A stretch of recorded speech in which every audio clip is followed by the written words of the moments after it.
Turn it on, leave it on with Sean and RJ right here on The Fan. Bennett plays the puck up the boards. Here's Bouchard in front. Score!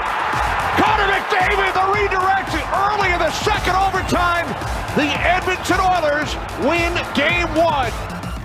And that is how it ended on TNT. This is how we start the Friday edition of Sean and RJ. Bobby Belt in Choppy's chair as RJ returns from vacation. Thank you for being a Tolo. That stands for Turn It On, Leave It On, DFW Sports Station. We got Chris and Rai in the back. We are live on the Fan Cam, Twitch, and YouTube. 3-2 Oilers. Connor McDavid with the game winner, making up for the 4-minute minor that took place in the first overtime, where obviously the Stars could not capitalize, and now they do have a scar. Yeah, they do. What the note last night? Now this is 7 straight game ones that the Stars have lost. The Mavericks finally snapped theirs. Stars couldn't get theirs, but this is whenever you have that rest versus rust question, I mean, Dallas just looked kind of flat in this game. Did not look like a team that was definitely going to win the series in 5, as many predicted, and 19 out of 24 quote-unquote experts over at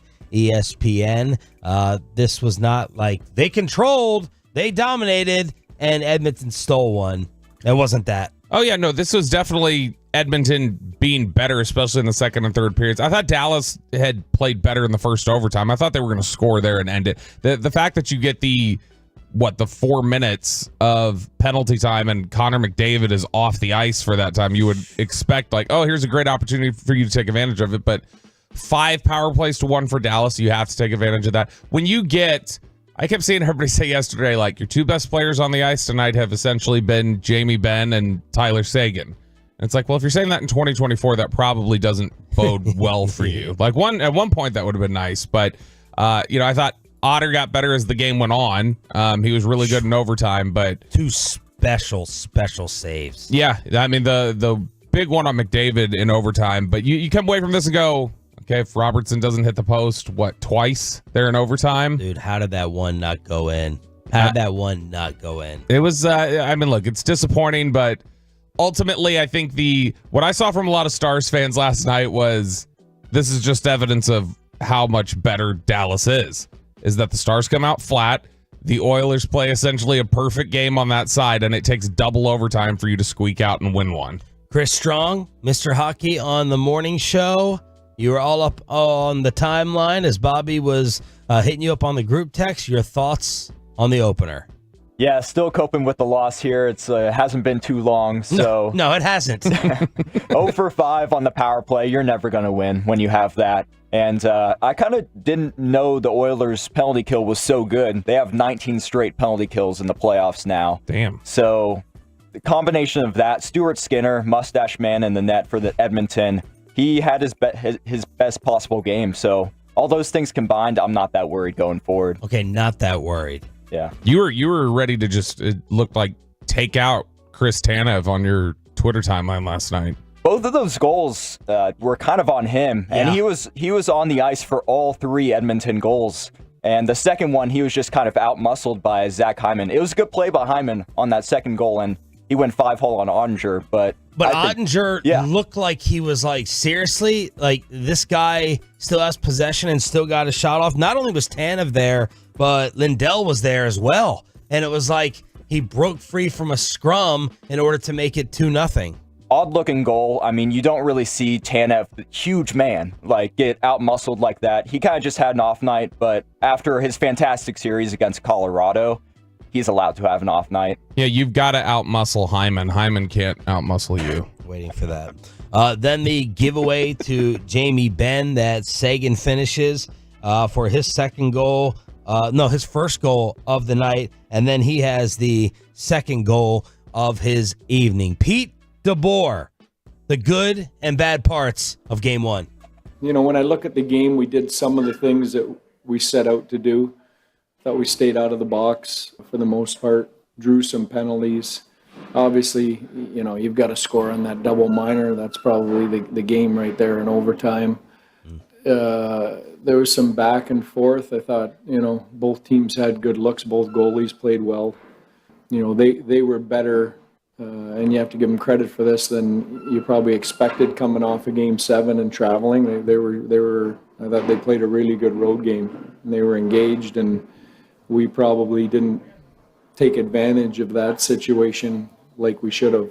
Yeah, where's that Ant Edwards conditioning for the Oilers following their Game 7 heading into the Western Conference Finals? It's funny when they it's funny. Dang, funny. Ding the bell. I know. Ring the bell. Ring the bell. Crutch phrase. When you look at Dallas coming off of their Game 7 against the Golden Knights and then rolling right into the Colorado series, it looked like there was rust from the layoff for Colorado and that Dallas looked fresher. Obviously, Colorado came back, won that game, but Dallas looked fresher in that game initially. And yesterday, it did look like there was at least a rust factor. So in these two series, when we're asking that question, rest versus rust, and I know people generally say, well, you can push that any way you want depending on how the outcome is. You can say, well, they were rusted up, or oh, they were rusty.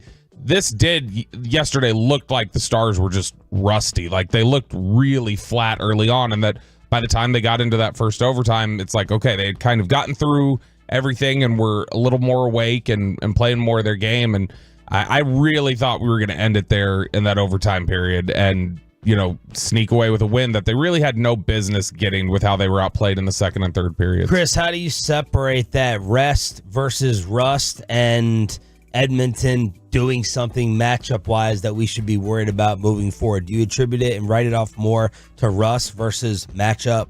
Absolutely. I'm fully on board with 2 days off is better than 5 days off, especially for a goalie who was on a heater like Ottinger. He had so many good games in that second round, and you kind of have to sit back and watch your potential matchups 2 nights in a row, and you can kind of get into your head, I feel, as a player. But there are definitely some adjustments to be made going forward. I think we could have been better against their top guys, Leon Draisaitl and McDavid, both getting a goal. You have to contain those guys. I mean, our discipline was really good, only getting 1 penalty, but we can be better in a lot of aspects going forward. The Tolos are chiming in. Texas William already on his meme game, the real reason why the Stars lost, and it's got Bobby with the Michael Jordan face and the Whataburger milkshake all over his Star sweater. Yep. Another Tolo, if Bobby had put a little bit more effort into the Star song like he did the Mavs song, we would not be in this situation. Put too much effort into the Star song was the problem. It was that I wasn't just... You over-prepared for the SAT. Exactly. I didn't just walk in there and do it and execute. I'll tell you what's funny. I got a text from It's not funny, Bobby. I said no. Nothing about it is funny. That wasn't an it's funny thing. I'm saying this is legitimately. It was funny. It made me laugh. Was last night I had a Stars fan text me about Pavelski. They were going off on Pavelski in this game, and he had texted me. He said Pavelski looks like he's out there just collecting a check, and it's a Social Security check. Whoa! So feels like he's a little too old, I guess, to be out there at this point. All right. Give us your impressions and thoughts on Game 1 of the Western Conference Finals. Did you go to the arena? What time did you get out of there? What time did you get home? Frankel and Frankel injury attorney text line 877-881-1053 as Tyler Sagan extends your night with about 3 minutes left in order to send this thing into overtime. And then, of course, double OT. I wish he hadn't scored. If you were going to lose anyway, I wish you would have just lost in regulation, and we all could have picked up that extra 90 minutes of sleep. As we're getting text messages from Peyton in the sports book and then sitting in front of his veal parm and his ribeye steak, as I'm like, why aren't you in front of a TV right now? He was early on checking out the Stars, and then he sat down to his very fancy dinner at a restaurant that I thought was way too expensive for us to try to get into in Vegas. I think it's Frank Sinatra's place, and Michael Lombardi told us about it. He's like, you got to go there. You got to try to sit down. And there's old Pepe doing it up, spending Mackenzie's engagement ring money. Yeah, well, I mean, he's able to get in there because it's up to Peyton at that point. He's not dealing with the per diem, and so that's why he was able to go sit in there for that restaurant. But I do think it's funny that that's what. No, this is funny. Again. Holy dear God! God. Can you get this? I don't even know if we should hold you accountable for it coming off 3 hours sleep, but we're already up to 4 funnies. Okay. It's funny as a transition, you're right. When I'm saying I legitimately think something is funny, as in comical, I don't think that's a crutch. Try a synonym. I mean, this is humorous. This is whimsical. I Hilarious. guffawed last night when Hilarious. when I looked at the text from what we're getting all this interaction from Peyton and Choppy in the middle of a playoff game, but it's just about their restaurants and their vacation trips and everything. They can't be bothered for like knowing we've got to work, and they're texting us at 11 o'clock at night to tell us all about, oh, look, I'm trying this. This is great. This is good food. The Texas Rangers get the broomstick. Another starter gets the IL, and the Pacers get a Tyrese Halliburton injury after losing Game 2. The Friday edition of Sean and Bobby just getting started. We have our final Rangers ticket giveaway of the week during the 7 o'clock expressway, and the Minnesota Timberwolves coach trying to light a fire under his squad for Game 2 tonight. Thanks for waking up with us. It's going to be a funny one. It's funny today. It's funny on The Fan. We're here at Genesis of Plano.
Uber Eats has lower fee products? I gotta remember that. Well, you know, they say in order to remember something, you have to forget something else.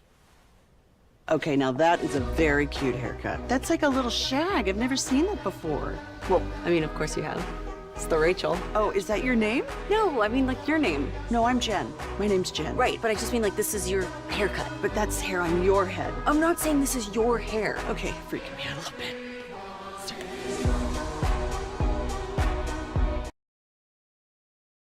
Pacers are done and finished. Good morning, Metroplex. Friday edition of Sean and Bobby coming at you live here on DFW Sports Station 105.3 The Fan. Jaylen Brown scores 40. Tyrese Halliburton dealing now with a hamstring injury, and the Celtics end up winning this game by 16. I thought it was an early blowout. I switch on over to the Stars. I switch back to the NBA, and Indiana goes on a run to close out the first half. Over. After that, Boston is now up 2-0. Yeah, even when it was at points when it was close, you never felt like Boston was losing this game. And that's why it's so frustrating, whenever you lose a game like you lose in game one. Not funny? No, it's not funny. It's especially when we're looking at having to play whoever it is in the next round. And I'd rather play. Okay, thank you. I'd rather play Indiana than play Boston. But yeah, the amount of rest that the Celtics now look like they could get, even though they could lay a couple of eggs in Indiana. Game 3, home, Pacers, Madhouse, Caitlin Clark. Their biggest vulnerability, to be honest, at this point, Boston's appears to be just not taking teams seriously enough that they almost get bored. It's one of those. McMahon said this is going to be like the most boring 12-3 playoff run ever. It feels like it, and I mean it's partially because. Okay, who'd you get in the Eastern Conference Finals? Indiana. That's already kind of a team that people are bored with. I think just there's nothing that pops about them. And then it's like you had, Cleveland without Donovan Mitchell for a lot of the series. You got Miami without Jimmy Butler. So it's boring teams that they're going up against. But they'll fall into a lull every now and then. And they certainly did that in game 1. But they looked much more locked in yesterday, woke themselves up, and showed us why they were so much better than Indiana during the regular season. Siakam had 28. No other Pacer had more than 16 points. Halliburton had 10 in 28 minutes. Miles Turner with 8. Toppin had 11. Just an ugly game all around. And then, of course, in today's NBA, only can you shoot 52% and lose by 16. They shot 52%, Bobby. The Celtics shot 53%. The Celtics only made 4 more threes, and they took 4 more free throws, and they still got waxed. Yeah, they got run in this one. And, I mean, they got beat on the boards. They turned the ball over more. That's where Indiana, at this point, just looks like a team that's they're kind of dumb at times is what it is. I think they're good enough to hang, but people think that watching the Pacers, it's just a wild ride. Yeah. That's what it is. Yeah. They're not going to play defense, and their offense can explode on you. Yeah, look, and I mean, they were in a position against the Knicks in the last round where everybody thought this is looking like they could get swept completely out of the playoffs. They lose these first 2 games, and they bounce back. I mean, they've shown that they're mentally tough. Rick Carlisle obviously has a ton of experience in the playoffs coaching, although I heard a crazy note the other day after Jason Kidd had made it to the second round. Did you know that Jason Kidd has made it to the second round of the playoffs as the Mavericks head coach as many times as Rick Carlisle did? Wow. That seems impossible. But that's just what happened. They got bounced out of the first round pretty frequently. But Carlisle's such a good coach. I know people think he can be a little prickly at times, but he's such a good coach. McMahon also brought that up. He's like, maybe the biggest control freak in the NBA has the wildest team. But he's adjusted, being like, this is going to be our style. This is going to be our identity. You got to adapt a little bit. I did see him, by the way, last week. He big-timed Pat McAfee a little. He did say he was a big fan, but the video definitely looked like... He went on? Hey, no, he saw Pat McAfee went to the game, and Carlisle, shakes his hand on the way to the locker, and he's like, hey, yeah, big fan. And then he turns around and starts walking off, and Pat McAfee's trying to say, I love your press conferences. And Carlisle just keeps like, yeah, huh? And just keeps walking. Which is the most Carlisle thing ever. Absolutely. Texas, Rangers, rinse, and repeat. 1-1 pitch, and Castellanos strokes one to left field. It sends Carter back to the track of the wall. He leaps up, and that ball's out of here. Nick Castellanos gives the Phillies back their 3-run lead. Sandler with the call. Did not sound too excited about it, and the Phillies end up winning by 3. They break out the broomsticks on the Rangers to improve to 37-14. The Rangers, Bobby, are 3 games under 500 as Andrew Heaney goes 3 1/3, gives up 3 earned on 9 hits, 1 strikeout. Zach Wheeler, 7 innings, 5 hits, 2 earned, 5 Ks. They are just a bad baseball team right now. Yep. They're not very good. Even when they're getting good starts, it'll be, okay, the bullpen comes in and blows it. Or, it's one of those where even if you've got good starting pitching and the bullpen comes in and holds things down, then it's, okay, the offense just can't generate anything. Yesterday, again, it's 1 extra base hit in the entire game. They have no pop, no power. They keep getting hit with all these injuries to their pitchers. They they are just a bad baseball team right now. And this is the 7th straight road loss to an NL team this season. They're 1-8. Again? It's the 7th straight road loss to an NL team because they just got swept by the Phillies, got swept by the Rockies, and they lost the last game against the Braves. And so 1-8 against the NL on the road this year. They are already at 27 losses this season. They got to 27 losses last year on June 16th. And so this is the reality of what happens in that war of attrition when you start losing players and when, the competition ratchets up a little bit. But the AL West in general is awful right now. There's not a single team with a positive run differential in the AL West right now. And to add injury to insult, John Gray goes on the IL. Sure. Why not? Let's just throw him on there. It's not like we need him. We haven't needed any other pitchers. Let's just cycle through them all. I'm assuming that this ultimately ends up with the Rangers having another starting pitcher added to the list, which would be the 9th different pitcher to start a game for the Rangers this year. 9th. And last year, the Rangers had 10 pitchers start games for them all year. And I think that included one bullpen day where it was like a reliever in there. So you're talking about you've essentially, in the first month and a half, 7 weeks of the season, you've essentially set yourself up to where you've used as many starting pitchers as you did all of last year. Do they already have their built-in excuse for the season? We already have it. Yeah, I mean, it kind of feels like it. Yeah. I don't think any of us are. If you told me everybody was healthy and they weren't dealing with these injuries, we would all be very frustrated right now. I think you're frustrated with the offense, but overall you look at this and go, yeah, you probably should be 3 games below 500 with all the injuries you've sustained and all the problems you've had. That's just a reality. Cody Bradford going on the 60-day to make room on the 40 with the back as John Gray gets dinged up with the mild groin strain. Is Vegas going to give us odds on like who's the next Ranger to be lost for 3 months? It's so frustrating. And this was the time period where you felt like just get by, just for 3 months, 2-3 months, just try to get by until you can get some of these guys back like Scherzer and Malley and DeGrom. And, Scherzer's obviously been put on a different track. And then we start stacking up Evaldi and Gray and everybody else in the process. And you're having to throw guys like Jack Leiter out there who look like they have no confidence. This is what you get. You get a team 3 games below 500. Fan hang tomorrow in Granbury at Revolver Brewing, one of my favorite beers, brought to you and powered by the greatness of Alba Limo. Bobby Belt and company will be on out there. What are we starting at 1 o'clock? 1 p.m. and we'll be out there for 3 hours. And so it's a long time for me to get lubed up. And yeah, I could see you there a little bit longer than that. Let me give some props to Hector over at Alba Limo. Has been the official limo of 105.3 The Fan forever. Guy dropped off his own personal Tesla for my dad to test drive over the past 2 days at the house. He offered to drive my pops to Oklahoma City to visit some physician friends that he has, picked them up from the airport, and not even scheduled them for the airport return this morning. And the greatness of Alba Limo, taking the parents to the airport. So Hector, number 1 service. What does he think of the Tesla? My dad, he's getting one. He liked it? He's getting the Y.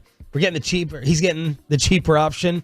But this is the one with the doors that like go up. Like this thing, really, it's badass. It's a spaceship. Don't people complain about the battery life though? I don't know. Like my dad lives in a town of 10,000 people. Like ain't driving on no highways. There ain't nowhere to go. It's a 13-minute drive to work and drive back. He's 87, so we're concerned about him like veering to the middle of lanes. Now with this lane thing, assist. You type in the address, keep your fingertips on the wheel, and it'll take you right there. Would you be comfortable with that?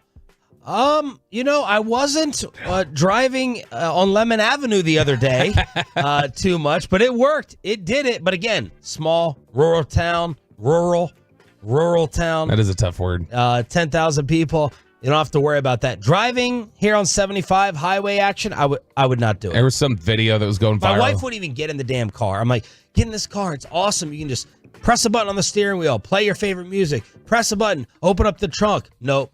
Has to ruin everything. Ruin all the fun. Look, I know I'm not her favorite person, but she and I really are. The list. Have I? Yeah. Hell yeah. I was going to say, she and I really are alike in a lot of ways. Every time I hear whenever you say something like that, I'm like, that's what I would do. But there was a video that went viral the other day of one of these automatic cars that have been programmed, and it was just screaming up to visibility wasn't great, screamed up to a railroad where a train was going by, and that thing crashed right into the side of the pole. Yeah, there was like a construction thing put down, like, a temporary, hey, don't go here. And I don't know if the Tesla picked that up. Great. But, it's cool. So if you're going to die, you're going to go out like that, Pops, might as well be in a spaceship. Whether a Boeing or a Tesla, just pick. I'll get the puts in on the Tesla stock after the incident happens with my father. Nosebleeds would know what that means because they are the official endorsers of Trajan Wealth. The Dallas Stars are down 1-0. Let's talk about what ended just a few hours ago next on The Fan. Hey, miss anything on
Uber Eats has low fee products? I gotta remember that. Well, they say in order to remember something, you have to forget something else. Okay, now that is a very cute haircut. That's like a little shag. I've never seen that before. Well, of course you have. It's the Rachel. Oh, is that your name? No, like your name. No, I'm Jen. My name's Jen. Right, but I just mean like this is your haircut. But that's hair on your head. I'm not saying this is your hair. Okay, freaking me out a little bit.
Turn it on, leave it on with Sean and RJ right here on The Fan.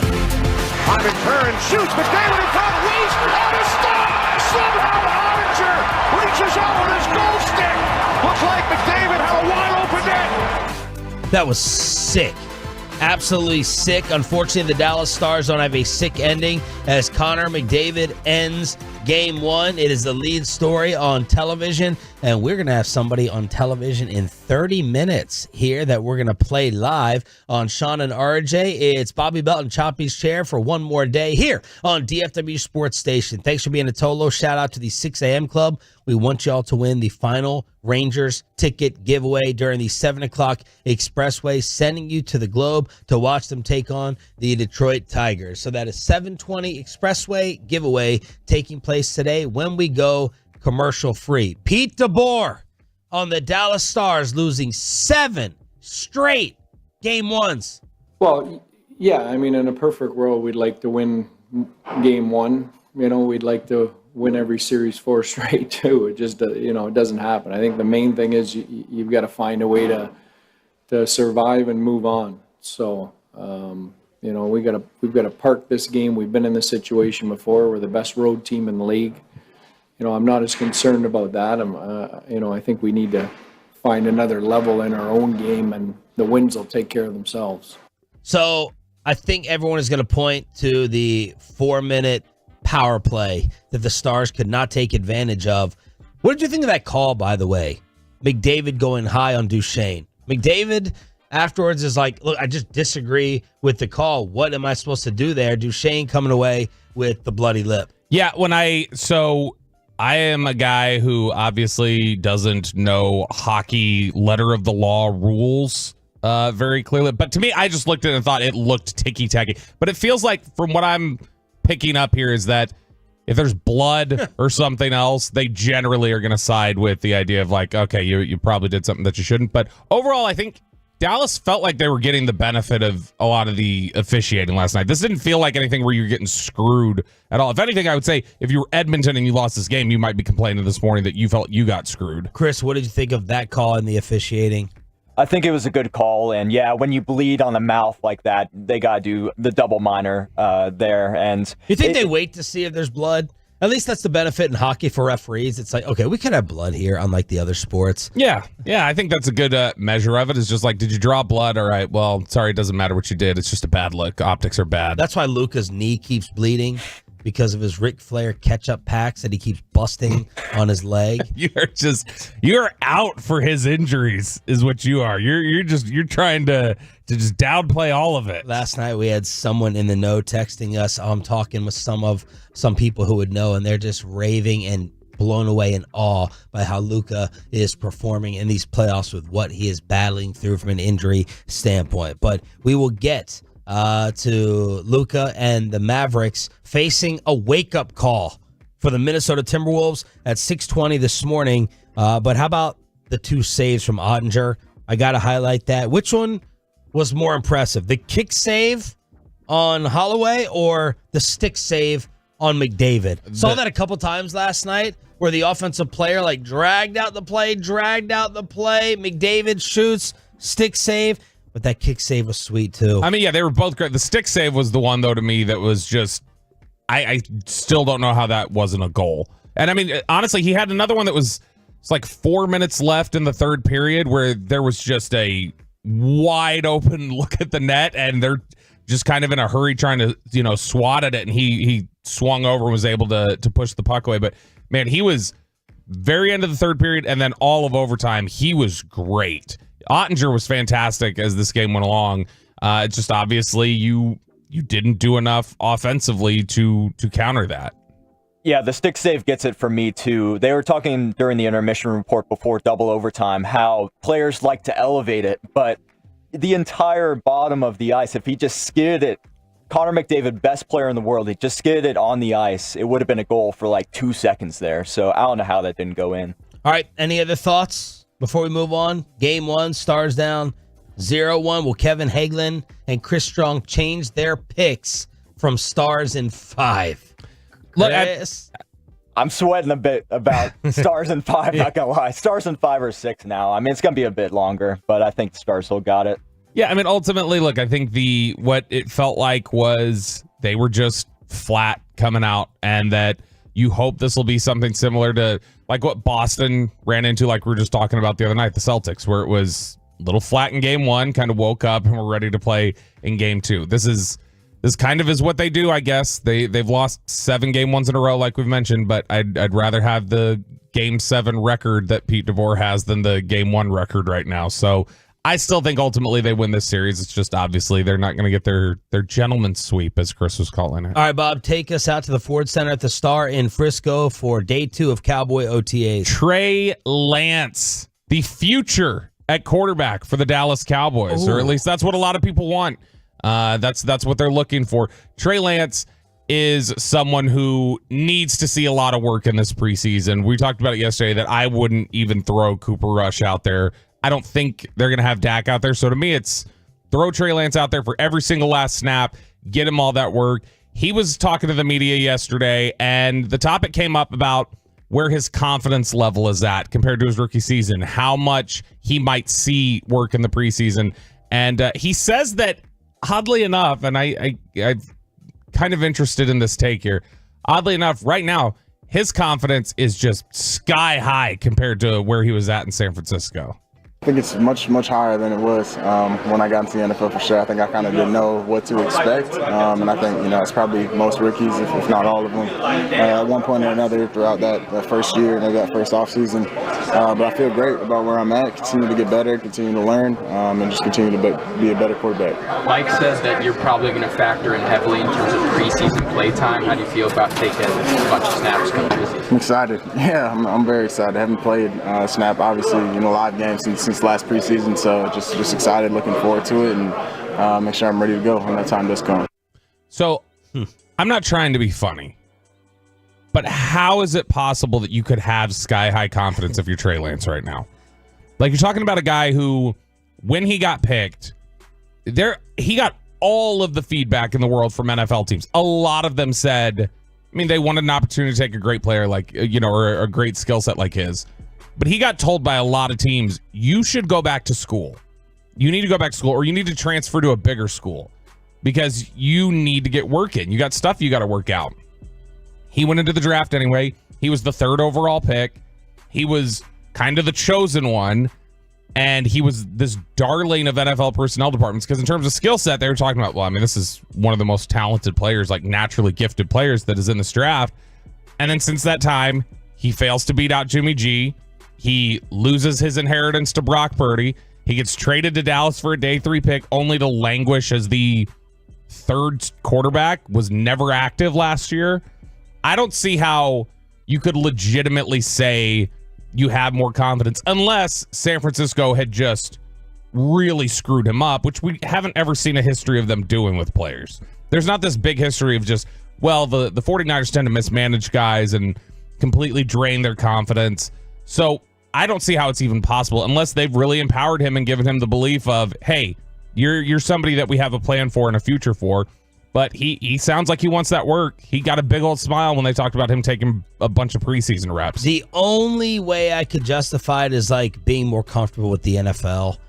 That's it. But there's no way you're being drafted unless he came into the league knowing I'm probably not ready for this. I don't have the college experience of the game reps, which is hard to believe, right? You're this young college kid and you're coming out and you're a top 3 pick in the NFL draft. His confidence cannot be higher. I don't believe that, but I'm not going to go ahead and pick it apart and break it down too much. I'll tell you what did get broken down and picked apart yesterday. Dak Prescott got killed. Dak Prescott, and it made me think, and I think a lot of this had to do with just sitting next to Dak's agent in here in Roberto. I was like, did I not go hard enough on Dak for saying I don't play for money? Kyle Brandt and others just going in like, fine, dude, fine. Just play for free. Fine, just play for half the cost. But Dak got picked apart for that. That usually does not happen with his comments. I think Kyle Brandt is really angry, sharp, and I think he's smart and quick-witted and everything like that. I think he's a really good writer. But here we go with the but.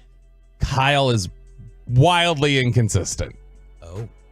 And, I mean, we can go look through his different Dak Prescott takes he's had over time. Dak Prescott gets hurt, and he starts talking about how, oh my gosh, he called him the prince of the NFL.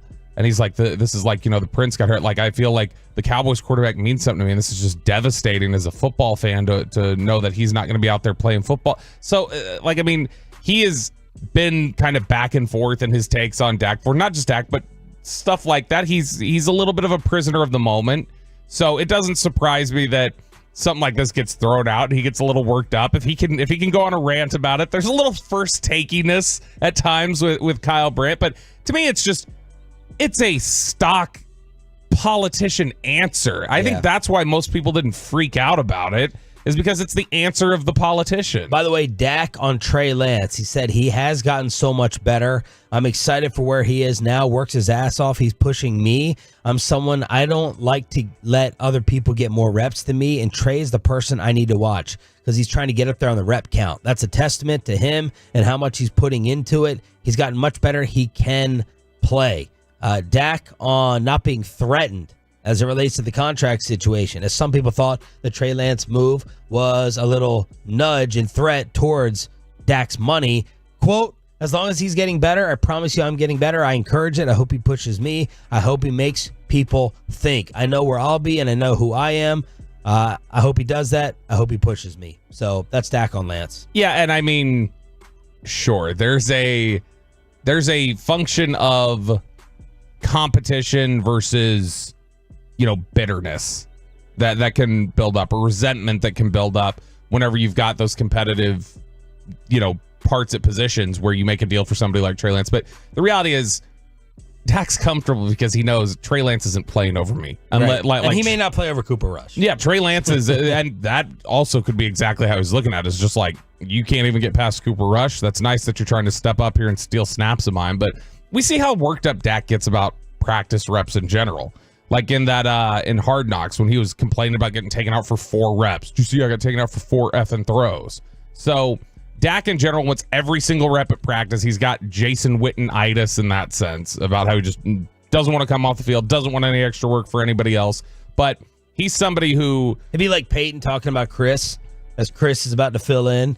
If Peyton gives him all the praise in the world, he's just not thinking that Chris is a threat, which would be a tremendous mistake. Oh, Chris, I promise when Peyton gets in here on Tuesday, he will at some point. I don't know how sneaky. How long into the show do you think it's going to be? What break before he pops on and just goes like, how'd Chris do? He's going to throw a jab at me? No, he'll ask, how'd by 7. No doubt by 7 a.m. He wants to know if you did better than him. I mean, he thinks he can just go to Vegas. He can go to Italy. He can go to, where did he say, Seattle, same as Canada. He can just see it. What did he say? He said he could see Russia from his house or whatever. He was like, he legitimately did say he could see Seattle from Canada. Who's more of a threat? Who's more of a possibility of starting next year, Chris or Trey Lance? Chris, because Peyton may get fired for saying something he's not supposed to. Like, women can be governors in Texas? 877-881-1053 is the Franklin Franco injury attorney text line. Do we have to be worried about the Minnesota wake-up call after their head coach went off on them following Game 1? And a member of the radio station is about to be on national TV in 15 minutes. We're going to bring it to you live right here on The Fan. But, oh, man, Brandon Hurtado, you can't do that to me, man. Right after I ate, I see the Hurtado Instagram account, the best social media barbecue in DFW, put out the text.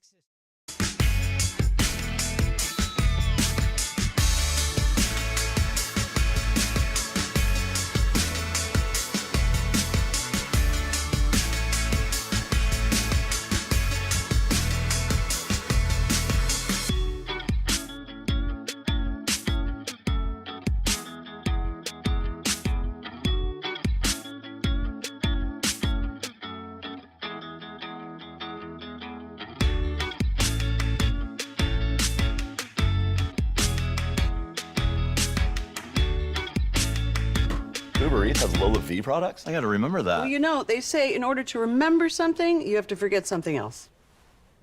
Okay, now that is a very cute haircut. That's like a little shag. I've never seen that before. Well, I mean, of course you have. It's the Rachel. Oh, is that your name? No, I mean, like your name. No, I'm Jen. My name's Jen. Right, but I just mean like this is your haircut. But that's hair on your head. I'm not saying this is your hair. Okay, freaking me out a little bit.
Pocket costs, they only get paid when you win. Frankel and Frankel, the go-to car and truck wreck attorneys in Dallas.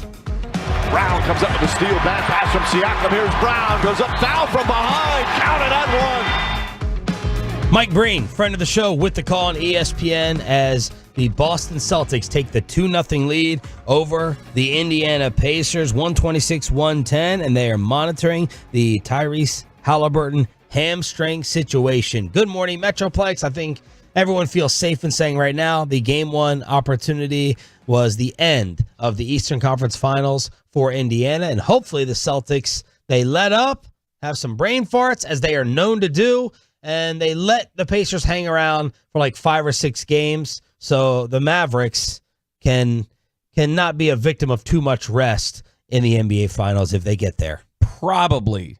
It's probably the end of the Pacers. I'm not willing to completely say it's over just because they do, like I've mentioned the last You're not couple willing days, to say what's over? I'm not willing to say the East is over yet. It probably is. Probably is. With Halliburton? It probably is, but just in general, there is like I mentioned the other day, there is like this tortoise and the hare thing with them, with Boston, where if you are lulled a little bit, and Carlisle on the other side, and knowing what a good game manager he typically is, then I just think they could pressure them. So, well, it'll likely be Boston in like 5 or 6, but I'm just saying it's not completely impossible. Chris Finch, head coach of the Minnesota Timberwolves, getting a little worked up with his team, trying to send a message after the opener. Yeah, I mean, it was a rough film session. I told the guys it's been a long time since I've been this disappointed in your effort, and your performance, your attitude, your application, your attention to detail. It just wasn't there. Western Conference Finals started. I'm not sure if they got the memo. They got it this afternoon. So, what did you try to hammer home the most with that? I mean, our approach, like we just played flat. You know, game plan was not on point for execution. Decision making on offense was not very good. Got beat by a lot of hustle plays, transition, offensive rebounds, stuff like that. It just can't happen. Boy, what a great clip. It is. That is a calculated risk right there to try and light a fire under your team. No risk. You don't think so? No. What was the old Donnie Nelson line? You get like one of those a year with your team that you can talk about them that way without it becoming something that just wears them down. Is it like that, or like team meetings? Team meetings, people try to say you have a limited number of. Because I remember we talked about it in terms of with Kid trying to light a fire under Luka. Like, there were only so many times you could probably push that button before it starts wearing down. That one was, I mean, he not only just goes, y'all, I was disappointed in your effort and everything else. When he comes back around and goes, what specifically should have been better? It's like, just from a game plan perspective, and that sounds almost like coaching. So then he immediately corrects himself and goes, execution. And so it's like, I don't want to get it mixed up, make it sound like this is anything I did. This is them. They were getting beat, hustling and doing different things. I didn't see. But I think if it's a moment that we can question, like, are you conjuring this up? Are you manufacturing this? You could see the players getting ticked off. But, I mean, they lost game one. They got worked on the boards. They were tired. They were gassed. I think Chris Finch has the justification in being a hard ass. And tonight, all of a sudden, to me, turns into the Mavericks withstanding the first 5 minutes, 10 minutes of the first quarter. That's all I'm thinking of now for game 2, is withstanding the tornado that's coming. Is fatigue and effort, like, are those tied together for you? Because if they're tired, I don't know that. I generally think of effort as being not something that I would tie to fatigue. I think more of effort as being something where it's just like you're being lazy or you're being a little complacent, whereas fatigue is like you don't have it in you. And that was the thing I saw more of with Minnesota at times, was it looked like they were gassed. But I mean, I didn't see a lot of. Did you see lackadaisical effort for the most part from Minnesota? I didn't see any. I didn't think I saw quit. Right. And he's talking about attitude wasn't right. Everything else, it's just I found that really interesting. They did look like they played with less swagger in that game than they did against Denver. And if you think you have a younger team, we think you can get away with that more often than not. But people were comparing. What were the big major storylines that you saw yesterday in reaction to Game 1? So I was really interested to see that a lot of the discussion centered around something that we had asked over. By the way, getting the word, Corey Majors is supposed to be on national television here in about 4 minutes to talk Mavs and Stars. In the A block of 6:30 is what they told me over at CNN. Well, yes. I wonder if he's going to pull the camera on. Did you see that Cameron audio of him being really difficult doing the Diddy interview? Yes. Corey, if you're listening, I will give you $100 if when you get off the air, you say, all right, I'm going to go see about some cheeks now. If you say that, I will give you $100 for that. But will Kevin not even replay this on KMC because it's on CNN? He doesn't even have that as part of his package. He's too busy on Rumble. Screw Wolf Blitzer. So it's one of the. They have to rename a segment on KMC, the Situation Room with Corey Majors. I think that'd actually be good. I don't think it would. I do. I don't think so. I think it'd be great for however Hagee would be able to handle it. But the biggest takeaway, it was funny yesterday, was funny. You did see, okay, ding, there's one. Chris, I need a drop. Okay. You saw a lot of people talking about the angle of the experience, and that this is an example of Dallas having big time playoff experience, Cat and Ant not having the same amount as Luke and Kyrie. That was something that Sirat Sohi over at The Ringer had written about. Who? Sirat Sohi. She wrote about how what you saw in the approach at the end, in fact, the way she kind of defined it, and I thought it was a good explanation of it, or a good description of it, was that in Game 1, Anthony Edwards took what Dallas gave him, and Luka took what he wanted. And I thought that was a really good point, because Ant was kind of forced into... What is that? That's my Corey Majors alarm. Oh, okay. That's my CNN alert. That's my Corey alarm. Get it on 202 over here, Chris. Get ready to pot it up. I think that's an interesting way to look at it. And I hadn't thought about it in those terms, but that's really what it was. Because Ant was seemingly just, all right, what are you going to give me? And then I'll try to take advantage of that. Yes. Whereas Luke was like, I'm going to go create what I want. And he's been doing that the last 2 games, Anthony Edwards. He's been doing that, just settling, like I said, for deep threes. That's it. And Sirat had pointed out the idea that early in Luka's playoff career in games against the Clippers and those sort of series, that's what he was doing. Luka would generally just try to take whatever was given to him and would try to settle for those sort of things. And so she had said that's where the experience shows up in late game situations. That's where playoff experience shows up, is realizing you have to go take what you want, and you can't just settle for whatever the defense is giving. They're game planning you into that for a reason, and you need to go and take advantage of it. Windhorst went deep into saying that it was playoff experience showing up late. Said that it was that was the big headline for him coming out of the game, was that Ant and Cat just looked like 2 guys who were not ready for that moment and didn't have the experience there. And he thought that the Game 1 strategy you saw from the Mavericks is what you're going to get for the rest of the series from them defensively. That they're going to say, we're crowding the paint, you're not getting anything in here, and go ahead, we're going to bank on you not making that many threes.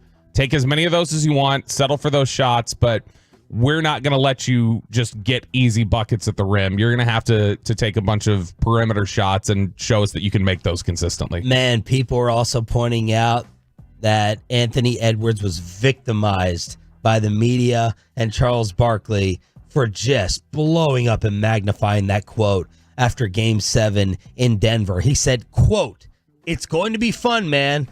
My matchup is going to be Kyrie, so that's going to be fun. We're going to see what I can do versus him." That is in no way, and I listened to this live, that was in no way a call out. Charles Barkley turned it into it, and maybe people got in Kyrie's ear, but that is not I want him. This is not Richard Sherman barking right here. Yeah, and I mean, Anthony Edwards has enough of a history of saying things pretty bluntly. Yeah, he'll say it. He'll tweet it. That you would think that you could read between the lines there and say, like, oh, okay, this clearly wasn't called. I got to think, this is what I'm thinking. Barkley had to have just read the quote. There's no way Barkley heard it. And what if AE was like, no, if I wanted to say that, I'd say it. Did you see my abortion threats? Did you see that? Did you hear Bobby Bell reference it in the dark roast? I didn't. I was talking about something else. When I said those weren't threats, those were financial offers. Is what he was making there. That's right. Yeah, I mean, it's not like he was threatening. He said he would give her something. It's going to be fun. My matchup is going to be Kyrie. Not I got Kyrie. Woj hand slapped the floor. We're going to see what I can do versus him. This isn't like Kevin Garnett clapping in somebody's face and trying to challenge somebody. This was strictly, Ant saying, this is what I've got and I'm excited for it. No disrespect to this Twitter account. I didn't know how much to believe these numbers, but MFFL Nation put out some defensive stats. Anthony Edwards, Cat, and Gobert shot 0 for 10 combined when Derek Lively was the primary defender in game 1. That I can believe. This one, I was like, really? When Luka is the primary defender, players are shooting 41.7% from the field. Best defensive field goal percentage in the NBA playoffs? I mean, sounds about right. No, does it? Sounds about white? I mean, look. Drew Holiday is still playing. So this is something that if you look at Luka as the primary defender against the Clippers in game 2, the Clippers were a collective 6 for 24 against Luka in game 2. So that's 25%. So that skews a little bit right there. And they were combined through the first 2 games 12 for 48, which was 25%. So the Clippers shot awful with him as the primary defender. That's the thing he's improved as a defender, no doubt about it. And again, we've talked about his profile as in terms of his size and his strength. And the thing that got me really excited was, and you mentioned it yesterday, Sean, was that size up where Conley tried to work him. And I get Conley's 36 and coming off an Achilles injury, but still, I don't know that in the past I would have ever seen Conley fail to get past Luka in that instance, where Luka showed really good discipline and made me feel like, okay, this is somebody this is what he can be on the defensive side if he wants. Are you okay with Luka half-assing it on defense during the regular season if he said, all right, I'm storing this up for postseason and I'll go 100% whenever we get to the playoffs? Yes. That's okay? But he doesn't go 100% in the playoffs. I think he has. I think I think this postseason he has. Really? Yeah. Okay. I mean, especially I think for given the fact that he's got a Jalen Smith knee right now. And he's still out there giving the effort that he is. By the way, speaking of Barkley, he switched his pick to the Mavericks before game 1. And you're going to hear Charles Barkley at 7:20 this morning during the commercial-free expressway and the junk drawer and our final Rangers ticket giveaway here on DFW Sports Station. He had said he thinks that the Wolves will need to go small, and Naz Reid is going to be the X factor and the key to the entire series for Minnesota. But Barkley did officially switch to the Dallas Mavericks. Draymond thought the Mavs would be missing Maxey, and Minnesota going small is still bigger than most because you're going to have one of those big 3 out there. His X factor was Kyle Anderson. So that was TNT and their thoughts as we get set for game 2 tonight, and we get set for Corey Majors on national TV talking about the Dallas Stars and Mavs when we return on Sean and Bobby 105.3 The Fan. But speaking of the Stars, did you see what I sent out last night on social media? Old Frank.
It's true that you've got to forget something else to remember that Uber Eats has groceries. No, that's absurd. Hey, remember when you used to be a, what was it, Pepper Lady? Pepper Lady? Wasn't it Cinnamon Sisters? Basil Babes. Saffron Squad? Nutmeg Maidens? Paprika? No. Nutmeg Maidens. I just said that. Was it Spice Girls? Doesn't sound right. Was it Saffron Squad?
in Grapevine. They're the #1 Chevy dealer in the world. More new Silverados than anyone else. This is Texas. This is Classic Chevrolet. Together, let's drive.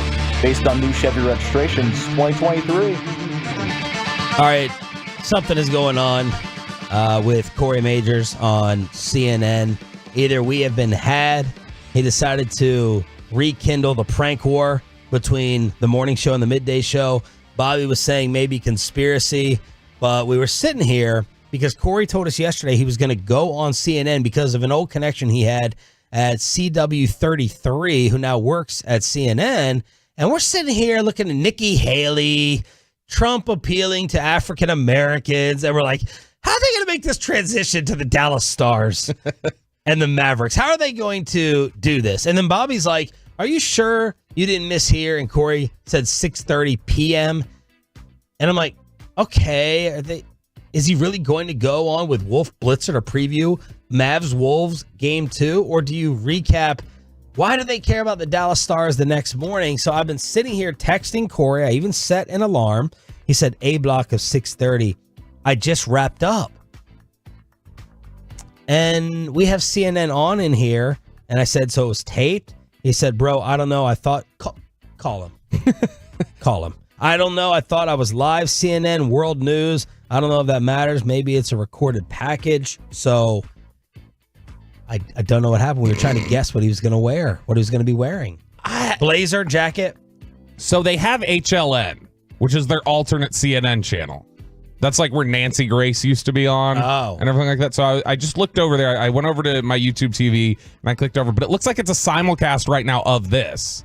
So I don't think he was on there. This feels like when NBC5 would be like, hey, Pat Doney say, I want to talk to you for 30 minutes, but we're going to record this and break it up. And I'm like, Pat, if I'm not on live, I'm not doing it. Call Bobby. Call Choppy. I'm not doing, I gotta be on the big stage. And then I tell them to call Peyton. I gotta be on the main stage. But then they do like their internet link that you can go to. That's what this feels like now. Yeah, I'm guessing this is one of these. They just sat down, talked to him for 10 minutes, and then what we're gonna get is it's part of a quick package where we're gonna get a 5-second clip of Corey going, the Stars are one of the deepest teams in hockey, and then they're gonna cut, and that's all we get. Why would CNN talk about the Stars?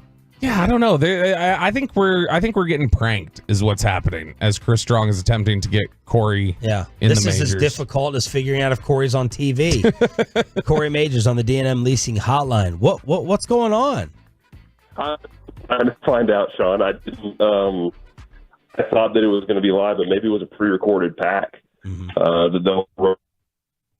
But I'm not pranking you guys, I promise. You're not pranking us? Okay, so who interviewed you? Let's start there. Do you know who interviewed you? And you talked about the Mavs and the Stars? Yeah, it was my friend Andy Scholes. I worked with him over at Channel 33. Well, and when I used to produce the sports show over there for Sunday nights. Actually, Sean, I think I had you as a guest on my show once. Oh, how was I? You were fantastic as always, man. Yeah, sweet. He was here during 2011 with another guy named Chase Williams, and we worked that together. Pretty and man. So he just that's why they're in TV, Sean. Very pretty man.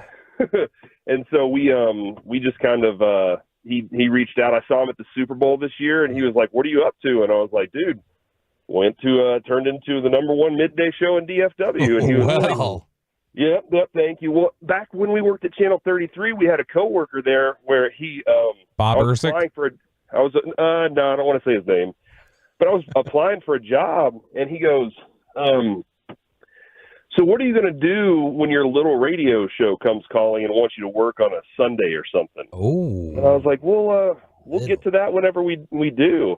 And that really ticked me off from there on. And so he knew I was really mad about that. So he was really proud. And so he said, he was like, congratulations. And then reached out and asked if I'd be a correspondent for him today. Now, again, I'm about to reach out to the producer and just see if it's a pre-recorded pack or something. But they're going to send me a link to post it up and everything. What did you wear? Sean, I have one blue polo, all right?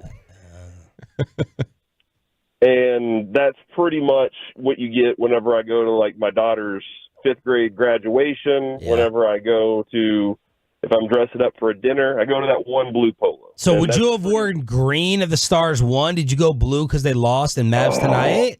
No, Sean, I don't have a green polo. So I really should have just gone like I usually do and just thrown a T-shirt on because we're in radio and that's just how we do life. But no, I threw a blue polo on. I should have thrown a jacket on. Yeah. Just like you always said, dress for the job you want, not the job you have. Yes. Which means we're really content here. Yeah, Sean created that phrase. Especially me. Now, all right, Corey, so we'll do the live CNN Dallas Stars reaction. Your thoughts on Game 1 last night, Western Conference Finals, Corey Majors, midday superstar in Dallas, Texas. That was a tough one, Sean. It was a difficult one to see, but, I mean, Connor McDavid is what he is. He finished it last night. The Dallas Stars can't start off a game like that. They can't be tied against this team. They got to get out in front of them, and they got to run, man. They got to keep going the entire time. The other factor, though, is the Stars are just allergic to winning Game 1. That's just how it is. They methodically dismantle people throughout a series, though. So I got faith that they're going to turn it around. Corey, we got breaking news. We got to let you go. Biden has tried to assassinate Trump again. We're out of here. Thank you for your time. We'll see you down the road. Congrats on your little midday show.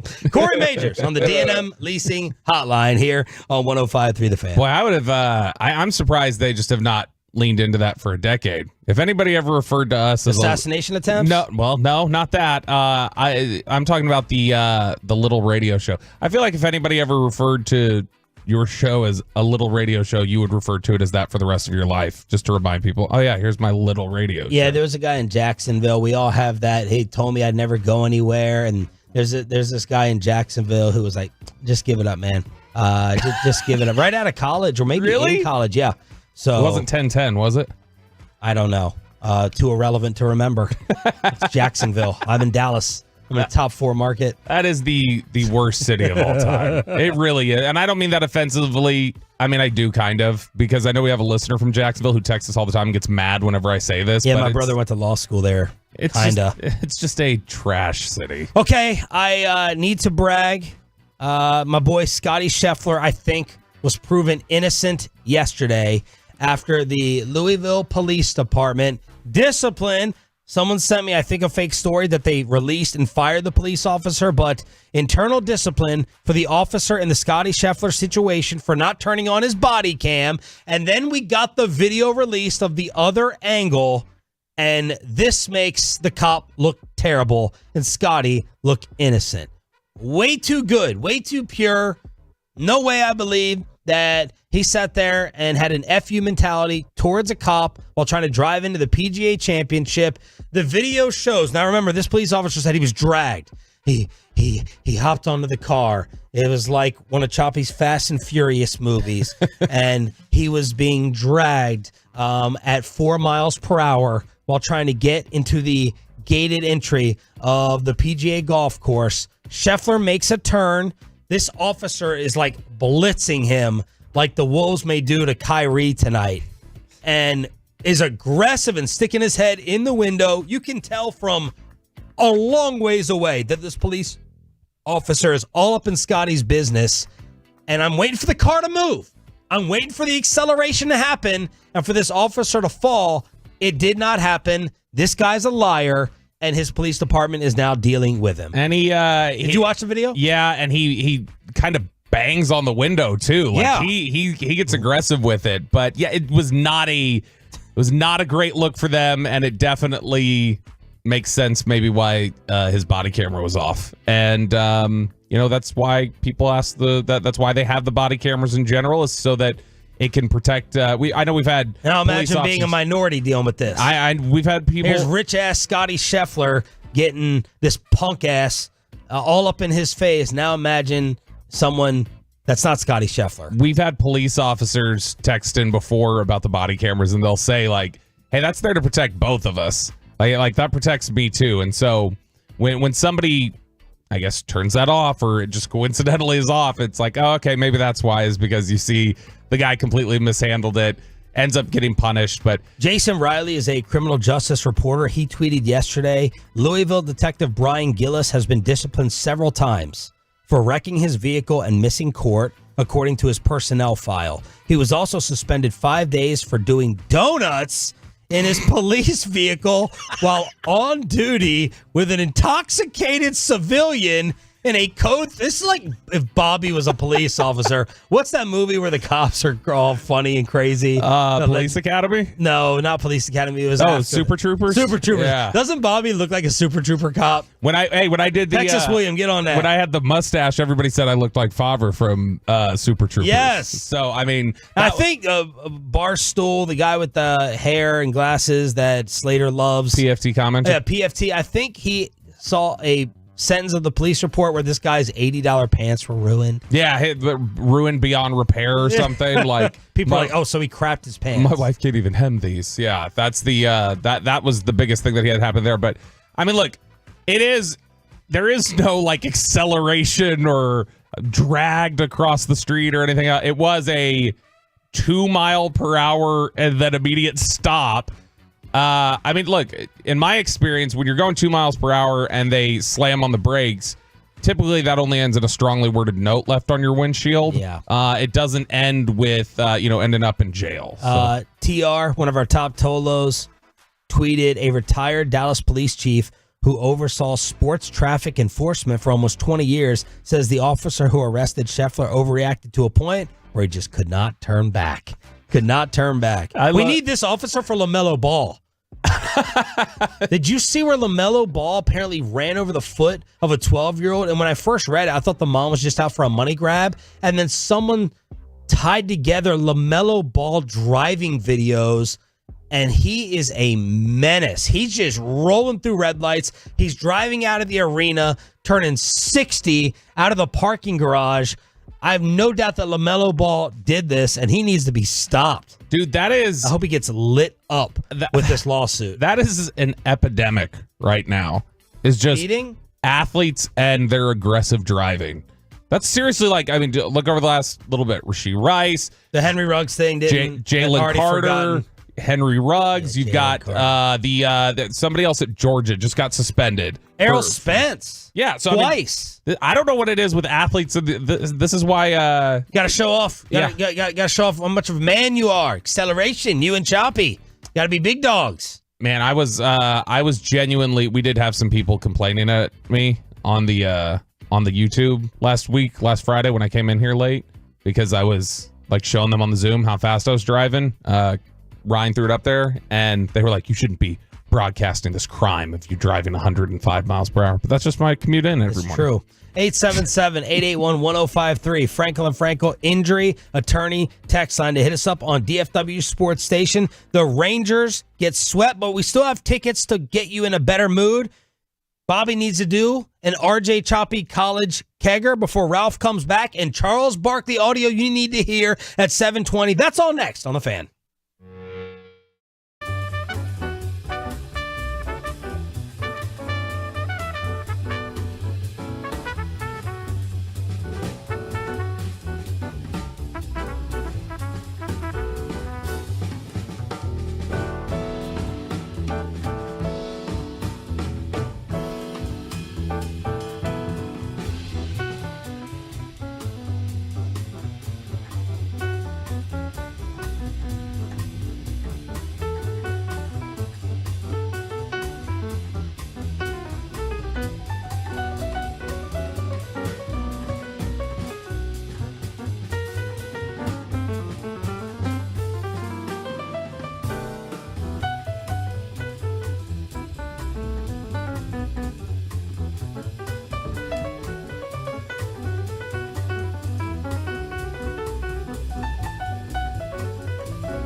Turn it on, leave it on with Sean and RJ right here on The Fan. Charles Barkley on changing his pick to the Dallas Mavericks and how his bosses at TNT effed everything up. That's coming up at 7:20. Happy Friday, y'all, except for the Stars losing and the Rangers getting their asses kicked. It's Sean and Bobby. Choppy out for one more day. We got Chris Strong in for Pepe. Ryan in the back live on the Fancam, Twitch, and YouTube. Our final Rangers ticket giveaway is coming up during the Expressway, but let's finish up with Week 1 NFL OTA notes. We talked about Trey Lance saying he feels more confident now than he did when he was originally drafted into the league by the San Francisco 49ers. Now let's take it on over to the Cowboys wide receiver situation. Yeah, because there is an opening there. Look, this is a 3-receiver league now, so if you are a third wide receiver, you're basically playing starter snaps. And right now, behind Brandon Cooks and CeeDee Lamb, it's Jalen Brooks, it's Kevontae Turpin, Ryan Flournoy, and then Jalen Tolbert. Jalen Tolbert is the one who would make the most sense to just step in and be the starter because he's a third-round pick, now in his third year. We talked a lot. There was a lot of discussion last year about his confidence level. And he had said in his rookie year, I believe last year he said it was a 3. He's like, yeah, when my rookie year, my confidence was at about 3. And he's like, now it's up to, a 7.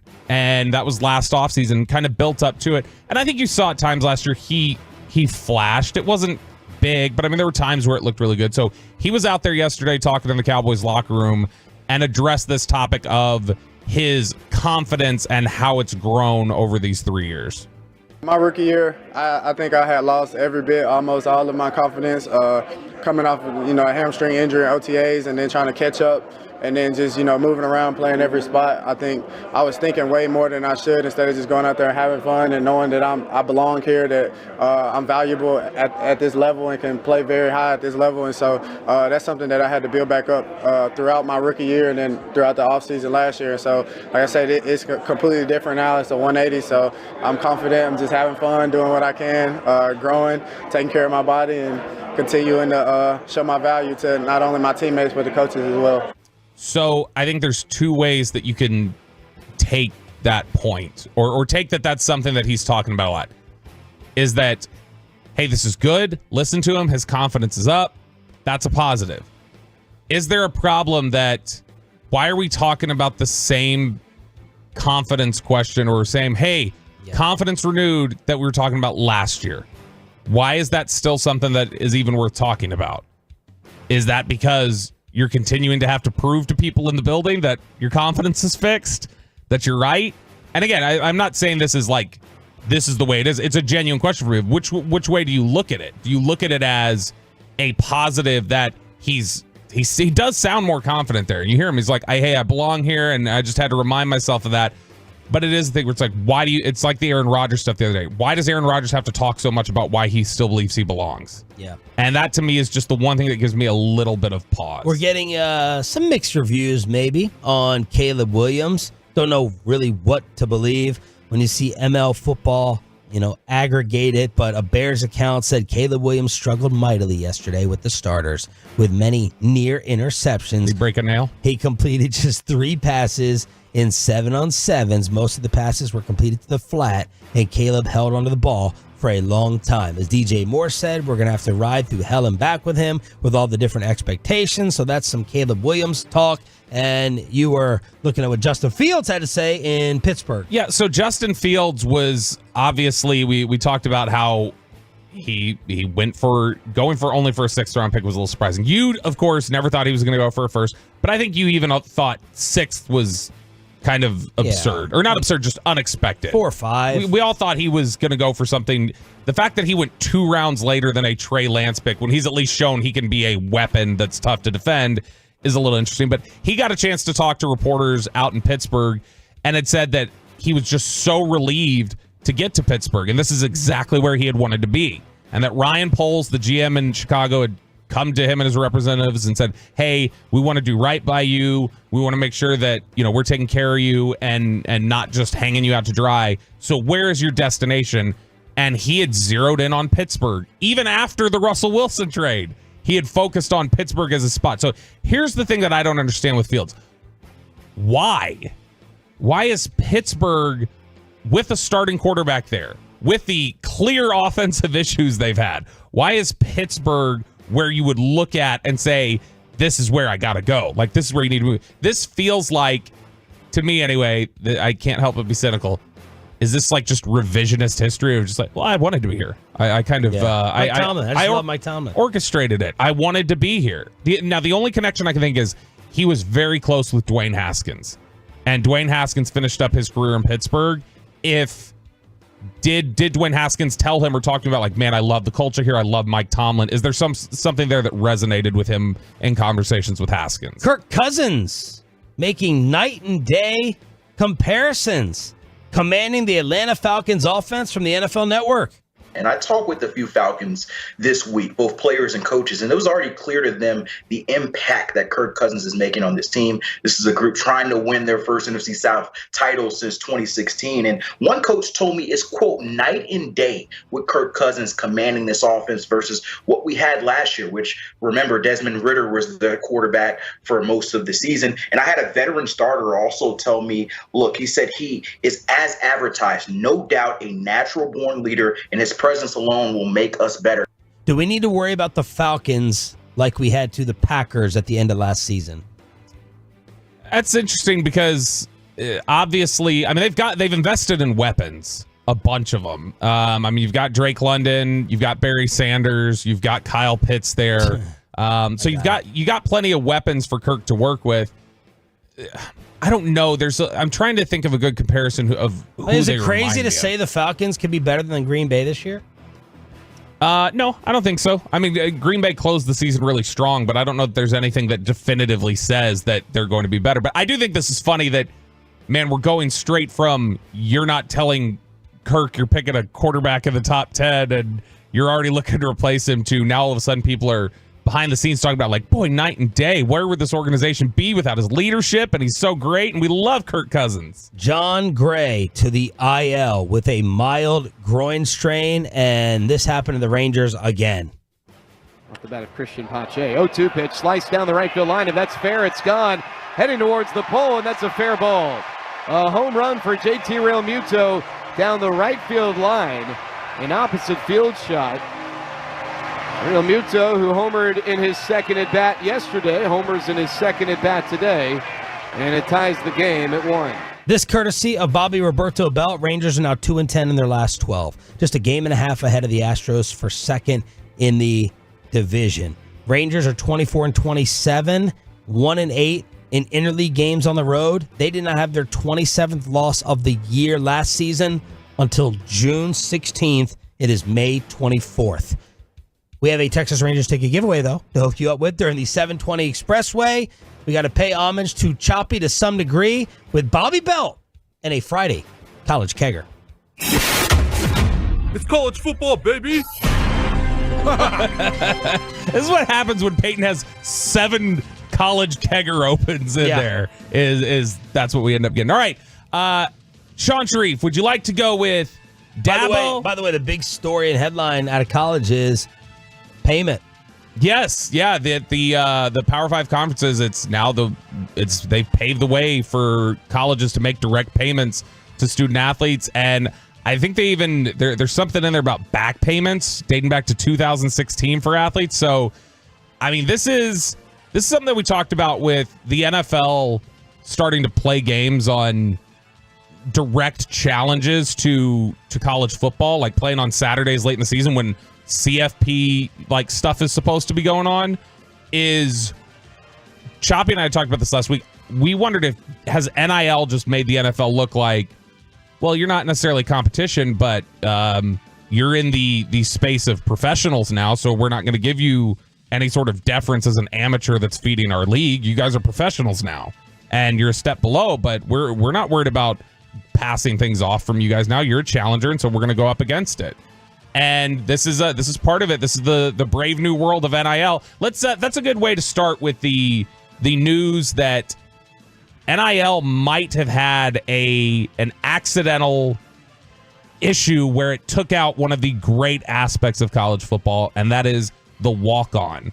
So as college football moves closer to this revenue sharing model, The unintended consequences, according to 24/7 Sports, could be detrimental to one of the longest-standing traditions of the sport. Power conference leaders have considered reducing the roster size to a number that better aligns with the maximum scholarship number of 85, and that's according to Yahoo Sports' Ross Dellinger. And Matt Rule went off on this. He said, I think it'd be awful. I think a lot of things are being said right now. I think there's kind of a wait and see how it ends up because that might not happen. But if it does, I think it would just be an awful thing. For every player that ends up with a high-end commercial, there's 100 players that are becoming better people by having played college football and being a part of a team. And those are the people that usually end up running our country, running our corporations, and running our businesses. Whoa. And so Matt Rule was really fed up with the idea that, look, if NIL is going to essentially take out the walk-on, you're talking about taking out something that has been a huge part of this entire game or this entire culture for forever now. Leighton Vander Esch was a walk-on at Boise State. Yeah, but, I mean, it's a walk-on. Think about the cool video. Rudy have romanticized this. No, but think about the cool videos we get every year of, somebody's getting put on scholarship that had worked really hard and had been a walk-on for the last couple of years. Yeah, but do you want your team to have a better player?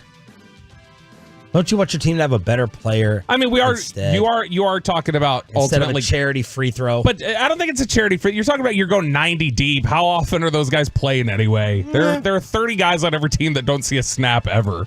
And so to me, it's like meritocracy, Tony Romo. Yeah, that's what I hear. That's why Dak got your job. No. And so it's, to me, I think that it's really, it is killing what feels like the last pure thing in an arena that has become kind of dirty in a lot of ways. Kinda. Yeah. And so to me, that's what's disappointing about it. Now, here's an example of how dirty as your Stars jersey. Here's an example of how people are blaming for last night's I know loss. Chris had said yesterday that I probably just jinxed the Stars. My bad for starting that. I apparently had. Here's an example of how dirty this can get, though. James Franklin is in big trouble at Penn State. So James Franklin is obviously the head coach of the Nittany Lions, and a former Penn State doctor is saying that James Franklin repeatedly tried to interfere with medical decisions that were being made by the team doctors. And specifically, he tried to get the medical staff at Penn State to medically disqualify a player who had tried to commit suicide so that he could free up the scholarship and give it to somebody. Doctor is saying it was because of that, tying it to the suicide attempt? Yes. That he was saying, can we get this scholarship back? Can you guys go ahead and medically disqualify him? And the doctor was like, no, I'm not going to do that. And that it actually wasn't just... Now, why did the doctor become disassociated with the program? What type of burning bridge do we have there? What's his motivation? That's true. Now, it is something, it doesn't specify in this particular story why he's there. This doctor, Peter Seidenberg, who served as a primary care team physician during the early part of Franklin's tenure going back to 2014, was speaking during the ongoing trial in a lawsuit filed by Dr. Scott Lynch, who served as Penn State's director of athletic medicine before he was fired from both roles in 2019. So this is not the guy who was fired who made this testimony, but he said it wasn't just Franklin, it was also their athletic director, Sandy Barber, who they went up to him and they're like, hey, we need you to do this. And the doctor's like, no, this guy needs short-term psychiatric care. We're not medically disqualifying him. This is not a good look for a program that has a history of some really bad things and the way that they handle some controversy within the program. And so pretty ugly look there from Penn State. College Kegger with Bobby Roberto Belt. Choppy will be back on Tuesday along with Pepe. This is Sean and RJ on DFW Sports Station, home of the Tolo. If you're new to the show and the station, that stands for Turn It On, Leave It On, all the programs. And in order to say thank you, we try to hook you up. Our final Texas Ranger ticket giveaway of the week to send you, the friends, and the family out to the globe is next, along with Charles Barkley on why he changed his pick to the Dallas Mavericks to make the NBA Finals and how his bosses screwed up the greatest sports TV show of all time. Barkley Audio Final Rangers tickets, commercial free right after this.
Uber Eats has Lola V products? I gotta remember that. Well, you know, they say in order to remember something, you have to forget something else.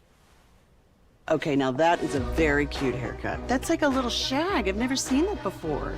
Well, I mean, of course you have. It's the Rachel. Oh, is that your name? No, I mean like your name. No, I'm Jen. My name's Jen. Right, but I just mean like this is your haircut. But that's hair on your head. I'm not saying this is your hair. Okay, freaking me out a little bit.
DFW Security. Upgrade the security of your home, business, or large commercial facility now with the latest technology from DFW Security. If your system is older than 5 years, it's time to upgrade. Get DFW Security, your local experts for over 30 years. DFWsecurity.com. The Expressway is brought to you by the On Time Experts.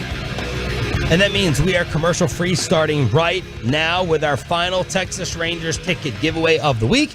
Coming up momentarily on your home of the World Series champs, your home of the team that's 3 games under 500 after the Philadelphia Phillies swept them yesterday on this station. Good morning, Metroplex. Sean and Bobby leading you into an extended Memorial Day weekend. Thank you for being part of it and turning it on, leaving it on. 105.3 The Fan. Charles Barkley.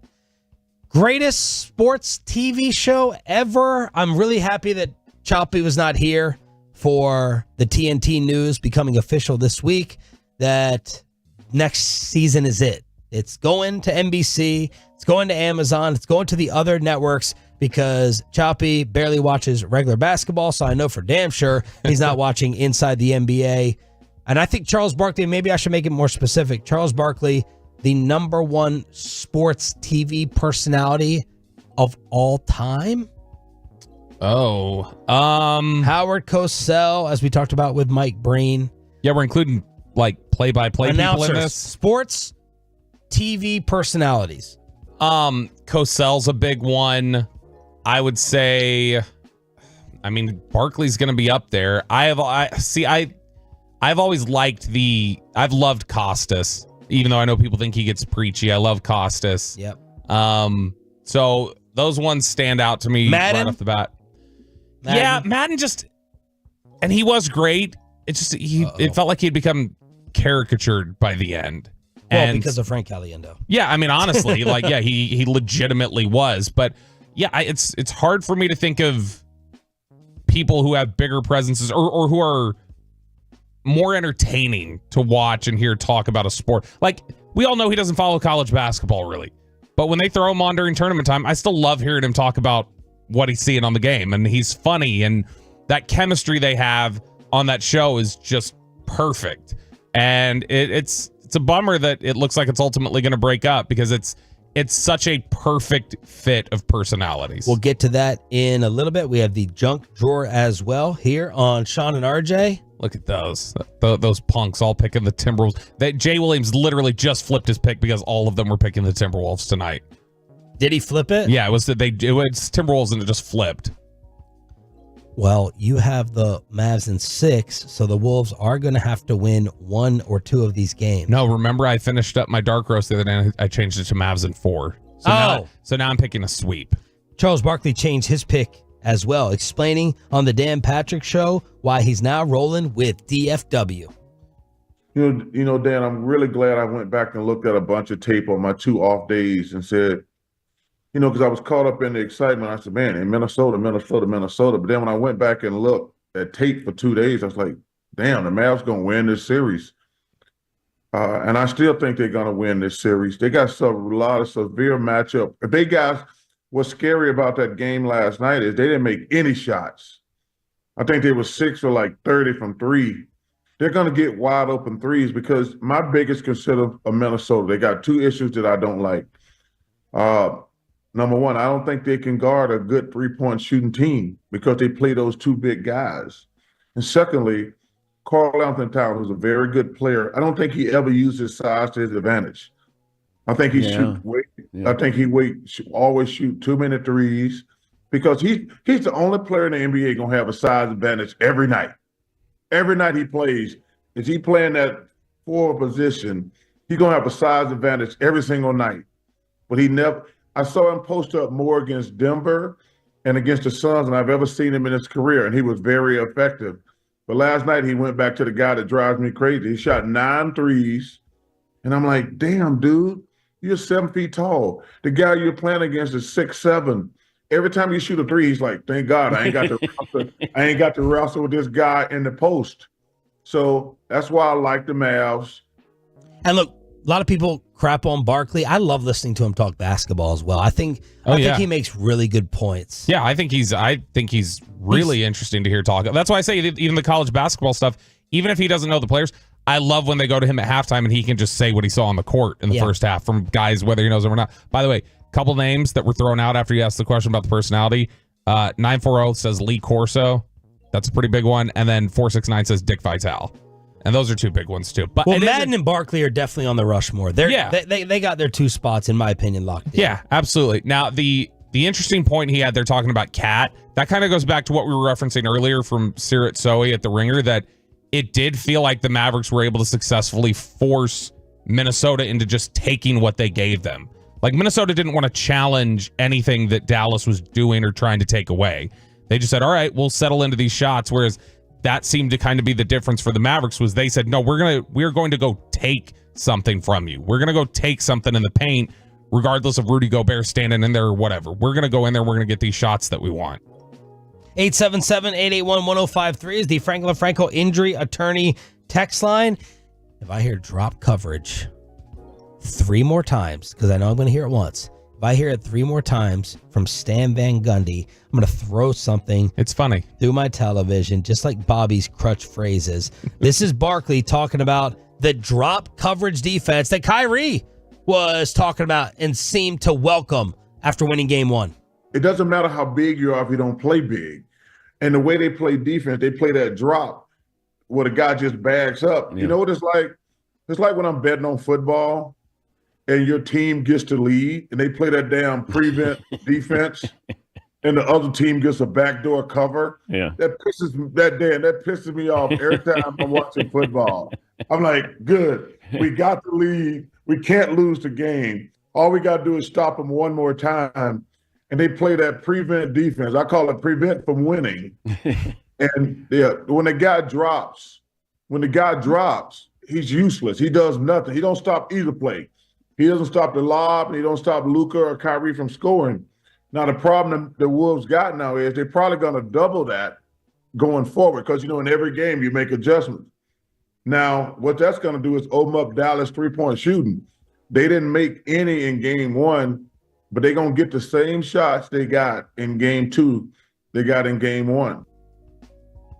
Yeah, and I mean, it seems like Dallas's approach is going to be that they're perfectly content to rack things up in the paint if Minnesota's not going to be able to stop that. And Minnesota seems perfectly content to just step back and try and hit those threes, which...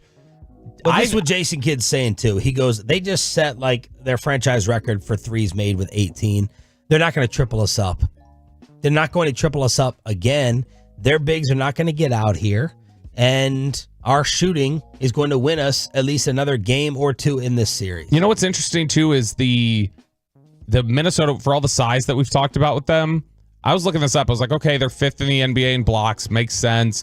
And I was looking at some of the things. Do you know where Minnesota finished in terms of rebound rate in basketball this year? 15th. What? With all that size, they were 15th. Because it's just these guys like Naz Reid and Karl Anthony Towns, they play so far away from the basket that a lot of times that's not, they're not collecting offensive rebounds at the rate you might expect. Now for the big story that has taken over the sports world, what's happening with Inside the NBA going away, at least on TNT. And Dan Patrick asked Charles how morale was amongst the staff at Turner. Morale sucks, plain and simple. I just feel so bad for the people I work with, Dan. These people have families. And I just really feel bad for them right now.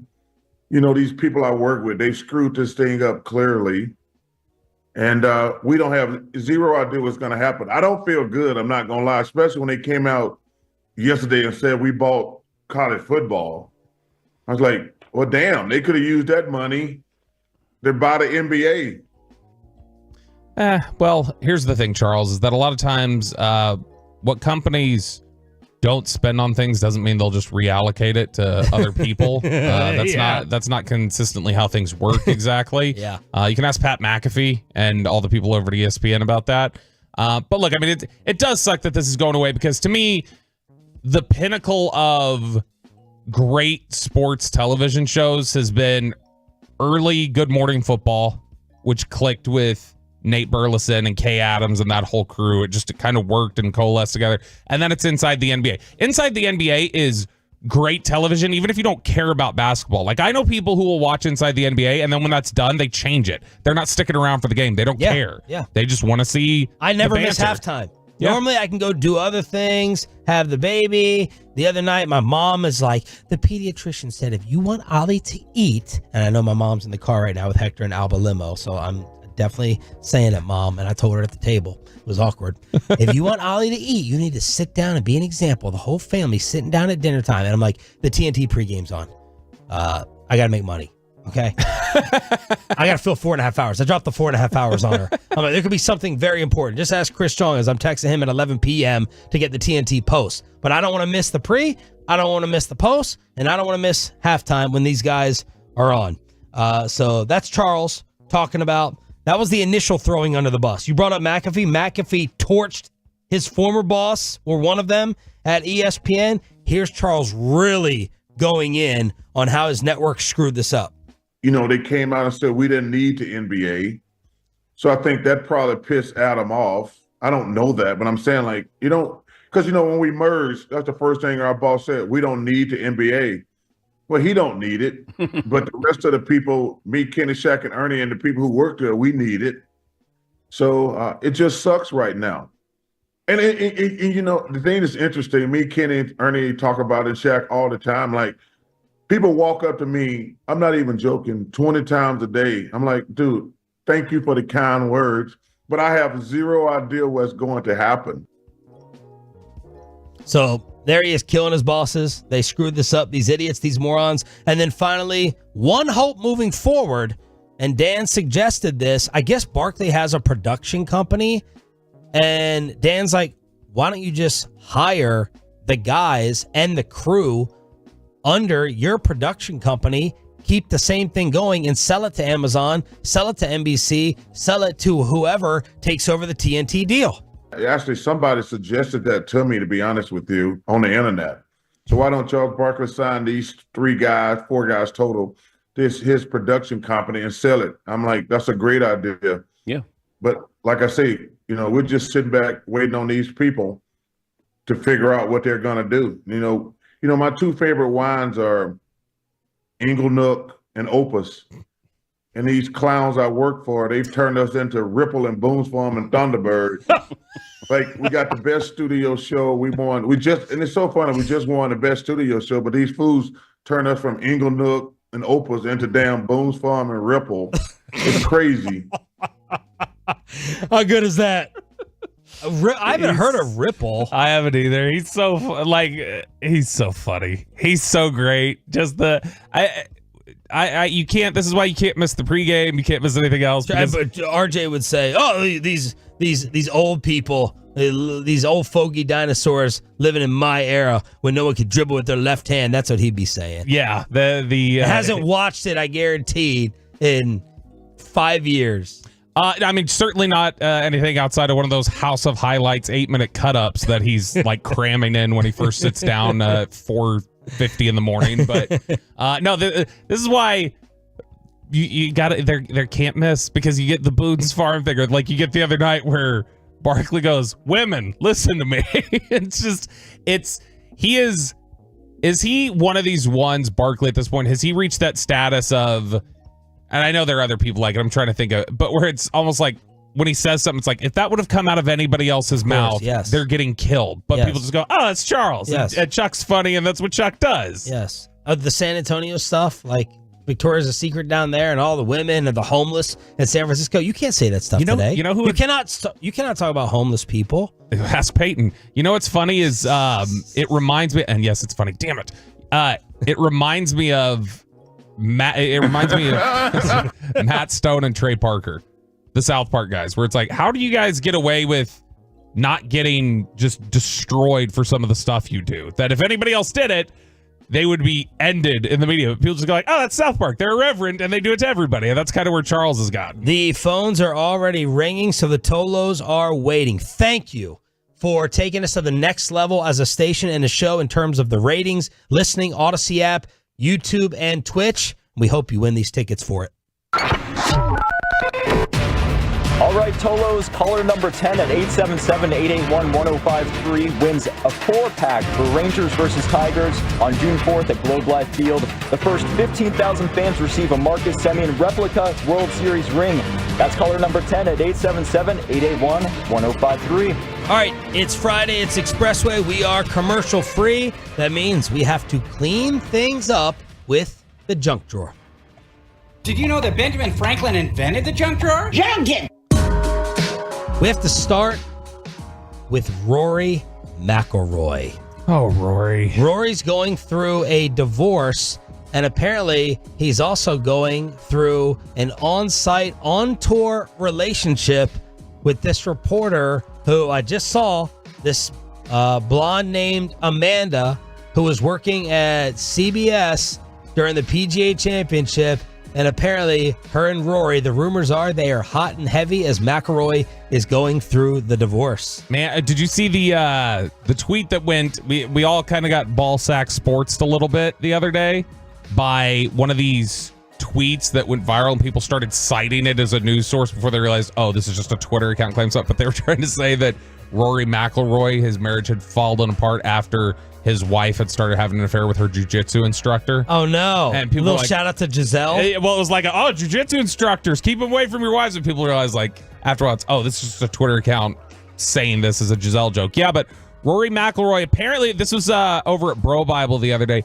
Apparently, his divorce from Erica Stoll comes from the fact that he was playing too much golf. And real quick, Google image the new girl, apparently, Amanda Balionis, Balionis.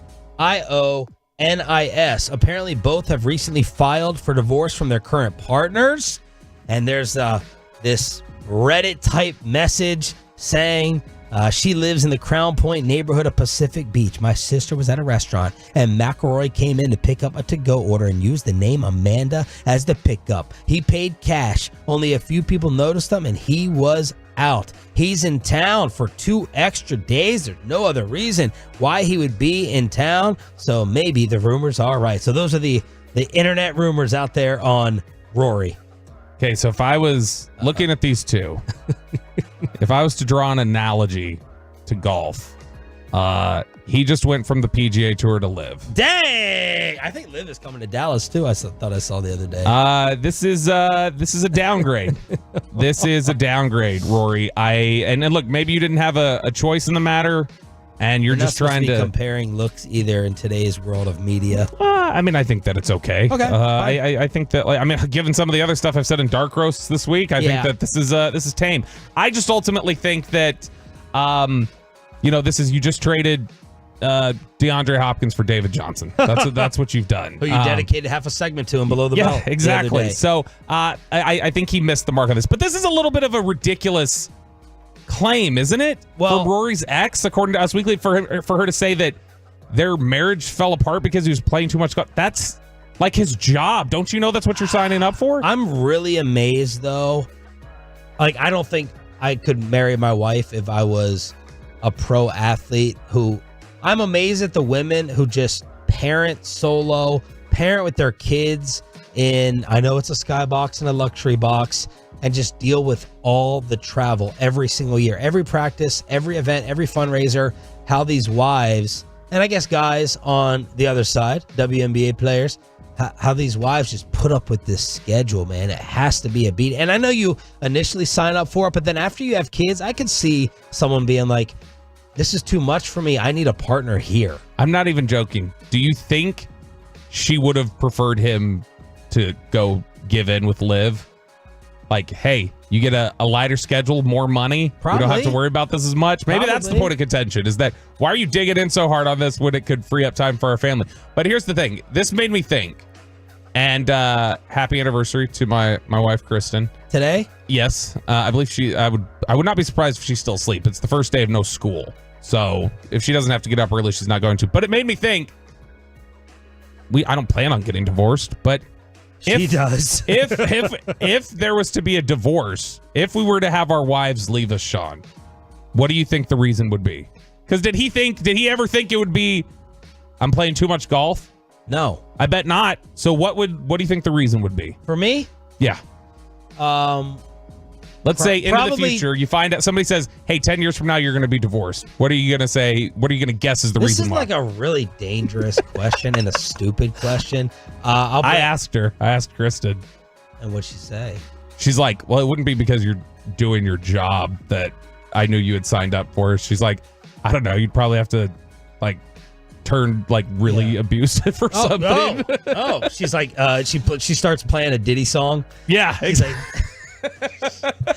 She starts calling you Diddy instead of Daddy. Now, when it goes from Daddy to Diddy, it's done. Yeah, Put that on a T-shirt. When it goes from Daddy to Diddy, it's done. Oh, I'll blame myself because that's a safe thing to do, and say it would probably be my temper. You know what would lead to our divorce? 2 sounds on in the house.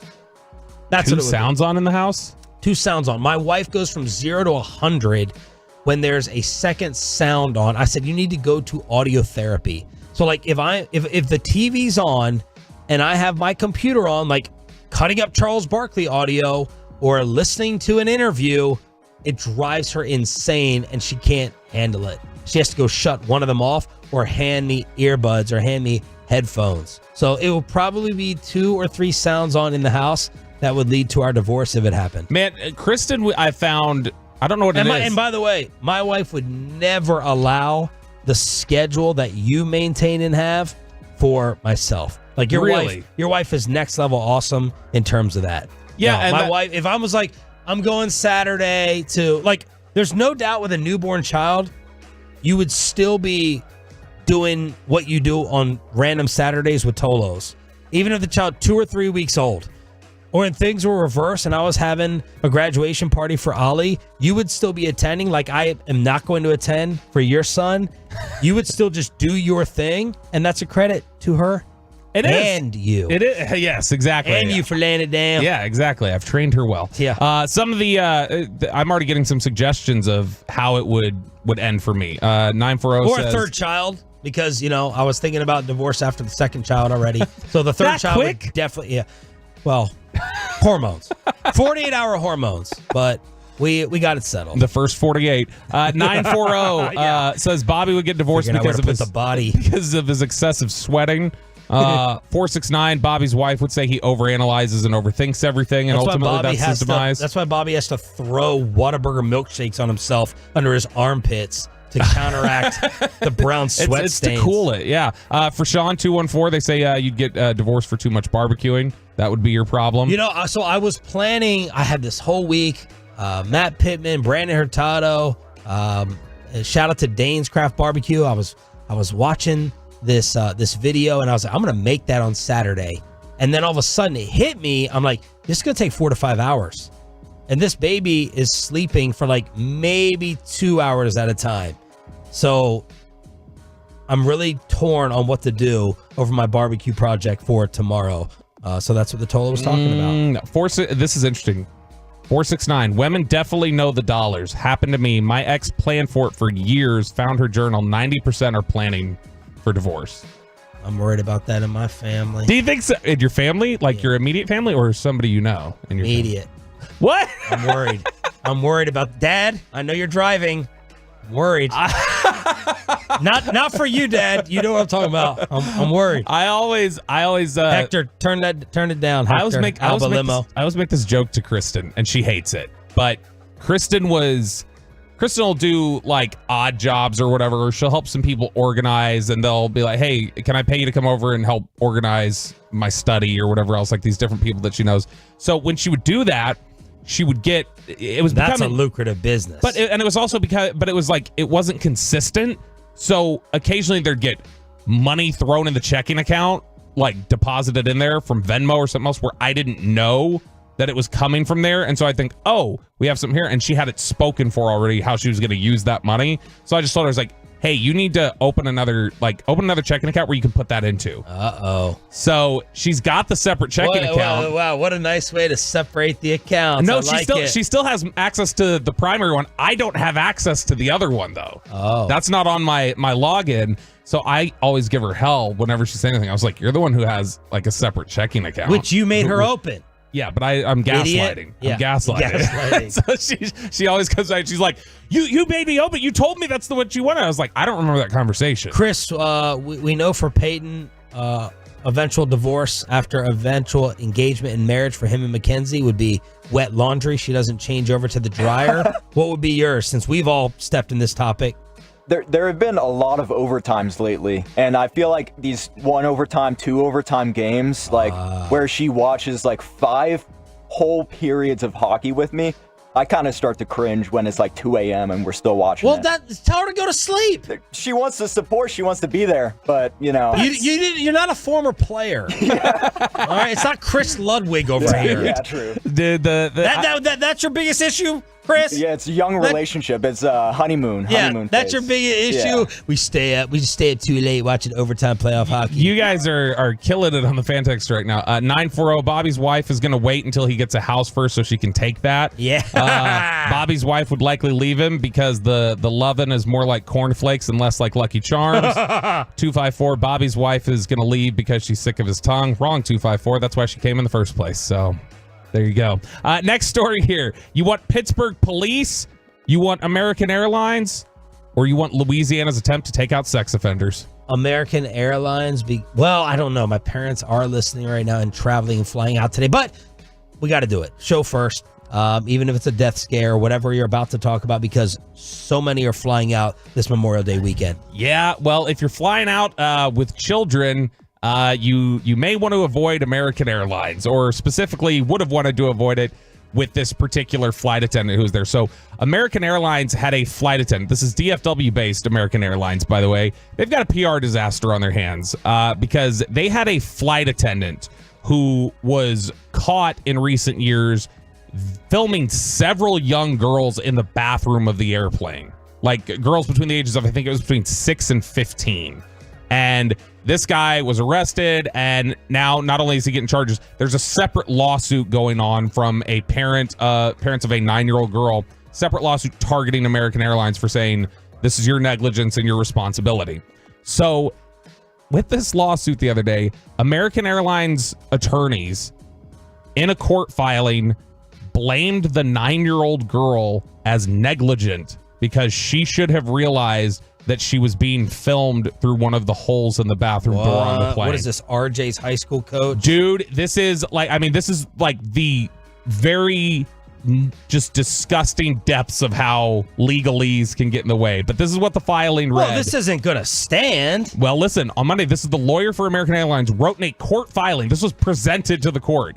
Any injuries or illnesses alleged to have been sustained by plaintiff Mary Doe were proximately caused by plaintiff's own fault and negligence, were proximately caused by plaintiff's use of the compromised lavatory, which she knew or should have known contained a visible and illuminated recording device. That's what they were using as their defense, was that 9-year-old girl should have known she was being recorded. Wow. That's not reasonable. So this came out on Monday, and they got crushed publicly for this. American Airlines was getting trashed. Well, they have stepped in and backtracked on this and said, not our fault. This is not on us. American Airlines on Wednesday released the following statement. Our outside legal counsel, retained with our insurance company, made an error in this filing. This included the included defense is not representative of our airline, and we have directed it be amended this morning. We do not believe this child is at fault, and we take the allegations involving a former team member very seriously. Our core mission is to care for people, and the foundation of that is the safety and security of our customers and team. But this just goes to show there is no line for the legal system in terms of like, well, how can I find this loophole? How can I get them out? So you hire attorneys who go, how do we make sure that we're not liable for this? Oh, easy. Say the 9-year-old girl should have seen the camera. And speaking of attorneys, my former friend Brian is listening, but only because his lovely mother, Bev, has flown into town.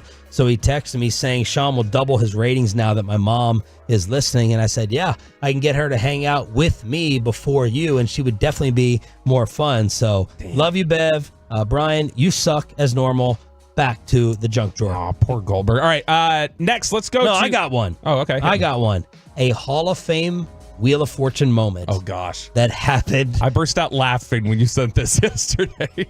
Is this better than the South Park Wheel of Fortune moment? Yeah. Yeah. This is a real life one that happened on Wheel of Fortune.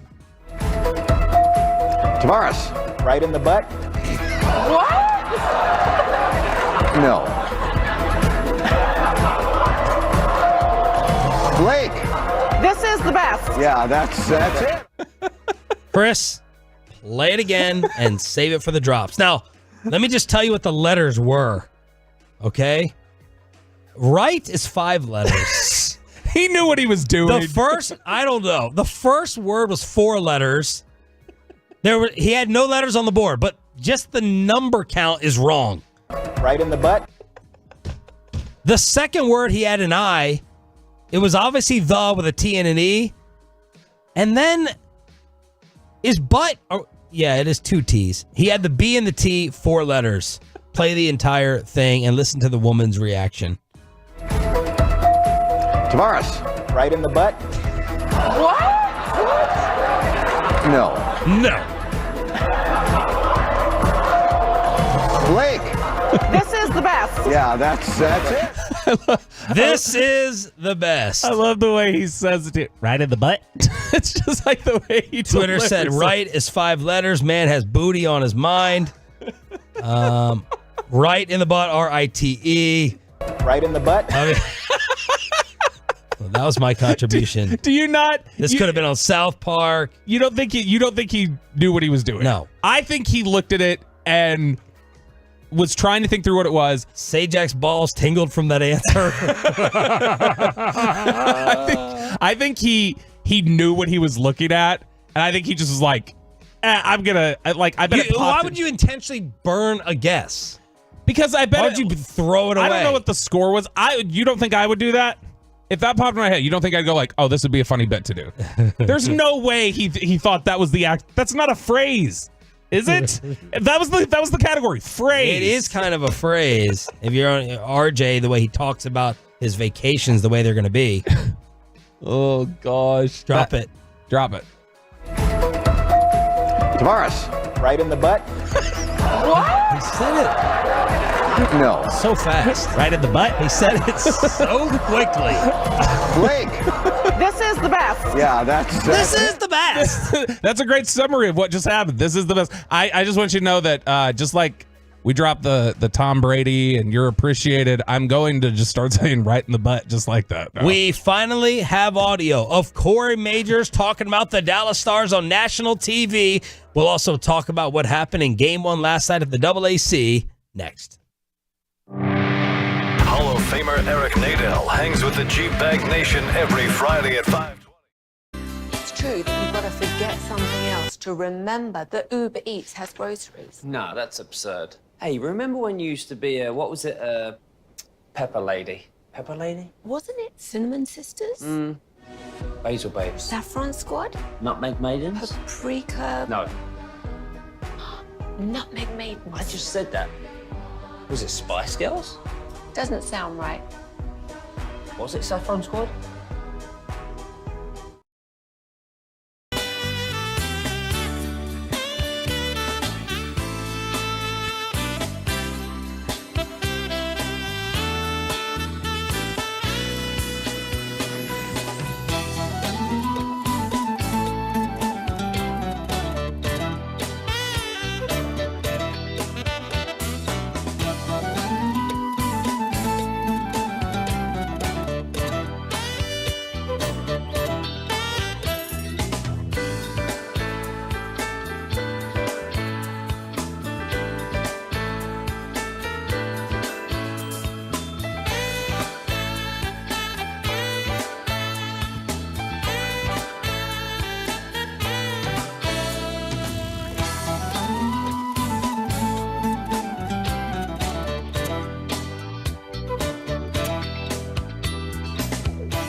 with Sean and RJ right here on The Fan. Tanev plays the puck up the boards.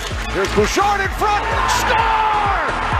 Connor McDavid, the redirect early in the second overtime. The Edmonton Oilers win Game 1. And that's how it ended last night on TNT. Good morning, Metroplex. 8 o'clock hour here on Sean and Bobby, leading you into an extended Memorial Day weekend. Thanks for being a Tolo. That stands for Turn It On, Leave It On.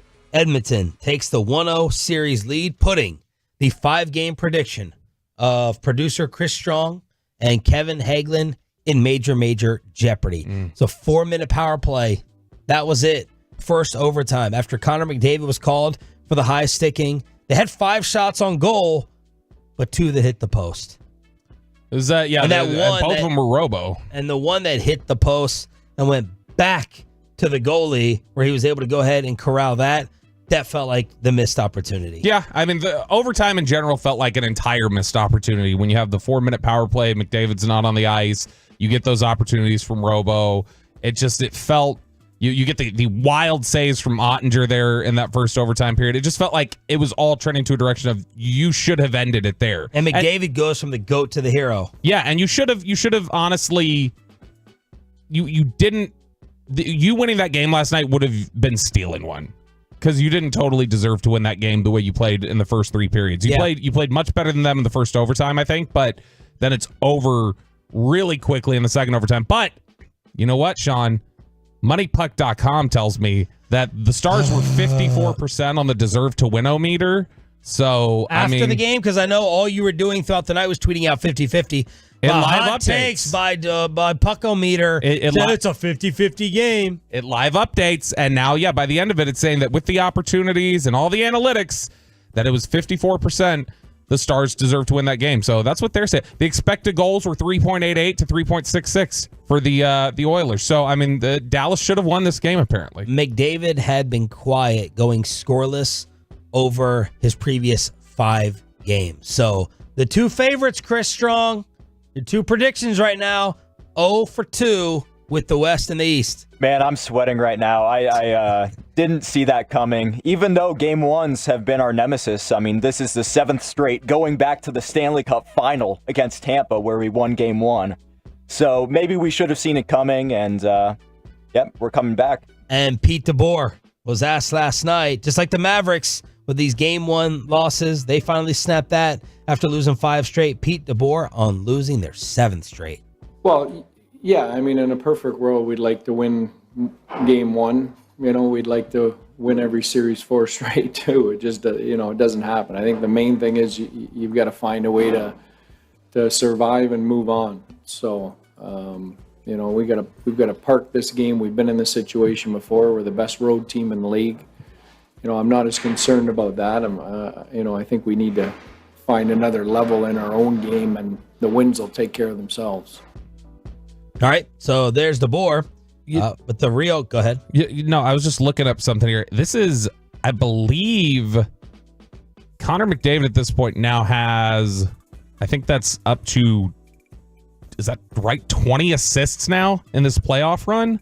I mean, it's ridiculous. It's 20 assists. The record is Gretzky with 31 in one playoff run. So if he goes through a long series here, they're able to get through a cup. I mean, like, Connor McDavid's going to be pushing for an NHL record there. That's absurd. I hadn't seen that number was that high. Did you watch him last night with us kind of being just hockey observers and saying, okay, I get it. That's special. So I didn't get it last night. No, and also, but I'm also an idiot. The thing is that with hockey, genius, everything else. Right, exactly. Soccer. If you have somebody sit down and watch the NFL, for instance, there's a lot of people who don't see what, like, DeMarcus Lawrence does really well, for instance, right? Like, if you're a casual observer, it might not pop for to the you. first 3 quarters. It might not pop to you. And so I kind of feel like it's probably that way with Connor McDavid or other hockey players. There's going to be certain things that I'm just not going to be able to tell, like, oh, that's what makes him really special right there. But yeah, I think there are certainly aspects of it that when you watch him, you're like, oh, okay, I see this, that, I see this or that, and see him moving around and can see what makes him good. But 20 assists in what's now, gosh, I don't even know how many games have they played. It's like it's Don't more you than have the assist a stats? I game. assume that you're looking at the stats. No, I'm looking. I'm looking. Info page. Why are you asking me the numbers? You're looking at something. I'm trying to see how many. It should have games G and it should have A, and one's goals and one is assists. Why you keep asking me? Smart ass. Look at this. It's his game log. Okay. So it's an individual. It's not. I'll show you how to do it. Okay. Okay. I'll show you how to pull up the stats and everything. I thought this was your specialty. That's why you're hired here. You're a numbers nerd. All right. G is games and goals. Yeah. Do you see that's his regular season numbers, not his playoffs? A is assists, tied for first. PTS is points. There's plus minus. And you just pull up the playoff for the regular ones. season. Yeah, I can pull the playoff ones. It's not hard. You're like Choppy. You must have a group text up. No, I'm trying to click on the game log and show me exactly how many games it is. It's 13 games, by the way. 20 assists in 13 games. Forget Pete DeBoer. Forget us. Forget these websites. The real hockey expert, apparently, according to CNN, is Corey Majors, who made a live appearance this morning.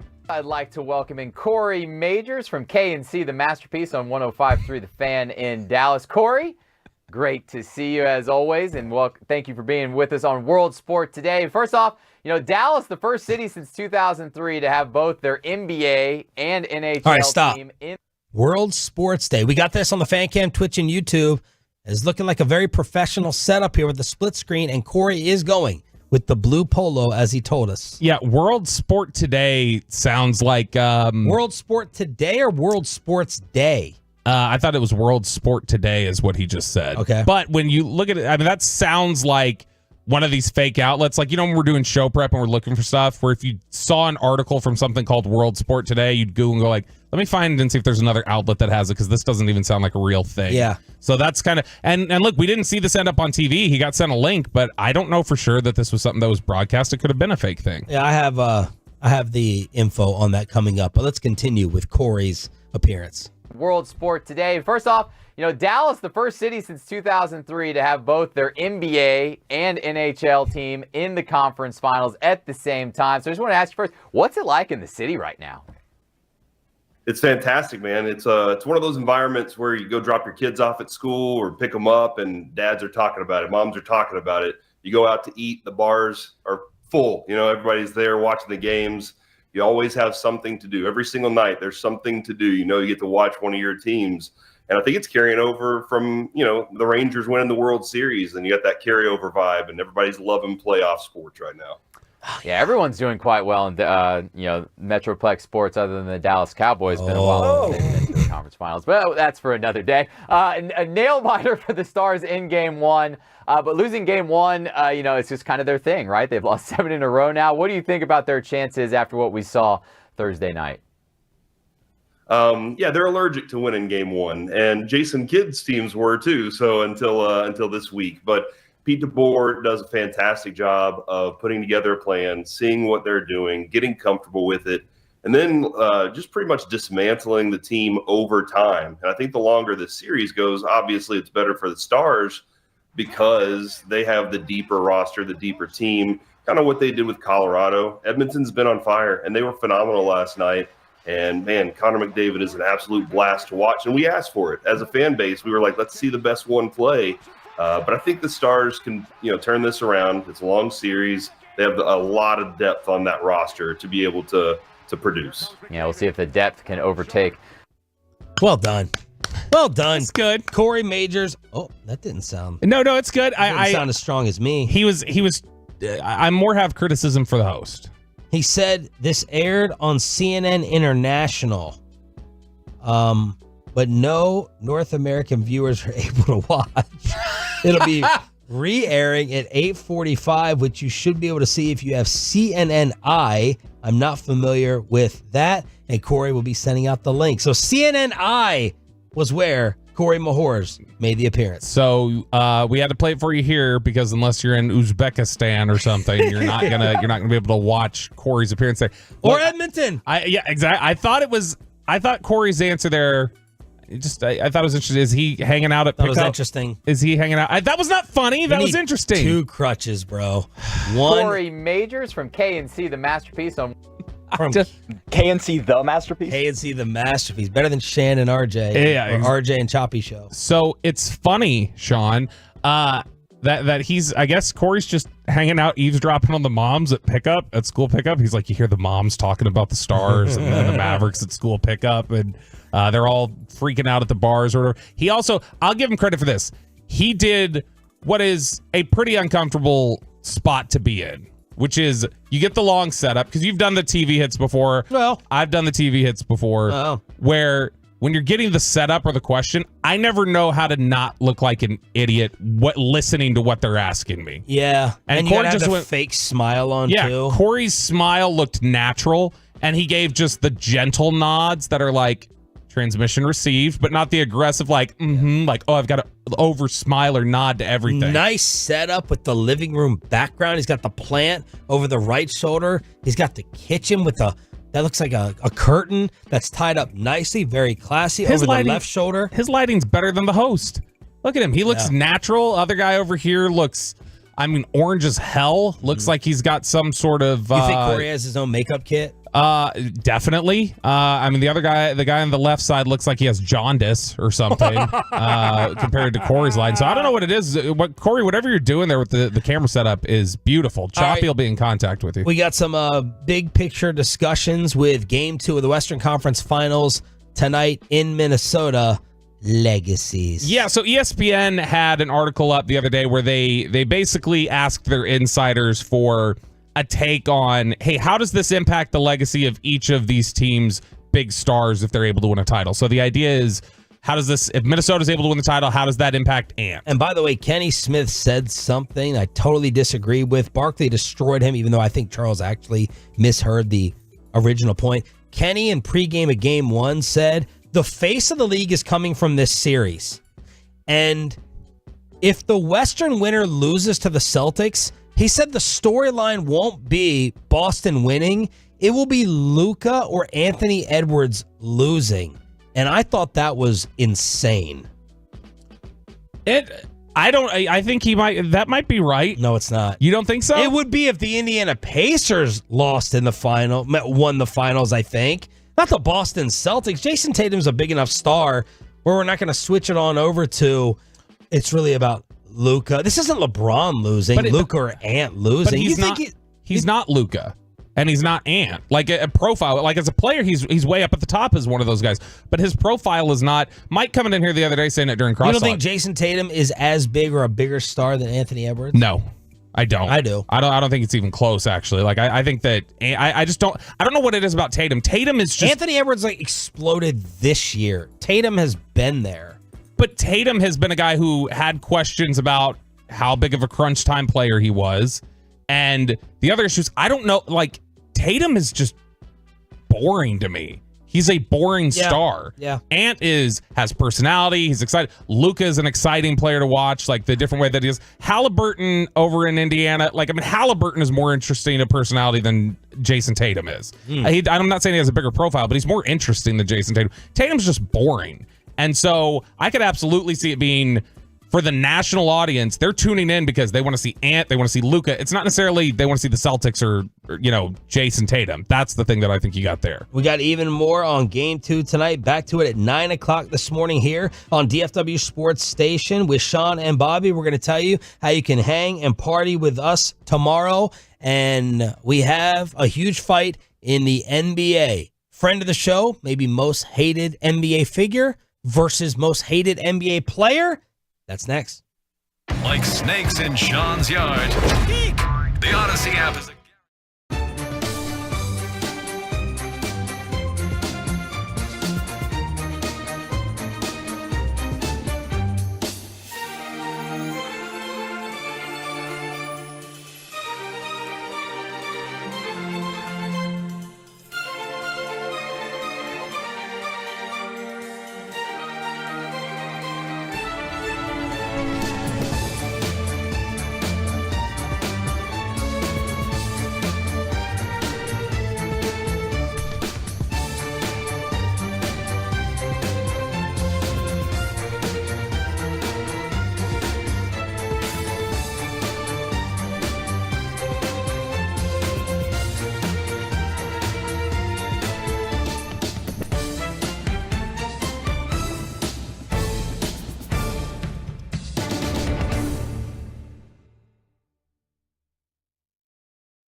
Uber Eats has Lola V products? I gotta remember that. Well, you know, they say in order to remember something, you have to forget something else.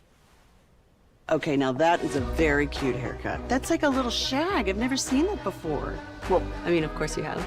It's the Rachel. Oh, is that your name? No, I mean like your name. No, I'm Jen. My name's Jen. Right, but I just mean like this is your haircut. But that's hair on your head. I'm not saying this is your hair. Okay, freaking me out a little bit.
.org and Frankel & Frankel. If you have been injured in a car or truck wreck, call Frankel first, 214 or 817-333-3333. With Frankel & Frankel, there's never an out-of-pocket cost. They only get paid when you win. Frankel & Frankel, the go-to car and truck wreck attorneys in Dallas. Brown comes up with a steal, bad pass from Siakam. Here's Brown, goes up, foul from behind, counted at one. Mike Breen with the call on ESPN as it looks like the Indiana Pacers are done. Jaylen Brown scores 40. They're worried about Halliburton's hamstring. 2-0 mass holes in the East. Good morning, Metroplex. It's Sean Sharif and Bobby Bell with you on DFW Sports Station. And happy Memorial Day weekend coming up. Any plans? Actually, you know what? Maybe we'll save that for 9:20. See what you guys are doing. See what you guys are cooking up and what you're grilling as well. Not grilling anything. I'll be pouring lots of bowls of cereal, though, Sean. You're predicting that? I'm ensuring it. I'm predicting, well, I'll save it for 9:20. Because with you guys, you can argue and still have cereal. It's weird. Exactly. Yeah, exactly. Yeah. See the standards I set in my home? And that sets up tomorrow with the Fan Hang in Granbury, brought to you by Alba Limo. Yeah, we're gonna be drinking out there in Granbury at Revolver Brewing. The drinking is also one of the reasons I'm so confident in my cereal eating later on. But we are gonna be out there from 1 to 4, hanging out in Granbury. Come on out.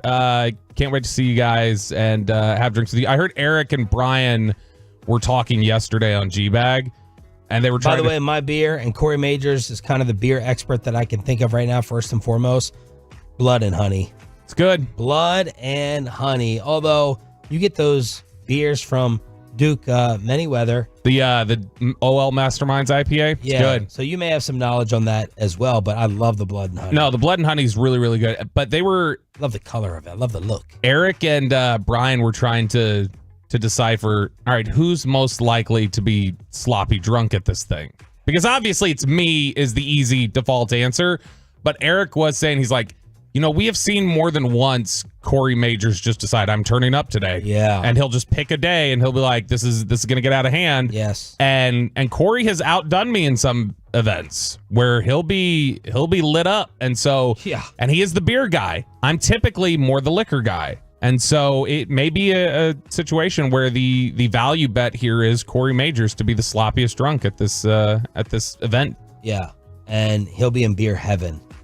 It's all brought to you by Alba Limo. Are you getting Kristen on the bus? You guys meeting here at the station? Yeah, I sent a note to Tim about doing it. So I need to make sure that that's still okay. Because I think they were trying to figure out how many people were going to go on the bus and what size bus they needed. Tim's not going to care. No, but I have to, if they've already planned for a smaller bus because they thought a certain amount of people were going to be on it, and then I'm saying 2 more, and they're like, no, then I need to know. All right, much more interesting than the Eastern Conference Finals, this NBA fight between Draymond Green and Stephen A. Smith. Dude, yeah, this was blowing up yesterday. And I don't know how I hadn't seen the initial Draymond comments until the Stephen A. response. But when Stephen A. responded, Draymond came hard at Stephen A. in an interview with Shaquille O'Neal on his Big Shaq podcast or whatever the hell it's called. But he had been talking about the discussion around him after he had gotten suspended the most recent time, where everybody was kind of ripping into Draymond Green. And Draymond was talking about just how upset he was with Stephen A. Smith and the way that he talked about things during his suspension. Stephen A. Smith really pissed me off. And the reason he pissed me off was because he hit me. He's like, yo, it's been hard for a lot of us to talk about you these last few days. For me, I'm like, okay, it's been hard for me to watch. But I'm watching it because I want to see everything that everybody has to say. But the thing that pissed me off is you tell me it's been hard for y'all to talk about me. Stephen A., anytime I meet someone and they say something about you, it's never like, yo, I like him. He cool. It's always like, man, that dude, he a character, he's this, he's that. And I always say back, I actually know the guy. The guy is actually a cool dude. You can take what you want from the TV screen. I actually know the guy. He's a cool dude and a real dude. And then you get the opportunity to talk about me. And listen, I know you got a job to do. I know you got to do your thing and say what you got to say. But at not one point did you say, well, y'all are saying this person is fucked up and this person need help. Now, I know the person. Say what you want about the basketball player, that's fine. But I know the person. But to sit back and see those that claim to know and appreciate me as a human being just flow with the narrative because it was easy to do, I lost a lot of respect for a lot of people. Was that just flowing with a narrative? Gosh. I think that's... So I can become someone who assaults people nonstop. I think I need therapy. The league has kicked me out. People think you need psychiatric help. And Stephen A. texting you, it's been hard to talk about you and this on TV sets you off. Get a mirror, man. Get a freaking mirror. And the fact that get out of here. He treats that like, whoa. Well, the only reason why anybody said these sort of things about me is because it's just easier to flow with that narrative. No, it's because you've done this. Yeah. Over and over. You are and the over narrative. Again. You are responsible. You did the narrative. Yeah, people gain reputations a lot of times for a reason, and it's because of the actions. And Draymond Green has had this happen over and over again. So he clearly was upset by this, and it became a topic of conversation on First Take yesterday. And Stephen A. Smith responded directly to this criticism from Draymond Green. That's my job. We're on First Take. We have about 12 to 15 segments a day, about 70 to 75 takes a week. Yeah. I give over 3,000 takes a year on this show alone. I've given over 40,000 takes throughout my career. You would think I'm not going to make everybody happy with every single syllable that comes out of my mouth, but I pride myself on being fair. I pride myself on being a human being. I know that Draymond Green has 4 beautiful kids. I know that he has a lovely wife. I know that his mom is wonderful. I know that his inner circle is everything. I know that about him, which is why I've spoken up religiously for him on his behalf on many occasions without him asking, because I know the brother personally and I believe in him. I think he's going to be a star in this industry. I think his podcast is great. I think his future is bright. It's fair. I do think he is fair. I do think too. he will go after people when it calls for it. And of course, I liked him a lot more after he came on with us. I'm trying to tell myself it's not just because he came on with us. Draymond, he's a crybaby. He is, and I do think it's funny that he should be thanking his lucky stars that he ended up in the Golden State situation that he did. He's going to the Hall of Fame because of it. Because Draymond Green on a bad team, bum. Bum? Slightly above bum. Bum. Yeah, just like, what his reputation ends up being, I don't know, who's random defensive player that was good in the mid-2000s or something that wasn't on a title team. Like, that's who it's, I don't know, does he end up being Bruce Bowen or something? Is he as good as Ben Wallace?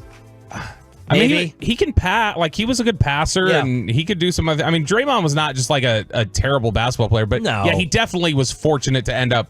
He's not going to the Hall of Fame. He's not Draymond? He's not going to the Hall of Fame on a mediocre or bad team. Oh, okay. I thought never mind. I thought you were saying currently he's not. I was like, well, he's going to the Hall of Fame. Yeah. Probably not. I know I'm not allowed to ask RJ about Hall of Fames. Well, I mean, it's already been decided. In the NBA, it's not even a question. We don't even have to debate it. These are silly topics. I don't know why you put them in the rundown. So yeah, that's what that was. That's why I didn't want to send Choppy an email last week. I just had all Hall of Fame topic questions, and I knew he'd reject them. And then you kind of piggyback on the Stephen A. New York Knicks media topic about. Do we care about who people root for? Yeah, and this was interesting. This was over at Awful Announcing, and they were talking about the topic of, is it acceptable for sports analysts to tout their fandom? Because we all know Mike Greenberg shows up on set for Get Up, and he'll wear an Aaron Rodgers jersey, or the Stephen A. Smith thing with the New York Knicks. And, you've got certain analysts out there or TV commentators apparently supposedly fake loves the Cowboys, right? Who they will lean into. Shannon loves the Lakers. They'll lean into a fandom or they'll talk about it or whatever else. And Awful Announcing was asking like, "Hey, is this totally acceptable?" You've got the days of Walter Cronkite seem to be behind us. That this is something where now people have no problem showing all their biases. And to me, I think this comes down to the specifics of what's your job title. Like, what do you do? Like, Mike Greenberg sitting up there moderating a panel show on like hot sports debate topics or whatever. I don't think that he needs to be some. But does it make it more real that he is a fan of a team? And does it help the ratings with Jets fans following him or people?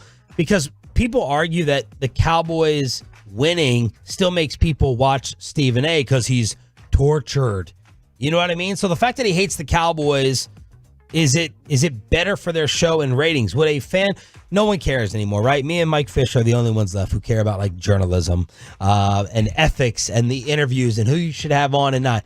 And Choppy's never cared about it, and I think he's right that nobody gives a crap. No one cares of how you're covering it. Was it better for ESPN or not that Stephen A. Smith was acting like he was part of the New York Knicks roster? What do you think? I don't know that I had any net change. I don't know either.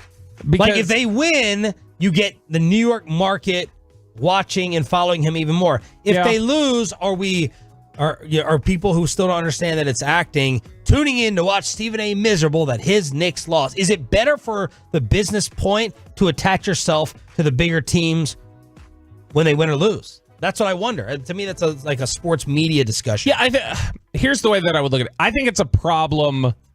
I don't think it's a problem when you're talking about these TV analysts. Jay Williams now. Play-by-play people, it's a problem. If they Adam did that. Schefter can't wear a Jets jersey on set and talk about what a fan he is. That's a problem. Yeah. Jay Glazer can't do that. That's a problem. But even worse for like Mike Breen. Yeah, like play-by-play. Smoltz, like think about how much it doesn't even matter because we as fans think we know who they like and don't like while calling the games. Right, but I think that also shows how that is a threshold that bugs people. That when you're a play-by-play announcer or you're a news person, it's different. I don't think I've ever heard anybody complain about Greenberg being a Jets fan. Like, I don't think it bugs anyone because this is viewed as sports entertainment. It's barbershop debates. Like, that's what this is here. Yeah. So I think news people, it's a problem. Windhorst flaunting fandom of a team would be a problem for people, or Agreed. McMahon or people like that. But I think when Stephen A. does it, or anybody else who's up there just kind of talking like about Michael Irvin. Yeah. doesn't. The NFL Network wanted Michael Irvin as a part of that, right? Because he was a Cowboy fan. Yeah, you want them to lean into that. They don't want other people to lean into that aspect, I would guess. They don't want Ian Rappaport to be like, I'm a big fan of this team, because you're supposed to be the objective news guy. Speaking of the National Football League, is Mark Cuban about to be right? Hogs, pigs slaughtered. Is NFL fatigue on the verge of setting in with you? That's next on the home of the Cowboys in Below the Belt right here on The Fan. Coming up on the next KNC Masterpiece, we'll talk all things Stars Oilers game. Products? I got to remember that. Well, you know, they say in order to remember something, you have to forget something else. Okay, now that is a very cute haircut. That's like a little shag. I've never seen that before.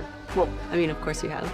It's the Rachel. Oh, is that your name? No, I mean like your name. No, I'm Jen. My name's Jen. Right, but I just mean like this is your haircut. But that's hair on your head. I'm not saying this is your hair. Okay, freaking me out a little bit.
it's true that you've got to forget something else to remember that Uber Eats has groceries? No, that's absurd. Hey, remember when you used to be Pepper Lady? Pepper Lady? Wasn't it Cinnamon Sisters? Basil Babes. Saffron Squad? Nutmeg Maidens? Paprika? No, Nutmeg Maidens. I just said that. Was it Spice Girls? Doesn't sound right. Was it Saffron Squad? Are NFL fans as burned out as the Cowboys were at the end of the season? So, Mike Bassick, right now. Boy, he just, for somebody who says he loves or would love it if he never had to talk about the Cowboys again, he can't help but bring everything back to them every time. Well, he's doing ESPN. But he's doing it in a mocking type of way. Yeah, but it's still an obsession either way. You know what I mean? They're on the mind either way. What's the phrase? Rent free. Isn't that what the children say, Chris? They say rent free. Rent free in your head. He says they don't talk about him on their show. They don't. But I mean, that's because Mike doesn't stack the show. Mike just reacts. And so, because Mike wants to lead crosstalk every time and start talking about Topgolf and everything else. But the NFL Which he will today at 9:40. The NFL is obviously king in the sports media landscape and the sports consumption landscape. And they've really started to challenge boundaries that they've previously left untouched. So we've talked about how the first game of the college football playoff, the NFL is this season scheduled to go directly up against it in TV, which is a first. They're putting games on Friday nights this year for the first time. That has historically been something they wouldn't touch out of respect for high school football communities because, hey, that's our feeder. We're trying to grow the game. That's how you grow the game. Now they're just like, screw it. Those cities that shut down, you can go to, let's take Forney. I know a couple of people that live in Forney, and Forney shuts down on Friday nights. There's nothing during the fall on Friday nights. Everything closes up. Nobody's going anywhere other than the stadium. They're going to watch Forney play football. And so they're really starting to challenge that space now and go, nope, we want that. We're going to take that over. So I thought this was interesting this week from the report that the NFL is looking to expand their national or their international presence. And, they've been playing games over in Germany, over in the UK. The expansion now could include putting a game in Australia. And that's great. Maybe it's a mental thing. I don't like watching the games when they're over there. I take them less seriously. Yeah, when it's a 9 a.m. start, it feels almost like preseason football to me. Now, maybe it's different if the Cowboys were involved. The game they played in Jacksonville in 2014, I don't remember how I felt about it, but it does feel odd when you're playing football at 9 in the morning. And it's a 15-hour difference from here to there, so I don't know what hour you're playing this game exactly. What the NFL actually does, I get why they're doing it and all that, which we may get into. What they actually do when they spread these games out, to me, Bobby, is show that the product is a little bit overrated. Because when you watch an individual single game, you're like, okay, this can be really bad football too. Thursday night games. We've been talking about Thursday night football for a very, very long time. The Monday night schedule. But where, to me, as a consumer, and NFL being my favorite, I enjoy it the most, is Red Zone. When you have 10 games, so the highlights happening no matter what make it feel like, oh my God, this is the greatest thing ever. When it's one game by itself for 3 hours and you get stuck with a crappy one, it's like, all right, is this really that much better than college football to me? Not really. But I will, the game. There's danger in isolation. Just like I get why they're spreading it out. Like, you're going to watch Friday and you'll watch Sunday. So we got you on Friday now and not just Sunday. We own, all the days of the week. Yeah, and look, there was a game last year. I think it was Chicago and Carolina on Thursday Night Football. Oh. That was it was an awful football game. And it was, I think both teams had backup quarterbacks in. It was terrible football. And yet I was sitting down watching in the fourth quarter. And it's not like I was watching the whole game, but it is, NFL's on. I should probably at least tune in real quick, even if nobody cares and nobody wants to hear us analyze Chicago and Carolina the next morning. I still kind of want to watch. Yeah. Because it is the most entertaining sport. But if you're expanding they keep expanding internationally. They keep expanding to days of the week that they previously left untouched. They want to go to an 18-game regular season schedule. They already got their 17th game. They want 18. And I know we've talked about the oversaturation topic. Which Mark Cuban has been tremendously wrong about. Yeah. I mean, to this point, absolutely. Hogs get fat, pigs get slaughtered, or pigs get fat, hogs get slaughtered. I think that's it. I mean, PETA wouldn't want you to kill any of them. Yeah. So that's how I take it. The NFL, though, they have yet to say, like, all right, enough. We're good. We're happy to be here. This is it. So where does it stop for them? Like, at what point does it say, if they go to 18, are we eventually going to have 20? Do they start expanding the playoffs? One of the things Chop and I talked about, do you think we will ever see the NFL play-in game? Like we've gotten in every other sport basically now? Maybe. That could be fun. And they just go, I mean, it might ruin bye weeks or it might change some things up, but in general, like, do they say we want a play-in game? We want 20 games eventually. When you say this is where baseball, something that I think they have to also remember we need a break for the build-up. Because if baseball, the NBA, and hockey all decrease their regular seasons, I think it would increase ratings and make us more interested. There's too much. That's oversaturated. So be careful. I would just say be careful in terms of that. Because if the NFL claims every day of the week, though, with a game, or most days of the week, and the NFL starts saying, okay, America's not enough. We're going to play games in Germany. We're going to play games over here in London. We're going to go to Australia. Okay, how do we make up for some of that? Okay, easy. We're going to add a 20-game schedule now. And you're going to play 8 at home, 8 on the road, and you're going to have 4 international games. So we have multiple international games at multiple sites. Like, I mean, it feels like they're modern-day Rome. Just going like, how do we expand and collect more and everything else? And I just wonder, and this is the thing that I'm curious about, and I want to hear feedback on the Frankel & Frankel Injury Attorneys text line, 877-881-1053, is the question of, we've heard the phrase, too big to fail. And obviously that's kind of a tongue-in-cheek thing. It's almost like the unsinkable ship, the Titanic. But is the NFL going to get to a point where they keep expanding at this point? Or is there a point where you say it's too big to succeed? It's too much. Like, it's too big of an over. I think the NFL might find they've overreached with the Saturday and Friday games. You going up against college football and you going up against high school communities, you might be testing the limits of how much people are saying, I'll watch at any cost.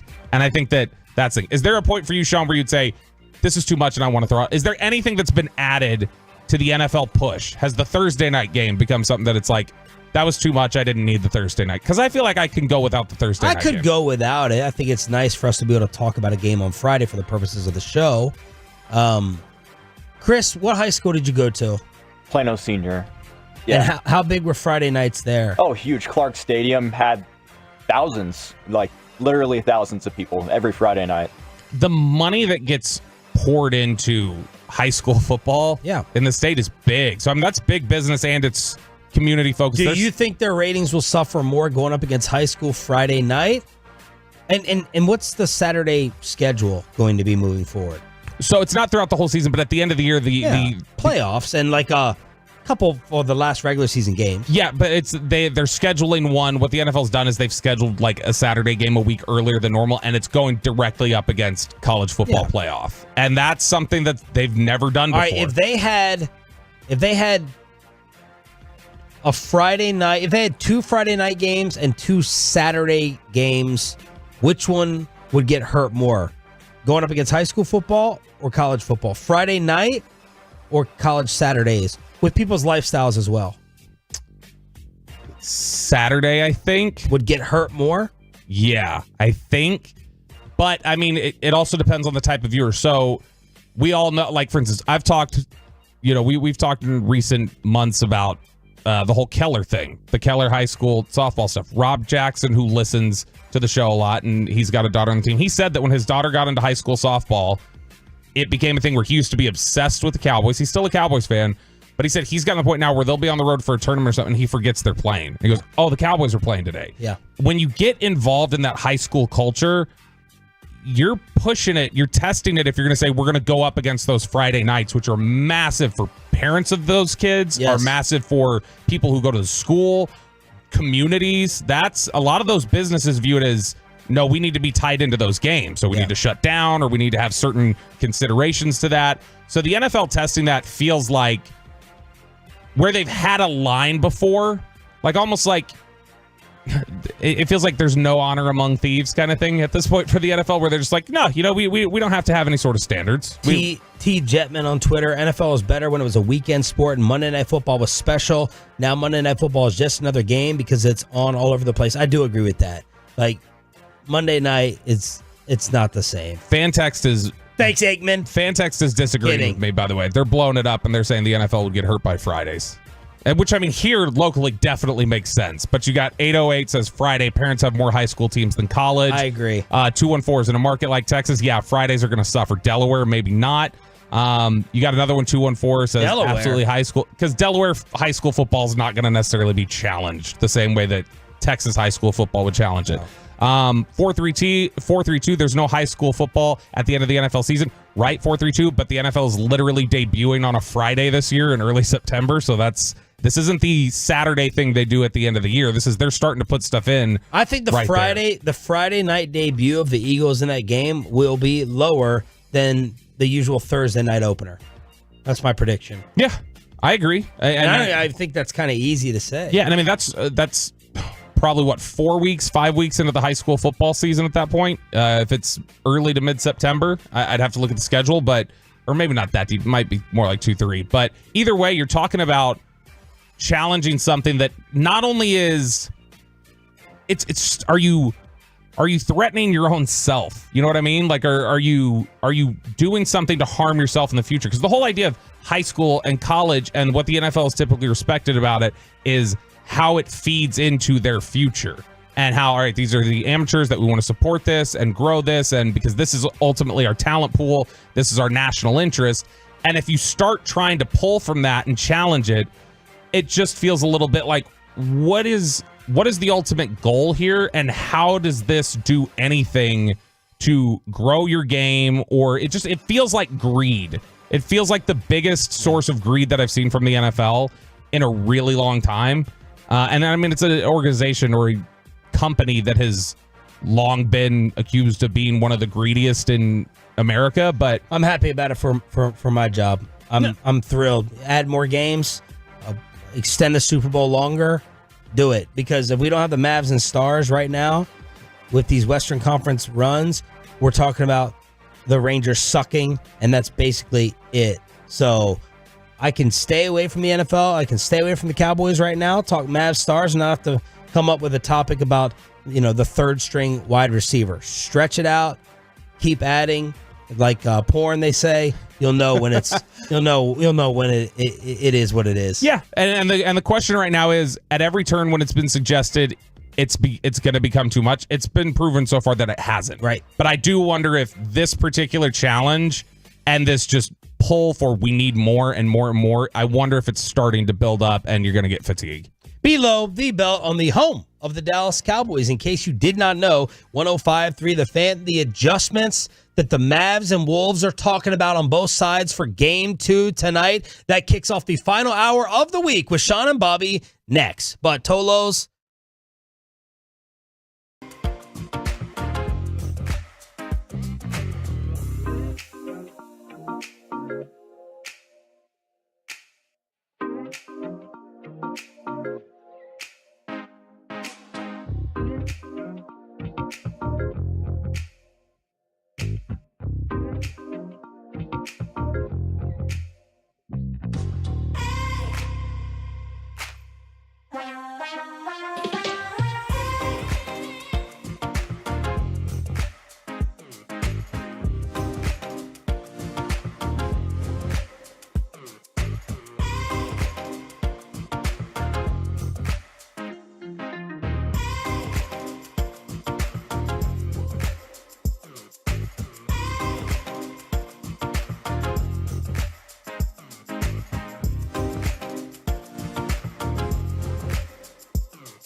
Do you think it's true that you've got to forget something else to remember that Uber Eats has groceries? No, that's absurd. Hey, remember when you used to be a, what was it, Pepper Lady? Pepper Lady? Wasn't it Cinnamon Sisters? Basil Babes. Saffron Squad? Nutmeg Maidens? Paprika? No, Nutmeg Maidens. I just said that. Was it Spice Girls? Doesn't sound right. Was it Saffron Squad?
Turn it on, leave it on with Sean and RJ right here on The Fan. Final hour of the week. Fist pump time on the Fan Cam, Twitch, and YouTube. Sean Sharif, Bobby Belt, RJ and Peyton back next week. We got Chris Strong and Rai Rai holding it down. Feels like the week has kind of flown by. It has, yeah. Now, you mentioned we're going to have RJ and Peyton back next week. Tell me if you believe this from Choppy. As he was walking out the door last Thursday, he was saying something like, yeah, well, and then I'll be, I'm out tomorrow, and then I'll be out for a week. And I had said, well, yeah, but then you'll be back the following Tuesday. It's not even the Monday. You're going to have basically a full week and a half because of the holiday. And then he went, oh, I didn't even realize that. I didn't realize that day was that. And he was trying to sell. It was not sarcastic. I don't believe him that he didn't know he was getting Monday, too. I do. You do? I didn't realize until like 3 or 4 days ago it was Memorial Day. He didn't remember a certain graduation. You think he remembered Memorial Day? Yeah, because that's about him. That's about him and his time. Yeah. And so I would think that he would absolutely remember, oh yeah, I've got that. I didn't buy it from him. When he gave me the chuckle, I was like, I'm not buying this. I don't think this is real. I will tell you this. I know he'll come back and wanting to talk about more stories over his vacation than me having a child. I can guarantee you that at 5:30 on Tuesday morning. It'll be more vacation. His prep email, which by the way, he did say he's completely resetting his prep email on Tuesday. What? He said he's completely resetting his prep email on Tuesday. Resetting it how? He has the carryover stories. He said he's just blowing out the whole email and writing a brand new one. Okay. So there won't be any carryover. So I'm guessing half of the email will be vacation stories. He said he met a Tolo. I saw him post that on social media. Met a Tolo out at the pool in, where does he say? Cuckoo Clan or whatever he says. I don't know how he was pronouncing it. And we have a Tolo who is apparently starting his weekend early on the fan text. Do we? Oh, we got a choppy moment. I guess. What did I miss? You just read me a text about a guy partying. Oh, yes, that one. Okay. There we go. I didn't know we were going to read that on the air. Why not? Somebody had texted in, went a little heavy on the wake and bake this morning. Just sitting in my office, going through my junk mail, listening way too hard to you dudes. I love, here's my favorite part that I know he's telling the truth. He sent this exact text in 1, 2, 3, 4, 5, 6 times in a row. So yeah, take it a little easy, drink some water, and find whatever, and join the G-Bag Nation. Chris, that's that weed. Chris Finch. That's good. That was good, Chris. Not happy, trying to get his team riled up. Some Phil Jackson type media motivation. Chris Finch apparently let his Timberwolves have it in the film session after game 1. Yeah, it was a rough film session. I told the guys it's been a long time since I've been this disappointed in your effort, your performance, your attitude, your application, your attention to detail. It just wasn't there. Western Conference Finals started. I'm not sure if they got the memo. They got it this afternoon. So, what did you try to hammer home the most with that? Our approach, we just played flat. Game plan was not on point for execution. Decision making on offense was not very good. Got beat by a lot of hustle plays, transition, offensive rebounds, stuff like that. It just can't happen. It's interesting in a few different ways that he's talking about, hey, their effort was bad, their attitude was bad. Yeah. He said they came out flat. I thought exactly the opposite. Didn't you feel like in that first quarter it was like, man, Dallas is having to do some things to make sure this doesn't just sweep over them now. Yeah, this could go from 9 to 15. Yeah, and I felt like they came out with a lot of energy, and it was just they kind of tapered at the end. But maybe the meds from the broken leg are getting to Finch. Maybe that's pretty aggressive to go. I don't know if they got the memo that the conference finals started, but they know now. And TNT and Shaq and Barkley had a major problem with the Wolves and Anthony Edwards talking about being tired, and Kyle Anderson was asked, he's Draymond Green's X Factor, the guy who looks the least like a basketball player that I've ever seen in my entire life. Kyle Anderson saying can't be a factor. Yeah, that fatigue can't be a factor at this point of the season. I think after the film session we had and losing game 1, we'll have a lot more energy and juice game 2. All right, so Tim McMahon, Mavs insider, Brian Windhorst, the great Brian Windhorst, and others were reacting to game 1 and previewing game 2 with some adjustments that we could see tonight and over the weekend. Yeah, they were taking a look at just the different, takeaways out of game 1 and sort of the different ways. So it was a McMahon takes the Mavericks, and then their other writer, their Timberwolves beat writer, Dave McMenamin, he took the Timberwolves side, and then Windhorst kind of gave the national approach. Who's dating, what's her face on the NBA show? Malika Andrews.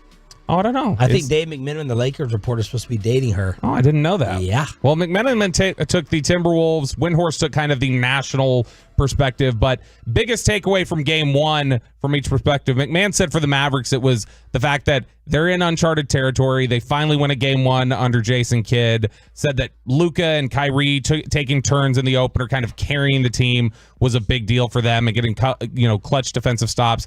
McMenamin said for the Timberwolves, it was in what should be a long competitive series. The Timberwolves already showed that failing to execute on the little things can make the difference. Yeah. So he talked about the goaltending, the turnovers, those sorts of things. But what was interesting to me from Windhorst was he said the biggest headline to him coming out of this was that you could feel the big game experience of Doncic and Irving as compared to Edwards and Towns, and that became the defining storyline in game one. I thought we talked about that. We're trying to figure out if that was a factor or an issue, and I didn't feel like it was an experience thing down the stretch, right? But that's so hard to quantify. It is, but it's an interesting perspective where Windhorst has it there, and then we referenced earlier today over at the Ringer where Sirit Sohi said the experience factor came in. Anthony Edwards took what was given to him by the Mavericks. Luka Doncic took what he wanted from the Timberwolves defense. My experience factor for game one was Kyrie in the first half. I think it's so easy and automatic for us to just say, what happened at the end? They missed shots and we made shots. Our experience won out. It's just a simple, lazy kind of opinion that you can have. Kyrie looking around and saying, these guys don't have West Finals experience. I'm going to take over early. That is the thought and approach of someone with experience. Does that make sense? Yeah. No, and I think that... Of course it does. I said it. I think when you see experience matter, like for instance, it didn't pop to me in Minnesota. Where it popped to me was last series. Chet Holmgren in big moments looked a little scared. Looked like he wasn't comfortable stepping up in those big moments. Indiana at the end of game one, those two, Halliburton losing it and Siakam ball off the hands. Is that experience or was that lack of coordination in a moment? I don't know. Yeah, it's like the clutch gene question. What is clutch? Is it you raise your game or everybody else drops? Yes. It's that kind of a question. So what is the adjustment that we can see in game two? Tim McMahon says from the Mavericks perspective, they need to tweak their tag team center rotations to tilt the minutes heavily towards Derek Lively. Ooh, so there's a lot of, and we have to have some tank apologies apparently, because there's a lot of Sam Presti OKC mentions with Derek Lively. CBS Sports says how the Mavs tanking 2 games helped them get to the 2024 Western Conference Finals, and I've heard others bring up for all the praise that Sam Presti gets for what he's built in OKC and what they have in assets. He helped the Mavs get Lively and took on a bad contract, and you could argue that Derek Lively is exactly what the Thunder were missing. Yeah. I mean, he was somebody who, when you talk about young players not being shaken by the moment, there were some young players in OKC that looked too big for him, and Lively didn't look that way at all. Lively looked more comfortable than some veterans on the court in that second round. But also, let me point this out, it's also easy to look more comfortable when you have Derek Lively's role. When you don't have the ball in your hands as an offensive player and your job is to rebound and block shots and defend, it's a lot easier for us to say you're more comfortable. The only way for you to really get exposed with nerves is on the free throw line when they're not running any offense through you. Which he did. He did make some big free throws down the stretch. Yeah. And I think what you see is he's not afraid, though, to take the ball in those moments. He's not afraid to challenge shots. He's not playing, how we've talked before about Luka. Sometimes when he gets the fouls up there, he's a little more timid on defense. I'm can't get the foul and steps back. Derek Lively is just, he's going, I'm playing basketball and I'm not thinking about it. We're just going to, play our game the same sort of way. That's that steady level there. McMahon says changing the starting lineup would be too drastic at this point, so not flipping Lively into the starting lineup. But he says it's impossible to ignore the plus-minus with Lively on the floor versus Gafford. So for the postseason, how big a discrepancy do you think there is between Gafford and Lively in terms of the plus-minus? I know that Lively's plus minus is through the roof awesome. It's 172 points.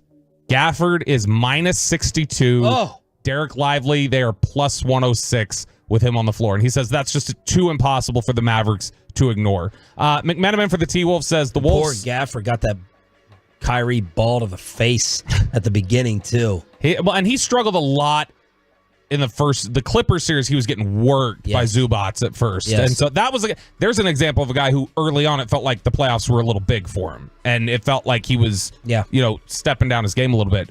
McMenamin for the Wolves says the Wolves slowed down in the second half, scoring just 43 points compared to the 62 in the first two quarters. After the defeat, Towns and Edwards lamented Minnesota's meager 12 fast break points. Edwards also got on himself for letting Irving beat him down the court for a layup after a made basket by the Wolves. Minnesota sounds ready to pick up the pace in game 2. So better pace on offense, trying to play with more intensity. Some of the stuff Dave Finch just mentioned there about hustle. For Windhorst, he said the Mavs have announced their game plan. Chris Finch, yes. The Mavs have announced their game plan. They will pack the paint and dare Minnesota to beat them with the outside shot. Dallas wants to put multiple bodies between Edwards, Towns, and the rim. Edwards had to work extremely hard to create space for himself throughout game 1, and Towns had no space when he was inside. In the first half, the Wolves went 11 of 25 on 3. In the second half, 7 of 24. Edwards and Towns were combined 12 of 36 from the field. That is a winning formula. What was interesting, ESPN threw the stat up there just a few minutes ago on shots that ESPN Stats and Info graded as open looks for Anthony Edwards in game 1. He was 0 for 6. That, again, is one of the things where you ask, okay, is that the moment getting to you a little bit? Or fatigue. Yeah, fatigue. I mean, heavy or not legs. his specialty. He's not this knockdown, dead-eye shooter. He's shooting 10 and 12 3-point attempts, and he was like 6 during the regular season. Again, great for the Mavs, not his game. Yeah. Now, the X factor for each guy here to close out the series, Tim McMahon says it's P.J. Washington, the Mavs surprise star of the second round, struggled from 3-point for most of the opener, hit the clutch 3 late in game 1. He did that in game 6 against the Thunder, too, where he couldn't shoot at all, and he made 2 big ones late. So he says that's going to be a big one right there is P.J. Washington. McMenamin says it's Jaden McDaniels. He said it's hard to ask any more of him than what you got out of game 1, especially through the first 3 quarters. Defensively, Doncic shot just 4 for 12 with McDaniels as the primary defender. Offensively, McDaniels scored 21 points on 8 of 12 shooting. And then Windhorst says the X factor is Mike Conley. He says any lingering impacts following his Achilles tendon injury are hard to predict, but the Wolves badly needed offensive organization and his calming influence down the stretch. Conley's presence wasn't felt in crunch time of game 1, a crucial pivot point for the Wolves moving forward. He had a big turnover. I think he had 2 turnovers late. And Luka, that was obviously the one where he had defense on him and he wasn't able to get through. 4 keys that I have for tonight. We know that the tidal wave of emotion is coming in Minnesota, Madhouse, but their head coach just called him out. We know that a first 5-minute, maybe first 10-minute tidal wave of emotion is coming. Withstand that. Number 2, I'm a little bit worried about foul trouble for one of the Mavericks with Anthony Edwards going to the paint. If I'm Finch, I'm telling him, unless you are wide ass open, you're going to the bucket. Maybe we get an offensive foul or 2 from over-aggression. Mavs 3s early on. They made 6 compared to Minnesota's 18. Well, they showed themselves as a 3-point threat early. And then early Kai. Will Kyrie Irving be that aggressive again? My 4 questions and keys for this evening. The Dallas Stars lose game 1. We'll recap that. And Charles Barkley with a message for Peyton Russell next. We chapter your favorite segments and even bring you the entire Sean and RJ show.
Uber Eats has low fee products? I gotta remember that. Well, you know, they say in order to remember something, you have to forget something else.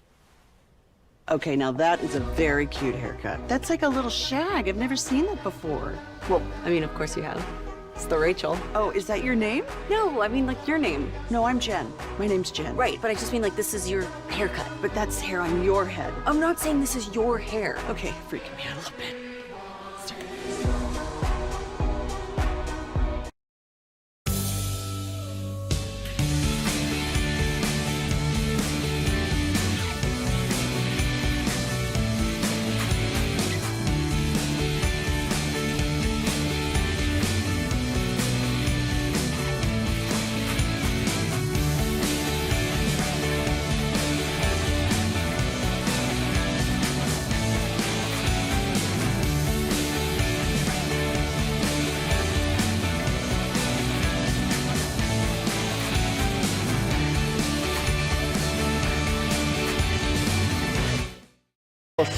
McDavid, cross ice, broken up by Tanev, then Hyman gets to the puck and scores! Zach Hyman with his 12th of the postseason, 2-0 Edmonton. How did that happen? I think Jake Ottinger was wondering the same exact thing. Hyman against 2 stars emerges with the puck. Make your Hyman joke, I'm not. Bobby. I have no joke to make. Make your joke. I have no joke All right, to make. Then what were you going to say? Because you have a stupid-ass look on your face. I was just going to say I was surprised he broke through. That's all. The Stars have not won a Game 1 in the playoffs since the NHL bubble in 2020. They have not won at home since 2016. They had 3 chances to take a 1-0 lead at the AAC this postseason, but ended up coming up short again last night. 0 for 3 power play in regulation, 0 for 2 in overtime. The huge one, the 4-minute penalty on Connor McDavid as they went off the post twice. Yeah, you know what's interesting? It's like not even. What? I love that you've finally run up against a more professional broadcaster who is just calling out all your little things. It's interesting. It's funny. You know it's interesting. You know it's funny. And now I've known your about it's brain interesting. is scrambled like the awesome eggs that you make. I know. Holy crap! I've always known about it's interesting. Gordon Ramsay could not scramble your brain more than I have right here. I've always known it's interesting. I knew I had picked that one up because that one has bugged me for a long time. It's funny is the one that is irritating me now because I didn't realize I was saying I didn't realize I had replaced that. And that's we need everyone's crutch phrases on the station as well at 877-881-1053 for any of the shows. Oh yeah, send them in. Shine a spotlight on Sean and RJ too. What are their crutch phrases that they say all the time? You're like my wife. Instead of like looking in the mirror at something, it's like, well, you do that. I've acknowledged it for 4 hours. We're just gonna take a turn doing it for you now. Is all. Yes. So we've got the. Does Broadus have one? You would know in Love of the Star, you'd think. No, not a crutch phrase. Because McCarthy's we've decided it's just like anything. Well, it's just like anything. Yeah. Okay. I don't think Broadus has a crutch phrase. He says Aisha's name a lot, but I haven't noticed like a crutch phrase or anything. I'm trying to think if there's. We already know that Kevin's is so like he'll do that one, but other than that, I don't know that there's any that really stand out to me. All right, y'all text it to us if there is. 214 says, coming up next. I got rid of that. Tim Collins told me to get rid of it. I actually had ruined at one point. The morning show? Yeah, I did that. Kevin Gray used to do, obviously, the gray area where there is no gray area. And so when we would host on the weekends and he would set up any topic, he'd say whatever the topic was, and I would say where there is no gray area. And he became, I think, so self-conscious about me doing that he stopped using that as his tagline for his segment. Man. I felt bad about it. So, but I love KG. He was listening this morning. He was texting me about the jokes we were making. So, no, it's with the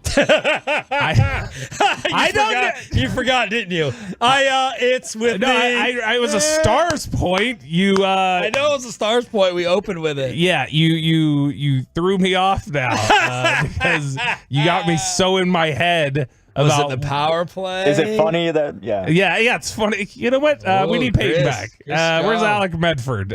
Bring back Ross Lebinsky. That's what I need right now. So I don't remember what my point was, Sean. Just go to Money Puck and copy something they said. 54% on the deserve to win meter for the Stars.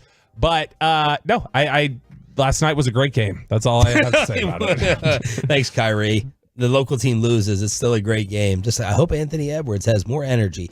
Tyler Sagan puts on his show, but Connor McDavid gets the final revenge in the second overtime. Stars struggle to overcome the penalty kill. 877-881-1053 is the Franklin Frankel injury attorney text line. Hit us up. A lot of people sending in broadest crutch phrases.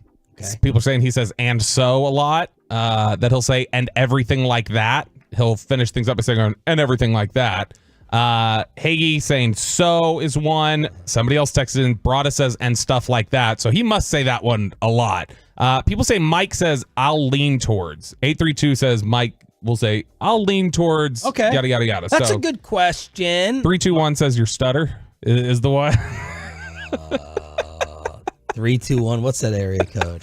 321 is that's somewhere. in Texas, 321 isn't is it? an actual area code. Mhm. Yeah. My stutter. I do have a stutter. Oh, it's Orlando. Orlando? Mm-hmm. Okay. Listen to Sports Talk there. Reggie says right a lot. Reggie does. I've heard Reggie. You'll say something and Reggie goes, right. This is Choppy's crutch. Just the face he makes when he hasn't quite been listening, but he's trying to make it look like, wow, what you said is so provocative. I don't know what to say to that. Tolo Dan, this dry-sidled dude is a pain in the ass. So there's a Stars comment right there. And then Richard saying, can you give a shout out to my son Gavin? Graduated from Weatherford High School last night. He will be attending Angelo State University in the fall. So congratulations to Gavin and Dick. All right.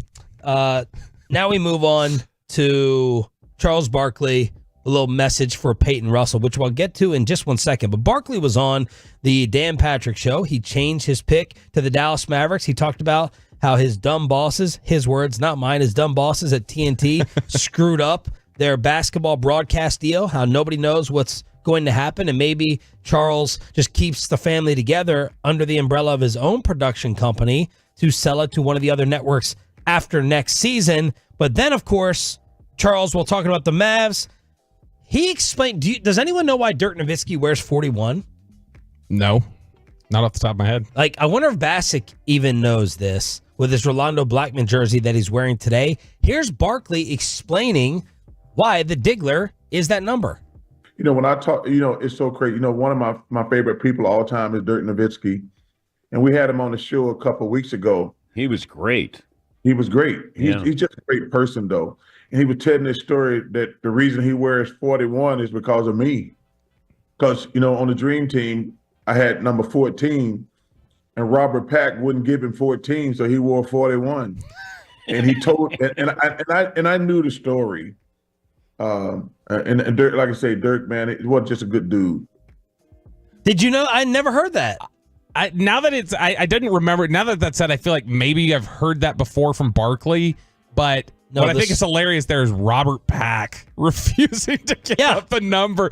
It's like, I get Robert Pack was a veteran, but Robert Pack is not a guy to necessarily be standing in there and going, no, I'm not giving up my number to a top 10 pick. No, the story that I'm sure you've heard is Charles trying to recruit Dirk to Auburn. I did. I tried to. You know, it's so funny. We were playing, like Nike had always taken us to different countries every year. And Dirk's got like 31 at halftime against us. Like, we NBA players. We're all not prime. He's got like, yo, man, who this damn skinny-ass white dude? Dirk's got like 30, 31 at halftime. And Scottie Pippen like, I got him in the second half. I got him. And Dirk finished with like 50. And I was like, yo, man, who the hell are you? And he just like, I'm Dirk Nowitzki, blah, blah, blah. I said, yo, man, how much money you want to come to Auburn? He's like, I got to go in the Army. I said, yo, man, you're 7 feet tall. Your ass not going in the Army. And I got all his contact and everything. And Nike called me like a couple months later and like, he got drafted. And I was like, oh, man, I would have loved him at Auburn. But I don't want to say you were NIL before NIL. Hey, brother, I just want Auburn. I just want Auburn to be good. Can you imagine? I don't even mind Dirk breaking all my records. He would have been great at Auburn. I love Charles. And I do love how long he is for a national media that for years, by the end they didn't, but for years took shots at Dirk and just refused to accept how good he was. Barkley was always one who really stood up for him, and I've always appreciated that. Well, you're going to love him even more because this is Charles Barkley with an indirect message towards our beloved Peyton Russell. And Tom Brady does this a lot as well. And there's one more person. Dan Le Batard apparently also does this. Man code violation, as during this interview with the Dan Patrick Show, Barkley's hotel phone starts ringing. Now, who in the hell is calling my room? Now, see, this is somebody I don't know. Because you're under an alias. I'm under an alias. Okay. And my phone never rings in the room. Could it be Shaq? No, Shaq. No. Shaq would call me. First of all, I have to tell Shaq all the time. The dudes don't FaceTime each other. He always FaceTimes me. Yeah. I'm like, dude, we're men. Men don't FaceTime each other. That's stuff women do. Men don't FaceTime each other. And not everyone would be able to even get away with that. You defend someone by saying, no, women FaceTime. So Pepe Los Hombres in Vegas, that was for you, as they just FaceTime each other almost every single day. Yeah, he acts like it's insane to do anything other than FaceTime. Like, why would you text? Why would you call? Like, you FaceTime is which, and they do the whole group sesh together. They do that together. They'll have like 5 of them on a call. Chris, are you a big FaceTimer? No, because I feel like people never want to answer one. Like, it depends on where you are. If you're like in bed, like, why would I answer a FaceTime? It's like on the opposite end of the spectrum from a text. I'd prefer a text over a call. Yeah. Definitely would prefer a call over a FaceTime. Kristen hates that. She has complained about this routinely. Can you lately. FaceTime on that phone? Yeah, you can do the same thing to another Android. So I do it to I call the girls in the morning when they go to school. But Kristen hates how people are so averse to answering phone calls. Where she's like, it's so much easier for me to just call you really quick and spit out whatever it is I got to say or talk to you, get an answer about this. And I saw her send out a rage Facebook message the other day. Did she? Yeah, it was something like, if I'm not answering, call me. It was something having to do with that. Like, if I'm not answering my text, call me. Yeah. So she does get worked up when people don't answer phone calls. It's a good thing I'm not friends with her. Yeah, because you do not answer phone calls. You hate phone calls more than anybody else. You think I hated them the most?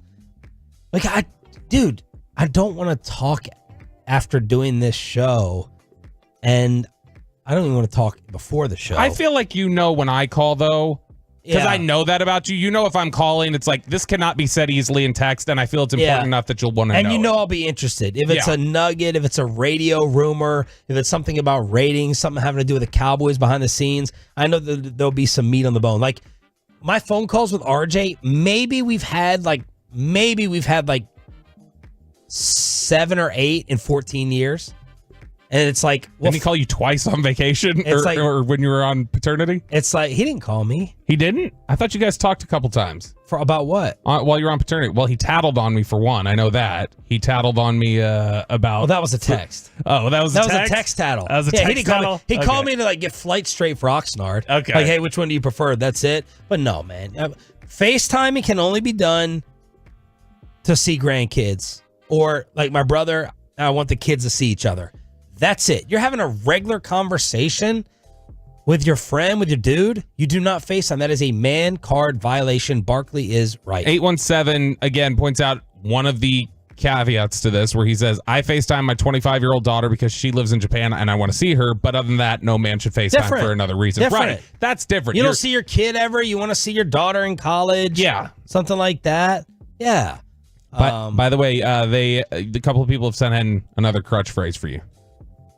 They say it's in my opinion, which you'll say something, you'll set something up and you'll go, you do it with this. You'll go, in my opinion. Yeah. You will do that. Well, I don't think it's not a crutch. It's just crutch. It's not bad. Specifying. There are a lot of broadest ones on here that people are submitting. Tolo Rick Canales said that Bassick says, to your point. To your point. To your point. I hadn't noticed that one. That is one he says. Let's see if anyone uses any of the crutches as Mike Bassick leads Crosstalk with a KMC masterpiece to close out the week. Next on The Fan. RJ Chop.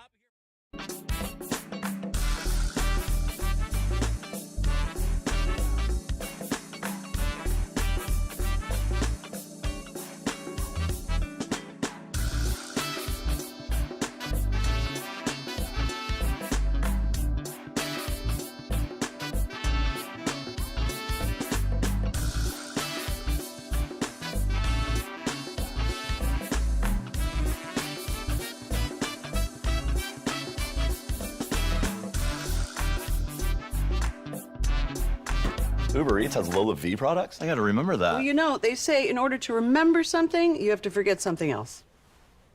Okay, now that is a very cute haircut. That's like a little shag. I've never seen that before. Well, I mean, of course you have. It's the Rachel. Oh, is that your name? No, I mean like your name. No, I'm Jen. My name's Jen. Right, but I just mean like this is your haircut. But that's hair on your head. I'm not saying this is your hair. Okay, freaking me out a little bit.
and Granbury with The Fan. This segment on 105.3 The Fan is brought to you by Classic Chevrolet in Grapevine. They're the #1 Chevy dealer in the world. More new Silverados than anyone else. This is Texas. This is Classic Chevrolet. Together, let's drive. Based on new Chevy registrations, 2023. Thanks, Chris Strong. That's my guy in there, man. He's gone. good. He's gone from rookie to vet. Very good. Okay, so it's the Mike Bassick show today. Corey has left to go to CNN. Man, he makes one CNN international appearance, and he's too good for crosstalk. Kevin said, That "I've had international it. money's good. I can't do it anymore with you, Mike." And so I said, no problem. I got 4 straight hours. It's going to be Mavs, Rangers, and Stars talk for the rest of 10 to 2, the rest of the show, forever and ever and ever. Kevin looks like he's doing some big, important interview. Where do you think he's doing this interview? San Fran. Close. Portland. Yeah. They love you in San Fran, and they love Kevin in Portland. Yeah. We're big libs. Bonte does. Bonte does love you. Bonte and little baloney boy love you, man. I mean, I don't try to say, I don't try to homer it up, because they've had me on obviously 2 years ago. I think people forget this, but it did happen. Yeah. Luka was in the conference finals 2 years ago. Yeah. Now, most of his teammates on that team are not on the team or don't have any minutes now. The only person who would be Maxi Kleber, but he's hurt. So literally everybody else. That's a sweet jersey you got on. Yeah, I got the it might be like a not a real deal one, but it has the Mitchell and Ness tag, 83-84 Rolando Blackman road jersey. I got to break out the row. We have Josh Howard today in studio. Whoa. At 11. Definitely a forgotten Mav from people. He did make the All-Star team in 2007. He was the guy who, if he scored 20 points in a game, the Mavs couldn't lose. I just always remembered that stat, because then people would say, well, if he scores 20, we can't lose. All right, then just give him the ball every possession until he gets to 20, and then we would lose by 100 if that was our philosophy. Was that what you were thinking maybe Josh Green's ceiling could be as a player, a type of player? I guess so. Josh Green, to me, I mean, obviously, he has to settle the F down. He gets so excited. His energy level is at 47 on a scale of 1 to 10 at all times. Give him and Jack Leiter some G-bag pens. Yeah, and it's like, dude, I wouldn't mind if he just got high as a kite before the game. I mean, Josh Howard did. Josh Howard. Yeah. Well, he said after the season was over. Oh, sorry, Josh. Well, that's what he said on the Michael Irvin show. No, I'm apologizing to him. I accused, but whatever. He can't calm down. So Josh Green will have a moment where you're like, that a boy, Josh, that's a big 3, or that's a big offensive rebound. And then he gets that steal or offensive rebound. I guess it wouldn't be offensive rebound, defensive rebound, jets down the court and throws it into the 4th row. And you're like, Josh, calm down. Yeah, like the, what was it? It was the end of, or it was at the end of the half against OKC in game 2 or 3, one of them where it's a big swing where Dallas had been up a lot in the first half. OKC closes it down to like a 1-point lead. Kyrie misses a shot, and Josh Green hustles over, tips the ball in the air, gets it to Kyrie, who then swings it up back over to Josh Green for the 3. That kind of energy has helped him and benefited him before. It's just at times. It was like Josh Howard and Marquise Daniels, what I was hoping Hardy and Green could be. Hardy's turning into something pretty darn good. And we have to remember, I mean, this is a long time ago, but Howard and Marquise Daniels, Wake Forest and Auburn, spent all 4 years in college. So they enter the NBA as rookies in their, you'd say, well, this is 5th year out of high school, where Hardy right now is 3rd year out of high school. So he would be right now, he would be a junior in college if you were to stay, that long. So I'm liking what I'm seeing from the development of Hardy. That being said, I get what you're saying. Like, at this point, we were like, dude, Josh Howard might be the 2nd best player on this team that's in the NBA Finals. And the next year, he makes the NBA All-Star team. And so I'm excited to talk to him. I look at Josh Green, and I ask this question to you guys. I'll now throw the ball and ask the question. I'll go Sean, then I'll go Bobby Belt. That's me. Sam Bowie over here. And then I'll Been go here to the whole time. Kevin Hageland. Can you play Josh Green in a last possession defensively after what he just did? So if you're Jason Kidd, he almost lost the game. Like, literally, he almost lost the game for you. as long as you don't foul, you win. There's almost no way to lose unless you foul a 3-point shooter. And he did it. Because he can't control his energy, he can lose a game in the final seconds. Do you think he learned from that and he would know if there was a 2 or 3 point or 4 point game with 10 seconds to go? I'm putting him in because I know he's gifted athletically and defensively, but do you think his brain has caught up to that now where he wouldn't do something so bad that he would lose you the game in the end? Did you see a ton of instances of this from him throughout the regular season or his career? Like, is this a Randy Gregory, sorry, Bobby, type? Offensively, I'm counting yes. on you to do something dumb. Offensively, yes. Or Sam Williams. Yeah. Sorry. Defensively, I would say for the most Not part, as much, no. yeah. I mean, the thing that he's trying to calm down, which he's gotten better at, his first 2 years in the NBA, he would sprint at a guy who was maybe going to shoot a 3. And I'm like, at that speed, you're done. And they're like, I can't believe in the NBA, I am getting a guy to run 26 miles an hour at me right now. Like, you have to control yourself enough that you don't just run into the guy and foul him, or that the guy just goes right by you and you've ran into the Lexus level because you can't slow down until you get to the second deck at the AAC. But he still has potential, but he scares me to death when he gets the ball that he's going to throw it away, that he just can't control his emotions to play at the level that he can play at. Well, I know I'm going to have Derek out there. I'm going to have PJ out there. The metrics tell me Luka has to be out there. Sure. Best, percentage defender in the playoffs. I know I'm going to have Lively out there.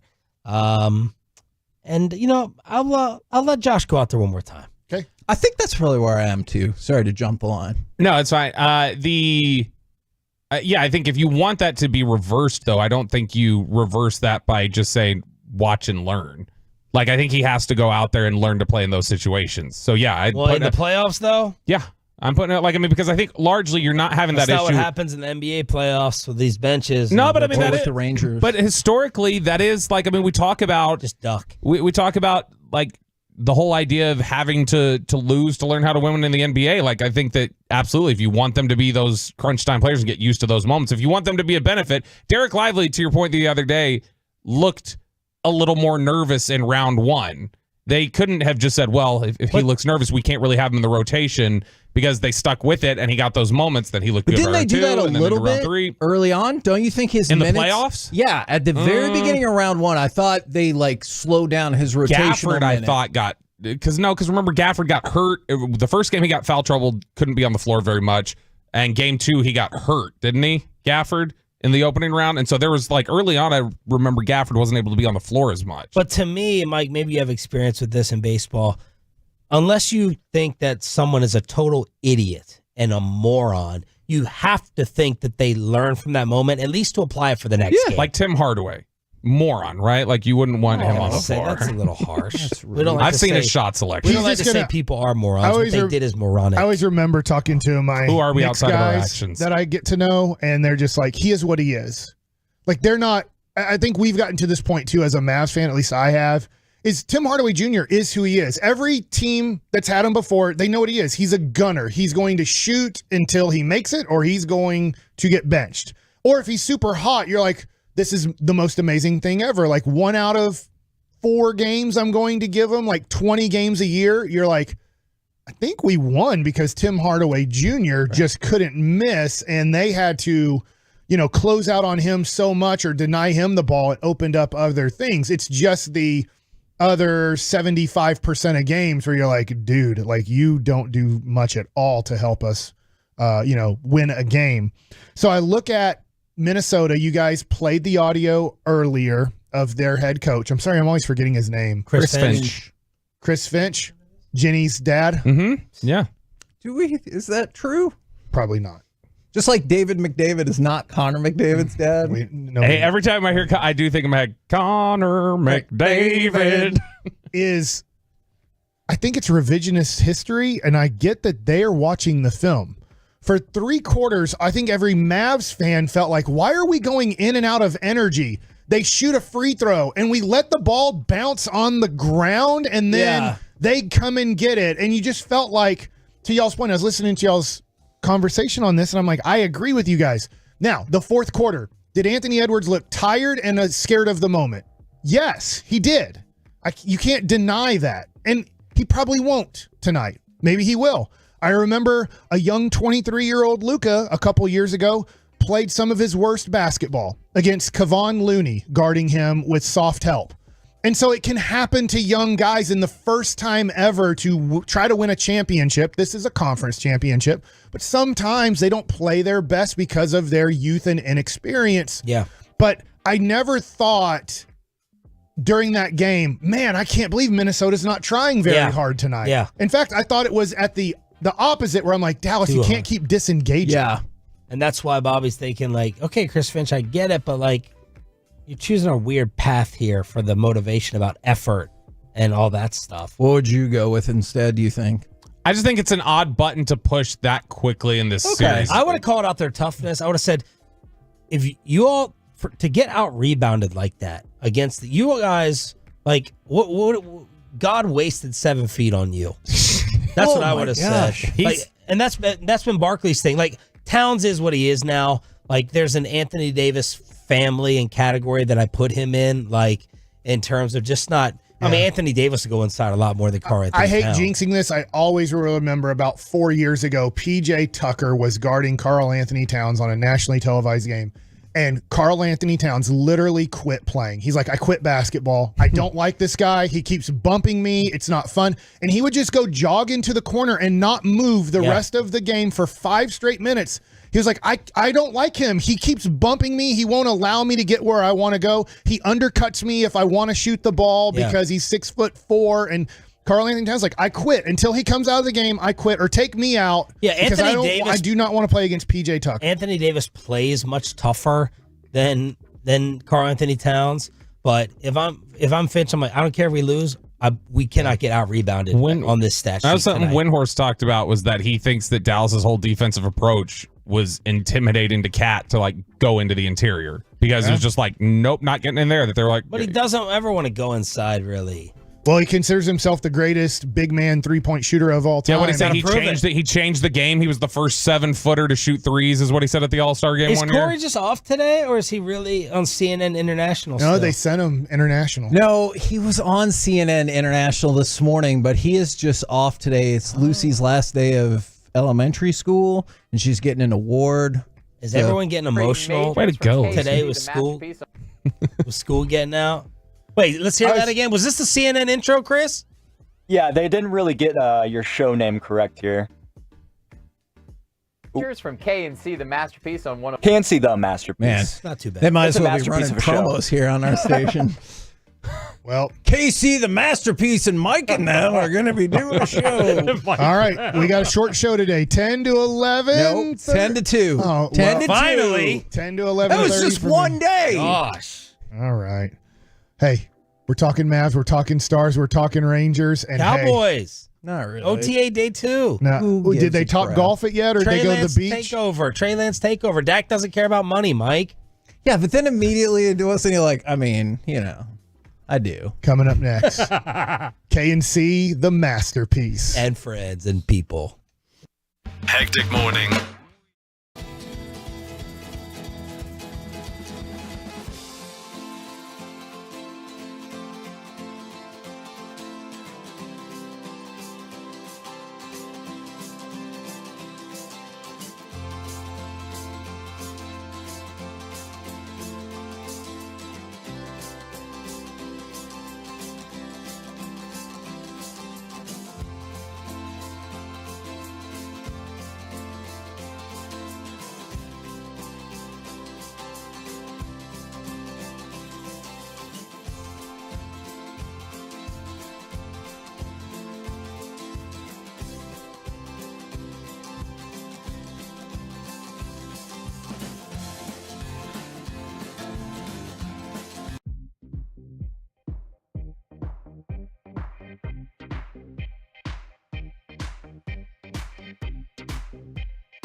You're about to be masterpieced, KNC style, right here on 105.3 The Fan. KNC Masterpiece right here on 105.3 The Fan. It is a shout-out Friday, 877-881-1053. If you want to get involved in the conversation on the krld-fm.com text line. Also want to hear from you on YouTube, on Twitch. If you woke up early this morning to watch superstar Corey Majors on CNN and CNN International. Wait, was he on? I forgot. Was he? I thought he said he wasn't on CNN. It ended up being just CNN International. So the first hit that he did at 6:30 in the morning was CNN International. Okay. And then the replay at 8:45 on CNN. Yes, went across on regular CNN. And so he did good enough. That's what they did. They put him on International to see if the interview is good enough. And they're like, you know what? It was. Let's cow. go ahead and fire off cut number 15. We've lost this Corey. is Corey Majors, who's on his victory tour today on CNN. I'd like to welcome in Corey Majors from KNC, the Masterpiece on 105.3 The Fan in Dallas. Corey, great to see you as always, and thank you for being with us on World Sport Today. Not the best intro I've ever heard. I mean, at least he didn't say Mike and KC in the Masterpiece. Yeah, he's on World Sport Today. Haven't you guys checked that out on CNN? Did you think for a second it was World Sports Day today, as opposed to the name of the show was World Sport Today? Yeah, today we saw it. What's your favorite world sport? And give me a sports opinion. Yeah, well, we're actually gonna have cricket. We might change our combo platter later because of that. All right, so one more, and then we'll dive into whatever the hell else you guys want to talk about. Cut number 16. This is the host taking an oh-so-clever, you've never heard it before shot at the Cowboys. Yeah, everyone's doing quite well in Metroplex sports other than the Dallas Cowboys. Been a while since they've been to a conference finals, but that's for another day. A nail biter for the Stars. Wait, what? Cowboys are not good, Mike. How does CNN know that? Is that not pretty, common knowledge? I wonder what your resume has to be the world sports guy at CNN. They just put 5 balls out in front of you and they say, name them. What? Yeah, there's a tennis ball, a basketball, a football, and most people fail that want to work at CNN. I have no clue what these balls are. It's yellow ball, white ball, brown ball. They're weird shaped ball. And is the football? Yeah. Weird shaped ball? Yeah. Okay. That's how most people at CNN would answer. Okay. In fact, I know this gets into a hair of politics. I'm sorry. Dear God. But this morning I'm flipping on the YouTube channel to just see what's up on YouTube. And I guess the LeBron James thing popped up. I didn't know where he said, hey, you guys need to kind of relax on Caitlin Clark. She's going to make you guys, or girls, a lot of money or more money than you make. Stop hating on her.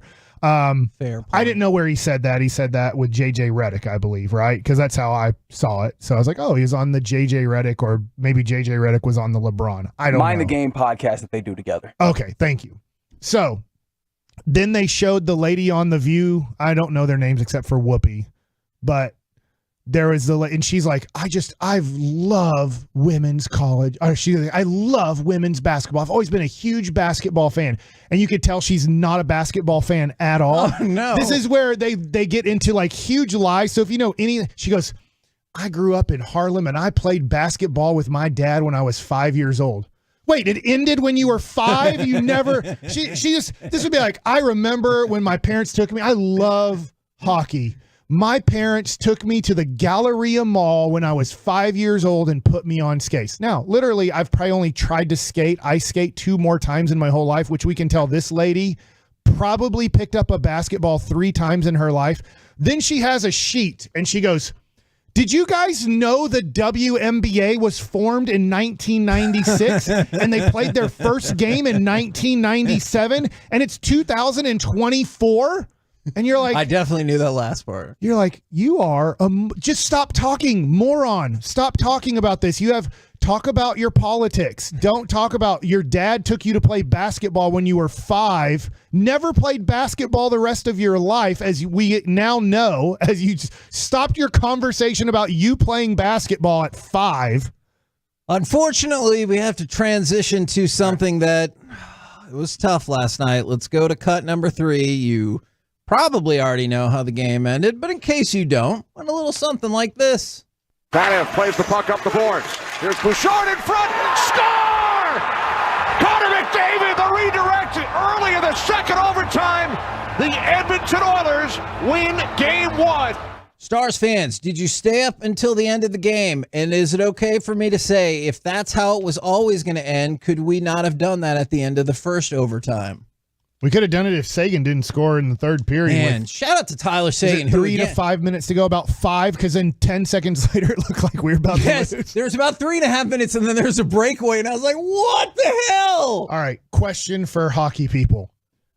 Do professional hockey players, as I'm pitching the ball or we're playing the game, and they're like, the home run last inning by Corey Seager went 389 feet with an exit velocity of 107.2 miles an hour. His 17th homer of the season, Corey Seager! And you're like, trying to pitch the effing ball, man. It's like, goal! Dallas Stars. It's the action's happening. And like, we're really playing in the third period. Shut the hell up. We all saw it. And then if the other team scores, everyone will say, who cares? Yeah. It's like the goal was scored. They don't, I don't know what sprinting is called in skating. They don't sprint skate. How about that?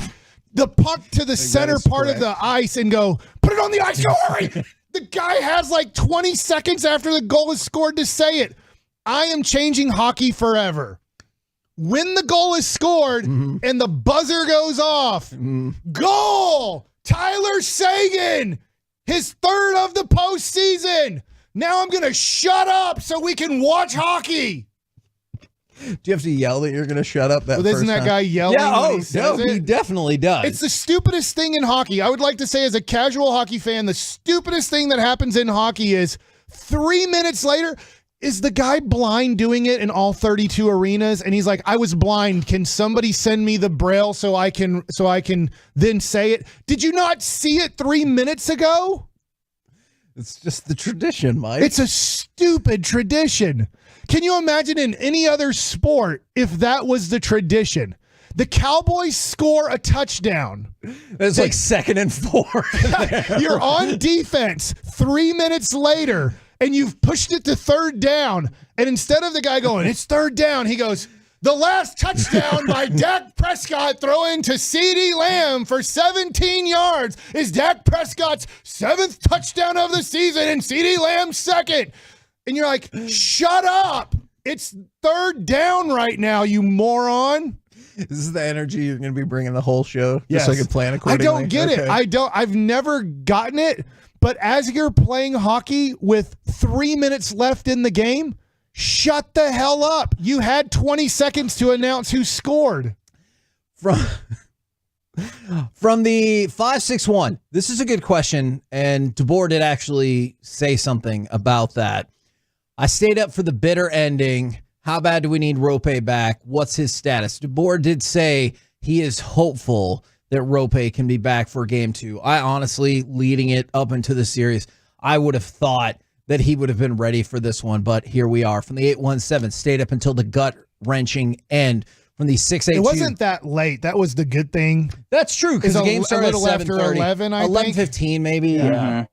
So that was, I felt like the last, some of the games in Vegas or whatever, Colorado, you're up until midnight. Yeah. And so this one, you're like, God, I'm up forever. And then you looked at the time when the goal was scored and you're like, oh, it's not that bad of a time. And Mike, you're right about there are some wild ebbs and flows in this game. For example, you brought it up. Sagan ties the game 2-2.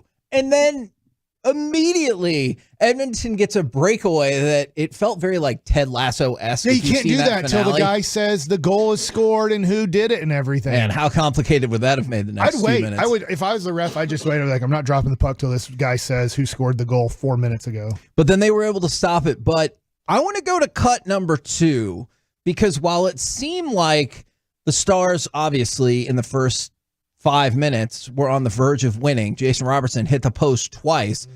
There was this, and I cannot believe that cut number 2 didn't end the game. Hyman turns, shoots, McDavid in front, Weiss, and a stop! Somehow RJ pressure, reaches out with his goal stick. Looks like McDavid had a wide open net. It was unbelievable. He did. And then he just waited, looking for that angle, and Ottinger had his stick out there. Now, Connor McDavid, who did end up scoring the game winner, he said afterwards, he's like, look, Ottinger's a good goalie. He really is. But I need to score that puck. And I thought that was fair. That was the third time in overtime that I was kind of surprised that the game. Who helped out Tanev on that one? Yes. And he did not give up on that play, and he tracked. And I know Ottinger stopped it, but also Tanev, like, getting the pressure on, helped him have to pull the trigger, and Ottinger, it was still amazing. Let's keep talking about Connor McDavid. He gets a 4-minute penalty in overtime to start off overtime. And I when they didn't score, the Stars, I'm going to remind everybody, I'm a casual hockey fan who is loving this. I'm enjoying it. How the crap do you not score when you have an extra guy on the ice for 4 straight minutes? And the announcers, I'll admit, it's clever, but they were like, hey, maybe next Jason Robertson will hit the crossbar. Ha, ha, ha. Because he had hit the 2 opposite posts, and I was like, shut up. And it was that first one, especially, because I think it was the second one that went off the outside of the post. It was that first one that I thought the game was over. Between the 5-hole. Yes, I thought the game was over. The fans thought the game was over. And then you're like, wait, what the crap just happened? I do appreciate that their power play looked much better there than the first 3 opportunities, where it didn't look good, but also it was tough to get the puck into their zone. Yes. I hate doing this, but you gotta. Edmonton's penalty kill has been fantastic in the playoffs, especially as of late. It looked fantastic to kick off this game, too. I mean, both sides, in fact, like the penalty kill and when they're on the power play. This is a fantastic special teams team that you're playing in Edmonton. And I was encouraged by the overtime, but it just felt like, I mean, just the worst luck in the world that you hear hit both posts and it does not go into the net. And, I mean, I was in that moment, we were on air, myself and Chris, and I'm like, they got to win this game now because it's going to feel like death if they lose. And ultimately, it feels like death. Well, I guess we have crappy ice. I'm going to ask Brian Ray about that. Like, should we fire our ice guy? I mean, and that's been an argument for, like, I don't know, the entirety of the time. I get that sometimes you can have maybe bad grass, as in there's a bump here or there, or the grass grows, and maybe ice freezes differently in Dallas than it does in Edmonton. But I found out last night through the people that are the intermission or the pre and post game people that we have really crappy ice, and Edmonton has great ice, maybe the best ice in the league. So now I need to figure out, what are we doing to make crap ice here where the puck is always bouncy? That is a good question. I want to go back to the power play for just a second. Was it Duchesne that got smacked in the lip with the back of McDavid's stick that forced a penalty? I forget. Okay, I'm gonna go with that for now. Duchesne skated up to the group of 4 refs talking about it, and it was so funny because you see him bleeding. He goes, I think you're right. He goes, hey, and skated right up to them and skated away half a second later. I don't know if they were waiting for him and be like, go away or whatever, but he's yelling, hey, skates up to them and immediately just skates right back away. It was Duchesne, by the way. And so they get the penalty, and I'll admit, the double minor, I thought we were going to win. After Robertson hit the post the first time, the more likely goal opportunity, I thought, keep the pressure, you're going to win, you're going to win, you're going to win. But 'tis not to be. The Stars lose another game 1. We'll talk about this more as the show goes along. Here's the thing. I know the Stars don't win game 1s under DeBoer. Edmonton is terrible in game 1 as well. They were 1-6 in their last 7 game 1s. So I realize that the Stars are like, hey, we lost all these other game 1s. We'll be fine. But this is a team in Edmonton that does not start off series particularly well usually either. And so this is a frustrating loss to me, like a very frustrating loss. I'm with you. You picked Stars in 5. I did. Do you still say stick with it? Okay, I said Stars in 6. I'm sticking with it. Stars win the next 3. Because, yes, and that's exactly what happened with Colorado, right? You won the next 3. Obviously, you didn't close it out in 5, but you picked up a great deal of momentum after that. The issue that I have with this game as opposed to Colorado it looked like you were the better team than Colorado in game one of the last series until obviously Colorado's blitzkrieg went crazy offensively on you. I didn't necessarily feel that in this game. There were points when I thought the Stars were the better team, but I didn't walk away from this and say, oh yeah, Stars skated better for sure. We're the KNC Masterpiece right here on 105.3 The Fan. Coming up next, the Rangers offense, Officer Gillis, and German AI sports magazines. Do any of these entities, oh yeah, deserve Forgiveness Friday? Do you? We'll do it next right here on The Fan.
Do you think it's true that you've got to forget something else to remember that Uber Eats has groceries? No, that's absurd.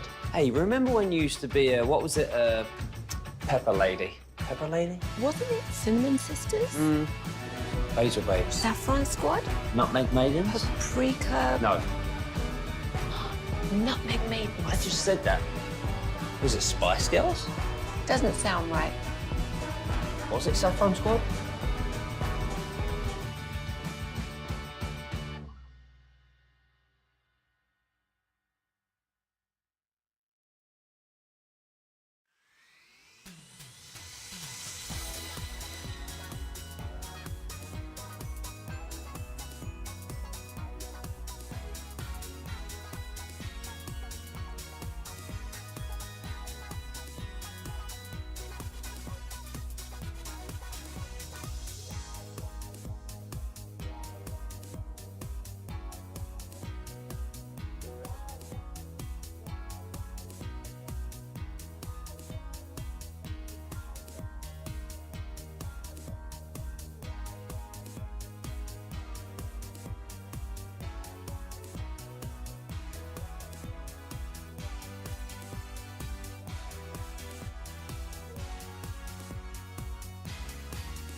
Uber Eats has Lola V products? I gotta remember that. Well, you know, they say in order to remember something, you have to forget something else. Okay, now that is a very cute haircut. That's like a little shag. I've never seen that before. Well, I mean, of course you have. It's the Rachel. Oh, is that your name? No, I mean like your name. No, I'm Jen. Segment of the KNC Masterpiece is also brought to you by State of the Art Weight Loss. That's soda. It's brought to you by Cars for Kids. You can donate today at carsforkids.org. And it's brought to you by Frankel and Frankel. If you've been injured in a car or truck wreck, call Frankel first. That's 214 or 817-333-3333. With Frankel and Frankel, there's never an out-of-pocket cost, and they only get paid when you win. That's Frankel and Frankel, the go-to car and truck wreck attorneys in Dallas. The 1-1 pitch, and Castellanos strokes one to left field. It sends Carter back to the track of the wall. He leaps up, and that ball's out of here. Nick Castellanos gives the Phillies back their 3-run lead. A solo home run. Just his 5th of the season, and it's now 5-2 Philadelphia. KNC Masterpiece back here on 105 through the Fan, where we could probably fill the entire segment of Forgiveness Friday with the Rangers, but we will try to branch out just a little bit more as we dive into Forgiveness Friday. I wanted to throw this out just to show, man, when new information comes in, sometimes people change their minds, especially in sports. This is a big swing from the 817. I had said Stars in 6. Now they're saying Oilers in 5. Man, that is a big swing for a double overtime game, but that's fine. Wildly reactionary. I'm not giving up on the Stars. Not that I know hockey well once again, but they were down 2-0 yes, with 3 games in Vegas, and they won that in 7. So it's almost like they've proven to me they can, and in a weird way, they've proven to themselves they can, which might be a bad thing. I agree with that. Maybe they're like, we're not phased. We lose game 1 all the time. And in a way, that's a good attitude and a bad attitude. Yeah. Did you guys have that attitude while you were playing game 1? Yeah, you make a great point, and that's why I think losing yesterday is really, really painful. From the 903, it is also a shout-out Friday, so we're going to bounce back and forth a little bit here. Shout out to my daughter, Napoli, for making the 6U All-Star softball team as a catcher. Napoli. I think we've heard from them before, right? Mm-hmm. Because their kid just keeps making these All-Star teams like a machine. Well, and that she is named after Mike Napoli. Yes, that definitely are you makes sense sure? as well. That definitely makes sense. From the 214, hey, Kevin, you never read any of my shout-outs. In your face. On your face! Shout out to Do you Mike. know this, Reggie? Have you caught on to On Your Face yet on our show? I heard it. I'm not fully up. You're going to have to bring me up to speed. All right. Shout out to Mike for making me die of laughter every single day. You guys are the best. Yeah. On your Boom. Face. What's their name? Meyer? Meyer. Say? On your face! Oh my gosh. From the 214. Corey needs forgiveness because he thinks he's big time now that he's been on CNN. Remember where you came from. I will tell you this. And the money he got? Tomorrow. I told him not to do it unless they paid him. I bet that you did. I don't know. I have no idea about that. But tomorrow, just to show that Corey is still a man of the people, he will be at Revolver Brewing in Granbury. One of these days, I'm going to get that right. Granbury. Why'd you turn into like someone from the House of Commons? Because I keep wanting to say Granbury at Revolver Brewing. They will have the free Tolo pint glasses while supplies last. From 1 to 4, we'll be watching some sports out there. If you want to come hang out with us, I will be there as well. I know Bobby's going to be there. Reggie, are you going to be there? I will. And Broadus, I do believe? You're pointing at me. I'll be doing Rangers Live on Also, Valley we'll be Sports watching you. Southwest. Okay, we will watch you. Do you want us to chant On Your Face? That's weird. I don't know. Yeah. Well, I didn't see Alex Rodriguez at game 1, by the way. Oh, yeah. That's who we're supposed to on the face of. I don't know if I love this line of conversation. Well, that's what the broadcast said. Alex, on your face. All and right. now we're going against Alex again for the first time. Let's go to the Rangers. Just a couple of things. We talked about this yesterday, Mike. The defense. Josh Smith made an error that led to the team's 26 unearned run given up. Last year, they gave up 33 unearned runs. All season. 33. We're already up to 26. If you need like a perfect example of how far the defense has fallen. I will always remember 2023. But it's like we're going from 2022 to 2024. Does that make sense? Yeah. We're reverting back to the 2022 team. Now, I know there's a zillion injuries right now, and guys are in the major leagues that, to be honest, the Rangers wish were still developing in AAA or mostly AAA. But they're just, like, we have to call them up. We don't have any other options. We have 9 pitchers on the injured list. So, that being said, the errors are being made by Nathaniel Lowe, Corey Seager, Josh Smith, Dane Dunning, Leody Taveras, Adolis Garcia. Like, this is weird, right? Yeah. That you guys were there last year either winning Gold Gloves or being one of the, I'll say at least one of the 10 best defensive teams in baseball, if not 5. Yes, I'd probably say 5, but I got And you're like, wait, 2024, bad defensive team. One of the in the bottom third of defense in Major League Baseball in 2022. And now you're back into the bottom third. Like last year never happened defensively. It's weird that, okay, sometimes hitting goes in and out of streaks. Sometimes pitching goes in and out of streaks. Your defense should never go in and out of streaks. No, I agree with you on that. Would you like one more Evan Carter specific note or Ranger specific note? Well, Evan Carter's my guy, man. Help me out. I got a lot of cards of his. His batting average this year is 197, and his on-base percentage is 284. Is that good? No. Okay. And his on-base percentage is 20 points less than his batting average was last year. Well, what do you want to do? And every time a left-handed pitcher comes up, they're like, get him the hell out of And this they're trying to help him out. At this point, they've decided he can't do it. Yeah. Now, I'll get into it in baseball. Just for the time being, yes, okay. It's not, this isn't fun right now. No. They're not this bad. Because if they were this bad, they're going to lose 110 games. Just to be honest, if they keep playing like this, they will go 52-110. Which I don't think they will either. What if I told you I've got a football forgiveness Friday that you're actually going to like? All right, give it to me. Bill Barnwell. Oh, yeah, Bill. Put out his 2024 off-season best, worst, etc. blah blah blah. Here's what he said for the Dallas Cowboys. The superlative for the Dallas Cowboys: team most likely to utterly and completely ignore whatever its owner is saying. Jerry Jones' repeated proclamations of the Cowboys being all in are at complete odds with how the team has conducted the offseason.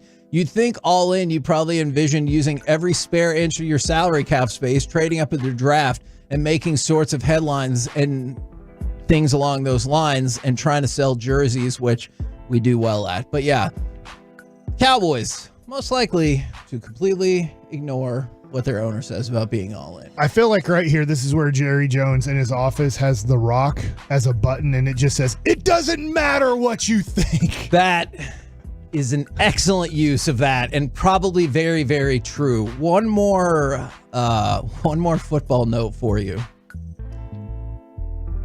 The city of Kansas City, I guess. What? City. It is a city of Kansas City in 2 different states. That is correct. But did you want me to say the city of Kansas? Yeah, that was no, but just say Kansas City. I feel like we've established that fairly well. That was very redundant what you did. Fair enough.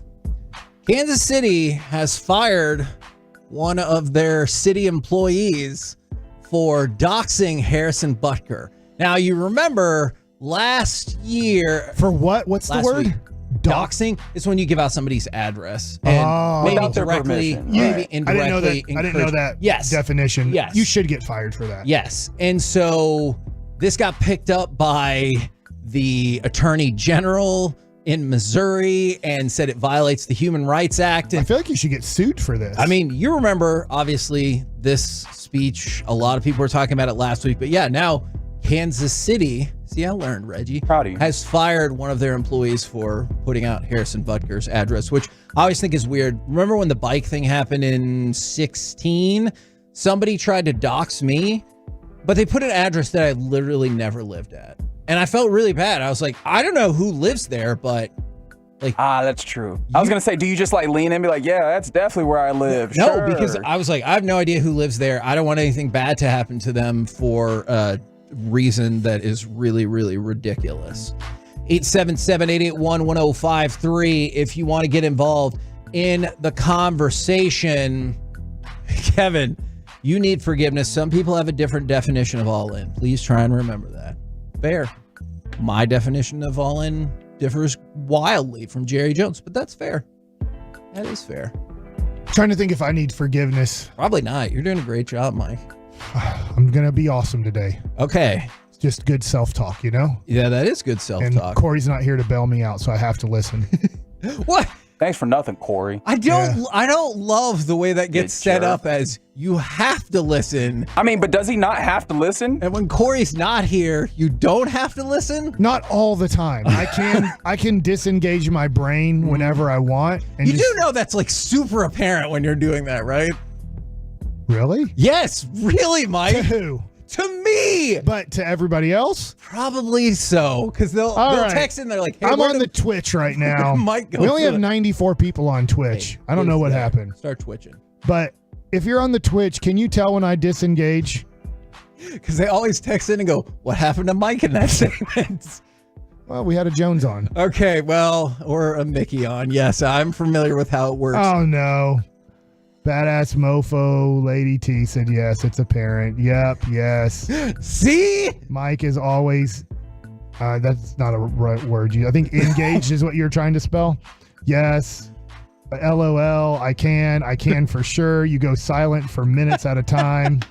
The other way you can tell, if you ever look at the fan cam, you see me look in Mike's direction and then immediately look elsewhere. It's because Mike has no idea what we're talking about right now. I love that this is a revelation for half Mike. the time He's like, you're what? eating. Are you really surprised by this? Mike thought he was Clark doing Kent. Mike thought he had the glasses on and nobody could tell he was Superman. There's 4 people here, man. Sometimes I don't feel like talking or listening. From the 817, I'm not taking the fall for this. Kevin, you still need forgiveness for making me watch Baby Reindeer. I did not make anybody watch Baby Reindeer. I told Corey about it. I was like, it's really good, but it is effed up beyond belief. He decided to talk about it in the C Block. A lot of other people have already been watching it. It's effed up beyond belief. The 2 leads in it are freaking fantastic, and I thought it was a very entertaining show. From the, I didn't do this, from the 214, shout out to the K and C and the Masterpiece for ignoring my Forgiveness Friday and blocking me on the YouTube chat. I promise. Awesome. Congratulations. They said I still love you guys. I definitely did not block you on the YouTube chat. I don't even know how that works. There's your Forgiveness Friday. Right I might have. I don't know. Oh. Who do you think is most likely to block at this station? Me. That's true.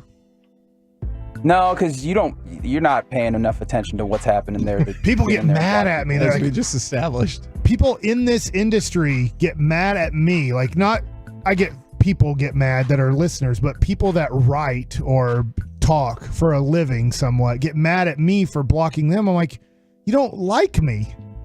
And all you do is say bad things about me. Why should we be following each other or talking to each other? You literally despise me and can't stand me, and yet you want me to follow you and you follow me and us have debates. Embrace debate, Mike. Yeah, sometimes. I don't want to say social media culture because this has existed long before that was the case. And also, Carter's getting some votes here on Twitch. I think Alec Medford needs forgiveness because this on the face drop that's supposedly in his folder is nowhere to be found, and I'm played getting it like frustrated. 50 times. Right, and I'm like, this should be easily accessible. Apparently, it's not. I can't find it. Before we get to Nuggets, this is where I don't listen. That was a great conversation you're having. Is Support Bay says, don't change Mike. Who's going to make Kevin mad? And that's part of their show. Is it? Does it have to be? Heck yeah. All right. Now, Reggie and the T's, you looked confused when I said AI German sports magazines. I mean, that's a Mad Lib. I am going to struggle with the title of this German magazine. I'm going to say Die Aktuell is a German magazine. Sure. They put out an interview that they said was an exclusive interview with Dirk. No, with Formula One legend Michael Schumacher. Maxi Kleba? He's from Germany. I know, but do you ever remember seeing him race? Detlef Schrempf. Yes. They sound like Sure, racing let's names. just say that. He was in a skiing accident in 2013, left him in a coma, left him in a really bad way. So last year, they said they had an exclusive interview with him.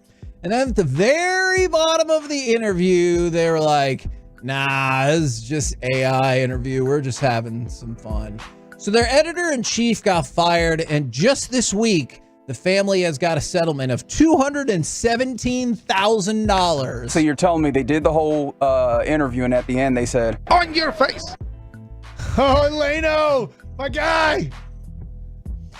We're the KNC man. Oh, that's how you win a championship right there. This is a quality text, Mike, from the 254. It's in the rules. Mike gets 2 disengagements per segment. Oh, I like that. That is a quality text right there. Segment too? do we need a board then that keeps the track of these I will disengagements? even do this per hour. Okay. Oh my God, I accept that. Wait, who's keeping up with this? Feels like your job. I hate it. I would like to say we're running late, but Yeah. I'm not mad that I don't get to talk baseball nuggets for 15 minutes today. Coming up next, do you have one positive thing in baseball nuggets? The Rangers play today. Hell yeah! Next. Everything's bigger in Texas, including the job.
Do you think it's true that you've got to forget something else to remember that Uber Eats has groceries?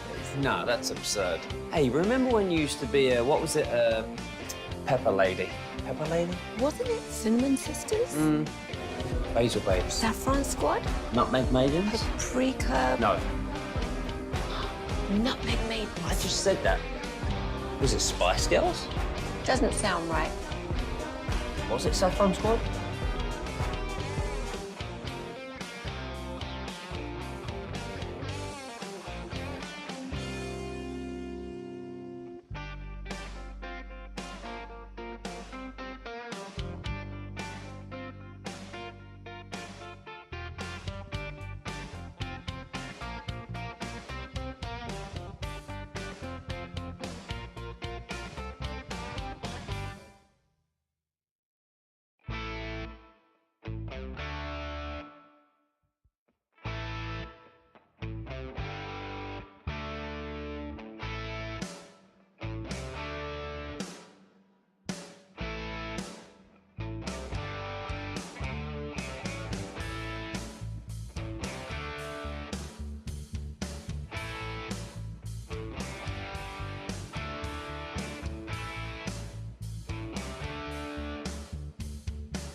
This segment of the KNC Masterpiece on 105 through the Fan is brought to you by Classic Chevrolet in Grapevine, where they're the #1 Chevy dealer in the world, and they've got more Silverados than anyone else.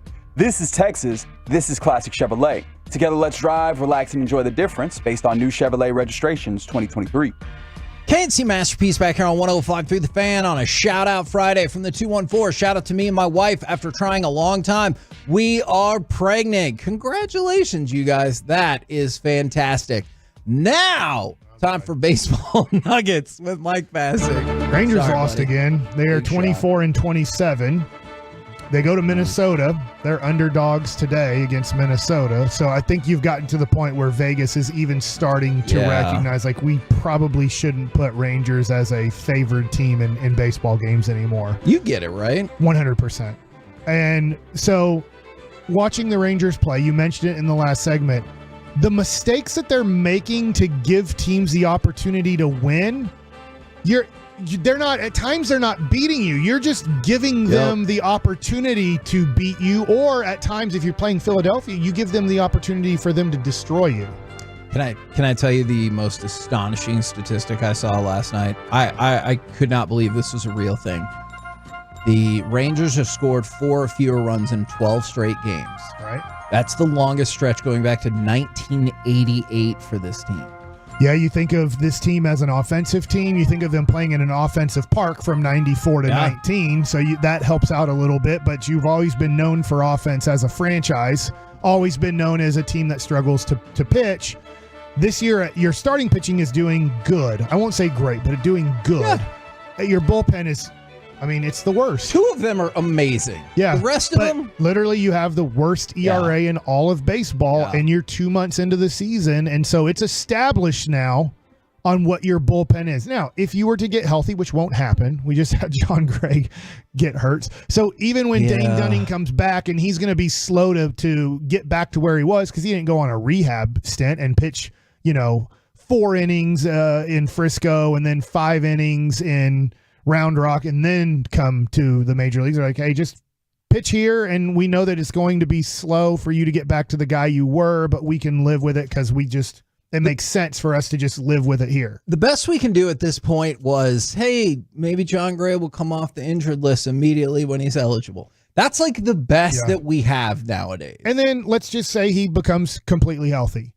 He didn't pitch for 15 days. Yeah. So it's not going to look the same. It's going to take a little bit of time for him to get his rhythm and locations and everything that he needs to get. And just like you saw Dane Dunning, it's not going to be immediate. It's going Evaldi. It probably won't be immediate. I'll give him credit for last year for the most part when he came back in September. And I guess his September wasn't that great. It was October that then he turned it into like, how did this happen? Unbelievable. And I guess he had the 3 kind of rehab starts in the majors that got him ready for the playoffs. But I look at this and I was listening to Kyrie Irving. I'm going to kind of combine a whole bunch of sports here. I was listening to Kyrie Irving and he was saying, look, man, we have a major motivation. We didn't even make the playoffs last year. I sat at home all playoffs, watching playoffs, didn't even get a chance to play in it. That's very motivating for us and for me. Well, the Rangers won it all. And this is why repeating is so tough. You just saw Denver not play their best basketball against Minnesota. And then at the end, they're like, well, we are burnt out. And guess what? They didn't say this, but you could tell by their words. We won last year. We're champs. And it's tough. We are. Jamal Murray did say something like this. It's easier hunting than being the hunter. Yeah. So they were getting hunted and they were just like, we weren't ready for this. We didn't want that heat on us. And in the end, we bowed out because it was just too much. They want it more. Anthony Edwards has never won. Neither has Karl Anthony Towns. Neither has Rudy Gobert. We did it. We won. We got our championship ring. We accomplished the goal of being champions. And maybe, almost like, hey, maybe next year, now that we lost in the second round and we weren't able to repeat, maybe there's more motivation that, we have a championship, but now we are considered very beatable. We're not really a champ anymore. Motivation back there. And I do think the Rangers are struggling with that. So I'll throw this question to you. Do you think they're struggling more with injuries or struggling with success from last year? I think it's injuries, but I'm not discounting the other part of what you said. I do think part of the pie is that they're the world champs. We've never had that before. These guys are trying to defend a title, and guess what? teams are excited to beat the Texas Rangers. Sure. For the first time in the history of Rangers baseball, Right. teams are excited to beat the Texas Rangers. Right. And these guys are dealing with teams playing very hard every game against them. And I can remember playing against the Angels, who didn't defend their championship in 2003. They won in 2002. And I can remember going to LA and beating them. And I didn't have a great game. I had a good game. But I remember going, dang, that was awesome. I just beat the defending world champs. Are they the same team? No, not in 03. But Are the still. Rangers the same team? No. But tonight, when Minnesota plays the Rangers, if they beat them, they just beat the world champs. They beat the team trying to defend the title. It feels good to beat the defending champs. So I think the Rangers are running into this issue too that Denver ran into a little bit, and that we see football teams at times run into. It takes very special people like Patrick Mahomes to go, I don't give a crap. Yeah. I've won 3. I want 10. Yeah. And so he will never be satisfied. Most of us, 99% of professional athletes, are satisfied with winning 1 because we know how hard it is. I'll give the example. My favorite athlete of all time in DFW, Dirk, was satisfied with 1. After that, he was like, look, we're not really putting the team together to do it. I'll keep trying, but I'm cool. We got 1. I'll take even pay cuts. I just want to stay in Dallas. I'm not going to go try to chase another one. I got my 1. It's unbelievable. I know how hard it is to get. And so I do think the Rangers right now are falling into a little bit of, there's nothing we can do about it. It's human nature in every sport with almost every person who plays professional sports. They're satisfied from last year. Will they get out of that mindset? I think they will a little bit, but I don't know if they will completely, because there's no excuses for the errors being made. There's no excuses for sometimes the non-competitive at-bats. I will give excuses to this. The injuries. Guys are pitching right now in the major leagues that probably should be in AAA developing to pitch in the major leagues. But there's nothing Chris Young or Bruce Bochy can do about it. They have 9 pitchers injured. Yeah. So they are literally, out of 13 guys, 9 of them are supposed to be somewhat in the minor leagues right now. And you're going to deal with injuries, so everybody probably has at least 3 pitchers hurt. But you're dealing with 9. And so you're just all right. I know it's a fun game for people when they're like, let's put together the new starting staff based on only injured pitchers for the Rangers. That is really tough to overcome. It'll be interesting. There's a lot of season to go. We'll see what happens. I know that we were talking about Carter. I know I'm out of time, and I don't really want to talk about the Rangers the rest of the day. Let's talk Mavs. Let's talk Stars. I wonder at what point you go back to, we're just going to give Evan Carter all the at-bats, because we need to develop him. We need Wyatt Langford in left field every day because he needs the at-bats and he needs the time in the outfield. We drafted him to be an outfielder, not a designated hitter. We need him to be in the outfield. I think for Leody Taveras, hey, I don't know if there's a spot for you on the Texas Rangers. Yeah. You're a champion. You made it in center field. You made some great plays, but at the same time, you have to move forward with the team that you are developing. And it's just so tough to defend a championship in all sports. And the Rangers are finding that all the teams want to beat them up. And they're like, hey, can you play us like we were last year's Texas Rangers instead we're the defending world champs? Because you guys keep playing your best against us. We're the KNC Masterpiece right here on 105 through the Fan. Coming up next, former Mavs All-Star, current UNT Dallas men's basketball head coach Josh Howard joins us in studio. He might already be here. We'll do it next right here on the Fan. All right, guys. Let's talk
Do you think it's true that you've got to forget something else to remember that Uber Eats has groceries? No, that's absurd. Hey, remember when you used to be a, what was it, Pepper Lady?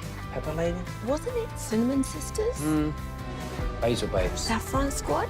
Nutmeg Maidens? Paprika? No, Nutmeg Maidens? I just said that. Was it Spice Girls? Doesn't sound right. Was it Saffron Squad?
You're about to be masterpieced, KNC style, right here on 105.3 The Fan.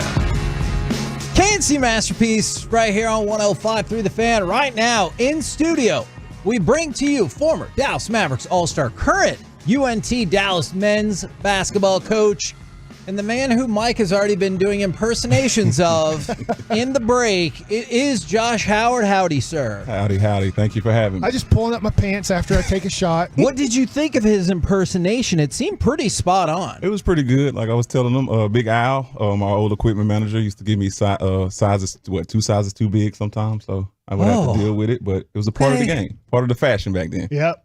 You watch like and one stuff and you just see them doing that and one stuff. You're like, how did you dribble between your legs? Yeah, because there's so much, it's bagging so much. You're like, I don't know how you did that.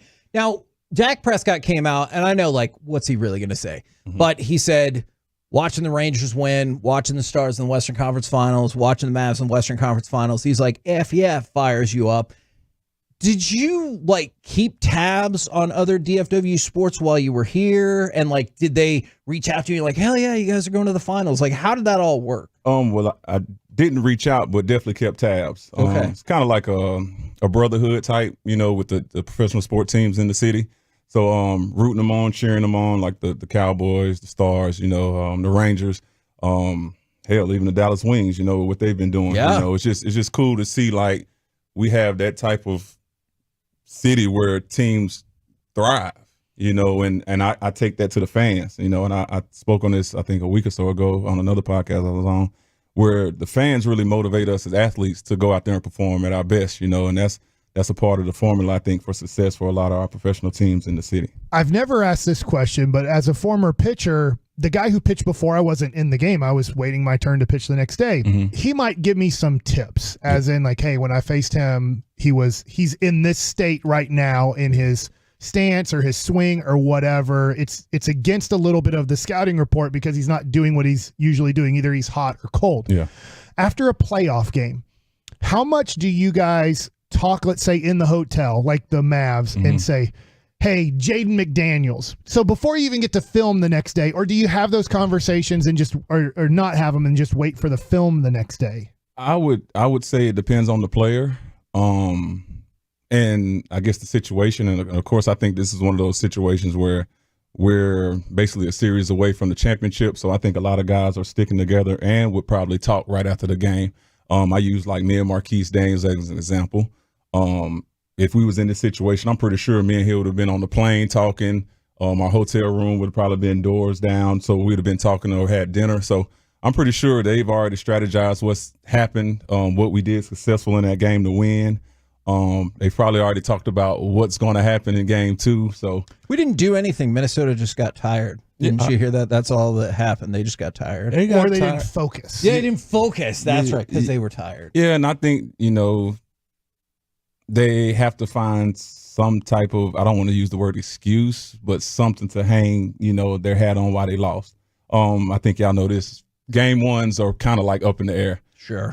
So you really have to make those adjustments in game 2. But like you said, they were more so tired than did something outside of the drop coverage. Yeah. That was a little different. So I'm thinking they're going to mix it up and throw different coverages at Luka and Kyrie just to see how we respond. And we'll have to go from there as far as like our adjustments. I know you didn't play Kobe in the playoffs, and I know Kobe and Luka or Kobe and Kyrie are different players. But if ever, whether it was Don Nelson, Avery Johnson, whoever it was, said, hey, we're just going to play one-on-one, and you got him. Like, it's never really worked in the history of basketball. Like, the great, super great offensive players, if you don't change your looks and double them quite a bit, they will end up destroying you. And we saw for the first time over 60 points for the two guys for the Mavs in a playoff game this year. Yeah. And I was just surprised because I heard it before the game. I'm like, I think they're going to guard these guys one-on-one. And they did. They did. And they paid for it. So you are a good defensive player. How much pride do you take in that your coach says, we're not going to give you help? And then how much are you like, are you sure you don't want to give me some help on this guy? Well, I think, like you said, if I was a good defensive, or when I was a good defensive player, my whole focus was trying to stop this guy from getting his average. Okay. So if I get him below his average, and of course y'all know once you get to the playoffs, it gets even tougher. So if I can keep this young man below his average, I did my job. Now it's on me as the player to also let coach know, like in Anthony Edwards' case, I'm tired. Like I need some type of help. I need a double team coming as soon as the guy catch the ball to get the ball out of his hand so we can rotate. Now we have to bank on this guy missing that shot on the other side, but I would rather do that than. Can you tell on one side of the court or the other? Because we were talking about this, whether it was Cat in the past because he was roughing it up with PJ Tucker, or Anthony Edwards at times just kind of staying like way higher than you would think on offense. Can you tell on one side or the other, you're like, that guy he's going to stop on one side of the court because he is gassed? And how do you attack that accordingly and like communicate it while the game's going? It's good that you're asking these questions because these are the part of the game that a lot of people don't pay attention to or, be cerebral enough to understand what you got to do. So like you said, if you see an offensive player stopping 3 steps above the 3-point line, now granted they can hit it, but the rotation might be a little bit shorter. So you kind of do want to cheat out there. The way I coach my guys is what I learned from Avery Johnson and just playing the boxes and elbows on defense. And that'll always put you in a position to close out, be able to rotate, and also know where your man is just in case he cuts so you can open up and, be between ball and man.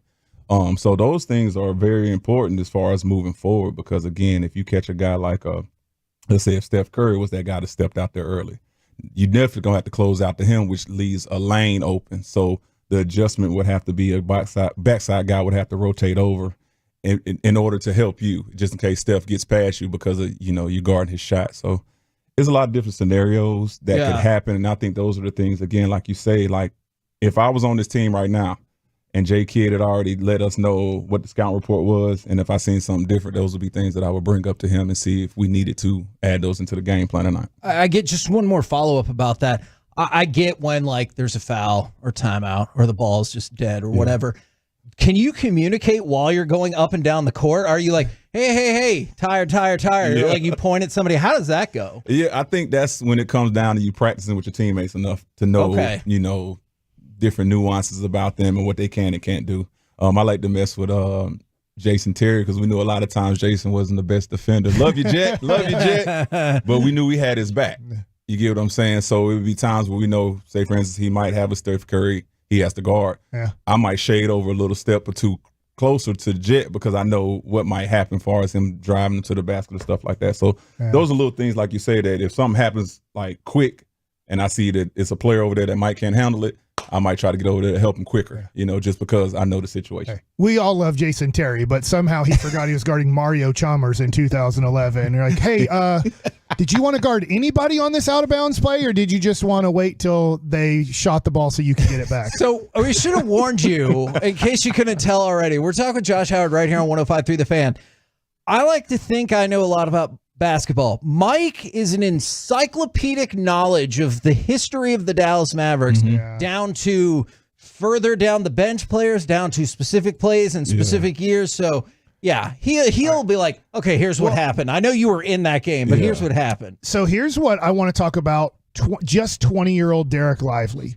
How much you were with, let's just say, Jop, and you're with Dampier. Your center's on the finals team in 06. Yeah. How much are they the quarterback on defense? Because it seems like Lively has a very high basketball, at least defensive IQ at such a young age. Yes, those guys are important. Like you said, Sagana and Damp in our run were important in us getting to those finals, and hell, even getting over that hump with that little brother down there in San Antonio.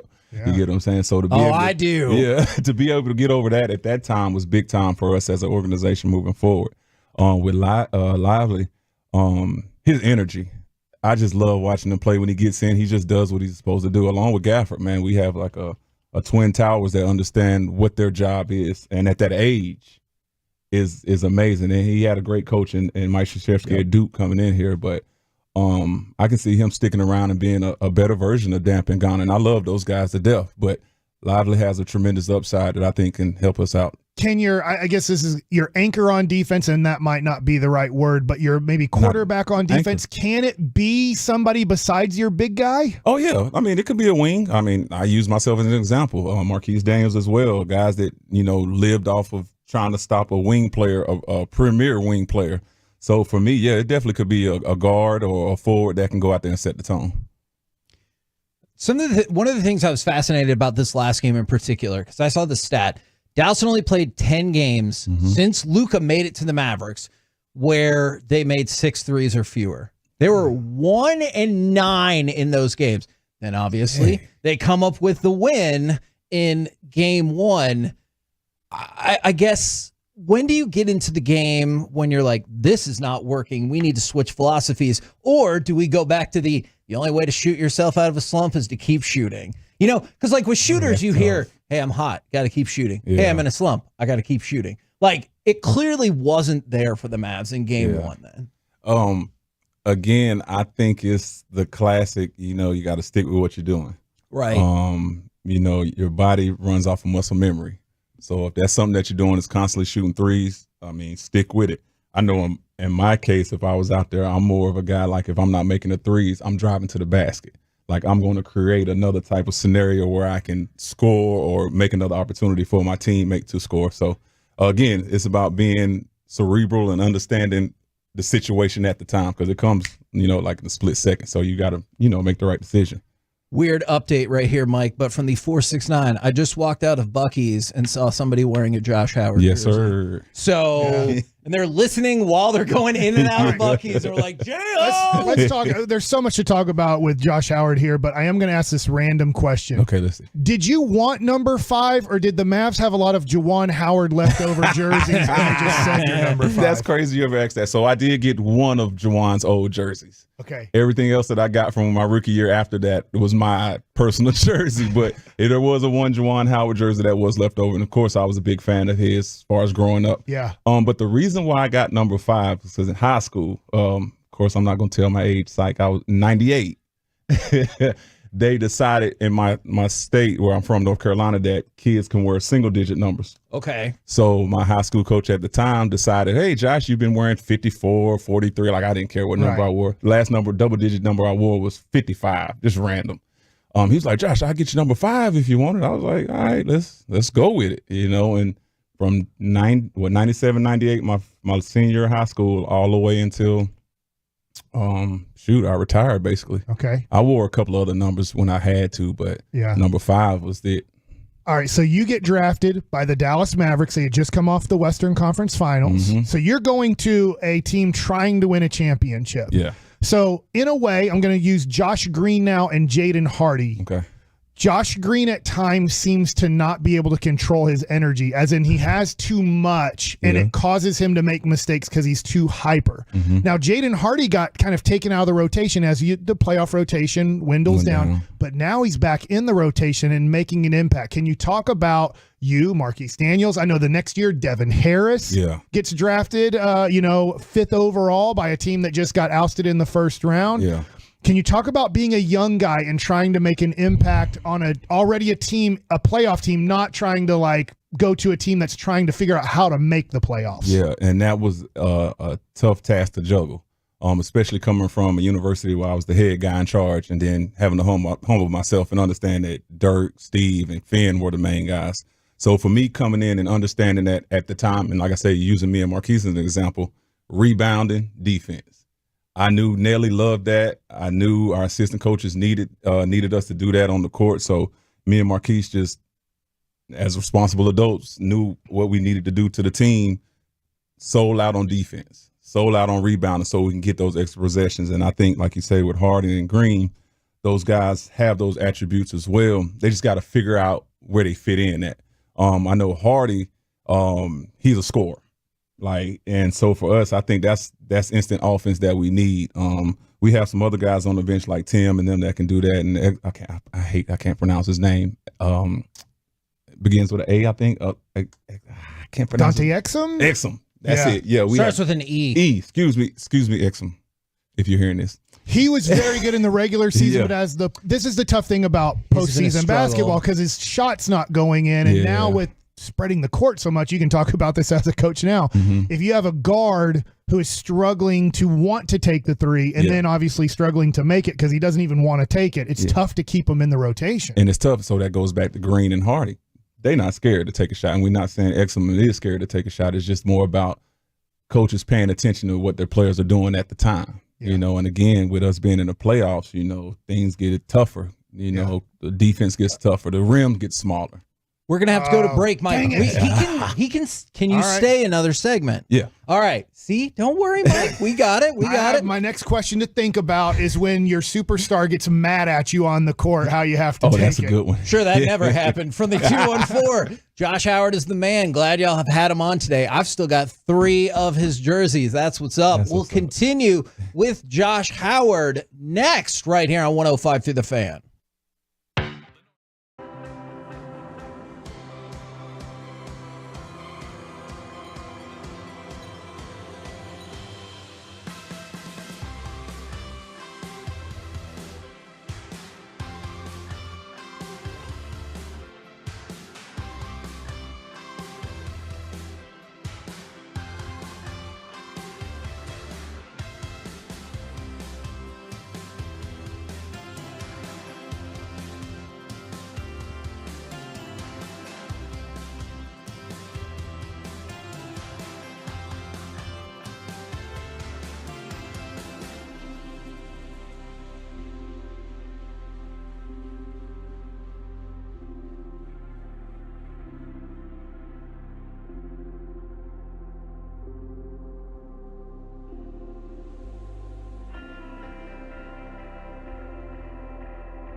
Uber Eats has Lola V products? I gotta remember that. Well, you know, they say in order to remember something, you have to forget something else. Okay, now that is a very cute haircut. That's like a little shag. I've never seen it before. Well, I mean, of course you have. It's the Rachel. Oh, is that your name? No, I mean like your name. No, I'm Jen. My name's Jen. Right, but I just mean like this is your haircut. But that's hair on your head. I'm not saying this is your hair. Okay, freaking me out a little bit.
This segment of the KNC Masterpiece is also brought to you by Window Nation. It's brought to you as well by Frankel and Frankel. If you've been injured in a car or truck wreck, call Frankel first. That's 214-817-333-3333. With Frankel and Frankel, there's never an out-of-pocket cost, and they only get paid when you win. That's Frankel and Frankel, the go-to car and truck wreck attorneys in Dallas. Goes high and delivers hard with a dunk. Damon Jones scoreless in the first half from the field. Look at remains scoreless. Howard is on the fly. From the 214s, we got on Josh Howard in studio. Love Josh Howard. He was my first jersey. I used to have 4 of his rookie cards. We were actually talking about cards in the break. We might have to circle back to that. From the 214, J-Ho, you're still the man. I got your jersey. Still wear it all the time. Thank you for being here. I want to talk about UNT Dallas for just a second, then I'll probably cede the rest of my time to Mike, and he'll just start rapid firing questions at you. Can you? I know we've had you on before, and we've talked to you about it before, but for people who are new, because we still got some people like, oh, word, I didn't even know he was coaching there. I'm going to start cheering for them. How did you make your way to UNT Dallas, and is there any difficulty like getting the name of the school out there? Because obviously people know UNT. Yeah. People might know UTD, but they're like, okay, UNT Dallas might not for a time have been as familiar with them. Yeah, well, it's definitely a little difficult distinguishing the two. But we are University of North Texas at Dallas. Right. UNT is the University of North Texas. Right. But we're like their little sister. Yeah, okay, yeah. Yeah. So a lot of their systems we still use as far as like, payment systems, insurance, stuff like that. But for the most part, we're our own entity right down there in Oak Cliff off of University. I think it's University Hills, if I'm not mistaken. I feel like you should know that. Yeah, I do. I just don't pay attention to the street He signs. knows how to get there. Yeah, there you go, Mike. I know how to get there. I know how to get there. But just the experience of getting there. When I retired, I took 2 years off to kind of, find myself and figure out what I wanted to do moving forward. And coaching was one of the things that kind of just fell in my lap. And I coached for 4 years at a Christian school in my hometown to kind of get, the understandings of coaching and understanding what Avery and, Skip Prosser, my old. And where's your hometown? Just because I play Carolina League, so I was in Carolina a lot. Oh, yeah, Winston-Salem, North Carolina. Okay. All right. Yeah. Did you get a better appreciation, or it kind of feels like a parent type thing where you look back and you're like, I did. All right, I see what he was saying. Yeah. Okay. I did. That's what it was. I got an appreciation for coaching because I was always that quiet guy that wouldn't say much. I would just listen to the coach and really pick up on if you knew what the hell you was talking about or not. That would make me understand if you was a great coach or not. So from that standpoint, when I started coaching, I really made sure I understood what I was saying and teaching because I didn't want any players trying to tell me I made it to the NBA and didn't know how to coach. So for me, that was a big part of me coaching. And then the second part was just using my platform to allow these young men and women, because I do, speak with the women's team a lot because of who I am, to be great. Whatever I can offer them through my platform or my years of experience through basketball and outside of basketball with my entrepreneur life, I'm going to give it to them because a lot of these young men and women don't get that opportunity to learn from a professional. When it comes to coaching college basketball right now, and I'm finding this in college baseball, that there's a better path maybe to go to Weatherford College or Navarro or Blinn or UNTD because of the transfer portal now. Yep. Going as a freshman to maybe a D1 school and being like, hey, but as a sophomore, junior, and senior, you're going to start seeing more playing time. Yeah. That can't be, in a way, I know it was never guaranteed, but it can't be really guaranteed because all of a sudden – you could be at University of Texas, and then as a sophomore, you think, well, the person ahead of me is a senior, but then they just bring in a young man from TCU who's decided to transfer to University of Texas. Have you found that the last few years that maybe it's a better path to go play for Josh Howard? And then if, I'm not saying they should leave you, but if things work out 2 years later, all of a sudden a Big 12 or SEC school's like, we'd love to have you as a junior and senior on our team. Yeah, and that's actually the pitch that I give some of these players. Huh. Yeah, because at the end of the day, I know we're a new program. We've only been around for 4 years compared to other programs. So, of course, fundraising is one of our things that we're doing so we can have more full scholarships to get more, 4-star, 5-star players. But even those guys that might transfer in, like I had a young man, Jules Moore, that's actually overseas playing right now that played at Stephen F. Austin, if I'm not mistaken. Then transferred to me, did his job, first team All-American, honorable mention, stuff of that nature to the point where he signed the deal. Now, I definitely can't pronounce the name of the country he's in. Sure. I'm going to go with Turkmenistan. That's just my guess. There you go, something like that. But he's, living his dream. So that's one of like maybe 3 or 4 that I've had actually come play for me and then actually get overseas. So for me, that's the part about using my platform to get to what you want. Yeah, I think that smaller schools now are becoming, in a way, more important. Maybe young kids don't like that. They want to have the bragging rights of saying, I've signed with Wake Forest or I've signed with LSU. Yep. But what's the point of going there if you're never going to play there if you really love playing the sport? Yep, and I'm teaching my oldest son that right now, and he's just 15, about to be a junior in high school, and it's just like, understand, son, it doesn't matter what school you're at. They can find you nowadays with social media. So you just need to go in there, grades first, basketball second.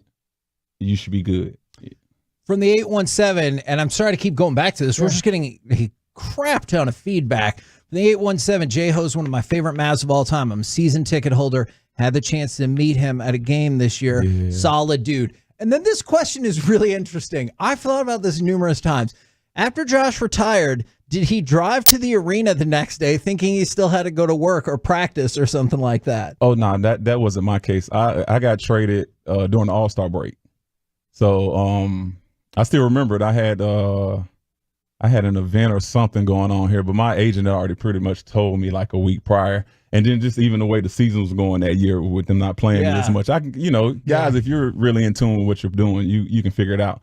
So that's what happened. It was like maybe the second or third day of All-Star break. And then that's when I got the official. Talk with Josh Howard right here on 105 through the Fan. The fan text in, Reggie has decided Azerbaijan is the country. That's it. Yes, there you go. I was going to say it begins with A or K, one of the two. You have on an All-Star hat. Yep. You just talked about getting traded around the All-Star break. The Mavs make 2 major trades at the All-Star break. Yeah. Talk about how difficult or maybe how easy it can be getting traded to a new team and figuring out your place and how to fit in on that team, especially a team that's trading for you. I know, unfortunately, it's kind of opposite for you. You got traded to Washington, but to a team where they're like, we're trying to make a big playoff push and we need you to help immediately. Yeah, I mean, that's a lot of pressure. Getting those pieces that fit the team's chemistry, because I think the thing that people don't see is what the locker room looks like when nobody's around and how these guys come together and bond to get on the court and play the best game they can play. So, yeah, I think those 2 guys that came at the break really understood what it was to come into a team and understand that they needed you. What's it like? Daniel Gafford the other day forgot to come set a pick at the end of the first quarter for Luka. Luka screamed at him at the end of the quarter that he didn't know his assignment to come set the pick. I don't know, with let's say 5 seconds to go. He sets the pick at 1 second and Luka throws it up at half court and then just starts yelling at him. Yeah. What's it like when you're getting yelled at by a superstar? Not that ever happened. Because maybe you forgot your assignment, or maybe you didn't forget your assignment. They're just mad because Luka gets mad a lot. Yeah, Luka does get mad a lot. No different than my guy Dirk, but it's accountability, at the end of the day. So once you realize that it's your job, we're the highest paid athletes in the world pretty much. It comes with the territory. And you got to just be thinking what your job is at every point of that game. Because like you say, Gafford knows 5 seconds to go. Everybody in the gym probably knows, like, all right, we're ready for the screen. And that could be the difference between a 1-point game or a 3-point game on that one possession. Did Dirk ever come back around, or whoever, and go, hey, sorry about that. I went back and watched. That was my blown assignment, or whatever the case might be. I'm pretty sure in film session, Dirk has came back around, or myself, or any of the guys who are, pretty much fiery about what they do on the film. So now, as we're running out of time, and I hate we're running out of time with you, J-Ho, but you have to come back for nothing else from Mike's sake. I love you to come back. College coach. Yes, I will. If you're coaching the Dallas Mavericks, you won game 1, you shot like not good. I'll put it nicely on the air. Yeah. You didn't shoot good, but you did enough to win the game. What would you say the Mavericks are going to do different tonight versus what they did in game 1? Is it a defensive thing that they need to close out on a dude who shot 14% his last 10 games in the regular season? Now Jaden McDaniels can't miss from the 3-point line. I'm just wondering what you would do if you were your kid right now. Well, I would stick with the same game plan as far as packing the paint. But I also would let the guys know that, again, these guys are professionals and they shoot every day just like you. So just as much as they miss, tonight's game, they can knock down the shot. So we want to be thinking, all right, let me get out to the 3, close out, but also understand that we need that backside rotation for defense from our initial pack the paint. You talked about drop coverage. That's what Gobert's done his whole career for the most part. Do they just stick with it because that's what Gobert's done for 8 years, or do they change it? So I'm switching over to being on the Minnesota time. Minnesota head coach. Oh, hell nah. You did play for Minnesota. I'm just saying. I'm just going to throw that out there. I did play, I know a lot of people didn't know that part about my career, but I played there. But I would change. I wouldn't do the drop coverage as much. I would, mix and match, hard blitz. Hard show and get back. I know a lot of people might not know what those words mean, but those things are something that I would have to do with, a ball dominant Luka and Kyrie, because the way they went off last game is just make it easy for us, basically. This is my opinion. I'd love your opinion on this. I think Lou Dort type of players give Luka way more problems, even though they're shorter, because of how physical they are. I get that Jaden McDaniels is 6'9", second team all defense. I'm not taking anything away from him, but those players don't seem to bug Luka as much as guys that when he bumps them, they don't go anywhere. Yeah, I'll consider Luka the big body Brunson before big body Brunson was himself. Yeah. Luka was always good at taking contact and finishing. I mean, if everybody's been watching him all the years, he's been here. That's what he does. So for me, I agree with you. Well, we don't want them to keep nobody shorter that can take the bumps too. So if that's the case, that's what I would do as a coach. But I mean, at this point, Luka's such a savvy vet, and then we got Kyrie, or we can flip flop and say Kyrie's such a savvy vet, and we got Luka. It's like pick your poison at this point. If they guarded you like we're guarding slow-mo right now, could you score 100 in a playoff game? I'm not trying to score 100. They don't even guard. It's amazing to me. I'm wondering if the Mike. Mavs, there's literally a dude on the court where the Mavs like, we are not guarding him no matter what. Well, I know at one point back when I played, I know it was the thing like when we played the Suns to let Steve Nash score and don't let nobody else score. So there's situations like that where, again, if you let somebody get their points but don't let nobody else, like I said earlier, get over their average, and they didn't leave the corners until right at the end when Luka passed to Kyrie to the wing. And I was like, I wanted Kyrie to shoot that one, but he did make the right decision passing to a wide open PJ Washington, and he drained it. But maybe that's where, as a coach, you're like, dang, I want to maybe help off of the corners to not have these guys go for 60 plus. But then at the end of the game, PJ Washington swished the big three. And that's what he does. Again, it goes back to his work ethic. I seen something on Instagram the other day where they just showed PJ catching and shooting from the corner. Yeah. So again, for me, it's like this is his job. So Kyrie knew it. Swing. I know I coach defensively. Don't come off the corner. So make him shoot the wing. Make him shoot the wing because the corner is the shortest three, easiest three in the game. So for me, I'd rather him shoot that difficult angle three than that corner three. But again, once we got rolling, and I say this as far as the Mavs with their offense and understanding what Minnesota was going to do, the guys knew where their shots were going to come probably before they got them. We got to let him go, Mike. I'm sorry. He's got a couple of other things to do, but the people have spoken. Yeah. They loved you. I know you got a busy schedule. We would love to have you back at any time. Ladies and gentlemen, if you want to pick up UNT at Dallas, men's head basketball coach Josh Howard, if you want to start picking up your fandom there, there you go. Thank you very much, good sir. Coming up next, we're going to do a little conference finals casserole. Have the Mavs and Stars playoff runs interrupted your concert plans? We'll do it next right here on The Fan. Hey.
Grapevine, where they're the #1 Chevy dealer in the world, and they've got more Silverados than anyone else. This is Texas. This is Classic Chevrolet. Together, let's drive, relax, and enjoy the difference based on new Chevrolet registrations 2023. KNC Masterpiece right here on 105.3 The Fan. Right now, I just want to throw this out there. The 210. This person said they're not even a Mavericks fan. They like the Spurs, but I enjoy listening to Mike talk about them, and J-Ho was a great interview. UNT Dallas, by the way, in case you missed where he's coaching right now. We will have him back. We might need him to bring up his card collection as well. My son loves basketball, and I'm like, dude, that would be like for my kid, he's going into 9th grade, 6'2". I'm just kind of throwing Josh Howard if he's out there listening already. Is like, I would love for my son to play for Josh Howard. And then I'd love for him to be close in the Metroplex so then I can just go to all his college basketball games. Man, you would love that. Right now, if we can fire up a little Cut 14, it's time for Conference Finals Casserole. Now, this suggestion was brought to us by Tolo. I believe it was yesterday. Perhaps it was 2 days ago. Let's focus in. We have both the Western Conference Finals. We're in both the Western Conference Finals. Let's focus in on that as opposed to maybe retreading some boring football stuff. I'm with it. Oh, me too. It's very tough right now to say, man, did you see them jog with helmets on yesterday? I get it in terms of setting up certain formations and rotations, but, you know, maybe I'm probably pretty close to I how would like you to say feel also, just being distracted. This is an interesting song right now. You know who it is? I don't. I really don't. There's a specific purpose. We have picked it's a this song. Spanish-speaking rapper. That's what I'm assuming. That is more or less correct. Is it? Does Bad Bunny do stuff like that? Bunny. Look at you go. Now, the reason why I bring that up is, and this is something maybe folks don't think about a lot, extended playoff runs. American Airlines Center holds a lot of other events and a lot of concerts. Melanie Martinez, Nicki Minaj, and Bad Bunny, as well as NF, are some of the concerts that have already either been moved up or moved back because of the continued Mavericks Stars games. And I realize, like, obviously they're not all home games, but when both of your teams are in this and they play in the same arena and there's a lot of games rotating in, Bad Bunny is one of multiple shows that have already been changed due to the playoff success. So I just want to throw it out there real quick out of curiosity. Has anyone had a concert changed yet because of Mavs and Stars playoff success? How much later do they have to put it? Because if the Stars and Mavs make the NBA Finals, you can't schedule it 2 weeks from now. One of them got moved up a day. Oh, okay. So they were like, yeah, here's an off day. Because probably their tour schedule's like, look, if I don't do it, I'm not doing it, and you're paying me the money. I'm going to be in a totally different part of the country, maybe the world. With Bad Bunny and Nicki Minaj, obviously very popular. But yeah, I just thought that was really interesting because I had not considered that once along this entire playoff run.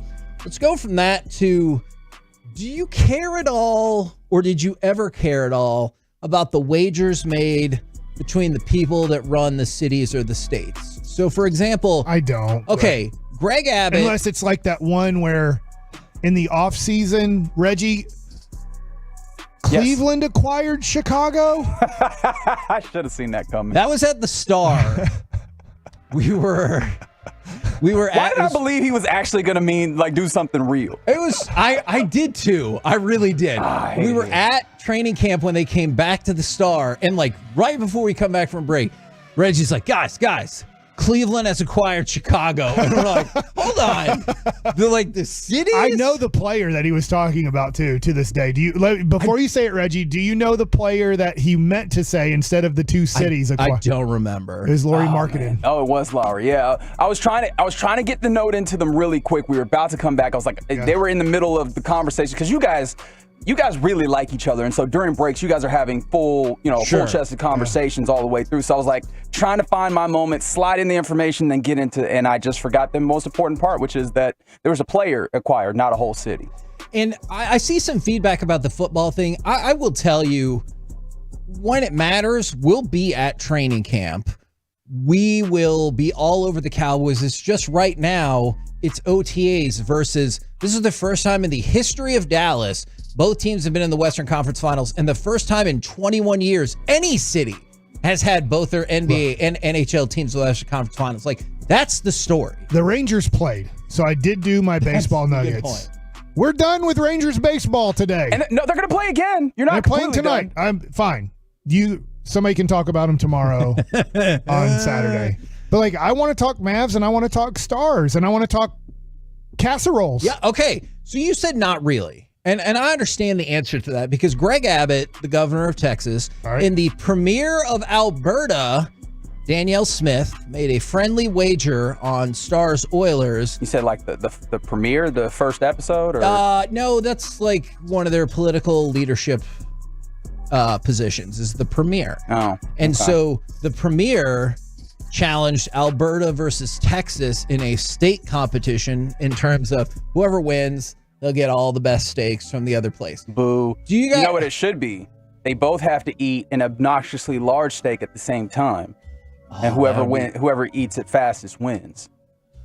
I'm not gonna lie, I kind of want to see that. Exactly. But you said not now. I'm probably in the same boat. Did you ever care about these wagers? Because I think as a kid, I thought they were pretty. Like, I guess I don't remember them as a kid. If we're going back to, I don't know, the Cowboys playing Buffalo, like I don't know what the Dallas mayor had with the Buffalo mayor, like what they decided to bet on. Sure. But I guess I'm just like, I don't remember. Did Eric Johnson's our mayor of Dallas, right? Correct. Did he make a bet with the Phoenix, Arizona mayor? Like, I don't remember these things. So I guess they probably did, and it probably made a headline for a second, but I don't remember. Obviously, we won. I know the Rangers won.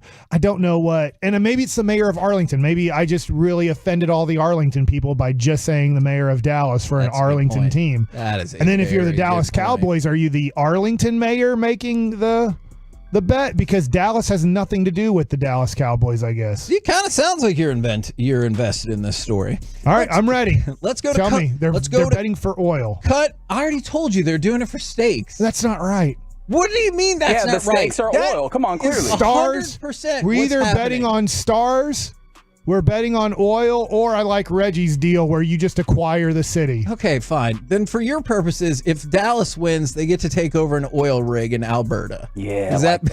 I think they're out of oil. Oh my God. I really have never heard of the oil fields of Canada, but maybe they are there. Would you say you have a vast knowledge of things in Canada? I have such little knowledge of Canada, except my son was wondering, how in the world do I know all the words to "Oh Canada"? And I'm like, you heard it a million times. Yeah, we played in AAA baseball. Obviously, I don't know if they're still alive anymore, but the Ottawa Lynx. Okay. So I did play baseball, played against the Blue Jays and the Expos. The only thing that would confuse me is they would sing half of it in French and half of it in English in certain places. Shout out to French Canada. Well, I know that's what Corey would say. Let's go to cut number 7. Yesterday, I asked if this spread is too much. Now with the outcome and potential injury, is this series right here over? Celtics scored the first 17 points of the period. Brown knocks it down. He's got 40. How hurt is Halliburton? See, and that's because when he left, it looked like he was pretty hurt. What I'm seeing today is they're doing follow-up examination. His status is currently unknown, but the way he stepped, it did not look good. And as you just heard, that was part of a 20-0 run. I believe that was the cap to a 20-0 run for the Celtics. All right, so I know you're talking about kind of a slip injury, right? I forgot to bring this up yesterday when we had a very short show. Did it seem like a lot of guys were slipping on the Minnesota court? There was a lot of people slipping during that game. See that. And help me out here. Is that the same place where Rudy Gobert was trying to help out Karl Anthony Towns last series and slipped and almost blew out his knee as he was just trying to help him out underneath the basket? Ooh. I can't remember if that was in Denver or in Minnesota. Yeah, I'm not sure I remember that either. I just felt like that. I texted you guys near the end of the third. I'm like, God, aren't there a lot of guys, including Timberwolves, not just us, that we're not getting traction on this court? Yeah, that is very odd. It's like the Wild have been done for 3 years now, right? They didn't even make the playoffs. That is true. That is true. Do you think I know, dependent on Halliburton. Okay. Do you feel like this thing's a wrap? I do. I said in 5 that Boston usually likes giving the team one win for free. Game 1. And they'll probably give one of these away in Indiana. Now, if Halliburton's out, then no, they won't even give that away. But I think that Indiana can win one game still. And Boston, it'll be interesting. They just had such an easy path to the NBA Finals. Will that benefit them tremendously in that they've been well rested? Or will they be like, oh, crap, this is like a really good basketball team we're finally playing in the playoffs? And going into last night's Stars-Oilers game, the top 2 candidates for the Conn Smythe Trophy, so the playoff MVP, Jake Ottinger was 1, Connor McDavid was 2. Clearly had multiple kind of head-to-head battles there. This morning, depending on where you go, they're either even or McDavid is now a slight favorite with Ottinger second. I just thought that was really fascinating.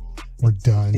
I'm not saying that whatsoever. Look, Ottinger hasn't even played on the road in this series. You haven't even seen his final form. That's where he thrives. I think you jinxed us by saying Stars in 5. Stars can still win in 5. They still can. Unless they lose the next one. That is true. They're going to win the next one. Okay. Because Ottinger's great. After It's weird. losses. I don't know. They play so much harder and better in every game 2 than in every game 1. I don't know why. I don't know either. Josh Howard just made a great point, and that's probably hockey-wise too. Game 1 is a little bit more of a crapshoot because you're kind of seeing what the strategies are on both sides and then making adjustments to those strategies. And then game 2, you get a better idea on who's making, at least the team especially that lost is making better adjustments. But it's like the Stars are intentionally not trying their best in game 1. What a terrible strategy that it will eventually And then catch game 2, up to them. they really kick butt in their effort levels. And in against Vegas, they won 56 of the 60 minutes in regular time, but it didn't matter because in the 4 minutes they didn't play well, Vegas took advantage of it, and I really don't want that to happen again. Agreed. Coming up next, usually this isn't football season. Oh. We're making a change. Mavs win game 2 because Mavs lose game 2 because. I like it. 877-881-1053. We'll do it next right here on The Fan.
You're about to be masterpieced, KNC style, right here on 105.3 The Fan. KNC Masterpiece right here on 105.3 The Fan. Usually we will do this leading into Cowboys game weekends, but leading into game 2 of the NBA Western Conference Finals tonight, it's time for Mavs win because, Mavs lose because. And we're going to focus specifically on game 2. So not just the whole series, but Mavs win game 2 because, Mavs lose game 2 because. 877-881-1053. The Frankel and Frankel Injury Attorney hotline or text line. We also want to hear from you on Twitch, on YouTube. You guys have been all over Twitch and YouTube today. Mike, would you like to start? Would you like me to go to the people? What do you think? I'll start off with one, but I have many. So let me just give one because I bet a lot of Tolos will have similar ones. I bet you could have similar ones. And then if I feel like something hasn't been hit, I will then add another one. Mavericks win because they shoot the 3-point shot better tonight. Yeah. So maybe, I mean, you can take this in different ways. They make more threes than Minnesota. Yeah. They shoot at a similar percentage as Minnesota. I believe that the Mavs shot, I think, 8 less 3-pointers than their average, like even took, because they weren't leaving the corners. But I'll tell you what, if the Mavs can just shoot the percentage they usually shoot, that kind of 33 to 36% as a team. Because I'm sorry. Do you know the league average? I looked this up. I'm going to guess 35%. 36.6%. It has actually ticked up about 0.5% this year. Okay. So I just think if the Mavs can match the percentage that Minnesota's shooting or even better, or if they make more threes, Mavericks win. I actually put that, interestingly enough, in the Mavericks lose category, and I reworded it, and I said, they still can't shoot close to the league average. So league average 36.6% from 3, only at 24% in game 1. And so I think this is the same concept for both of us, but I took a look at if they don't do it, why they're going to lose. Why the Mavs win. I went in a different direction. They dominate the paint again. So there's a few things I want to talk about there. 62 to 38 scoring advantage in the paint in game 1. 48 to 40 rebounding advantage, and Gafford and Lively combined for 19 points and 20 rebounds. That blueprint right there, and I'm not saying it has to be exactly like that. That's the blueprint of a championship. I don't care if you're playing Boston or whoever. If you're that effective in the paint, you've got a great shot at taking this down. I love what you're saying because I'm going to put both of those together now. I'm looking at the box score. Minnesota took 49 threes? Yeah. 49 3-point attempts. Now, obviously, they got cold as the game went along. 18 of 49, because I think they had 11 at halftime. I think they were like 11 of 23. I think maybe a little bit more than that. Maybe they'd shot more. But I believe they had 11 made threes at halftime. Made 7 more threes, but then still shot another 25 threes in the second half. So I get some of them are open, and you're going to have to live with them making them. Some of them you're going to close out, and they're still going to make them. But I will live with, and maybe I'm crazy, I like seeing a box score where my opponent took 49 3-pointers. Yeah, you were right. 11 of 25 for them in the first half. Okay. Wow. And so then they took 24 more and went 7 of 24 in the second half. I like this from the 903. Mavericks win game 2 because Maxi Kleber will rip off his street clothes and knock down the game, winning 3. My God, is that Maxi Kleber's music? Couple things.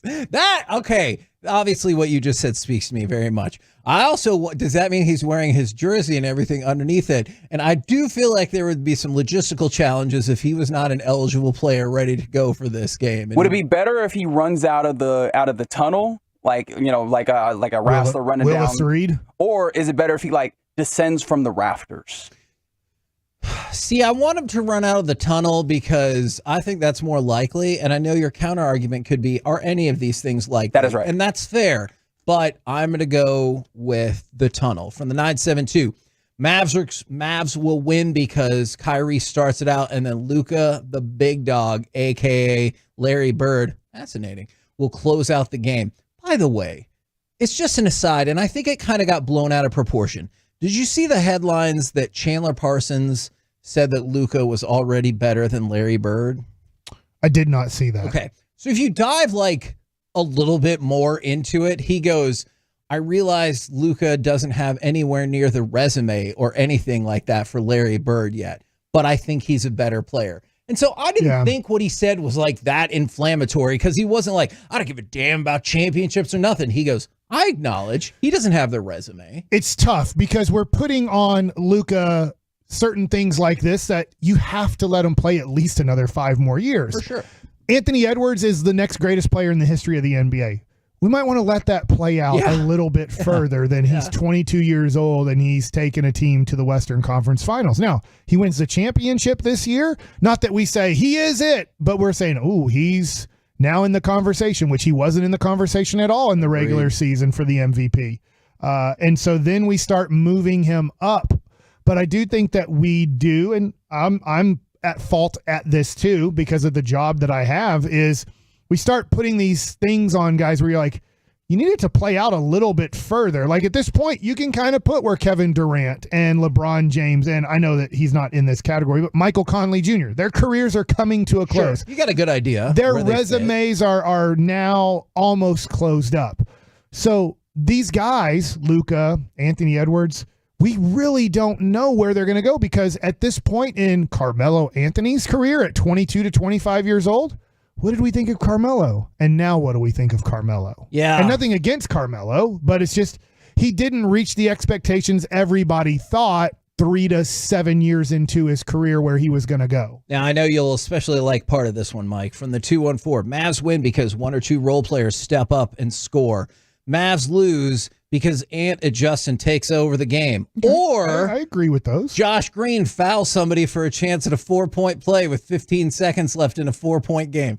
Obviously, luckily there's only 3 seconds left. I know that play infuriated you. I told you beforehand, I thought it was actually a travel before he even got fouled. But no to such your thing point, as travel. yes, they don't really. Unless Derek Lively does it. Yeah, from the 4-6-9. At one point, Nasri dribbled the ball, and I'm not making this up. Stop.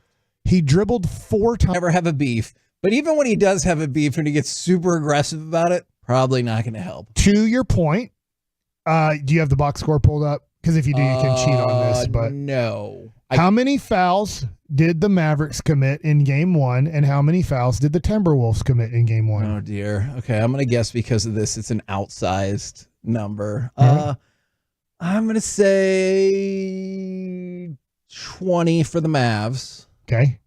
And 11 for the T-Wolves. 17 for the T-Wolves and 15 for the Mavs. Oh, crap. So it wasn't outsized at all. Yeah. So if you're like, at the end of the day, you had about the same fouls. Yeah. I get that they fouled us late to send us to the free throw line to try to extend the game / come back. But if you do look at the fouls, they were pretty darn even. How about this? I didn't realize this. I knew that the Mavs shot great from the free throw line, 94%, 16 of 17. I'm not expecting that. That's too much to ask. 80 is not too much to ask. So if you get to the line 20 times, 15 or 16 makes. That's 75 to 80%. That's what the Mavs need to do. I didn't know how bad Minnesota was at the line in Game 1. 11 of 18 for 61%. And you think about it, the first 2 rounds, the Mavericks have been shooting 69% from free throw. Normally, Reggie, I agree with you. In this instance, disagree. League average not nice, then? is league average is 78.4%. All I need, it's the same thing as the 3-point shooting, Mike. Average, which is high for the Mavericks. Give me 78% and I feel good. Okay. Mavericks lose because I liked what you said. Mavericks lose because Towns has a much better game. 6 of 20. That's horrible. I want to talk about one specific play. And then how much maybe do you give the Mavs credit for that 6 for 20? Yeah, well, okay. I think this is about to answer your question. There was a specific play, and it was in a string of 3 straight plays where I thought Lively made an impact. It was the combo steal with Luka where Luka came up from behind. But the play, I think it was before that, is Karl Anthony Towns is trying to attack on the left side. Derek Lively drops back in, gets in his face, extends his arm. He misses the basket by like a foot.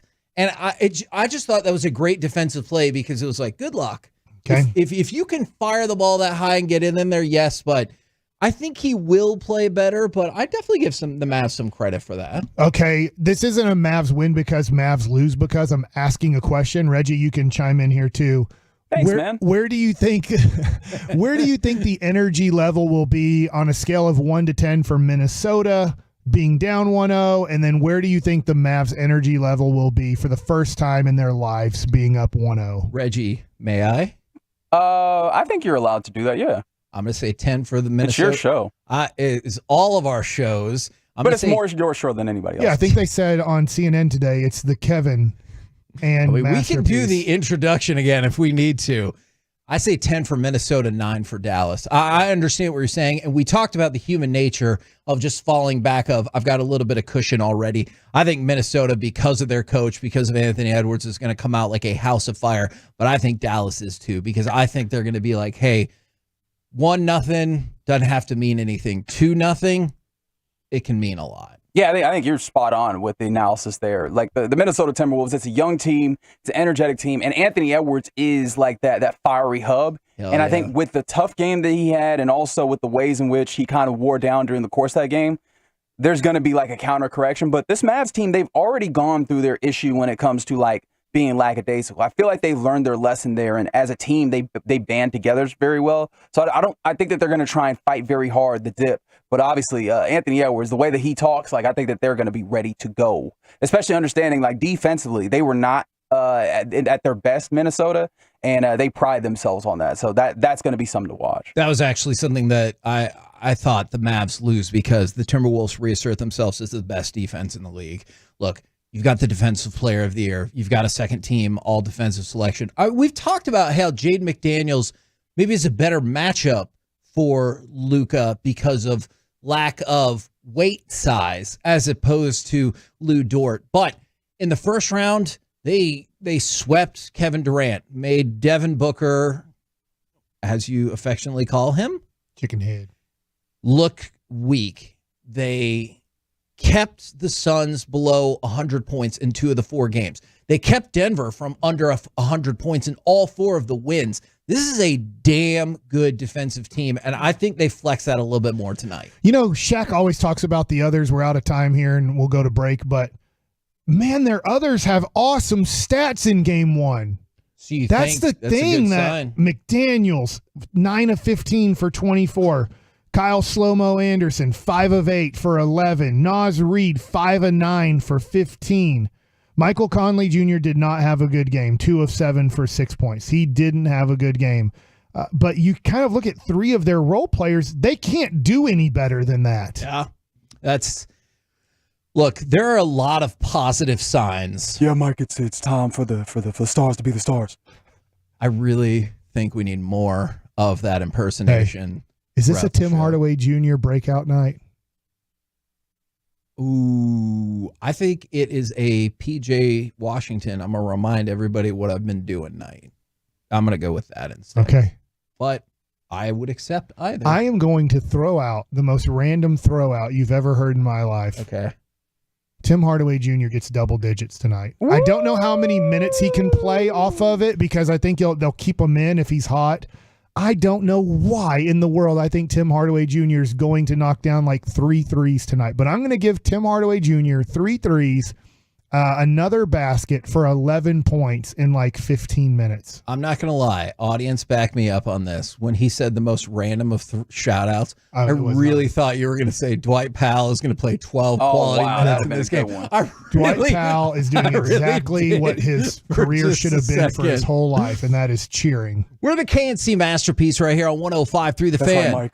It is also He's barbecue chicken. A shout-out Friday from the 903. Shout-out to my AC guys getting my system up and running before my baby is born in the next week or so. Excellent work there. Continue to send in your shout-outs, but coming up next, it's your favorite segment, Mike. Yeah. It's the Combo Platter. Ooh. National Road Trip Day. Give us a sports opinion, and then what is the best road trip you've ever been on? And why? 877-881-1053. We'll do it next right here on The Fan.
Do you think it's true that you've got to forget something else to remember that Uber Eats has groceries? No, that's absurd. Hey, remember when you used to be a, what was it, Pepper Lady? Pepper Lady? Wasn't it Cinnamon Sisters? Basil Babes. Saffron Squad? Nutmeg Maidens? Paprika? No. Nutmeg Maidens. I just said that. Was it Spice Girls? Doesn't sound right. Was it Saffron Squad?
This segment of the KNC Masterpiece is the Expressway, and it's brought to you by the On Time Experts.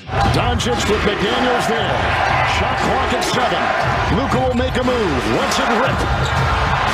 Doncic puts it in. 4-point Dallas lead. Did you see how KNC Masterpiece right here on 105 through the fan. Right now, it is time for the combo platter. 877-881-1053. Frankel and Frankel injury attorney text line. You can also hit us up on Twitch, on the YouTube. You can also hit us up tomorrow in Granbury at Revolver Brewing from 1 to 4 p.m. They're also going to have those free pint glasses given away while supplies last. Reggie's going to be there. Broadus, me, Corey, Bobby. It's going to be a fan hang in Granbury tomorrow, 1 to 4 at Revolver Brewing.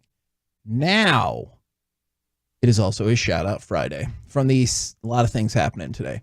For the 720, can I get a shout out to my wife, Savannah? She gave birth to my son, Camden, yesterday. They messed up her epidural. That happened to my wife, too. But she was so strong and gave birth to a healthy baby. Congratulations to y'all. Does that mean you can contest like the charges when they send you the bill? When they're like, oh, well, you know, we had the anesthesiologist, and you're like, I don't know. Yes. I don't know about that one, hospital. I probably should have, looking back at it now, because that stuff ain't cheap. It's National Road Trip Day. So give us a sports opinion, and then what is the best road trip you've ever been on and why? 877-881-1053 from the 817 Combo Platter. Cowboys are going 6-11 this year. My best road trip was to Colorado with a bunch of friends when I turned 21, and they did a bunch of I wonder what for. What's that? I said, I wonder what for. Well, we'll get to that in a second. We did a bunch of snowboarding and weed smoking. Okay. So there you go in terms of why they loved that road trip so much. Now, Mike, I was curious how you would fit in here because I know you've been on lots of road trips. You make it sound like you did not care for most of them in the minor leagues. Is there a road trip that you loved to go along with a sports opinion? Probably the road trip that I liked going on was driving to spring training. Okay. There was such anticipation for getting ready for a new season. Yeah. Feeling like you're prepared to show what you've been able to do in the offseason. So for me, almost all of my road trips were to Florida. I did have the one when I was with the Rangers to Arizona, but all of my other spring trainings were always driving to Florida. I would stop at my Aunt Sue's house in Hattiesburg, Mississippi, and stay there overnight, and then the next day finish my drive off, which it wasn't like an easy finish. It was usually 9 hours, I believe, to Hattiesburg. Oh, wow. And then 12 hours usually approximately to go to the Florida location I was going to. But I always liked that drive, seeing my Aunt Sue and sometimes my cousins every once in a while if they were there, and then going on and finishing up the trip to spring training. I remember going to Phoenix, or Surprise at the time. I remember driving there, and on the second day of driving, I can't remember, I think I stopped in El Paso the first time, and then my second day driving there, I'm listening to national sports talk, and they're like, oh, and the Rangers have traded Alex Rodriguez to the New York Yankees. Wow. So literally the day that I got there, on your face. Alex, on your face. Is that we had traded for Alfonso Soriano and a couple other guys. So it was interesting. As I got to spring training, they were changing out a few of the lockers. Do you have a sports opinion to go with? This should be easier for you this time. Yes, I'm sticking with the Stars in 6. I still think, as we're going to talk to Brian Ray coming up here in 30 minutes, I still think the Stars win in 6. And I know that Sean was like, you're an extreme sports changer, this and that. But after winning game 1 and seeing the inexperience of Minnesota, yeah. They did not handle the pressure of game. It's just one game. Yeah. And I picked Minnesota in 7. I do feel like the Mavs have the advantage now in this series because I have to remember that Anthony Edwards is only 22, and that does not, he would be defying almost every superstar in the history of the NBA. It doesn't mean he's not going to be a superstar. It doesn't mean he's not going to win a championship. But man, it would defy a lot of what superstars have to go through to get there. From the 214, still saying the Stars and Mavs win it all. And road trip in 1977 in the 77 Ford Limited, Charleston, South Carolina to Apple Valley, California, and back with a family of 7. And Dad and Granddad wouldn't turn on the AC crossing Death Valley because they said the car would overheat. No, I'm not bitter about that. And also shout out to this person. Their birthday is on the 27th. That is from Jagon. An excellent Tolo right there. Reggie, would you like to give a sports opinion and road trip? I'll hinge my sports opinion on this Mavs Timberwolves series. We talked to Derek Harper last night on the Get Right. I know that we talked to Josh Howard. There's been a lot of talk about maybe the Timberwolves foregoing Rudy Gobert, maybe lessening his minutes, or maybe even getting him out of the drop. My thought is I don't think that they do that at all. I think that they are going to lean heavily into what they do, which is Rudy Gobert in that drop. I was sharing with you and Mike earlier that Tom Haberstroh, who's very good with the numbers of the NBA, he dug up a little bit of stats, and of course this is just from game one. But if you looked at it, when it comes to points in the paint allowed per 48 minutes, obviously to even this thing out, when Rudy Gobert was on the floor, they allowed 43.4 points in the paint per 48. When he was off the floor, they allowed 129.3 points in the paint per 48. One of those. That has got to be the highest per 48. So if we get Rudy in foul trouble, it could be great news. Yeah, absolutely. Absolutely. And so I think that they're going to try and keep him playing the way that he plays. It's obviously much preferable to anything else that they have. So that means it's going to be incumbent upon Luka Doncic to really play in the middle of the floor with that, that hostage dribble. And and obviously, like you mentioned, it's going to be big when it comes to the folks who are driving into the paint or your bigs to really put pressure on them, because if they get him in foul trouble, you could do something even more special. Road trip. I'm fascinated your answer because I don't know if I entirely peg you as a road trip person. That's a weird thing to say, but no. Is it because of the word I that's use? Right. Yeah, I regret that. I haven't been on very many road trips. Like the closest thing that I could get to that is driving to Lubbock from was that from Austin or Houston at that point? Like it was maybe 6-7 hour drive. Like that's the long. Yeah, I have not done the long haul road trip ever. So I think that's something I'm still looking forward to, I guess, at some points. Although I'm kind of hesitant because now that I haven't done it, I'm like, one, I have become the driver in the family. Sure. And so I'm like, do I really want to do that? And two, like road trips are a very finicky situation. You got to make sure that you have like the right folks in the car and everything. The right folks in the car is exactly correct. Yeah, my drive was by myself. Oh, and that's who Mike thinks are the right folks. Yeah, you know what? That's the right folks, 100%.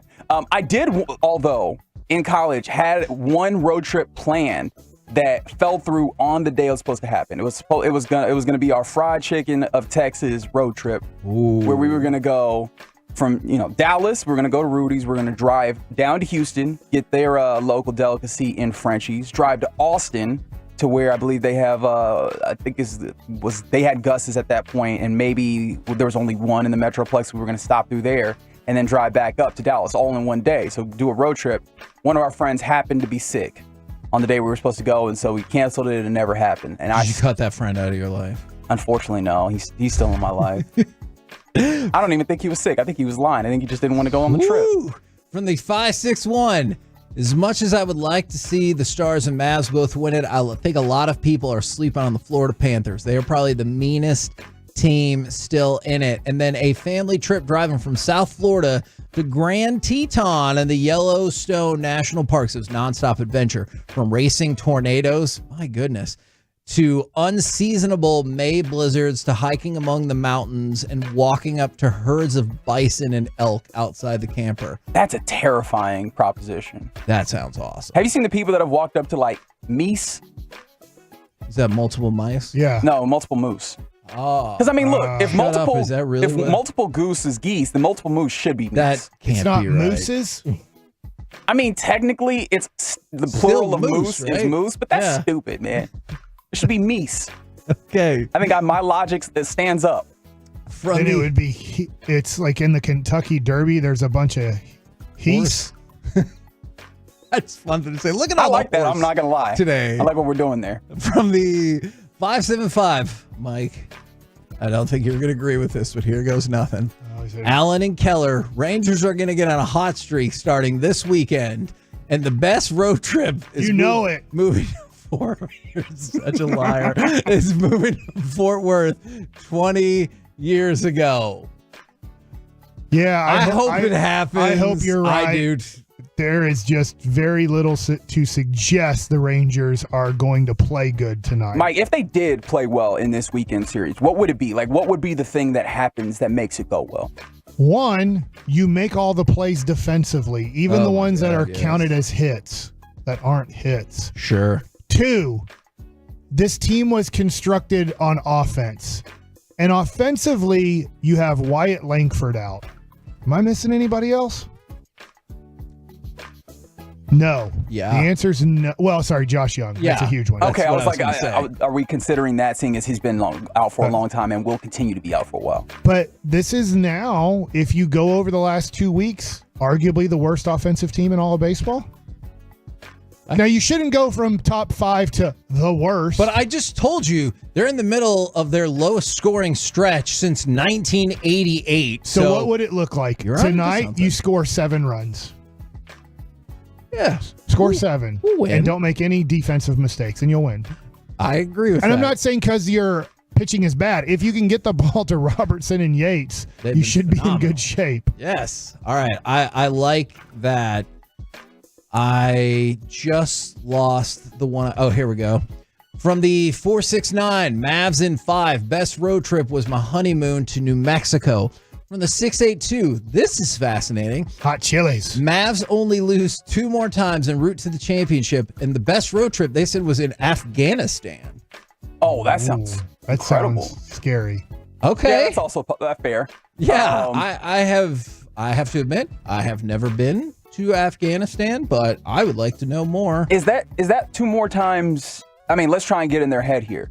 Are those 2 losses in the finals, or is that like one more to the Timberwolves and only one to what I'm assuming will be the Celtics? Yeah, I'm going to say one of them. Oh, wow. Man, you smoked the Celtics in 5. Well, then they're definitely going to figure out how to blow up that team. But also, hey, go Mavs. What a phenomenal thing that you guys did right there.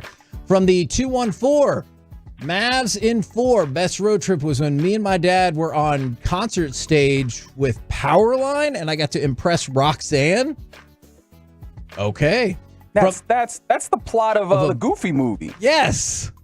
Did she put on a red dress? I don't know if they leaned into that Is it line red? because of Red? Yes, it is. You don't have to put on the red light. It's red Red light. light. Yeah. I don't know. That's why I was like, wait, is it? From the 315 because she was a prostitute. What? Sports opinion. Oh, is that the red light district? There you go. I never I even thought knew. she was just into developing her own No, photos. you did not. OU wins the SEC title their first year. Road trip, drove to St. Louis to watch my son's soccer team win nationals in 2022. I'm fascinated by some of these answers. Some of these answers are because of the things you saw along the way. And then some of the answers are because of like the destination and what you accomplished once you were there. My sports opinion, I'm going to stick with it. I'm going with the Stars in 5, the Mavs in 7. I realize that is off to a tough start for the Stars. And a tough start in the other way as well. The Mavs already on a good footing. It's fine. I would very, very much appreciate if I was wrong because they finished it out quicker. I'm a They're on a %. 3-game winning streak. I'm 1,000,000% fine with that. Best road trip I ever went on. My son Brandon, he wanted to go on a road trip, but also still wanted to fly. So we flew to, he was a kid. Well, he still is a kid. We flew to Utah, Salt Lake City, and then the road trip we went through Utah, Idaho, Montana, North Dakota, South Dakota, Nebraska, and Wyoming before making our way back to Utah. We're trying to check off states across the United States. I'm up to 46. He's already at like 22. That trip sounds whack. Because of the conference and those are the schools around there. I hate how much time we spend together and how I have a pretty good handle on how your mind works not all of the time, but most of the time. That was an amazing road trip. It was also terrifying when we drove through, I can't remember, North Dakota, maybe it was Montana, and we didn't see any cars on either side of the road for like 18 or 20 minutes. Like nothing. And that kind of freaked me out just a little bit. We're the KNC Masterpiece right here on 105 through the Fan. Man, there are a lot more. Can I give you just a couple more go combo ahead. platters? All I right. don't have enough. Bennett. You could have just said, go ahead. I'm writing down things. But he didn't. Bennett from Alito. Oh, yeah, Broadus' kid. I don't know if that is the same person. You also don't know that it's not the same I do. person. That's, to be fair, that is a correct statement. The Stars will win. What if he thinks he's in Austin right now and he just accidentally gave it away that he's in town? He's just like, I'm just staying in Aledo. All right. So, quick side story. When I started at the Allen American newspaper, I talked to Tom Westerberg, the then Allen football coach, and I accidentally told his secretary I was from the Austin American Statesman. Because lovely paper, Mike. I was very familiar with that. And the first thing he asked me was, he goes, why does somebody from Austin care about what our football team is doing right now? And I go, I'm really sorry. I'm from the Allen American. I go, it's my first day. Can you tell? And he paused and he goes, kinda. I thought he made a fair point. Bennett from Aledo, Stars will win the Cup this year. Best road trip was in college, junior and senior year. We would rent 2 Winnebagos and load them up with 14 guys apiece, take a trip down to Virginia, North Carolina, South Carolina, from New Jersey. That does sound super, super fun. From the 817, Mavs win it all. Best road trip from Jackson, Mississippi to Wrigley Field with 3 friends in a minivan. We saw Sammy Sosa hit home run number 4. They were also more specific. They said 400. Okay, good. I was like, what? Sorry. He might have done that with the Rangers. Number 400. I'm pretty sure if he didn't, it was with the White Sox. And they specifically said Mavs in 6. Now, okay, it's time for Mike Likes It. You like my concentration today? It has been surprisingly good. I wrote down that word and then circled it. I just want to point out, Mike, that same level of concentration can exist for you when Corey is here. Look at you being greedy. What's wrong with you? All right. I had a question. You can't just appreciate a great day. I didn't even know what he was going to say. You jerk. We still have over an hour to go. Oh, he is tempting you. Let me try this again. Mike, I really appreciate how much you have been focused and concentrating today. Do you feel like you have to concentrate and focus more when Corey is out and I am in? And that's it? It's just me and you? No. I mean, Reggie's helping a lot today. I don't want to take anything away from Reggie. But I keep the same level of focus and concentration regardless of who is or is not here. Because it's your show. It's all of our I don't, okay? Yes, I know, Mike. I'm like Jalen Brunson.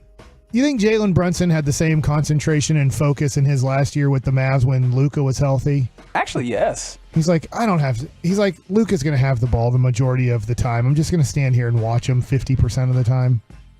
Okay, look, you know what? That's fine.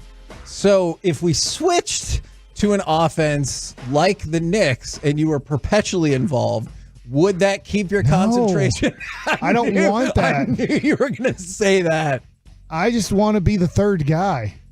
So I wrote down, this is too much, guys.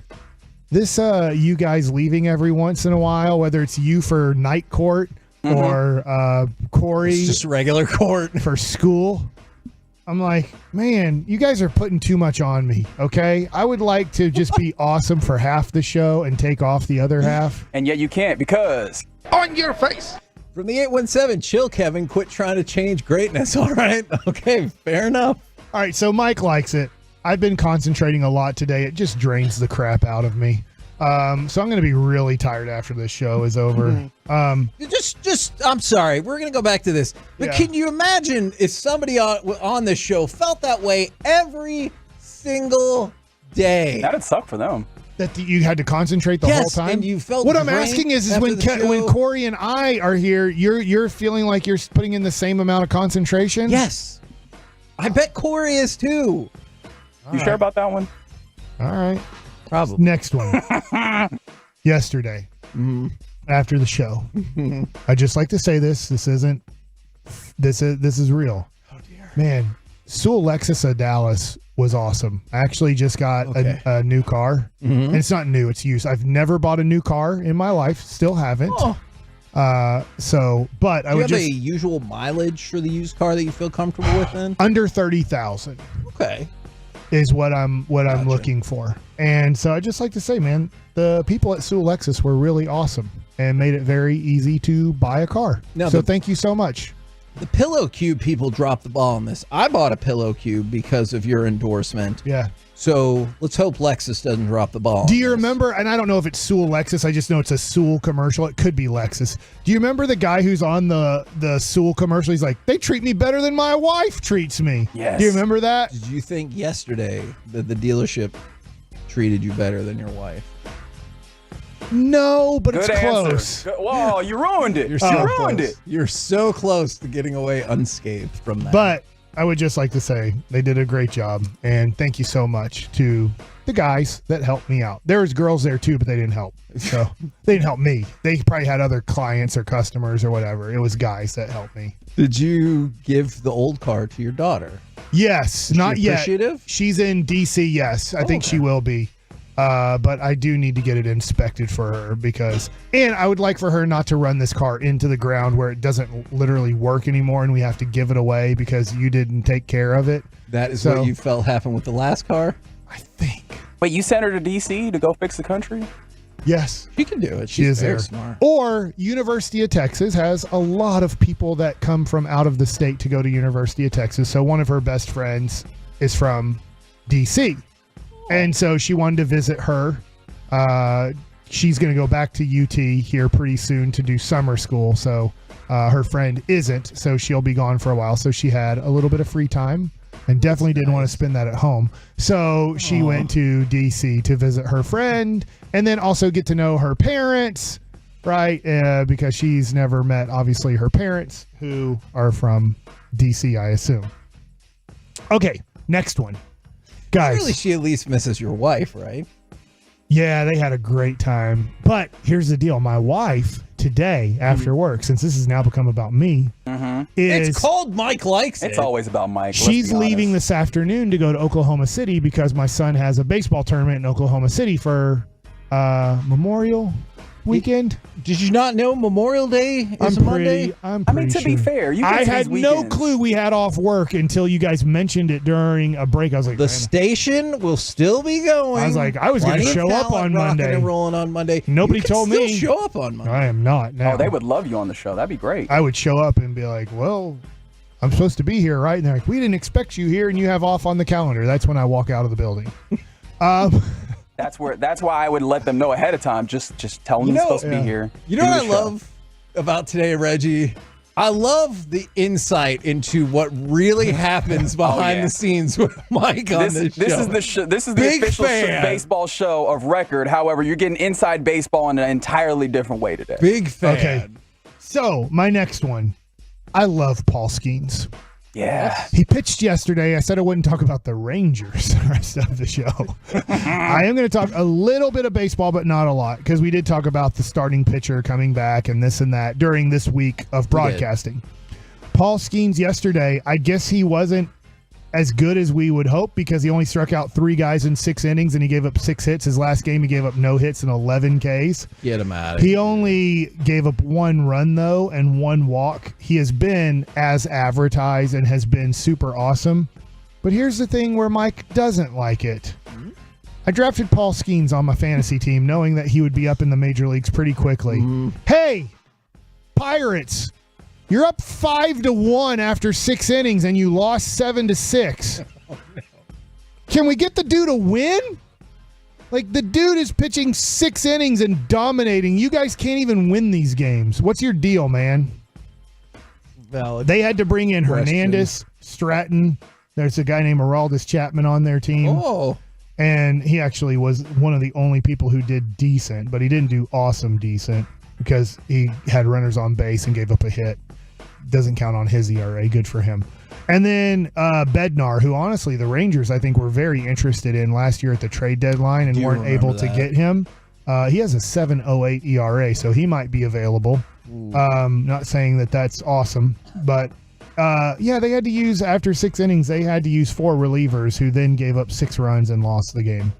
Yikes. So that's where the Pirates are at. So you don't care if the Pirates win all the other times. I but could for- care. I don't care at all about the Pirates. I almost said it. I couldn't care less because I almost said I could care less, but I guess I could. You did see O'Neal Cruz hitting the hell out of the ball this week, though, right? He did. 120 miles an hour Twice, right? In the same game. Yeah, he's tall. How's that relevant? That's true. Well, he's a tall shortstop, and I guess you have to be tall to hit the ball that hard. Okay.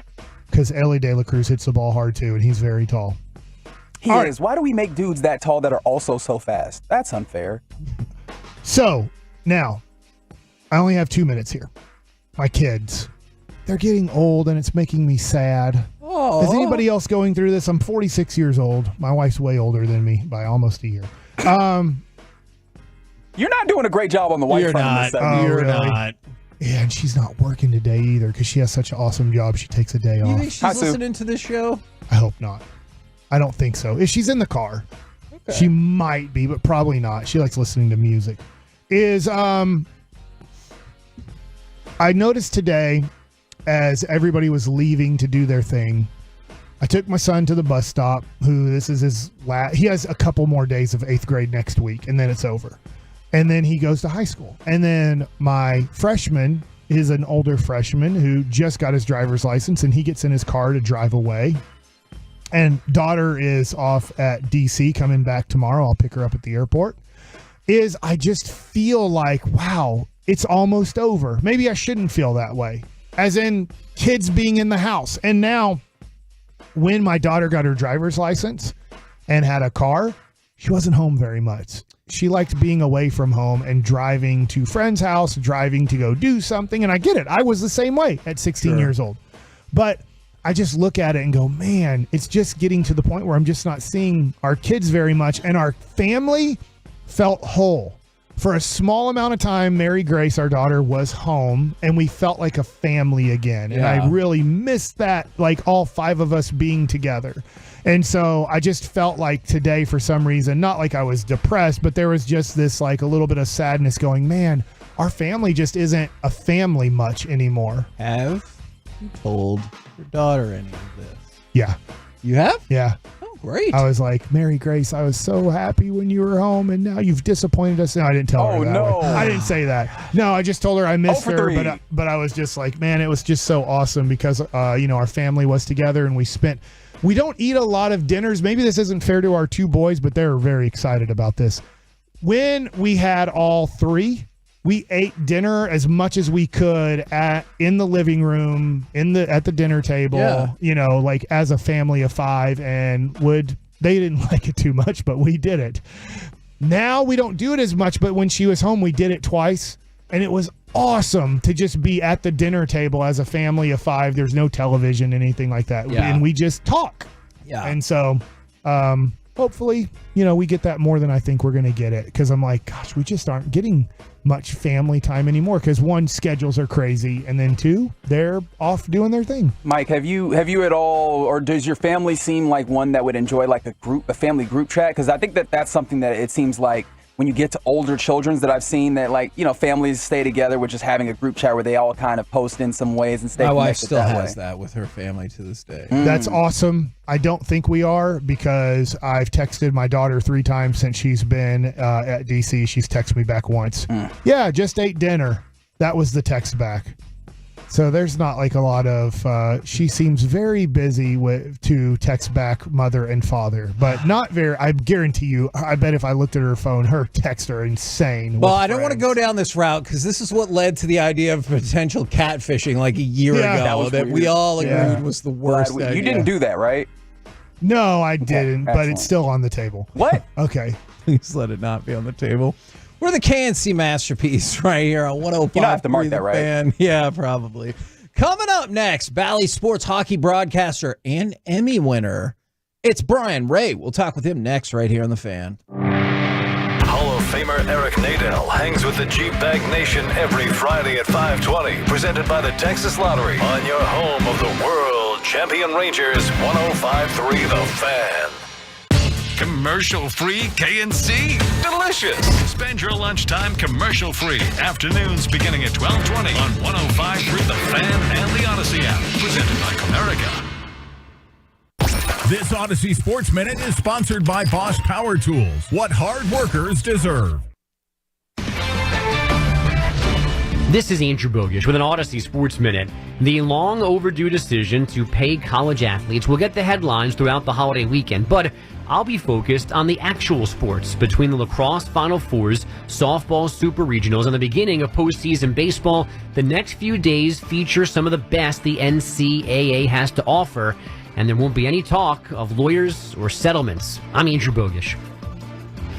As you know, summer is right around the corner, and for most people, that means more activities, more golf, more biking, more of whatever you love to do. But if you're dealing with aches and pains, your more could become less. This is why I'm here to tell you about Relief Factor. Relief Factor is a daily supplement that helps fight pain naturally. For instance, I was sent Relief Factor to try, and I've been taking it every single day. I'll tell you what, I feel the difference every day. You see, instead of masking your pain, Relief Factor's formula is designed to help reduce or even eliminate it. It's 100% drug-free, and it's been a game changer for so many people. So let's get after it this summer. Let's feel good. Let's do more of the things that we love to do. Don't let pain keep you down. Give Relief Factor a try and save on your first order. Go to relieffactor.com or call 1-800-4RELIEF. That's 1-800-4RELIEF. Help fight pain naturally with Relief Factor. These products and statements have not been evaluated by the Food and Drug Administration. These products are not intended to diagnose, treat, cure, or prevent any disease or condition. Mike Bassick here, and I've had AT&T fiber internet for years, and we need the best internet with a family of 5. AT&T internet is extremely fast and highly reliable. My wife's a doctor, and she likes going outside on her computer and doing her charting. That's no problem with AT&T fiber internet. If you're tired of internet dead zones, add some Wi-Fi square footage to your new home or your existing home. AT&T fiber internet with All-Fi is now available. Now you can stream from the little bedroom that never used to get a signal, or even from the attic if you want. With straightforward pricing, there's no data caps and no price increases at 12 months, so you won't have to switch providers every year to get the best deal. Don't settle for spotty internet. Live like a gigillionaire. Get AT&T Fiber with All-Fi now and unlock new possibilities for your home. Limited availability. Go to att.com/All-Fi to check eligibility. It starts with a simple order, a cold Dos Equis.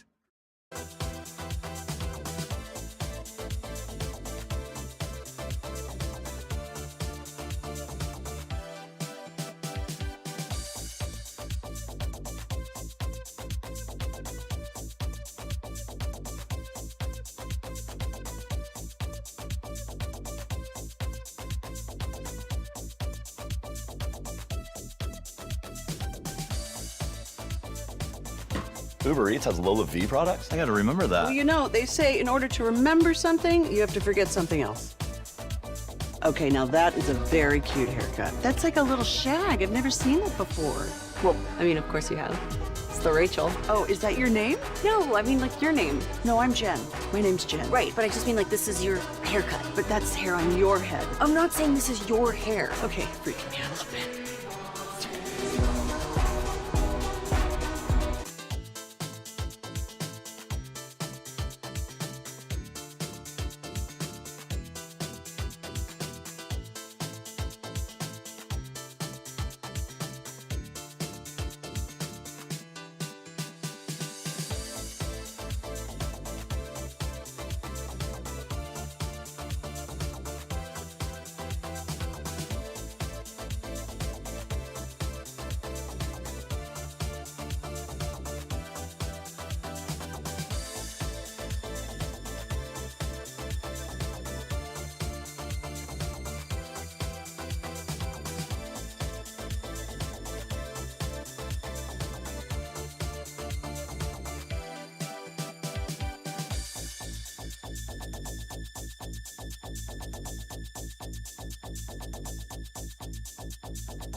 A&C Masterpiece right here on 105.3 The Fan. It is a shout-out Friday from the 972. Hey, Kevin, shout out to my fiance Victoria, celebrating 4 years together. Congratulations to you guys.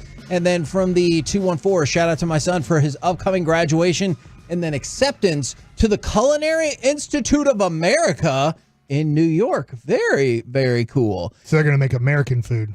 You know what? Yes, I know how these conversations go. Yes. I'm ready for Brian Ray. Right now, we bring to you Bally sports hockey broadcaster, Emmy winner. It is Brian Ray. Good afternoon, sir.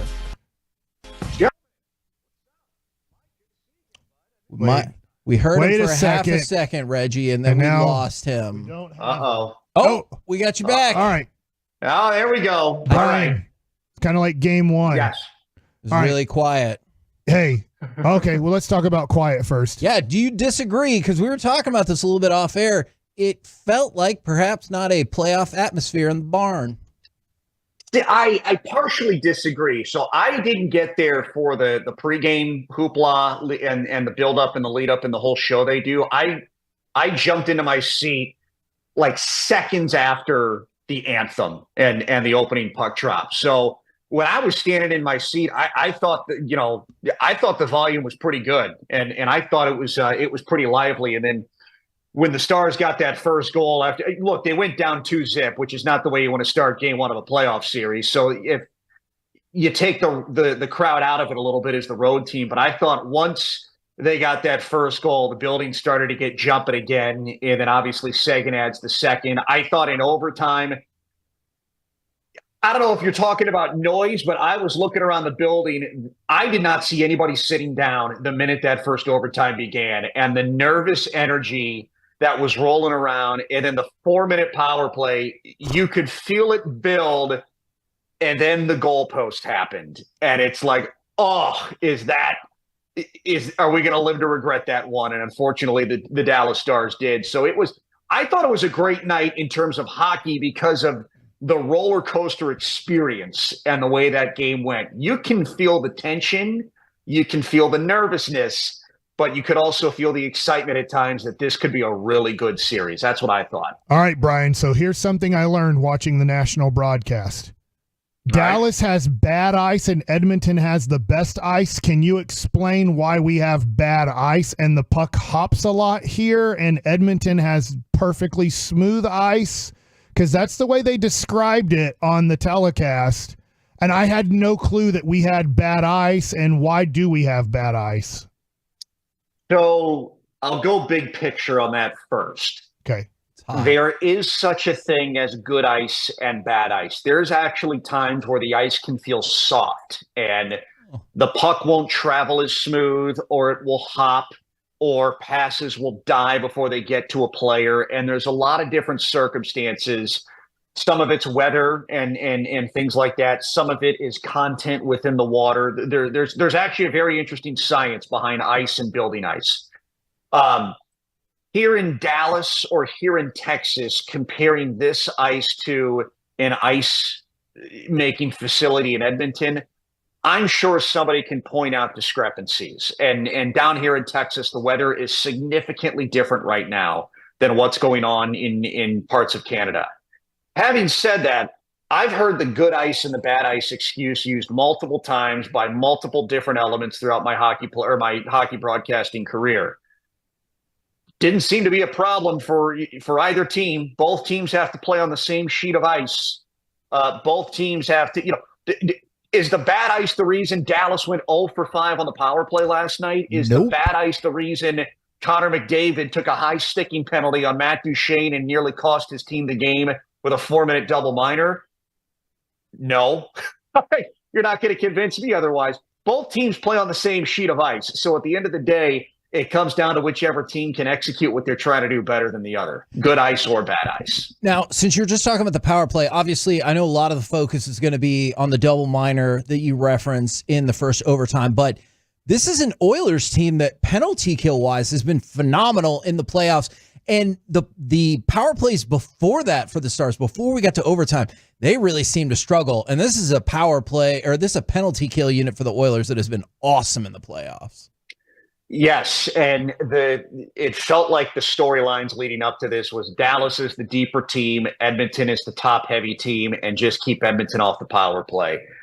Peter DeBoer, for the 2 days leading up to this series, was adamant in trying to explain this is a team that also has depth, and this is a team that is not a one-trick pony. Like, Edmonton has the best record in the Western Conference since January 1st through the end of the regular season. You don't do that with two players and one defensive pairing. This is when you're this far into the playoffs in any sport, all four teams have a claim to the throne. Like that's just the way it is, because they're all very good teams. And so I think the Dallas Stars maybe took a little bit of a cold soup serving last night that, yeah, Edmonton's in a penalty killing groove right now. I thought Dallas's power plays got better as the game went along. They were clearly adjusting to the penalty kill unit they were dealing with. But Edmonton, I think they've killed off their last 14 or 15 straight penalties right now. Yep. They are in one of those grooves. So Dallas is going to have to make some adjustments. They were making adjustments throughout the game. It felt like that double minor in overtime. They were dangerous. They had some looks. So there's some adjustments there that Dallas is making on the fly, but you could also say it was a little too late to go 0 for 5 in a playoff game and not have a power play goal. Here's how you ask a critical question nicely. Oh. Who needs to improve their play from game 1 to game 2 for the Dallas Stars? I'm gonna slightly steer the question in a different direction. All right. I didn't ask it as well as I hoped. Dang it. No. I look at it slightly different. Okay. I really think the return of Rope Hintz could be big. If it's game 2, Peter DeBoer, I just came from Stars Media. Peter DeBoer said he's skating and he's a possibility for game 2. We'll see how realistic of a possibility it is tomorrow.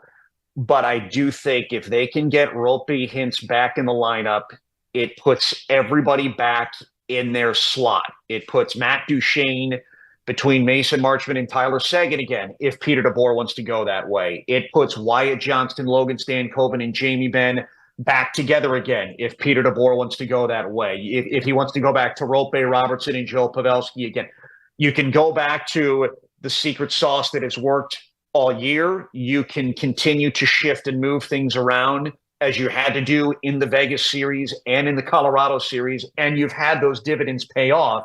It's not like this is a panic thing or a scramble mode for Peter DeBoer's lineup, but I do think adding Rope Hintz back into the lineup can put everything back into its normal slot. Dallas and their full depth is back at the level that they have built this entire run on. And you're dealing with a very fast team in Edmonton. And Rope Hintz is a player who's built on speed. So you have that extra element that you can push back on Edmonton with. Plus, we just talked about the power play struggles. Rope Hintz is a power play player. Yep. If he returns, Wyatt Johnston goes back to the second power play unit. And now you have two dangerous elements again when you had the man advantage. So it's not a direct answer to your question, Bass, but I get what you're saying. Where can Dallas get the extra contribution? I think the return of Rope Hintz sets up a lot of other players to try and provide that. Clearly, the numbers would say he played very well, but this has been a tough postseason at times for Stuart Skinner. What did you think about the job that he did yesterday? He was good, man. I thought Edmonton last night received everything they needed to steal a game on the road. They needed their big players to deliver, and that's exactly what happened. McDavid, Hyman, Draisaitl, and they needed to get a good performance out of Stuart Skinner, and that's exactly what they got. It also helps their penalty kill was fantastic in shutting Dallas down. But Edmonton got what they needed from the two areas they needed it most to steal one on the road. That's exactly what they did. I thought he was good. I thought Jake Ottinger had to be more dynamic and make more dangerous saves, but Stuart Skinner gave them a chance to win, and kept that game even essentially until the big guns could get the goal they needed. When you're talking about McDavid, Draisaitl, what did you think about Bouchard as well? Because that's somebody, when he puts a point on the board, it seems to be a huge thing for Edmonton in the playoffs. Obviously got the assist to McDavid in overtime. What do you think about him as a player and then him yesterday? He's developing into a nice little player. I think you could look at him in a similar vein that we look at Thomas Harley on the Dallas side. Not the same kind of player, but a young player emerging into an expanded role. That's what Thomas Harley did last year for Dallas in the playoffs. It's kind of what Evan Bouchard is doing right now, and he's known for that shot, the Bouch bomb as they call it. But he's obviously he could be a nice little find for them, and he set up the McDavid goal, jumping up into the play and making the pass when this is a guy who's known for that heavy shot. I think we're going to learn a lot about Evan Bouchard and maybe the Edmonton defense and where it's at for them as a unit as this series rolls along, because that's been the knock on Edmonton. Do they have enough on the back end and in net to supplement and give that offense a chance to win hockey games and win a series? If Evan Bouchard can turn into that nice all-around player that gives them things at 200 feet of ice or both ends of the ice, you might have just solved one of your defensive question marks internally and given yourself some defensive depth. And that could be huge for them. But also, let's see what happens over a potentially 6 or 7 game series against a team the caliber of Dallas, to see where exactly that Edmonton defensive core and that Edmonton goaltending is at right now. Okay, Brian, here comes my hockey brain in. And you can disagree and say, Mike, you got to watch more. You got to watch more hockey, dude. I predict he disagrees with you. All right, ready? You do need to watch more hockey, period. 2 things that I thought the Stars were not good at in game 1 that they were very good at in the first 2 rounds. 1, it felt like they lost every face-off. And I know they didn't lose all of them, but it felt like it. And then 2, it felt like when we were crossing the blue line trying to have possession, we struggled tremendously crossing the blue line with possession and some sort of attacking mode. Which one is more fixable? And if I'm wrong on both of those, say, Mike, no, we were good at doing that last night. You just don't know what the hell you're talking about. No, I'm impressed, man. You've come a long way. You're looking good. Now you're wearing a Mavs jersey today. It's got to be a Stars jersey tomorrow. I wore my Stars Jordans yesterday. He did. All right. It didn't matter. All right. Still peed away game 1. Yeah, the face-off thing, it could be timely face-offs at times to go double dip there. Dallas is one of the better face-off teams in the NHL, and there have been games where, yes, they've absolutely dominated. And the face-off, think of it as an internal battle within a game, the same way of a single at-bat between a pitcher and a batter. Pitcher may get owned in the first at-bat, but he's going to adjust into the second at-bat, and he may alter the way he pitches that player. It's the same thing on face-offs. If a guy or a team or struggles in the face-off circle, he may make some slight adjustments or some different approaches into game 2, and now all of a sudden he's having a great game on the face-off dodge. So, and then timeliness comes to be a part of that as well. You may finish 50-50 or you may win the face-off battle overall in the game, but if you lose the face-off on the penalty kill that gives up the power play goal that loses the game, that's the focus. So we'll see if Dallas can be a little bit better in terms of timely face-off wins. The entering the offensive zone with possession, or clean zone entries, as a lot of teams like to call it, there's been a lot of talk today. Peter DeBoer mentioned the neutral zone, and whether it's Dallas managing the puck through the neutral zone and feeding Edmonton's rush counterattack, or getting clean through the neutral zone, which leads to clean zone entries. And both of these teams are really good off the rush. And entering the zone clean is going to feed a rush attack, right? So the first thing both of these teams want to take away from the other is a rush attack, which is entering the zone clean. So you basically spotted what is probably the number 1 or number 2 scouting point that both of these teams have against the other. We will see what adjustments Dallas can make through the neutral zone and how they manage the puck, whether that's choosing to hold it themselves, whether that's choosing to make a pass off to somebody else, or if the clean zone entry that you're talking about, Bass, isn't there, that's when you chip it in behind the defenseman and you have to go chase it. And I know some people are scared of dump and chase hockey, but if there's 3 guys stacked across the blue line that are not going to give you a clean entry, that's the only option you have, and you have to chip it in. So we'll see what Dallas does in terms of trying to enter the offensive zone and what adjustments they make from that first game.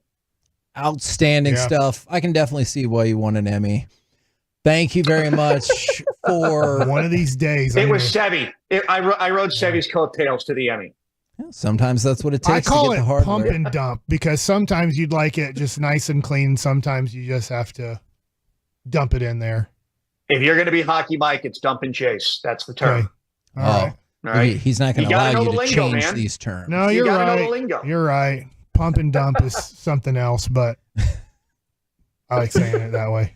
Thank you very much, good sir. We will catch up with you again next week unless what Mike just said scares you away. Hopefully that will not be the case, and we'll catch up with you next week. I've stuck with you this long. I'm not backing off that easy. Enjoy the weekend, boys. Fair point. There you go. Brian Ray from Valley Sports right here on 105.3 The Fan.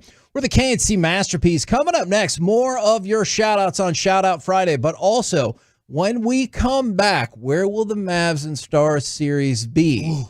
That and Masterpiece of the Week. It'll be a jam-packed segment next right here on The Fan.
Masterpiece is also brought to you by Cars for Kids. You can donate today at carsforkids.org, and it's brought to you by Frankel and Frankel.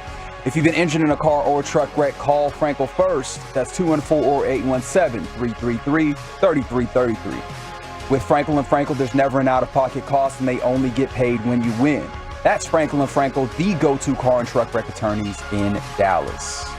Here comes Hardy the other way. Now it's Kyrie Irving through traffic. Knifing for two. Foul coming. What a start for Kyrie Irving. K&C Masterpiece back here on 105.3 The Fan. Got Masterpiece of the Week coming up in just a few minutes. But first, Mavs play tonight. Stars Saturday. Obviously, with Memorial Day, the Fan will be rocking and rolling on Memorial Day. But our show will be back together on Tuesday. Where will the Mavs and Stars be when we come back? So you'll be through Game 3 of both series. Where do you think the Mavs will be? Where do you think the Stars will be?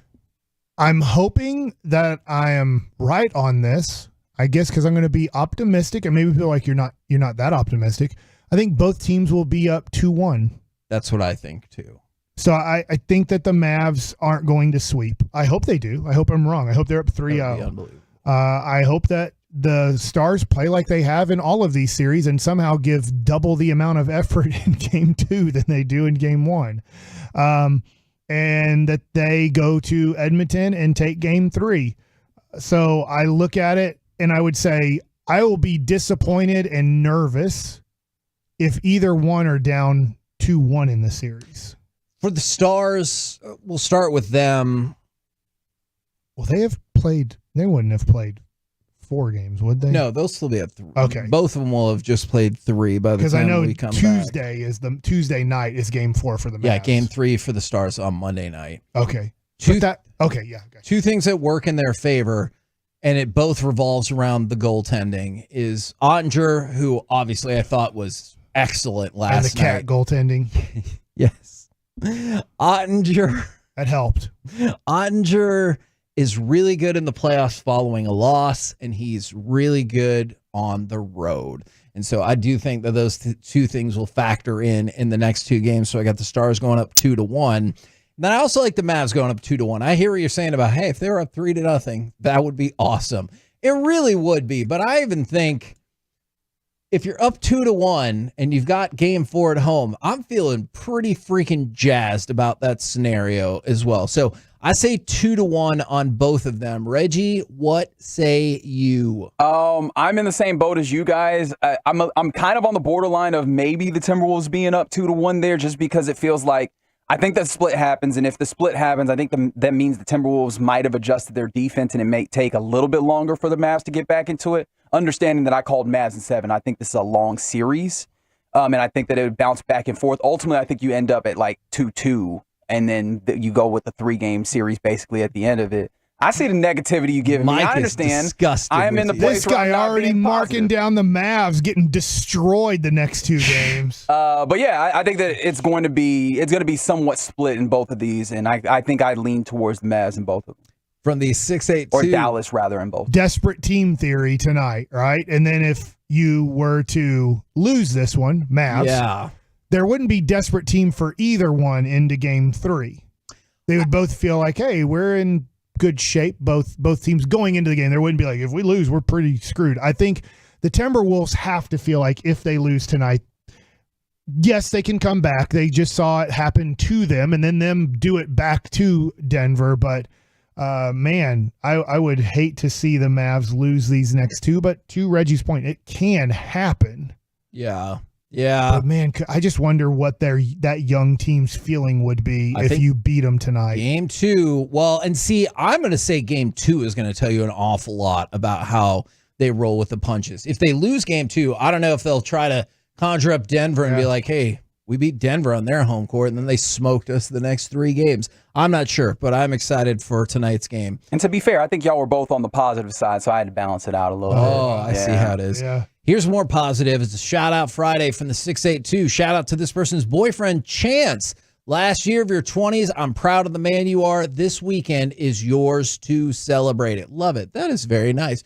From the 817, Tolo Amanda, shout out to my daughter who just completed her first year of teaching 5th grade. Man, a lot of Josh Howard had to go pick up a kiddo last day of school. A lot of people are wrapping up school either yesterday or today, though I know some folks still have to roll through it till next week. And then from the 214, shout out to my rock star wife who is starting her second semester as a CRNA student. That's a nurse anesthetist, and is also home with our 6-month-old baby. Oof. Wow. Man, that is a rock star wife right there. And then if I can throw out one more shout out, it's been a busy day. From the 940, shout out to my son Axton, who made the All-Star team in his first year of coach pitch. He's 6, playing with the 7 and 8-year-olds. Congratulations for the All-Star selection right there. Now, congratulations to everybody else. It's time for Masterpiece of the Week. She said, list this. It's Corey.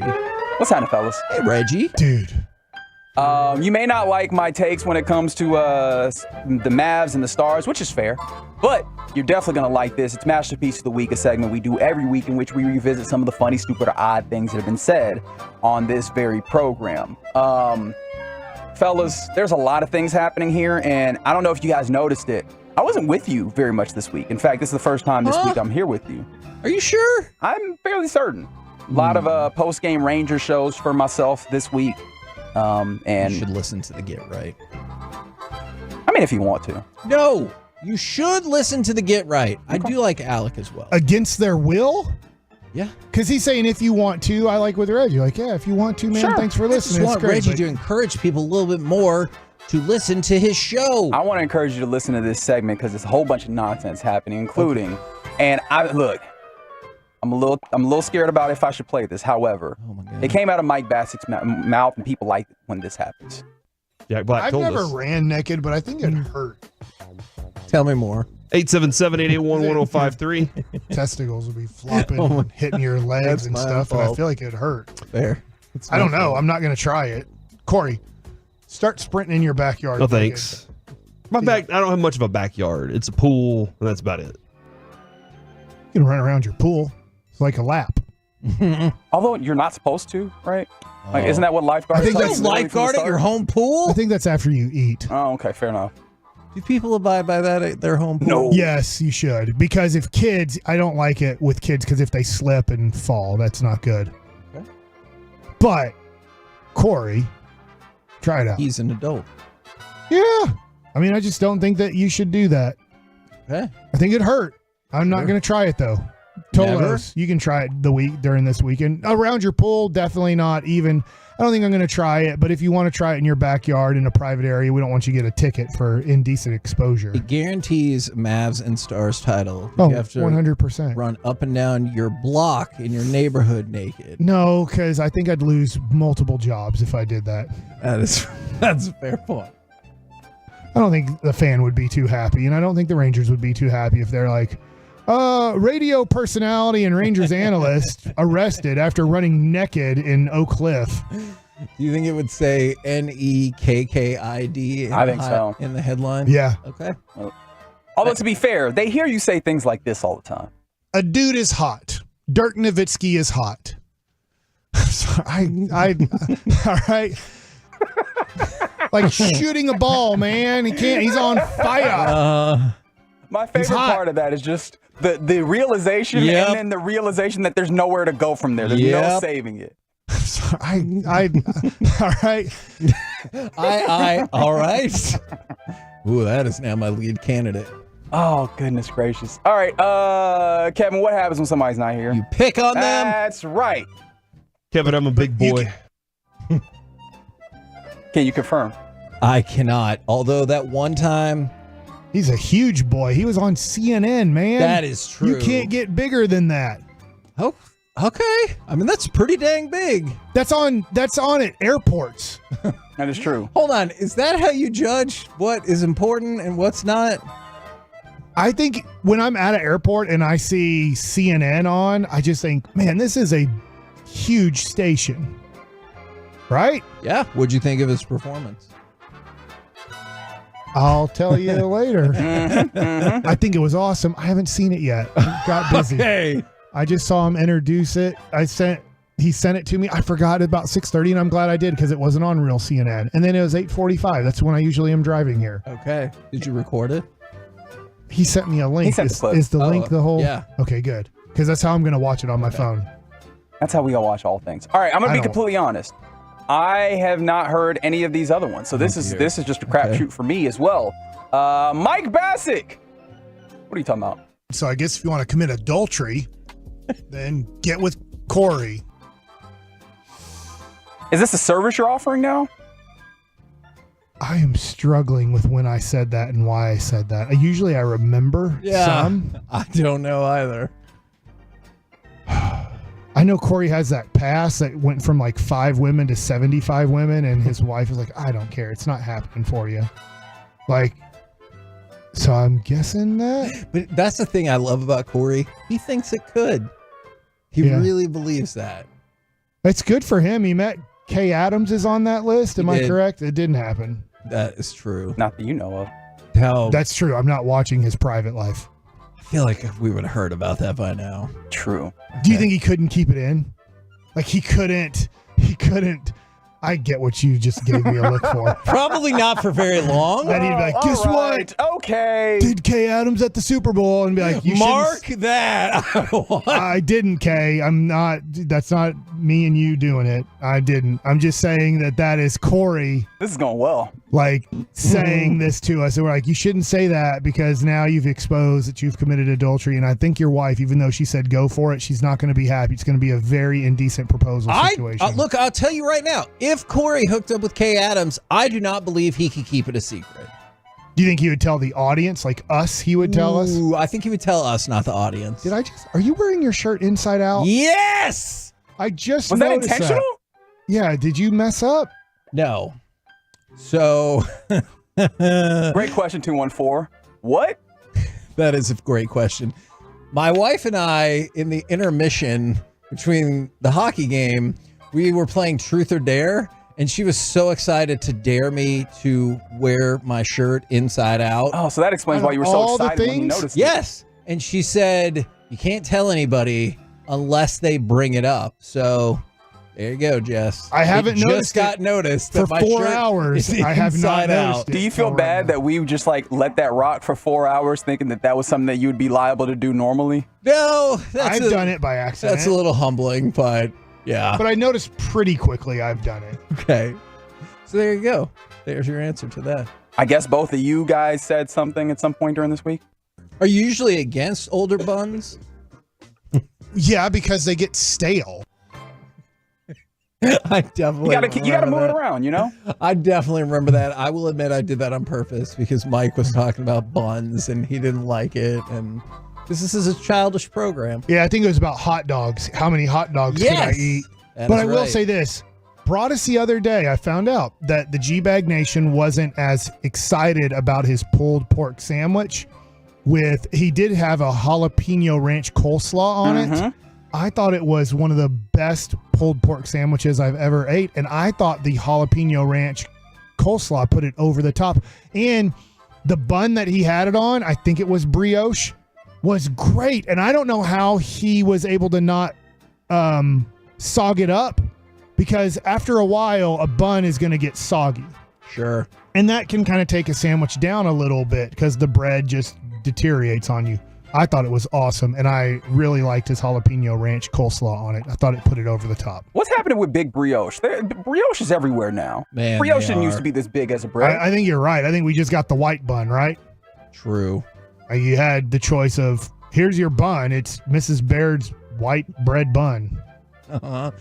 And then they started making wheat, and you're like, this doesn't taste as good, but supposedly it's better for us. You say supposedly, so you don't buy that? I don't know. Like, do you think, oh man, I'm really healthy now. I cut out the white bread and now I'm eating the wheat bread. I feel like it's bread.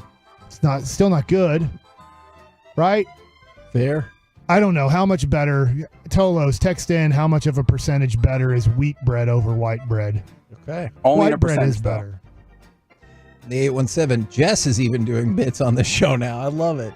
She's going to be so happy that you guys noticed that. I didn't notice. Remember, Mike noticed. Yeah, I It would have took just me a gone long. all I day. just noticed at the end here. I was looking at you and I was like, wait a second. You have the fray outside. Yep. But you did it. She won the truth or dare. All right, I don't have enough time, so I'm just going to play this one last one, and I don't know exactly what Mike is getting at here. Corey is what do you call it, a sexist? When you're against a sex. Uh-huh. I forgot what he was against man or woman for. Why did that take you a little while to figure out, though? There was a little hesitation involved there. I don't know. Sometimes I get prejudiced and sexist. I guess they're the same. You're just being more specific. Yeah. Is that right? Yeah. Like it's the same. You're just now being specific on your prejudice. This is a locked-in mic, Kevin. You got to admit. Yeah, Man, dude. no kidding. And this is the real starving test. too right Here's now. the real test of how locked in he is. Guys, let's vote. Which one do you want, Mike? The second one. No. Actually, I'm going to vote for Mike saying the dude is hot and then transferring that to an all-time It's Dirk, not the icon. dude. A dude is hot. Dirk Nowitzki is hot. Sorry, all right. It's the realization, too, of what has just happened. Reggie, who's the tiebreaker? The second one or the dude? What is the second one? Oh, man, it was so good. Mike, that was the second one. I knew it! What? Play it. Unbelievable, this dude. All right, I'll play it. This is the second one, Mike. A dude is hot. Dirk Nowitzki is hot. Sorry, all right. I'm going to tell you something. I don't mind saying that. I'll tell you what. Dirk is the person that was ugly when he was 19 years old. Wow. Oh, rude. Go look at his cards. He's Is it ugly. because of his chili bowl haircut? I think so. But I don't know. How did he get good looking? He's a good looking guy now. Money helps. He's been good plays looking for a basketball while. and has lots Is of it money. all his haircut? I think he got better look. Somehow his face got better looking as he got older. You have just come up with a segment for the future. Who got the most better looking because of a new haircut? I am super invested in. You think it's Dirk? Maybe so. I will tell you what. I love my 14-year-old. His haircut. We got to get a better haircut. 14-year-old man. son, ladies and gentlemen. 14-year-old son. Yeah. His haircut. You think it's he keeping has the that- ladies away? Oh, I don't know. There's no teenage girls listening. There's no way people like that stupid haircut boys are rocking right now. It's the stupidest, ugliest haircut. Besides this, my other son right now is rocking a mullet. And I mean, you couldn't, if you wanted to put Mr. Mike Bassick through the two worst haircuts you possibly could, it's the stupid haircut that's in front of your eyes, but is bowled out everywhere else, and a mullet. I offered him $100. I'm like, I will give you $100 bill if I can just shave your head. God, not to a 0, but to like a 4. I'll just take you down to a 4 for $100. That's the most And they father said thing I've no. ever heard in my life. Here's $100. Get a respectable Cut your haircut. hair. That's incredible. We're the KNC Masterpiece right here on 105 through the Fan. Coming up next, let's chat with those fellas from the G-Bag Nation right here on 105 through the Fan. Coming up Tuesday morning on Sean and RJ, the entire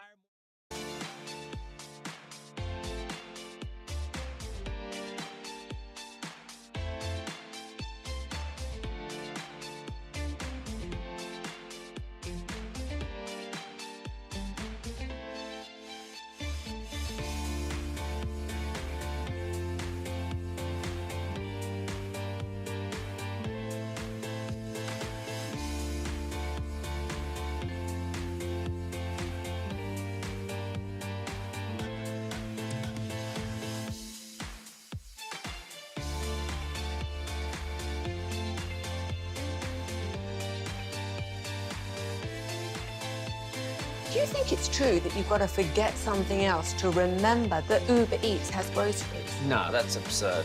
Hey, remember when you used to be a, what was it, Pepper Lady? Pepper Lady? Wasn't it Cinnamon Sisters?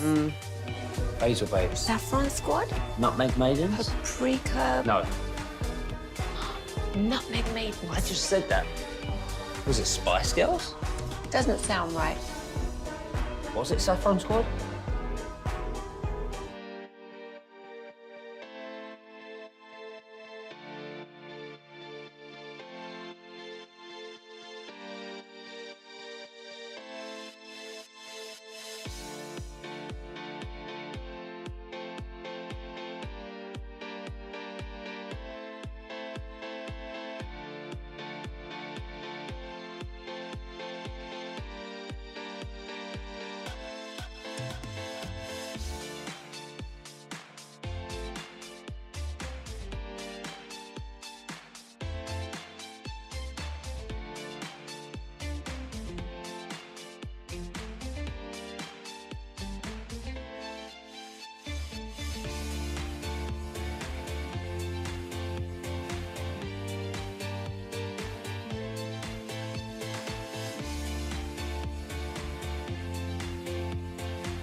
Uber Eats has low fee products? I gotta remember that. Well, you know, they say in order to remember something, you have to forget something else.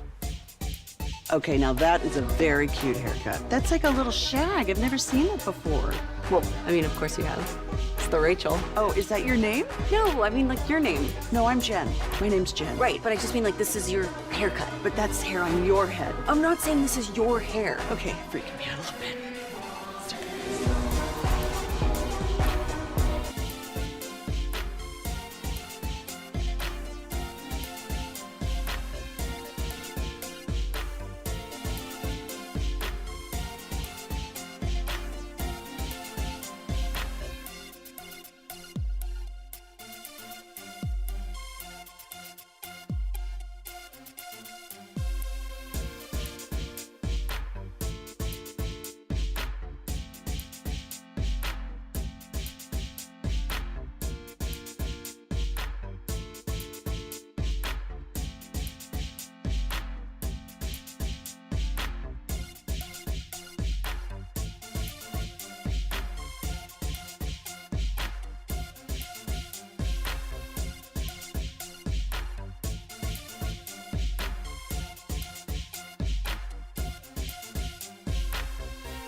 This segment of the KNC Masterpiece on 105.3 The Fan is brought to you by Classic Chevrolet and Grapevine, where they are the #1 Chevy dealer in the world, and they've got more Silverados than anyone else.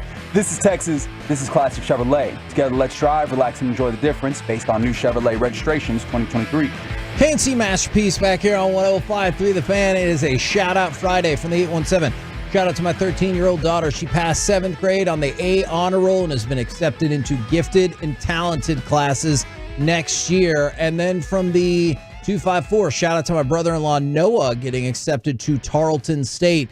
And shout out to those fellas from the G-Bag Nation as well as D&M Leasing for bringing us this crosstalk. Gentlemen, how is you today? Doing great, man. Mail it in Friday with Brian Broaddus and Lucius Alexander. It's going to be awesome. Broaddus, how do you do with mailing it in? You seem like somebody who is focused and determined regardless of the circumstances. I'm committed to a point, but my guys have been doing a great job. The ratings say that, so I'm all about it. If they want to mail it in, I'm all about that. I'm a team player. Let's go. Just on Mondays and Fridays. Okay. You know? Middle days. The meat of the week is Look what they're doing on ESPN. Showing right all the now. errors, the Rangers, all the Ranger errors. The not top 10. Yeah. That Corey Seager, that was a bad one, dude. The nachos, man. Nacho explosion. Yeah. Yeah. Their defense has been terrible this year, but speaking of mailing it in, the Stars continue to not really care about what happens in game one way or another. I know Jason Robertson tried to make it seem like they cared, but I get it. They were fine against Vegas. They were fine against Colorado. This feels like a trend that would eventually catch up with you, especially because Edmonton in game ones, not very good either. Yeah, they were 1-6 before this in game Something one. had to give. Is this, the movable force against, is this something that you think will come back to cost the Stars, or are you at the point where you're like, I mean, Edmonton's good, but they've done this already multiple times? Yeah, I mean, I'm still confident in the Stars here, and it's funny that the Stars and the Mavericks have had these Game 1 issues, and then they find a way to bounce back from it. But I thought mean, once the Mavs broke it, the Stars would too. Yeah, that's right. But there's no synergy, I guess, in that from that particular standpoint. But no, I still think that this series is far from over. It was a gut wrencher last time. I mean, going down 0-2, you're just like, oh my gosh, and then you fight back, thinking, here we go. You had plenty of opportunities. And you couldn't get it done last night. The Superstars rose to the occasion for Edmonton, and I do think the depth will ultimately, playing an extra overtime. I mean, you almost wish that other one would have just gone, I guess, a little bit longer too, because the depth factor for the Stars, I think, is huge. And the longer the series goes and these games go, I think the wear and tear on Edmonton, I think, will come back to bite them. Yeah, I think that's something though. That was a big win for Edmonton in a way of. They learned about their netminder last night. And that was the he was pretty dang good. That was the big thing. The Stuart Skinner, that there was questions about him and can he match what he was about to face with the Stars and the way that they like to attack. And that I'll tell you what, guys, the 4-minute power play, as much as I thought Dallas will find a way to score, Edmonton's kill is that good. Unbelievable. And they have a great combination of forwards and defensemen that play well together. And those guys are, they're on a string, and they like to, and they don't give up space. And Dallas's power play got better, but yes, you had some shots that hit the post, you had some opportunities. But even when they went on the 4-minute power play, I'm thinking this is going to be a struggle because of just how good Edmonton has not given up a goal on the power play since Game 3 of their previous series. Brian, did you guys watch the in between overtime and in between periods? Yeah. Wayne Gretzky? Yeah. Wouldn't you eat pizza if you knew that the Great One ate pizza when they got to overtime? He's like, just get me some pizza, man. Yeah, it was very, absolutely, I would. Very much. There was a time when they used to encourage you to like drink milk, like back in the day, like there were things milk drinkers. Yeah, that seems crazy. It is. It's crazy if you think about milk souring in your stomach when you're hot and all that. But there was like pregame meals were full of milk and all kinds of things, So yeah, I would say that between periods have come a long way. I've seen guys completely like IV rooms. Yeah, like, now they have shakes. They were talking about everything. They got everything. Like they know going into some of these games that they could get these IVs into these guys quickly between periods and stuff. Dude, when we had rain delays in high school, it was like Snickers bars and Uncrustables. Yeah. It was awesome. Yeah. Well, it's come a long way. But Uncrustables are pretty big, I found out, still for players. Yes. Well, they a lot of calories. Those things have a lot of calories. I ate athlete fuel. Well, that's what one time I was at the Cowboys and I was at Valley Ranch and I snuck through the weight room. The guy was like, we needed a snack. They had like protein bars and stuff. So I snuck through there and I had one of those Uncrustable things. I think it was like 800 and something calories, 820 something calories for just a little bit. And I was like thinking, whoa, what did I just do? And they're like, man, that thing is really good though. Now, Broadus, I know folks can see me, you, and other folks from the Fan tomorrow in Granbury at Revolver Brewing. You went 0 for 72. No, I got one. I got the last one right, and then I messed it up again. Tough. I got one. What do you guys got coming up on the program today? Well, other than pure gold, as always, Hagee, we will have at 3:20 Oilers play-by-play voice Jackson Michaels will go behind enemy lines. We have LA Live at 4:20 today, and the Hall of Famer Eric Nadel, 5 o'clock. Will you please ask him about the origin of his name, Jackson Michaels? Yes, I will. Okay, thank you. I will. All right, we've been the KNC Masterpiece. We'll see you again next week, or you can come out to Revolver Brewing tomorrow. We'll be there 1 to 4. Keep it tuned here, right here on 105.3 The Fan. Say goodnight, Kevin. Good night, Kevin. A dude is hot. Dirk Nowitzki is hot. Sorry, all right. You've made us number one.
You're rolling with the G-Bag Nation right here on 105.3 The Fan. Tanev plays the puck up the boards. Here's Bouchard in front. Score! Connor McDavid, the redirect early in the second overtime. The Edmonton Oilers win Game 1. Well, that certainly sucked. There's no question about that. Stayed up late just to have that unhappy ending in a way that was very, very unfortunate. But what do they say, Broadus? Consistency is the mark of a champion. These Stars are consistent. You can give them that. They bleep these Game 1s. It's who they are. It's what they do. Then they come back with an extra chip on their shoulder. I still feel good about this thing. How upset were you last night, Broadus? I wasn't surprised. I think this is going to go 7 games. I don't think it really, first games, I don't feel like that, it's something you absolutely want to give away and like, oh, we're okay, everything's fine. You gave away 2 games in the last series. The Vegas series, excuse me, where you gave away 2 games, first 2 games on home ice, and then found a way to win the next 2 on the road. You're one of the better road teams. But yeah, there was opportunities last night. I was upset, but when you get down to when you're playing double overtime games, and I know that was very early in the second overtime, the fact it's a defensive mistake, to leave Connor McDavid in front of the goal. I mean, you got away with one earlier where he puts it into the paddle of Otter there. That could have been the game winner right there. Yeah. But to leave him, he's not going to miss a second time. And it was puck right on the tape, and here we go. And that's gonna, he's gonna finish those games. So, unfortunately, you're down 0-1. Got to find a way to get this one before you get back to Edmonton, and hopefully that some of the things that happened in that game that, listen, some of the shots that the Stars had last night, Skinner's going to make saves. They always talk about him moving when he's a mobile goalie. That's when he has his problems. Well, he last night was super impressive last night. Very stationary last night, the way he played. Very stationary. And so, pucks that go into the middle of that logo he's got on his sweater are not good shots. You're playing right into his hands. If he's going to be that guy and he's thinking about being stationary, you've got to make sure that pucks that get to the corners and make him have to, as far back as he sits in that crease, there's shots to be had, and you can find those spots. And unfortunately, over time, they had some pucks that hit the pipe, but that's Robertson with the double up on the pipe double situation. But that's double doink, man. It's a double nightmare. Doink. But they've got to find a way to and take better advantage too of the power play. They were on the odd man. They had it a couple of different times where they had it set up, and I will say this, and I just did not feel totally comfortable in that 4-minute power play they had, just because I know how well we've seen Edmonton play in those special team situations. Their kill has been since Game 3. Their series against Vancouver has been outstanding, and they had to feel like, with one of the best players in the world sitting in the penalty box, you had to find a way to get that done. And the Stars really had not been very organized on the power play. They couldn't get the puck in, couldn't get any cycling, couldn't get any movement, couldn't get shots, and also they kind of found something, but Skinner was up to the task, their defense was up to the task, and their Stars came to play.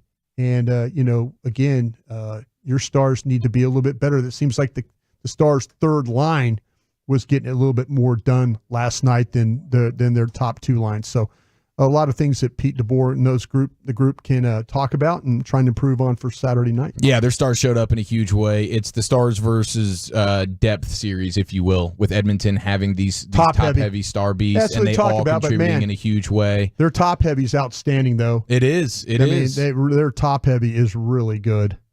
And so it was super frustrating. This Draisaitl is going to end up really getting under my skin, I imagine, over the course of this series. He already has. He had me frustrated last night. But the Stars do what they seemingly always do, drop that first one, and now we will see what the response is. We will get Jack Michaels going behind enemy lines with the Oilers play-by-play voice coming up at 3:20. We'll get his perspective on this thing, any surprises in his mind from last night. But definitely drawing that thing out and then having to go to sleep frustrated late into the night. It was extremely disappointing. But I think my biggest takeaway of the entire broadcast was, did you see our man Wyatt Johnston before the game? No, what did he do? You know how we have a kind of an infatuation with the smelling salts? Oh, they were hitting the ammonia. Oh, my Oh, look at that. Lord. Yeah. And Carter's throwing it up on the cam right now. Oh, my gosh. That's right. I didn't see this one. Twitch and YouTube, the youngster Wyatt Johnston, Western Conference Finals. He cracked that ammonia, huh? Little pregame jitters. That gas. Look at that thing, dude. I've never seen someone shake like that. Look at the way he just completely spazzes out, just rabid into the salts where he's just shoving it into his face. His hands are shaking in a crazy way.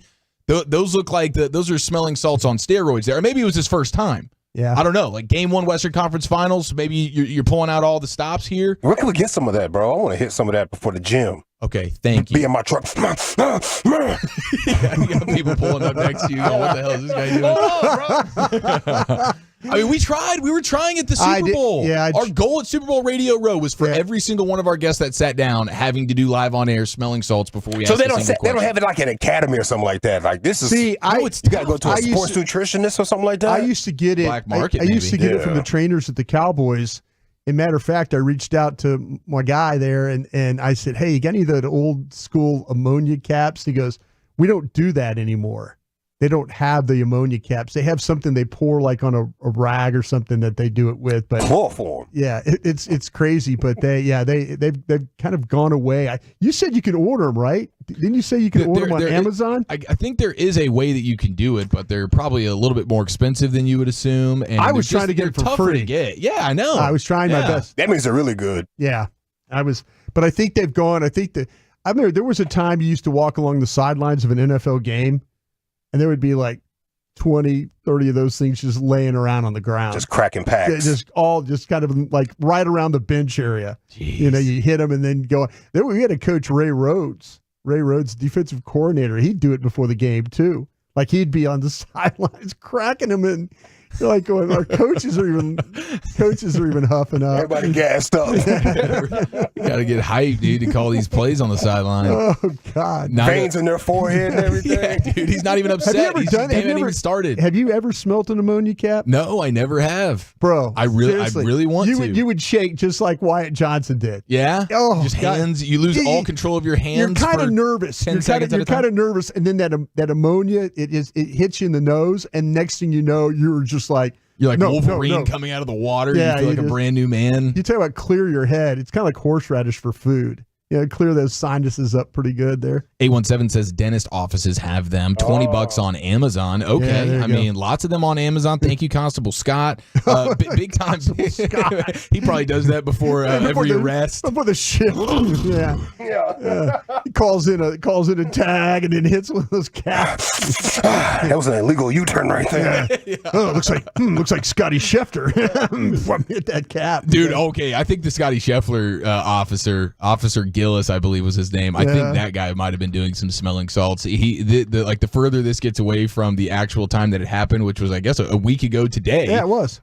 Every day we're seeing new angles and videos, and we're getting more details on the fact that this cop was maybe not doing what he should have been doing. And we all thought that he was being dragged by the car, didn't we? Didn't we think that he broke police protocol, which I imagine is day one learning, hey, when the car's moving, don't try and go like action movie star and just latch on. You're not going to stop a car with your bare hands. Come on now. But that's what a smelling salt confidence can do for you. Like maybe that's what Detective Gillis was up to. And they said his pants ripped in the initial police statement. When you look at the video, like how did that happen? Because he wasn't even actually hanging on to the car. He was just smacking the car. He was clearly upset. Scheffler's moving at like turtle's pace here, and this guy's losing his mind. I kind of felt like that we were going to see a video of Scotty with him like in a headlock. And it was driving down the street, driving as a right headlock, right hand on the wheel, and then a headlock. But no, there was like I say, Scotty's lawyer. He's like, hey, this thing's either going to get dismissed or we're going to trial. You know, he's adamant about this. It's hilarious because now they're doing the thing where, you know, somebody gets famous and you go look at their old stuff and see what they're really about. And that's what they've done with this police detective here, Brian Gillis. Well, it's just like he's got a bit of a rap sheet when it comes to just being kind of an idiot. Oh, geez. He's been disciplined several times for wrecking his vehicle and missing court. According to his personal file, he was also suspended. How about this? 5 days. Again, I'm thinking maybe some smelling salts. Guy. Don't do this. Suspended 5 days for doing quote unquote donuts in his police vehicle while on duty with an intoxicated civilian in what they describe as a Code 3 fashion. I don't know. But that's literally the scene from Superbad. Mm-hmm. that is what that is, man. Maybe that's what he was paying homage to it at one point, but he's got a drunk guy in the back of his car and he's like, maybe I'm gonna try to get this guy sick or something.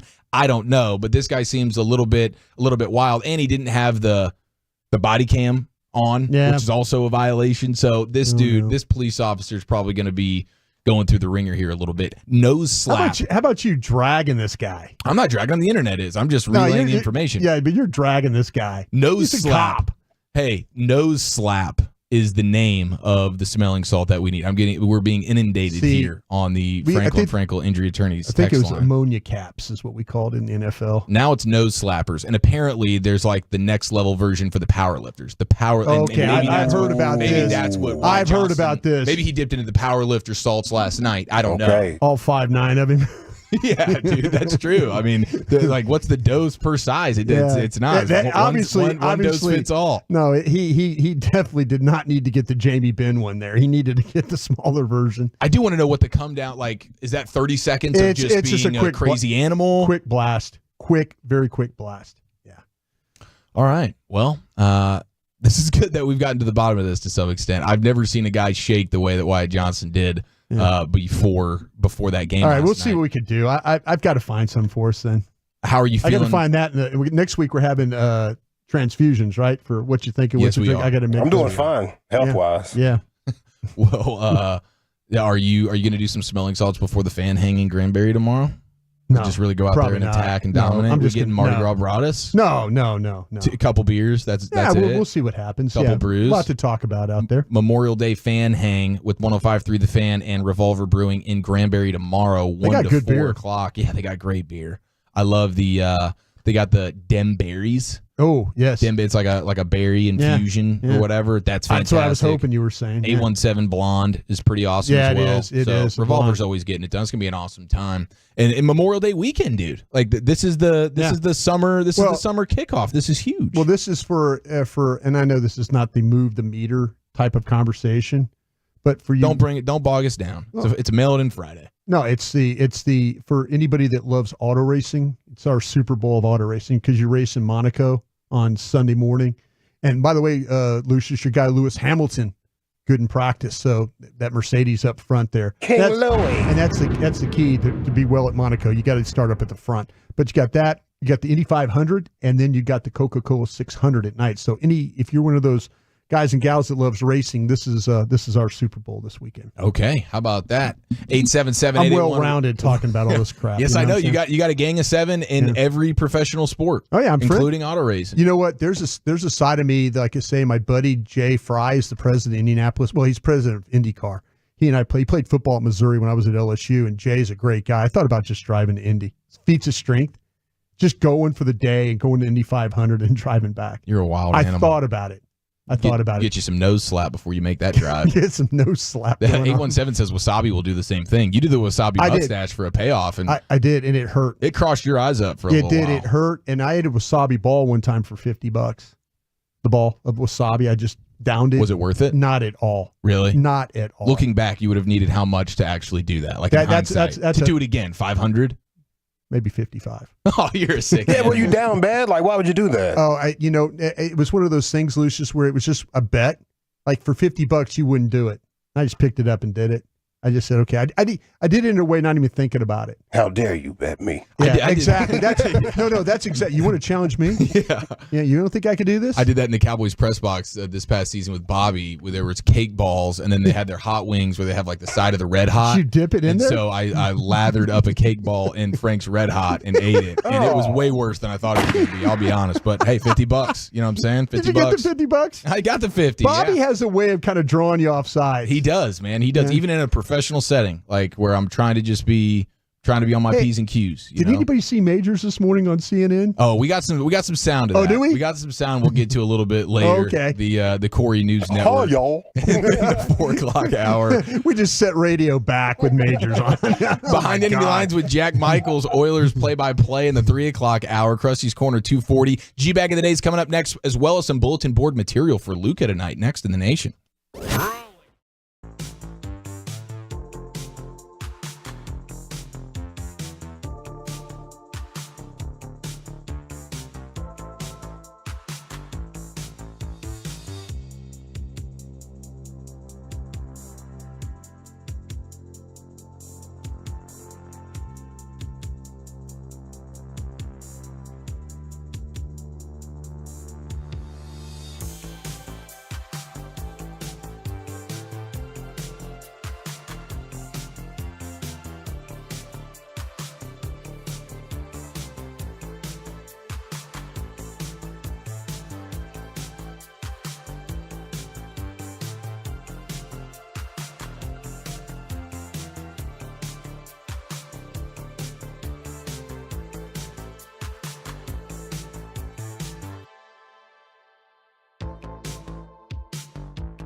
Do you think it's true that you've got to forget something else to remember that Uber Eats has groceries? No, that's absurd. Hey, remember when you used to be a, what was it, Pepper Lady? Pepper Lady? Wasn't it Cinnamon Sisters? Basil Babes. Saffron Squad? Nutmeg Maidens? Paprika? No. Nutmeg Maidens. I just said that. Was it Spice Girls? Doesn't sound right. Was it Saffron Squad?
So, I mean, there's 3 summer holidays. We're entering into Memorial Day weekend. This kicks off the summer, and then you get the sort of midsummer July 4th extravaganza, and then you close it down with Labor Day weekend. How do you power rank those? The summer holidays, there's 3 to choose from, and we are now entering the first of the 3, Memorial Day weekend. Appreciate you hanging out with us here in the G-Bag Nation on a Friday. Dawson and Walchuk will be back next week. But it's myself, Eric Chiafalo, Brian Broaddus. We got Lucius, and we got Carter Freeman, who is coordinating the video. We'll get to the G-Bag of the Day here in just a couple of minutes. I got some bulletin board material for our guy Luca tonight. How do you power rank the 3 summer holidays? 877-881-1053. Segment is brought to you by Soda State of the Art Weight Loss, as well as Frankel & Frankel. If you've been injured in a car or truck wreck, call Frankel first, 214 or 817-333-3333 with Frankel & Frankel. There is never an out-of-pocket cost. They only get paid when you win. Frankel & Frankel, the go-to car and truck wreck attorneys in Dallas. Do you have a summer holiday preference, Broaddus? Yeah, and this is something that's very near and dear to my heart, because when I worked in the National Football League, there were only 2 holidays you really got to celebrate. Because you've learned this, because you've been on Cowboys pregame show now, is we're always working Labor Day. We're always working like Thanksgiving. We're always working Christmas. There's days that we're, that there's just natural holidays during the season that you don't get to celebrate like normal folk. Yeah. Memorial Day and July 4th are the only 2 holidays that NFL people really get to celebrate, because you don't have anything going on. Right. You could talk about OTAs and stuff like that, but you really do. You get to celebrate. My favorite holiday, and I mention this because of auto racing, is Memorial Day. That's my favorite one. July 4th, though, that's my last time to cook crawfish. Oh, really? You're taking that thing into July sometime? Yeah, I've really, my guys over at Rex's Seafood, they could get me that last sack of crawfish around July 4th. It's pushing it, but I do now. It's hot as blazes. I love being out at the lake. I'm a sucker for the fireworks show too. I'm the ooh and ah guy. Ooh, ah, ooh, ah, and we have a great one out at the lake. So I'm kind of I like Memorial Day because of the racing. I like July 4th because of my crawfish and the fireworks, and Labor Day I'm back to playing football. So I really can't give it my all on that one. That's kind of why I love Labor Day, because it signals the start of football season, college football. The NFL is right around the corner. It's a beautiful time. We have Mavericks and Timberwolves game 2 tonight, and we got some bulletin board material for our guy Luca, and this comes from ESPN. And they were discussing Jalen Brunson, and he was not a part of the All-NBA team. First-team All-NBA. They're questioning whether or not Jalen Brunson should be in, and Stephen A. Smith just taking out our man Luka like a bleep pole. I definitely thought that Jalen Brunson deserved to be first team. Believe it or not, even ahead of Luka. Now, I know that's sacrilegious. To be quite honest with you, I had Jalen Brunson second team.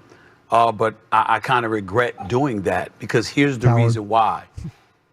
When Julius Randle goes down, Jalen Brunson averaged 31.5 points the rest of the season and propelled the New York Knicks to a number 2 seed. Luka Doncic, as great as he is, had Dallas at a number 5 seed. Now, one could argue that Western Conference is obviously, more arduous and tougher than the Eastern Conference, and I get that. But I just look at Jalen Brunson being a 6-foot lefty, big body Brunson, performing the way that he performed. I know how great Luka Doncic is, but I look at Kyrie and the rest of these boys, and I'm like, Jalen Brunson didn't have that kind of help. He really, really didn't. And so I kind of, reflecting, I kind of feel like he deserved first team. It's pretty amazing here. He says Jalen Brunson propelled the New York Knicks to a number 2 seed. Luka, as great as he is, had Dallas at a 5 seed. Both teams finished with the same record. Yeah.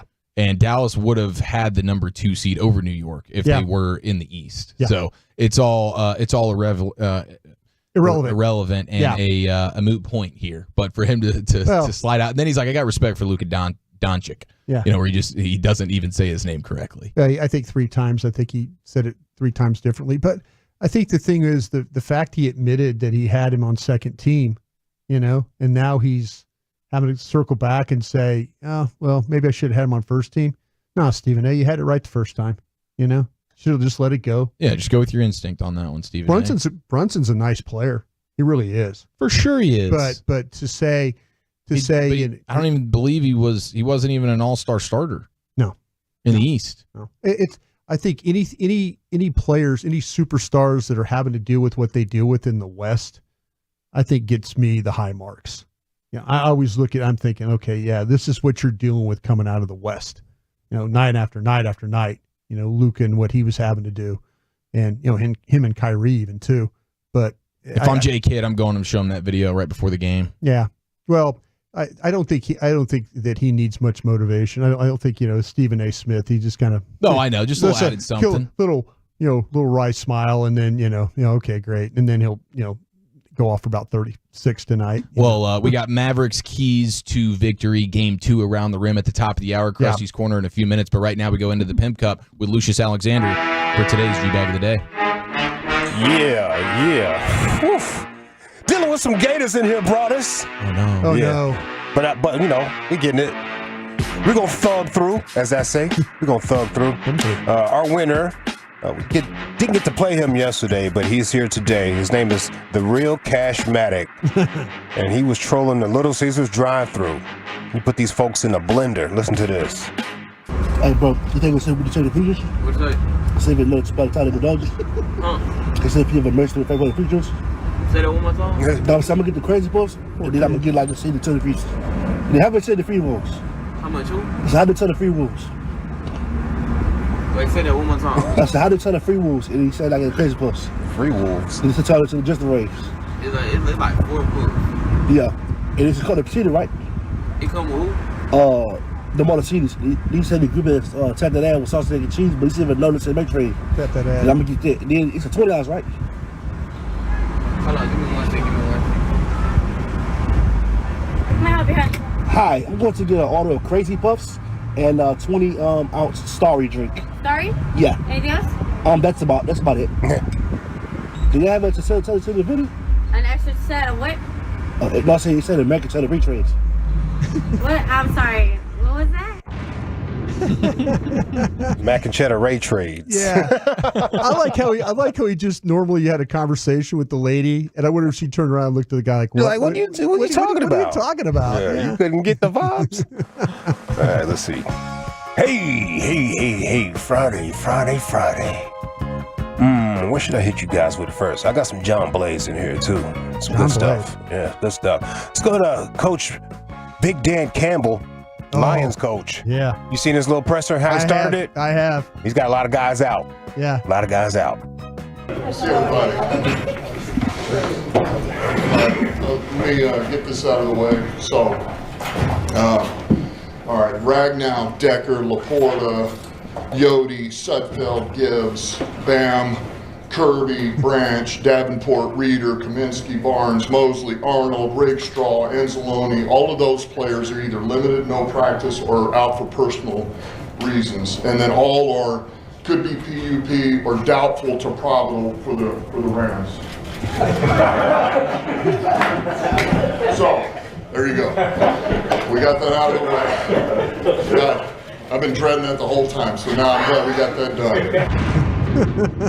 Face your fears, man. That's him. Face your fears. Just quite the laundry list right there. My goodness. It was funny, like it loses, and I know you saw it, but the microphone was like going all over the place. Like he was waving his hands, and the microphone was moving, and it was crazy. Yeah, he had to concentrate to read that stuff. He did. He was on the desk, and he was hitting the mic. He had to concentrate. You can see the concentration in his face. It was crazy. Yeah. All right, see, look, that's what I got for you boys.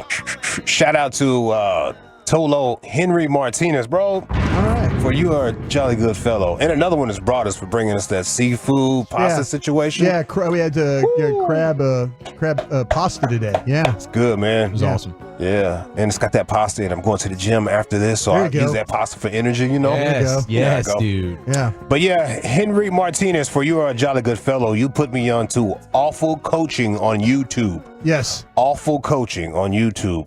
This guy has a full meltdown. I'm talking about, I don't know if he can keep this energy up, but he has a whole lot of videos. he's going to hurt himself. If he's got family or something, they need to be looking out for him, telling him to find another way to get his message across.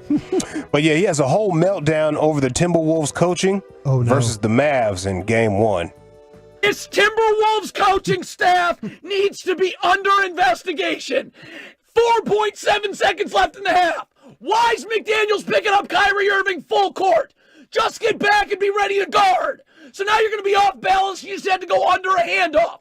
Where's your help? It's always in the middle of the floor. There's no time left. Keep Kyrie Irving towards your help. What are you doing? Why does this happen? You're letting him go coast to coast. And what? This has to be under investigation. Someone... Ah! Why? Why? Ice the screen! You're awful! Keep Kyrie Irving to the sidelines now when Gafford rolls. I have 3 backside defenders. You're in drop coverage. This cannot be real life. Where's your backside help? Channeling is Sam Kinison there, huh? Yeah, man. Wow. Losing his mind and his voice all at the same time. Gosh. Somebody check on him, please. Man, like he's got family. They be saying, "Hey, yo, you're doing good. The message is good, but you got to find another way to bring it. You're gonna hurt yourself. We need you here." Yeah, dude, you're emptying the tank here in game 1. You're gonna blow a gasket, cuz. You gotta relax. This might go 7 games. Why does this happen? You're letting him go coast to coast. And what? This has to be under investigation. Someone... Ah! Why?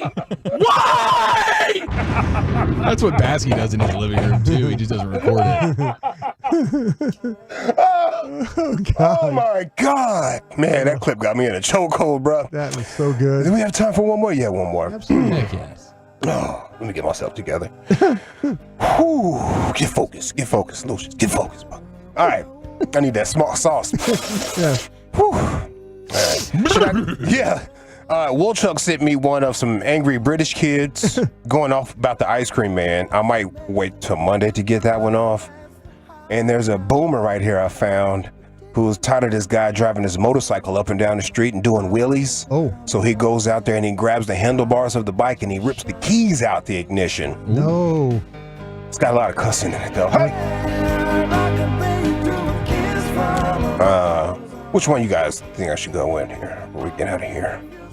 What the British kids? You want to hear the British kids? Yeah. All right, we'll say that other one for Monday. Here's a little British girl right here goes off on the ice cream man. Doesn't like his prices.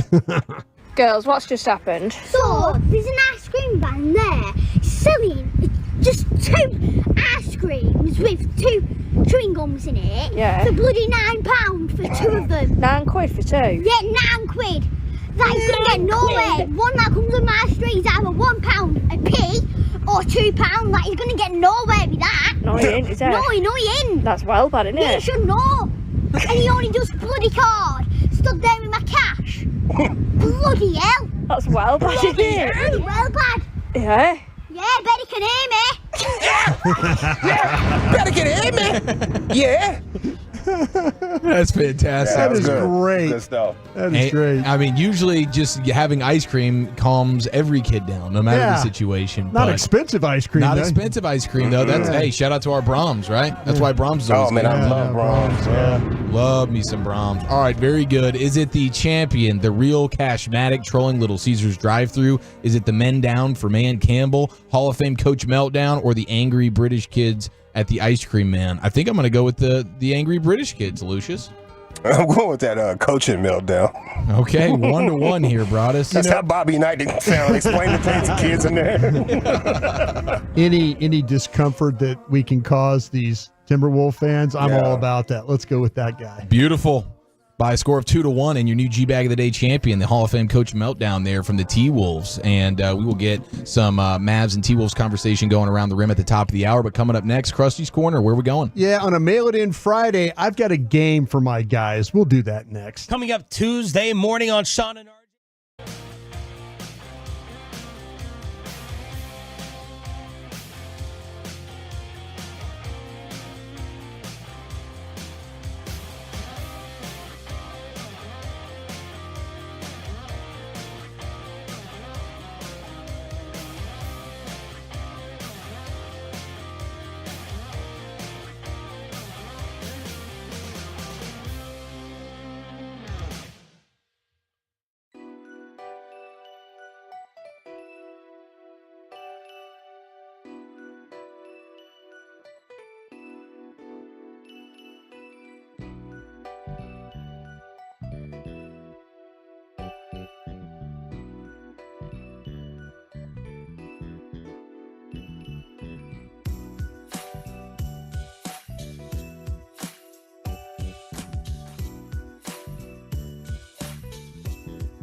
They have the #1 Chevy dealer in the world with more Silverados than anyone else. Go see them today or visit ClassicChevrolet.com. This is Texas. This is Classic Chevrolet. Together, let's drive, relax, and enjoy the difference. Based on new Chevrolet registrations 2023. All right, we'll get you some Mavs keys to victory for Game 2 tonight versus the T-Wolves coming up around the rim at the top of the hour. But right now on a Friday, it's time for Krusty's Corner, brought to you by Reliant Air Conditioning, gimmick-free AC repair and replacement. Here he is, Krusty. Thank you very much. Appreciate that there, Chieftain. Hey, I saw the glasses we're giving away tomorrow for the appearance that we're doing out there, Revolver. Oh, the Tolo and Revolver pint glasses. My gosh. They're sharp. Yeah. And you're a cup guy. I am a cup collector. And I'll collect glass, too. I'll collect plastic cup, but I'll also get the glass. I'll tell you what, man, you don't have to come out there and see us. Come out there and get a glass. I mean, it's beautiful. Yeah, it's sharp. It is really, really sharp. So looking forward to when we're out there again at Revolver, right? Revolver Brewing in Granbury from 1 to 4 tomorrow afternoon. It'll be Broadus. It'll be Hagee, Corey Majors, Bobby, Reggie. It'll be a great Tolo fan hang party kicking off Memorial Weekend and the summer in Tolo fashion. There you go. All right. On a Friday, always got something different for my guys. Play a little game with them today. And this one I came up with is this guy a billionaire or is he a pro bowler? Oh, come on. Bowler or billionaire? Bowler or billionaire? Come on, bro. And I'm not talking about bowler as cricket, like the pitcher in bowling. I'm talking about like our guy. That's me. Who do you think you are? Who do you think you are?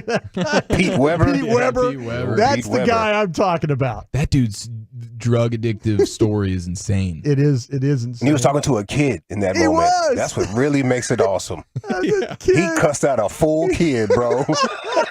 During a competition with television and everything. That forehead vein is insane to this day. Gosh, it's just crazy. Sunglasses on. Sunglasses indoors. F them bowling. kids. Oh my gosh. All right. Well, okay. So billionaire or bowler? Billionaire. Broadus's new game show. Yeah. On a Mail It In Friday. On a Mail It In Friday. This is this billionaire list, by the way, is from Forbes. That's where all the billionaires hang out on the Forbes list. So that's where I got my billionaires from. Okay. And pro bowlers, I bet you go PBA.com. I went to the PBA.com to get the pro bowlers. All right, here we go. Lucius, I'll start with you today. Tom Smallwood. Ooh. Tom Smallwood. That is a pro bowler. A ball in the gutter like a below average bowler. Oh, bars with this work. That's damn impressive. That is impressive. What is his name again? Tom Smallwood. Is he a billionaire or is he a professional bowler? The Smallwoods are always trying to mitigate the factor of the small wood. They overcompensate. This is a billionaire. This is a guy who worked his rear end off his entire life because of a Smallwood syndrome. Those last names are earned too, by the way. Yeah. So you say he is a billionaire. Billionaire, yeah. The one thing he's got going for him. Tom Smallwood is a professional bowler. All right. Tom Smallwood? Tom Smallwood. He's a professional bowler. You looking him up? Yeah, I am looking him up. Billionaire would have changed his last name by now. This is unfortunate for Smallwood. He's 5'6". He's a grown-ass man. He would have been, I think if he was a billionaire, it would have been Thomas Smallwood. The third. Thomas Smallwood the third. True. All right. I thought Tom Smallwood was like a earned it himself guy. Yeah. Maybe a self-made dude. Yeah, self-made billionaire. Yeah. Probably did it in like pharmaceuticals or some type of products, right? Maybe a little bit of real estate. Real estate? Okay. Chief. Pontus Anderson. Pontus Anderson. Pontus, billionaire. Pontus Anderson. You're saying billionaire? I'm going billionaire. Yeah, you don't get a name like Pontus. Bowlers is just that's blue collar stuff right there. You don't get a name as Pontus as a bowler. Pontus Anderson is a professional bowler. God dog it. I hate the way he stacks these things, man. He lures you in. You think he's going one way. He zigs when you think he's gonna zag. His parents had high hopes for him. They did. Pontus, yeah. Ended up being the bowler. Hey, he's like, I'll be damned. I told that boy to be a dentist. Pontus, you could have been a billionaire. Yeah, come on. But you're a Pro Bowler. Swedish? I don't know. How about this one, Lucius? George Kaiser. Oh, yeah. Billy. Wow. He went quick. Yeah, there's so much confidence oozing from Lucius right now. I'm just gonna jump. He's putting the team on his back right now. We're going all in. Are on you the sure, Billy. Lucius? Yeah. You really are? Yeah.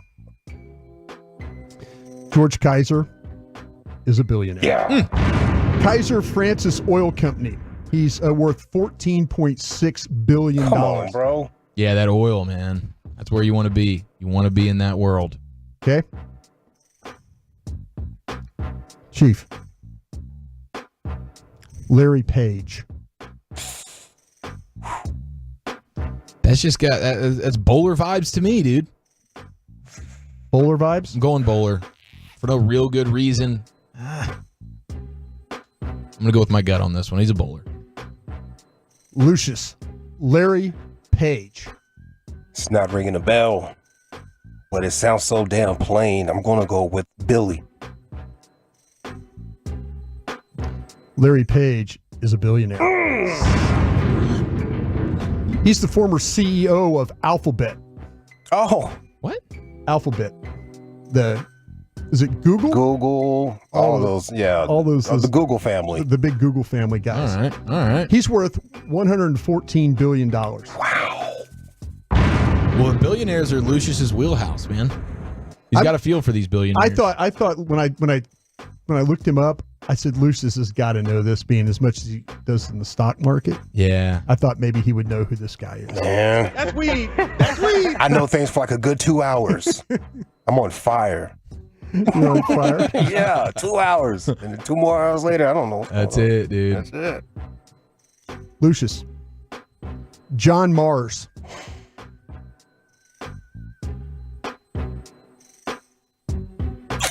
I'll say Billy. Why? Because I'm thinking about the Mars family, but I don't think his name was John. You sure?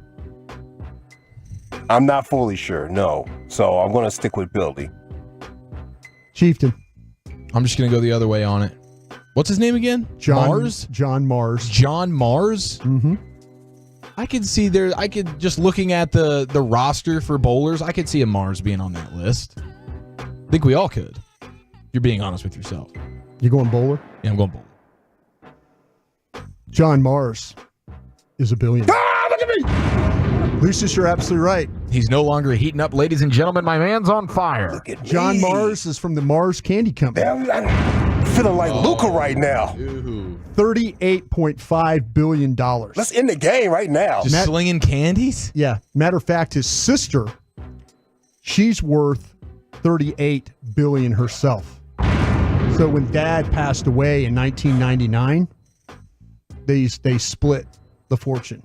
So John Mars is Mars Candy Bar billionaire guy. Okay, but their dad was the real reason. He's the real candy genius. Dad was the real genius. And the brother. They split up. Yeah. They started making their own different candies. Yep. They had quarrels.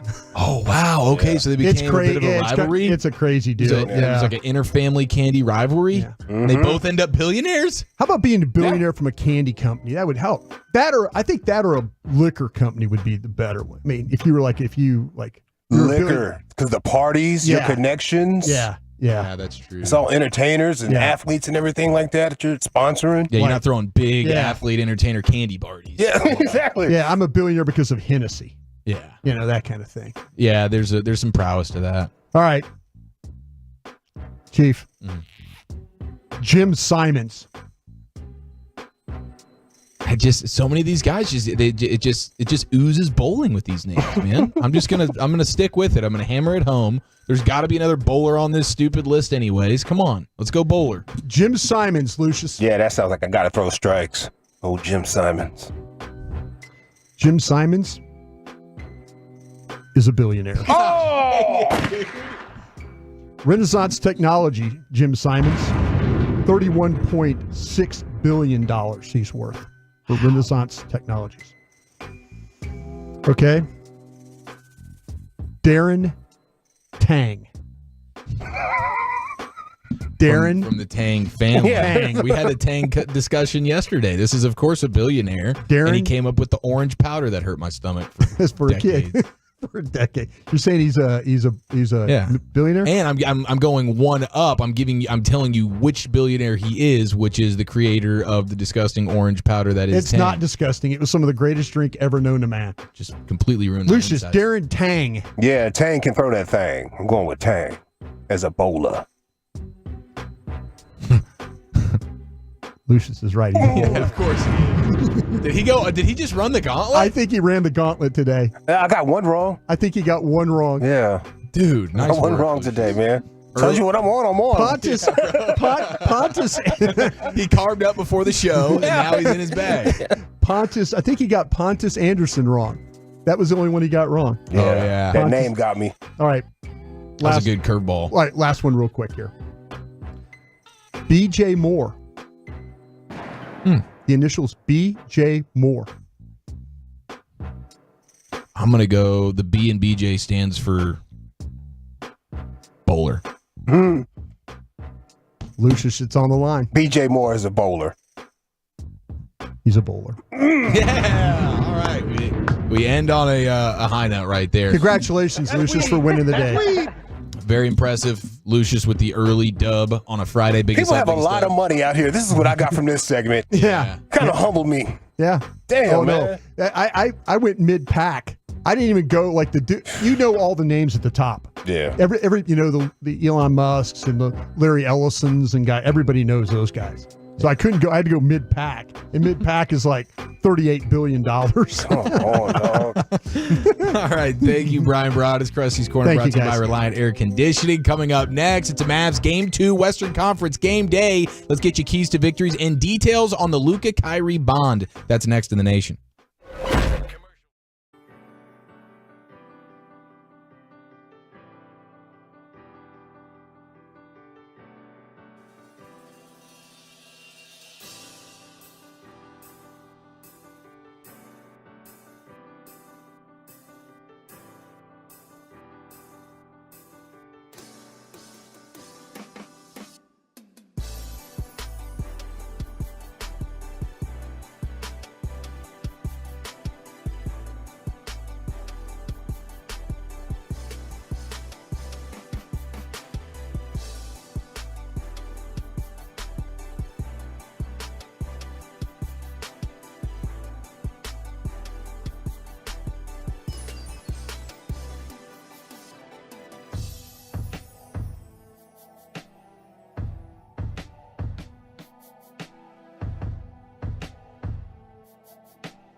Uber Eats has low fee products? I gotta remember that. Well, you know, they say in order to remember something, you have to forget something else.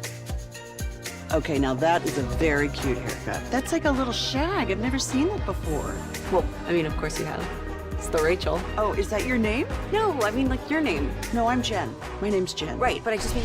You're rolling with the G-Bag Nation. Let's do this. Right here on 105.3 The Fan. What is at stake tonight? Well, how about this? You go up 2-0 in a series, you win 92% of the time. You win the first 2 on the road, it's only been 5 times that teams have not gone on to win the series. That's what's at stake for the Mavericks tonight. Welcome into hour number 2 of the G-Bag Nation on a Friday, sending you into your Memorial Day weekend. We got a big party fan hang in Granbury at Revolver Brewing tomorrow. Broadus is going to be tearing it up. The best looking pint glasses I've seen. They're beautiful pint We're handing glasses. them out. Can I ask the Tolos a favor? I don't know. What do you think, Lucius? You think that's a cool deal? Asking the Tolos for a favor right now? If you've got an gotta get that one approved. We've got in our send that up the chain. We'll get you back in about 6 months. In the studio where Lucius hangs out, we've got all these collections of towels from like playoff games and stuff like that. I can't believe you put your infamous golf towel in there, you dirty bastard. That's why Lucius has always got the Clorox in there. He's always got the Clorox in there. Yeah, they put that in the back corner. But if you got one of these extra towels from the Stars, because I'm going to grab one for the Mavs for Sunday and Tuesday. I'm going to be for those games. Oh, you're going to the Mavs games? I'm going to the Mavs games because they ask us. You know, got the credential to go. I mean, that's not a brag. I'm just going. I like going to the games. I really do. And since you get to go, but parking and credential. If you go out there with us, you see us. You got an extra one of those Stars playoff towels. Are you trying to do a little tradesy? Not tradesy, but I'm trying to if you got an extra one. Because you're going to have a Mavs Western Conference towel. Not until Sunday. Yeah, I'm going to put it in the cup. But we need a Stars towel. But we need a Stars towel because we don't have the access to the Stars towel. But if somebody's got an extra one, if you grabbed a couple ones from the start of the series, the Western Conference Finals, I'd appreciate it. We can hang it up and give you credit for it. How about that? I just like what we got going in those with all our rally towels. It's a good vibe in there. It is a good vibe. Yeah. All right, we will have some maybe okay vibes. I can't promise good ones because we're going behind enemy lines with Oilers play-by-play man Jack Michaels coming up here in just a few minutes. But right now on a Mavericks game day, Western Conference Game 2 game day, we go ahead and cut the lights out and put the kids down for that afternoon snoozer. G-Bag Nation's going all 56 inches around that rim. Let it rain! Rain dance! I gotta join here, man. I've been saving for a special occasion. It's always a special occasion when the Mavericks have the only rookie in NBA history with 100-plus points and 60-plus field goal percentage in the playoffs. Of course, his name is Derek Lively. He's a super beast, and I think there is big-time onus on him tonight and Gafford, especially Gafford because he's not, you can see the difference when Lively's on the court. Yeah. It's for the better. When Gafford's on the court, there's a couple moments where you're kind of going, what the heck's going on here? I think the big men are going to be tested in a huge way because I just the way that they played defensively with the drop coverage stuff, when they're doing the pick and roll and Gobert's just sitting back, allowing Luka and Kyrie to dance and do whatever it is they want. I don't think that's going to happen, and so that's going to require the big dudes to be able to do some around the rim finishing. Lively's been phenomenal with that. And so we'll see how he answers the call. But I do believe this to be the toughest game of the series to win, unless, of course, it ends up going 7. But I think this will be the toughest game in the series to win because that was an extremely tough loss for the T-Wolves, and their coach let them have it. They're talking about being tired in the postgame. I think they'll come back with a little bit of a resurgence from an energy standpoint. They'll probably make some adjustments, and this will be a bit of a grind here to go ahead and take game 2 on the road. But my gosh, if you do it, 92% of the time, you go ahead as the victor in the series. Where, man, if the Mavericks are not going to take a lot of 3-point shots, and they only took 25 in the game the other night, they could put the Timberwolves in a world of hurt if they can hit those shots. 3-point shooting is key. You know, a lot of these games. But the Mavericks, the way that they're able to attack the paint and get those paint points, they were 26, 27 more points in the paint than what the Timberwolves had. So, maybe not shooting the threes, but if all of a sudden those threes start to fall a little bit, then now I think that the Timberwolves, I was talking to somebody in the Mavs this morning about this, and I asked them, I said, hey, is there any chance you could see them taking Edwards off Kyrie? Because it's a bad matchup. And the response I got from that one is, it was hard. This is really hard to do with their starters. And they really feel like that Conley is the only other guy to put on him, and he's dealing with that Achilles. That's a problem as well for them. So they're in a little bit of a bind. They think that maybe they might try Anderson on Luka a little bit more tonight when he plays. So we'll see. I mean, Anderson was able to knock down some shots and stuff like that. But you know what? This is they feel like they've got the Timberwolves kind of right where they want them if they're going to continue to play drop coverage, and then they're going to put Edwards. They will try and wear him out with Kyrie, but the Mavs are maybe expecting a little bit of adjustment on that coverage for him as well. Yeah, I was wondering about that with Anthony Edwards. Do they try and just say, okay, maybe Kyrie's not the matchup for you here, but you go McDaniels there on Kyrie and then Anthony Edwards on Luka? I don't see how that necessarily benefits Anthony Edwards much either, with Luka being able to do what he can do. If you go Conley on Kyrie at 36 years old, dealing with calf, Achilles issues. Yeah, the Achilles issue is a big thing going on. I think that's an absolute disaster. Unless maybe you change your starting five up some way, somehow, if you're Minnesota, and you bring in some of these guys off the bench like an Anderson or somebody to come in and try and eat some of those minutes. But that seems like that would be a drastic change, and I don't know that I would expect that necessarily, but they are going to tweak the way they do some of these things defensively for sure. And I think one of the deals is P.J. Washington in particular, and then Derek Jones Jr. being able to knock down those threes because they had open opportunities. They did, and not as a team, they did not shoot particularly well. But if all of a sudden you get those threes to start to fall, it's Captain Obvious stating that. But man, the Mavs have to feel good that even if the threes don't fall, that they could find ways to get points in the paint and take advantage of that. So if all of a sudden you see it very early and those threes aren't going, then I could see Jason Kidd and the staff going, all right, let's just try and hammer the paint like we did in game one and see how the T-Wolves answer that.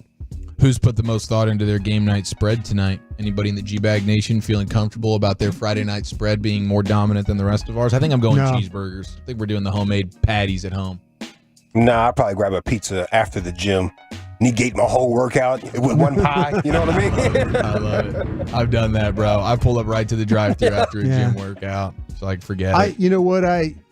It's kind of when you're by yourself, kind of thing, which is not a bad thing. I'm mean. I'm not. Stop bragging, bro. I am not complaining one bit. I sit there and like when the Stars lost that game last night, and Kenny Albert was, yelling goal. Immediately, the television just shut off, and I was sitting there in the dark for a few seconds, just kind of stewing. Just not stayed up late for this. Yeah, not too happy, but yeah, there's some advantages just to sitting on the couch and but you don't go for a big spread and stuff like that when you're by yourself, right? You just gotta make a nice hoagie sandwich. Yeah, you some just chips. You do something like a BLT or something like that. I mean, I just gotta. Yeah. You're just gonna half-ass a sandwich situation. Yeah, do something simple. Yeah. Something simple. Well, because you get real creative. I mean, sometimes your creative juices start flowing, and you make a giant meal, giant spread, and then you bring it on Monday. Like, guys, I made this huge thing, and that's the thing. Bennett was asking me about the pulled pork, and I brought that in for you guys the other day. But when I'm by myself, I don't really do all that much. I find myself drinking. I can't stop drinking lemonade. I like during that game, I get my Yeti and it just.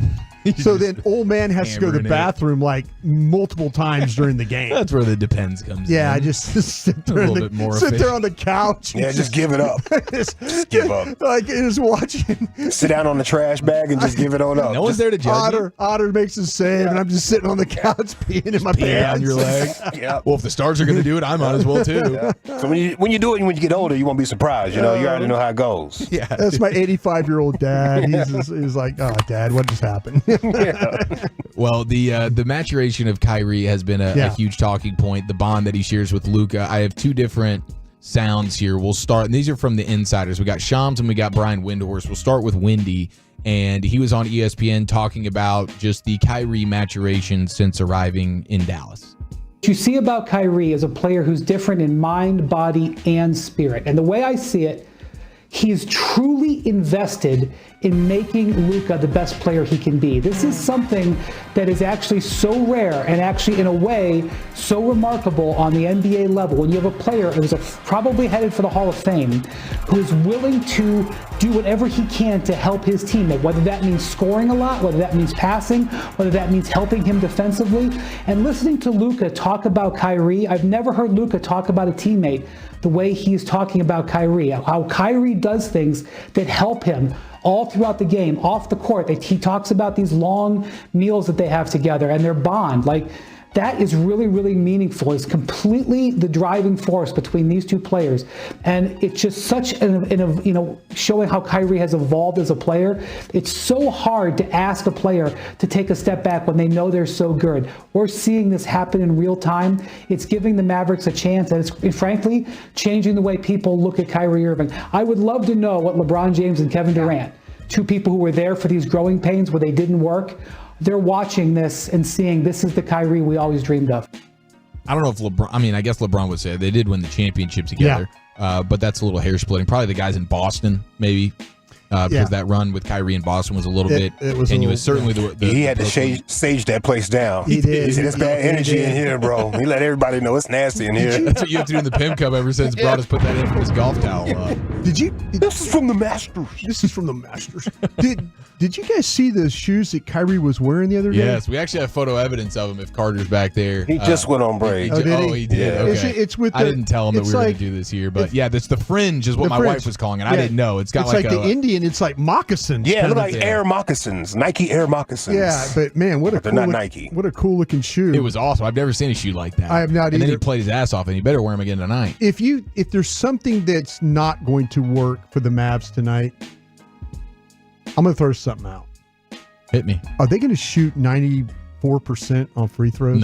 No, that was a huge factor in game one. I'd be surprised if they did that. They have not been a good free throw shooting team all season. And so I don't know that you can just flip the switch and knock those things down, but they did in game one.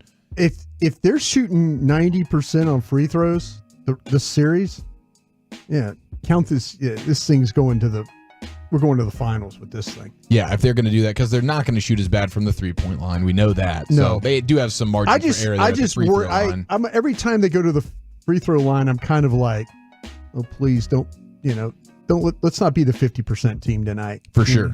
There was one of those games in Oklahoma City that was a nightmare. Where we're the 50% team. But you've seen some big free throws get knocked down. Derek Lively's had his fair share. PJ Washington's had a couple late big time ones. Yeah. And then everybody Lively's found a way to make free throws when they were trying to hack him. That's right. He made some key ones in those series, yeah.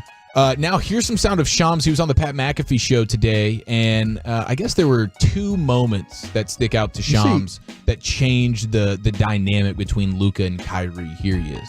There were two moments, Pat, I can shed light on that I think changed everything between Kyrie Irving and Luka Doncic. One was training camp, them all going to Abu Dhabi, spending time with each other. Another moment was Kyrie Irving actually had a spades tournament at his house in late November. The Mavericks were in town for the Lakers-Clippers game. They were there for about a week or so in LA. And Kyrie Irving invites the entire team, everyone's family members, to his house in LA. And they're playing spades against each other, and I think bonding with each other, spending time with Luka's family. Kyrie Irving's family was there as well. And those are the moments where we didn't hear about that a lot in Brooklyn. We didn't hear about that a lot in Cleveland. And now that Kyrie Irving, he's one of the veteran league. It's crazy. He's like, you think about the playoff players that are remaining right now. Halliburton, obviously young star. Jason Tatum, still trying to get his first ring. Minnesota, obviously Anthony Edwards is developing as a face of the league. No respect. Luka Doncic is one of the faces of the league. Kyrie Irving has been a champion. He's been an all-star, all-NBA player. He's like the veteran, the seasoned guy that's playing right now in these finals. He's the OG. He's the vet. And he's wearing that with the badge of honor right now. Yes. And he's rising to the occasion in a way that you want and need this time of year from your studs. Is Shams and Kay Adams dating, or are they just best friends? I don't think they're actually dating. Because they were in the same room, and someone was texting him, and she goes, "Who's texting you?" Oh, Kay Adams asked him. He goes, It's nobody. You need to mind your business. Yeah, I mean, I didn't know if they were dating, but it was one of those things. She's like, "Who's texting you now?" Wow. And it was like, it's definitely a girlfriend question. Well, and then like, and Kay goes, "Is that Hinge? Did you have a Hinge message?" Okay, well then they're not dating. He's not going to Hinge right in front of her. Maybe he had the thing on his phone, the notices on his phone, and it just came up. Got to keep that screen face down, I guess. But I didn't know. But, yeah, like the toxic people do. Yeah. I'll be right back, babe. I didn't know if they were dating or not. But I can't find my phone. She called him out on TV, like, "Who's texting you?" And he's like, "Nobody. What are you doing here?" Someone in the 817 said those Kyries are the peace pipe sevens. That's what they're called? No. Oh, they're not actually called that. The peace pipe sevens. Yeah. I like Good name though. I like that 817. I like it. That was good. You tricked me. More Mavs conversation to be had later on in the program here, the G-Bag Nation on a Friday. Let's go behind enemy lines with Oilers play-by-play man Jack Michaels next year in the Nation. Fellowship at its finest. You're rolling with the G-Bag Nation.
Uber Eats has low fee products? I gotta remember that. Well, they say in order to remember something, you have to forget something else. Okay, now that is a very cute haircut. That's like a little shag. I've never seen it before. Well, I mean, of course you have. It's the Rachel. Oh, is that your name? No, I mean, like your name. No, I'm Jen. My name's Jen. Right, but I just mean like this is your haircut. But that's hair on your head. I'm not saying this is your hair. Okay, freaking me out a little bit.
Go check out my friends at Hiley Mazda. Set to go behind enemy lines with the voice of the Oilers, Jack Michaels, after Edmonton takes Game 1 of the Western Conference Finals versus the Stars last night. Segments brought to you by Soda State of the Art and Frankel & Frankel. Life is unpredictable. Accidents happen. Frankel & Frankel are the go-to attorneys for car and truck wrecks in DFW. If you or a loved one has been in an accident, contact Frankel & Frankel for a free consultation at 214-333-3333 or go to frankelfirm.com. Biggest L, biggest dub here in just a few minutes. But right now on a Friday, we go behind enemy lines and welcome in Oilers play-by-play man Jack Michaels on the D&M Leasing Hotline. Jack, thanks so much for the time. Big Oilers victory last night. Coming into the series, based on everything you thought, was there any surprises that took place last night? Oops. Jack Michaels? Mr. Michaels. That's right. Maybe, listen, we've been having Gators. You know what I'm saying? Gators on a Friday. There we go. We got some sound here. Jack, are you with us? I'm with you. Heck yes. Heck yes. Any surprises last night, Jack? You know what? Not a whole lot, to be honest with you. I think, obviously the Dallas power play, has been good all year. But Edmonton's on a roll right now when it comes to the penalty kill. I mean, they've wiped out 20 in a row. They're at something like 93% for the postseason. So that would be the only, certainly from a Stars perspective, surprise that they weren't able to take advantage of opportunities. Most notably, I mean, the killer was the 4-minute, double minor in overtime. You've got to put that away. And I know Robertson hit a couple of posts, but ultimately you open up the possibility, the very real possibility of losing that game when you don't take advantage. That was a gift. Dallas refused to take it, and ultimately, Edmonton survives a game that they probably were the better team on balance, but Dallas had a chance to steal that game back and didn't take advantage of it. You mentioned the PK dominance here for the Oilers. What changes have they made to become just so locked down there? Well, I think part of it was they weren't getting terrific goaltending early in the playoffs, and they've started to kind of play a bit of a tighter style, insulate their goaltender a little bit more. Now, Dallas got more chances, last night than certainly in games 6 and 7 combined that Vancouver got, but I still think Edmonton is playing a tighter, sounder game defensively. Everyone thinks of the Oilers, and rightfully so, as McDavid, Draisaitl, Hyman's 54 goals, Bouchard an 80-point season from the back end. But they've actually become a better defensive team. Gentlemen, there was a stretch earlier in the year when Edmonton came within one of the all-time record for a winning streak in an NHL season. They got 16 in a row. Well, in 14 of those games, they allowed 2 goals or less. That's not what you would think the foundation of a winning streak for the Edmonton Oilers would be built upon. You'd think it'd be one offensive juggernaut performance after another. It was not. It was about the team defense. And I think that's the reason more than anything while Edmonton has advanced to this stage is they play a better defensive structure than they have in previous incarnations. Jack, we've seen in hockey quite a bit, and the Oilers got off to a terrible start, and then you make the coaching change, and things kind of turn around for you guys then. How far has this team come since those early games where all of a sudden you're thinking, my gosh, we're not going anywhere, and then now here you are, game 1 winner in the conference finals? Well, I equate it to, since I'm on a Dallas station, I think it'd be worthy of going back to 93 a little bit. And in football, a 2-9-1 start in hockey is like an 0-2 start in the NFL. Oh, there you go, yeah. And, everyone had kind of conceded that Dallas was going to win the Super Bowl in 93 after they blew out Buffalo 52-17 the prior year. And you had the Emmitt Smith holdout. You had everything that could go wrong did go wrong. They lost a game, I think, at home to Buffalo that they should have won. Mm-hmm. And all of a sudden you're 0-2. Smith is seemingly nowhere near re-signing. And all of a sudden you're in big trouble. And, the Cowboys were able to dig themselves out. Smith re-signed and things started to level off, and they eventually beat the Giants on the last day of the season to get home field. And that was the key to that whole Super Bowl run. Well, there's similarities here. Edmonton's 2-9-1. Sinking like a stone. Leon Draisaitl had said before the season, cup or bust, a lot of pressure, Canadian market, very similar to the Dallas market when it comes to the Cowboys. The whole scope of the city is fixated on the Oilers. These preseason Stanley Cup expectations, they were the Cup favorite. Now you're 2-9-1. Woe is me. What do we do here? And what Chris Knobloch did was say, look, calm down. There's 70 games to play. Let's just chip away at it. Let's go 5-3 over our next 9-8 game segments, and we'll be in the playoffs. And as everyone knows, Edmonton did a lot better than that. But he just had a calming influence. He calmed everything down. And again, I equate it. And you know what? Paul Coffey, the Hall of Fame defenseman, he moved the defensemen, sat them all together, kind of built a team within the team, challenged them to be as impactful as some of Edmonton's top flight forwards. And there's nothing like internal competition to breed overall competition. And that's what kind of dug Edmonton out. And then natural talent starts to take over. So it's funny, as I was getting ready for this show, there's some now, of course, Edmonton didn't win it last year. That's where my analogy doesn't hold water to some degree, but just those expectations. And in Edmonton, the Oilers are like the Cowboys are in Dallas. The whole eyes of the city ultimately rest on them. Oilers play-by-play man Jack Michaels with us here in the G-Bag Nation. Yeah, you mentioned just how rabid that fan base is right now for their Oilers. How much of a madhouse is it going to be getting back there for games 3 and 4? Well, look, Dallas has acquitted itself quite well in these playoffs, and really for the last several years. I mean, they dug themselves an 0-2 hole against Vegas. I think they're 3-5 at home in the playoffs, but winning on the road has not been a problem for Dallas. But this will be a different animal. I mean, look, first of all, I got to give the Stars a lot of credit for the culture they've built within the arena. I had so many Edmonton fans tell me how polite the Dallas fans were, especially in relation to some of their contemporaries in Vancouver. But my point is it's going to be a beehive in Edmonton. I mean, the Stars do not want to be down 0-2 going in there because the level of noise, the level of excitement. This is a city that considers, the Stanley Cup a bit of its birthright. I mean, they won 5 cups in 7 years in their first 12 years of existence. I mean, they were a dynasty. Edmonton was an annual contender. And the Oilers have gotten back to that. This is their second conference final in 3 years. So there's going to be tremendous energy, excitement within the city. The outdoor watch parties are an absolute zoo when Edmonton isn't in town. And even when the Oilers are in town, everyone who can't get in there gathers outside the arena, 20,000 people.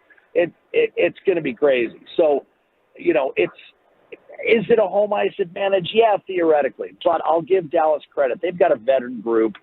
Ultimately, that lasts only so long as the first hit. So I think it's incumbent upon the Stars to win game 2. Obviously, you don't want to go to Edmonton down 2-0. But if there's one team that can do it, I think Dallas has proven it already can. The reason this series is so compelling, guys, is you've got 2 veteran teams, each with double-digit guys in their 30s. They might be at the absolute peak of their powers right now. This, for all we know, this might be the last run for both clubs. Edmonton's the oldest team in the league, and I don't need to tell you, Dallas has a lot of guys long in the tooth. The time is now. The Stars have been around it. They haven't won. The Oilers have been around it. They haven't won. That's why it's such a competitive series, because I think the teams are in the same mindset. They feel like the time is now. Jack, should Stars fans be worried that we might even see a better version of Stuart Skinner, or a whole country must be relieved at seeing the way that he played last night? But could there be even a better version of the way he plays? Well, I mean, he won 36 games during the regular season. His numbers were identical to Jake Ottinger's. You should actually look. I mean, they are literally identical. I think they're might be separated by 1 game. Their save percentage is the same. I mean, their numbers are the same. I mean, Skinner can play. Now, he had a rough Vancouver series. He absolutely did. I thought it was key, the save he made on Dodonov about 2 minutes in on a breakaway, and then the follow-up chance by Jamie Benn on the rebound.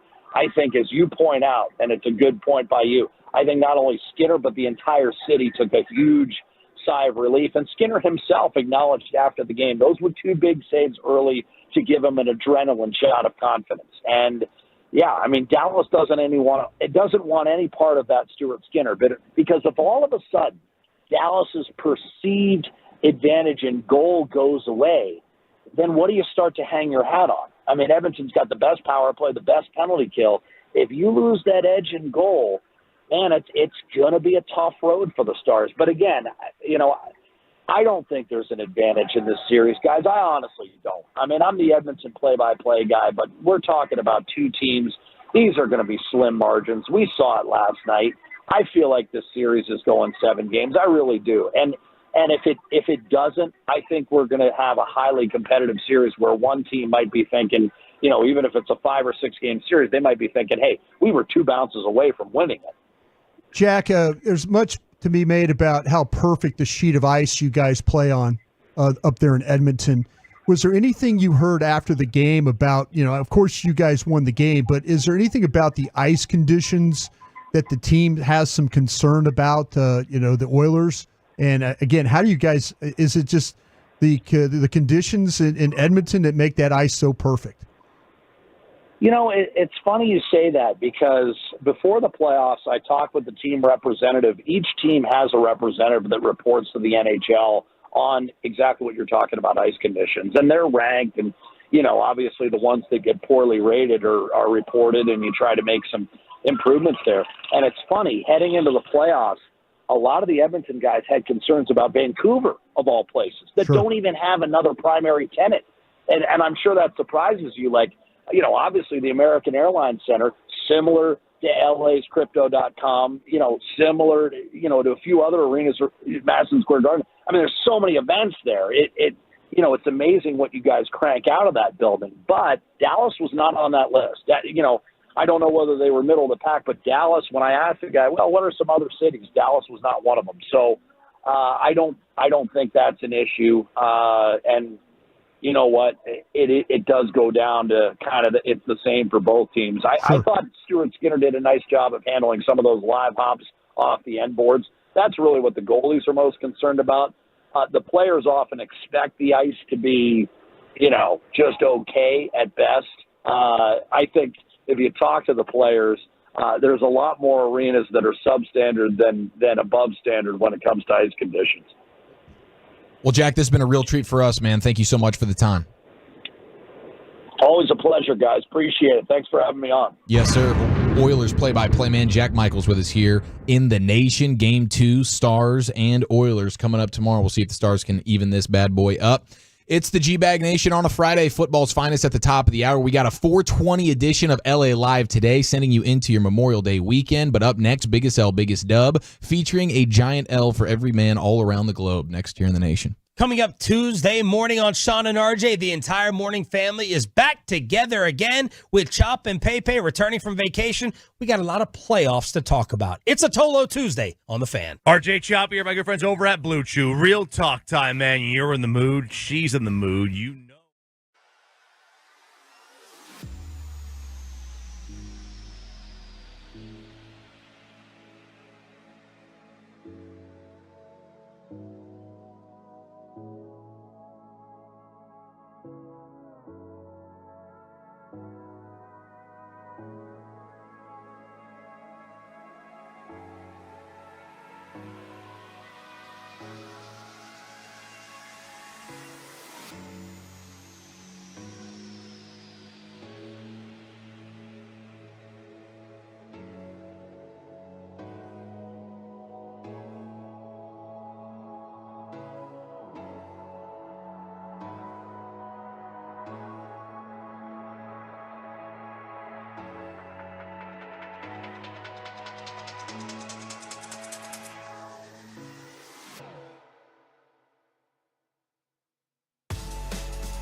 Texas Lottery on your home of the world champion Rangers, 105.3 The Fan.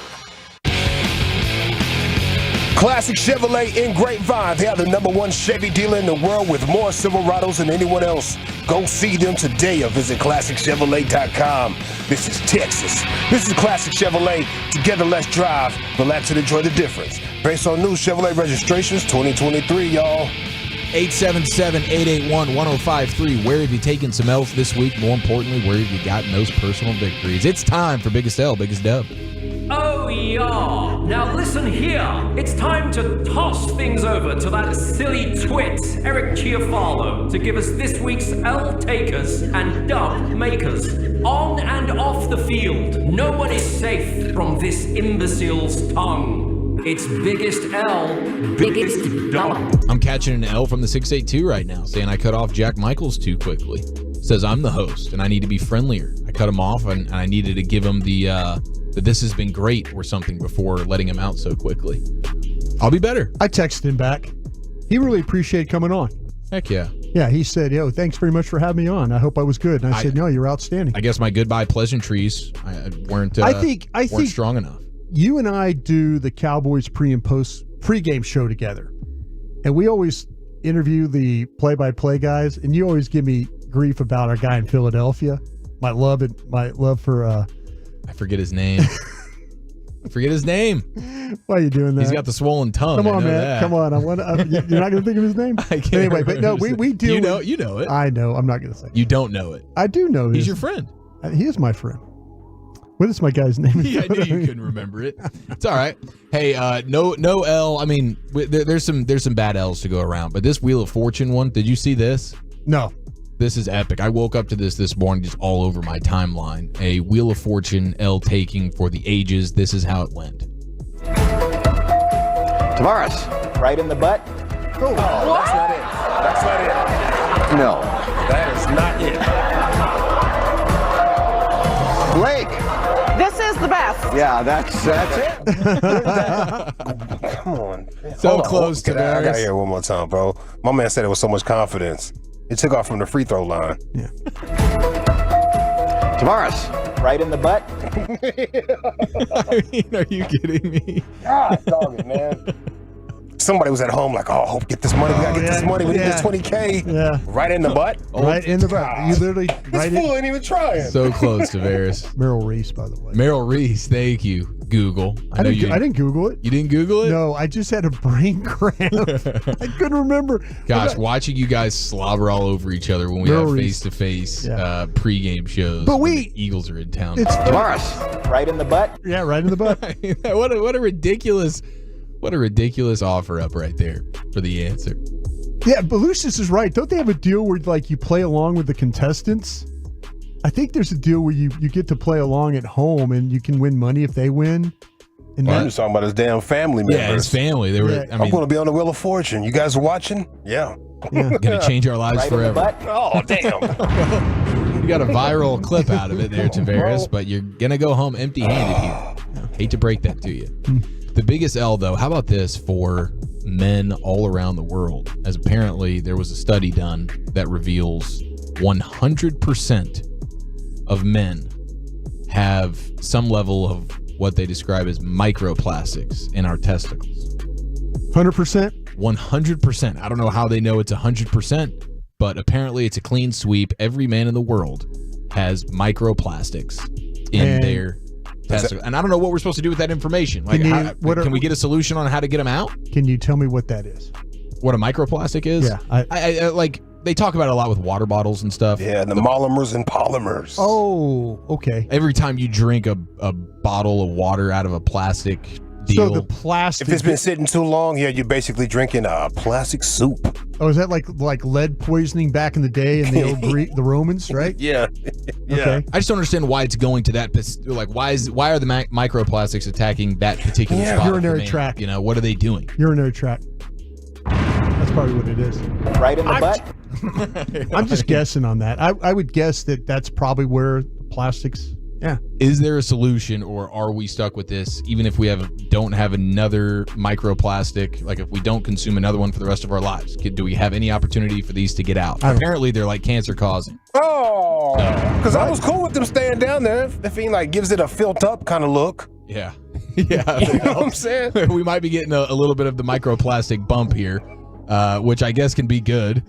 But I don't know. I don't know what are they transferable? Oh, that's just microplastic. Yeah.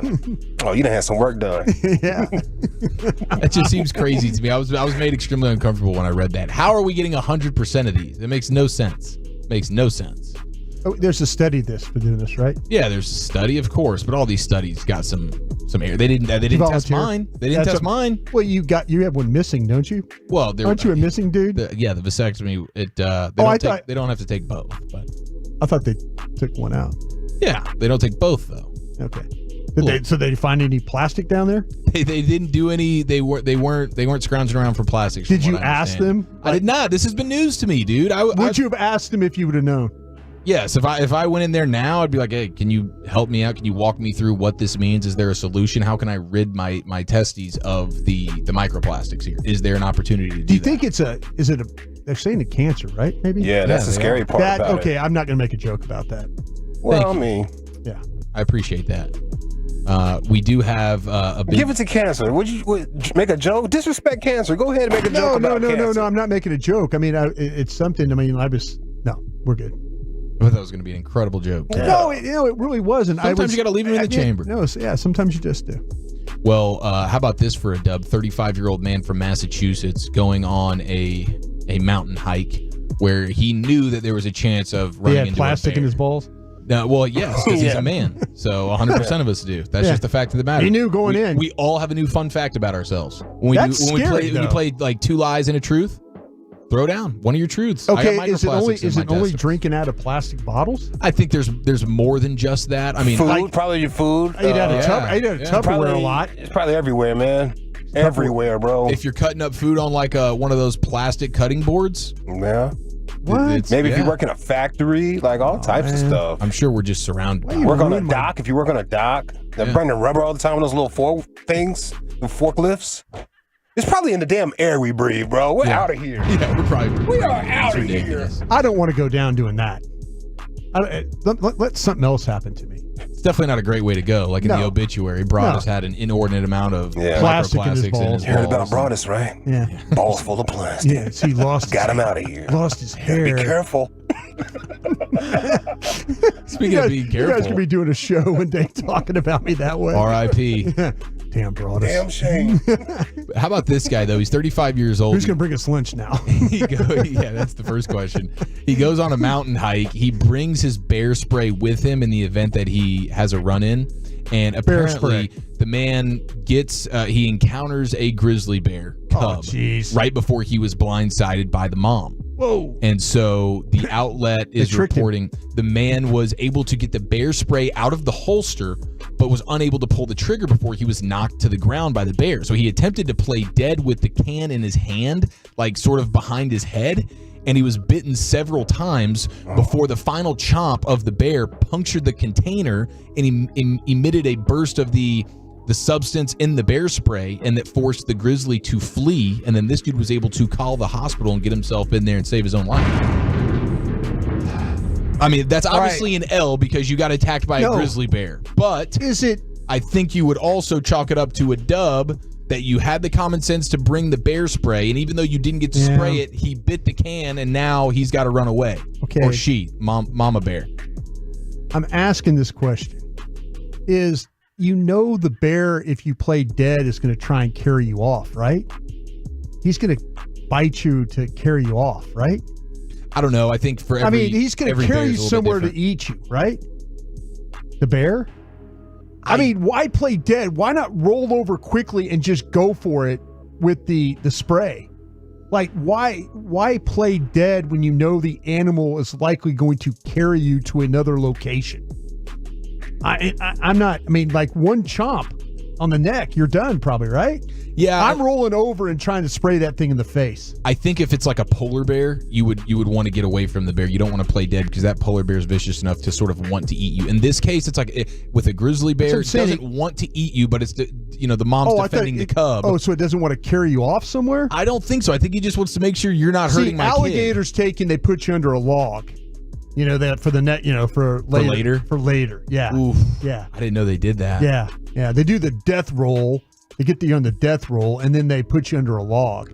I would think if a bear got me, I would want to quickly, if I'm going to have one chance, I'm going for the spray to the face and hope for the best. And if the bear kills me, at least I didn't do it just faking like I was dead. You were really dead. You weren't playing dead. Yeah. Yeah. Am I wrong? Well, the 817 says grizzlies do, in fact, want to eat you. So maybe playing dead with them isn't the best. And this guy got lucky, and that's why he's the biggest dub of the week. Congratulations to him. Where do you buy bear spray? Probably Amazon. Same place you get your smelling salts. Oh, really? Yeah. You probably need to do some smelling salts before you go running into a bear. Never go into a bear fight without some nose slap. Smart guy carrying the bear spray. Football's finest coming up next. Orphan dogs, no busting in Detroit, and we make fun of Aggie football next year in the nation. It's afternoons with the G-Bag Boys on 105.3 and the Odyssey app. Proudly presented by Comerica. This Odyssey Sports Minute is sponsored by Bosch Power Tools. What hard workers deserve. This is Jim Rome with an Odyssey Sports Minute. If you know me, you know how much I love and respect Max Crosby of the Raiders. And clearly, I'm not the only one who feels that way because the Raiders just gave this guy a $6 million raise. And for what? For being Mad Max. Well done, Raiders. That is the definition of a no-brainer because that right there is the ultimate Raider. I'm Jim Rome. Wesley Financial Group is not a law firm. This story is called The Ugly Truth About Timeshare. If you think you've done your family a favor by buying a timeshare, you need my help. Hello, I'm Chuck McDowell, founder of Wesley Financial Group. 10 years ago, I started helping folks cancel their timeshare. In the process, started Wesley Financial Group to do one thing, help people get out of their timeshare nightmare. When you buy a timeshare, the timeshare company can raise your annual maintenance fees at will. I recently helped a couple that had their maintenance fees go from $800 to $3,200 a year. They also received a $4,000 assessment for a hurricane that was over 1,000 miles away. Sound crazy? Stop the insanity today. Call my office now. If we take you as a client, I guarantee we'll cancel your timeshare or you'll pay nothing. Want out of your timeshare? Call now for your free timeshare exit info kit. 800-462-3333. That's 800-462-3333. 800-462-3333. Wooly Bully to chat about Hiley Mazda Tolos. If you want to go and support someone just like yourself, a fellow Tolo, and people that are going to give you great customer service and that also care about the community, you got to go see my friends over at Hiley Mazda. Matt Lero, GM of the Hearst location, Mark Welch, GM of the Arlington location. They're awesome dudes, and they're here to help you. If you're looking for a car shopping experience that feels like family, just look no further. Hiley Mazda of Hearst and Hiley Mazda of Arlington. Since 1990, they've been family-owned and operated, delivering a personal level of service every time you walk through those doors. I can speak from experience. Plus, take advantage of 0% financing on all CUVs, CX-30, CX-50, and CX-5s for 36 months. And don't miss out on the 2024 Mazda 3 Select lease for just $299 per month over 36 months, $24.99 due at signing. Highly driven and highly satisfied. Go check out my friends at Hiley Mazda. At Comerica Bank, we're creating opportunity for entrepreneurs to stop dreaming and start doing, for gig workers to become business owners, for small businesses to go toe-to-toe with the big dogs. At Comerica Bank, we're creating opportunity beyond bank accounts. We're providing free office space, free advertising, free competitive research, and more to help small businesses do more with less. To learn more, visit comerica.com/succeed. Member FDIC, Equal Opportunity Lender. Offers available to Comerica small business customers only. Terms apply. This Fan Friday is brought to you by Blue Nail Roofing. Mike Bassick here. Need new windows? I'm here with Dax Kirks, co-owner of Best Buy Windows and Siding, and he's got a deal for you. You got it, Mike. With approved credit, you get 0 down, 0% financing. You can upgrade your home without stressing about the upfront costs. And what about a lifetime warranty, Dax? We stand behind our products, Mike. Every window comes with a lifetime warranty. That's a win-win, baby. Call 469-WINDOWS. Visit them online at bestbuywindowsandsiding.com. Best Buy Windows and Siding. Are you tired of falling short on your health and fitness goals? It may be your hormones. Optimizing hormones can have a dramatic impact, both physically and mentally. BioT is the world's leader in training healthcare providers on bioidentical hormone optimization. BioT's providers treat low T, low energy, muscle loss, low sex drive, and performance. Get your edge back in 2024 by visiting myhormonelevels.com to see if you qualify for a reduced cost program offered by a BioT certified provider. That's myhormonelevels.com. Start your summer with a Fall Classic rematch. The world champion Texas Rangers host Jordan Montgomery and the Arizona Diamondbacks for 2 games on May 28th and 29th. The D-backs only visit this season features an Adolis Garcia bobblehead giveaway Tuesday night, followed by a day game Wednesday with Texas Chili Company Dollar Hot Dogs. The season's shortest homestand kicks off a Ranger summer like no other. Get your tickets at Rangers.com. Hey everyone, it's Ted from Consumer Cellular, the guy in the orange sweater, and this is your wake-up call. If you're paying too much for wireless service, you don't have to keep having that nightmare. Consumer Cellular has the same fast, reliable coverage as the leading carriers for less. And for a limited time, new customers receive their second month free when they sign up and use promo code MONTHFREE by May 31st. So why keep spending more than you have to? Seriously, wake up and call 1-888-FREEDOM or visit consumercellular.com. Taxes, fees, and other third-party charges will apply. See website for additional details. Prescriptions require an online consultation with a healthcare provider who will determine if appropriate. Restrictions apply. See website for details and important safety information. Subscription required. Price varies based on product and subscription plan. Hey guys, did you know there's a generic form of Viagra that works just the same, but is 95% cheaper? And you can get it online? Go to hims.com/joy. Through HIMS, you'll get a free medical consultation, discreet shipping if prescribed, and the process is 100% online. To start your free online visit, go to hims.com/joy. That's HIMS.com/JOY. It starts with a simple order, a cold Dos Equis dressed with salt and lime. But for the salt clinging to the bottle and the lime perched on top, this is the luckiest of unions. As if the universe has swiped right, pairing flavors together with a crisp Dos Equis.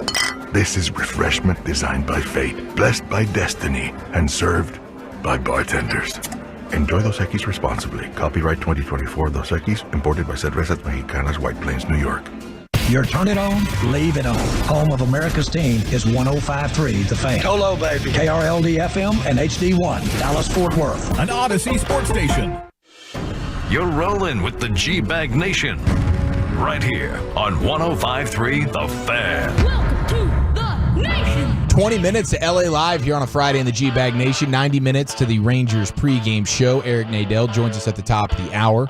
And I'm seeing here, brought us 469, grizzly bears and polar bears are the only 2 bear species that will eat humans. The other ones, brown and black, playing dead will work. He says, trust me, I watch Animal Planet all the time. So that's tough, though, because how do you know it's just a brown bear compared to a grizzly? You know what, man? I do appreciate a good education, and I appreciate, I don't know, do you know, I mean, if you're carrying bear repellent with you, you're thinking any bear attack, right? You're not. No, if you have the spray, you're trying to spray any bear that you come. So do you go into the hike knowing, okay, I'm hiking into an area of brown bears, black bears? Do a little research on the hike. That's probably that would be smart. Yeah. To me, if you're going to carry the spray, you got to go to it, right? Now, it saved his life. Because the bear tried to clamp down on his neck. And he had the spray bottle right there. And he had the spray bottle right into the bottle. Right. And then bear scrams. See, that's pretty epic, dude. To me, if that bear, I don't know, man. That's just, it's tough. That's a tough one. I mean, he obviously did the right thing because he survived. I think I would have taken the proactive approach and just, once he knocked me down, I would have, unless he knocked me unconscious or something like that, then I would have rolled over and tried to go for the spray. Yeah, there's always some variables involved. Yeah. It's not going to go exactly as you planned it when you imagine winning the bear fight. But it's good to get some education on this. Oh, no, we got brown bears and black bears do not eat you, right? That's right. What you're saying? Yeah, okay, cool. That's right. The grizzly and the polar they're vicious enough they want to eat. See, I've seen the polar bears. I don't know who I fear the most in the Arctic situation. If I was a seal, if you were a seal, who would you fear most?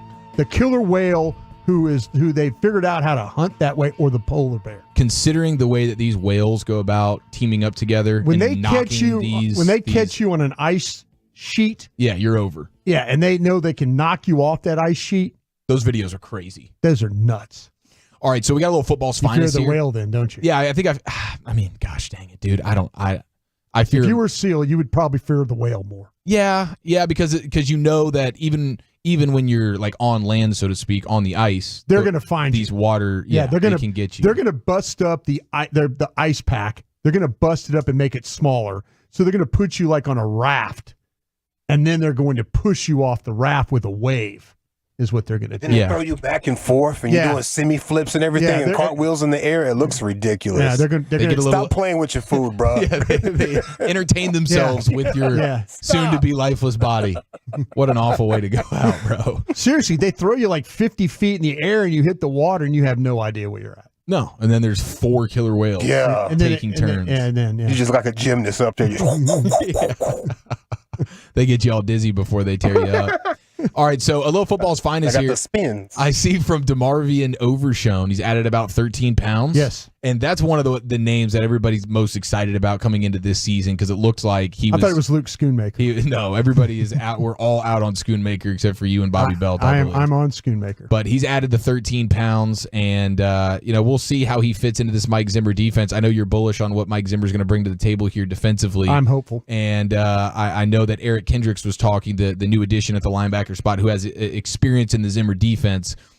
He's talking about there are some tweaks to this defense. It's not exactly copy and paste to what it's always been, and I think that's encouraging because, hey, the ever-evolving NFL and the way offenses are attacking you, Zimmer can't just go dip back into his 2004 playbook and bust out a defense here. So all that being encouraging here, but DeMarvion Overshone up 13 pounds off the ACL. That makes sense. Probably couldn't do much running around, so you're just doing a lot of upper body lifting and calorie consuming. Then he'll probably shed a little weight once you get into training camp. But Overshone is definitely somebody that we're fired up for. Absolutely. And the fit in the defense, right? Last year he was the one guy that, he plays 6 preseason plays in the game and has got 3 tackles. He was always going to be around the ball. They thought that they could do a lot with him. They had some plans. He was a converted safety. So some things they could have done in coverage. I would have been fascinated to see him play an entire season, but hopefully it won't be one of these deals where, all these guys that are coming back from knee injuries, it's like week 7, week 8, you and I are like talking about it in a pregame show, and we go, man, it'd be nice if Overshone, it'd be nice if Pollard had one of those games, or Terrence Steele would be nice. All those guys that got there, Gallup, every one of them. Yeah, you never know off an injury. And let me tell you that. what, they rehab, those guys rehab well. It's just getting them going, getting them going the right way was a little bit of a problem. Your good buddy Sean Payton in Denver describes his quarterback room. He's got he says they're all orphan dogs. They've all come from somewhere, and people are alleging that he's intentionally trying to build the single worst quarterback room in football history with signing Zach Wilson, bringing in Bo Nix. That's as disgusting as it gets. But I'm sure they read that and they're just feeling super respected by their head man. Orphan dogs, they've all come from somewhere. They're all somewhere. If you want Sean Payton's thoughts on his quarterback room, you did that, Sean. You did that to yourself, bro. We'll see which one pays off for you. We played some sound of Dan Campbell earlier in his presser, but one of the things he was asked about is this year for the Lions Super Bowl or bust. And he says, I don't see bust. I see Super Bowl. I don't even know what bust is. Oh, so there's no busting in Detroit this year, according to Dan Campbell. Yeah, and if you're a Detroit Lions fan, I don't know if you're meeting that with confidence, but I think the Jordan Love situation that's brewing with these Packers, and we saw that firsthand in the playoffs.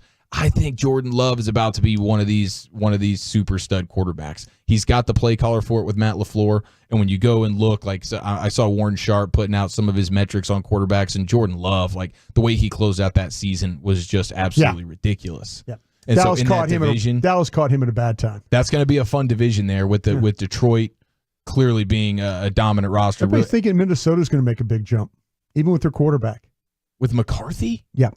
There's people, I was watching, whether you believe these shows on ESPN, maybe that's my problem, but they were talking about coach that can make the biggest jump or team to make the biggest jump.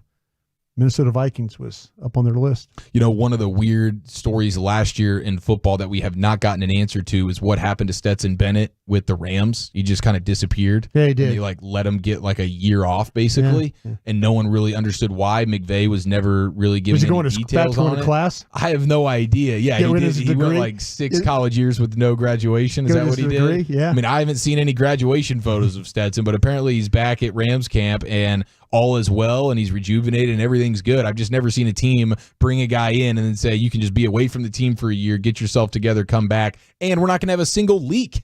No leakage on, there hasn't been a single report this is what happened to Stetson Bennett, the same guy who was urinating in front of a doorstep here locally in Dallas. Yeah, party guy, right? Party guy, yeah. Probably went and got some help. Any guy who goes 6 university years without graduating, probably party guy. What are you saying there? I'm saying he's probably party guy. You can connect the dots, and then next thing you know, he's got no diploma and he's urinating on the doorstep of a random apartment here in Dallas. But we welcome him back with the Rams, right? Yeah, absolutely. After a year of getting yourself together, but he's back and apparently better than ever. So all things looking up for Stetson Bennett right now. I saw, we have the new NCAA football game coming out. Do we? And the college coaches are lending some voice to just what it can mean for them. Because I saw a quote here from the Aggie football coach, Mike Elko. Yeah. And came from Duke. Yes. Now, one of the things that he recalls from being at Duke and just with the new college football video game coming out and what that does to a team, he says, in full disclosure, because I've been a part of this before, you can't imagine how much the release of a hot new video game can impact your football team.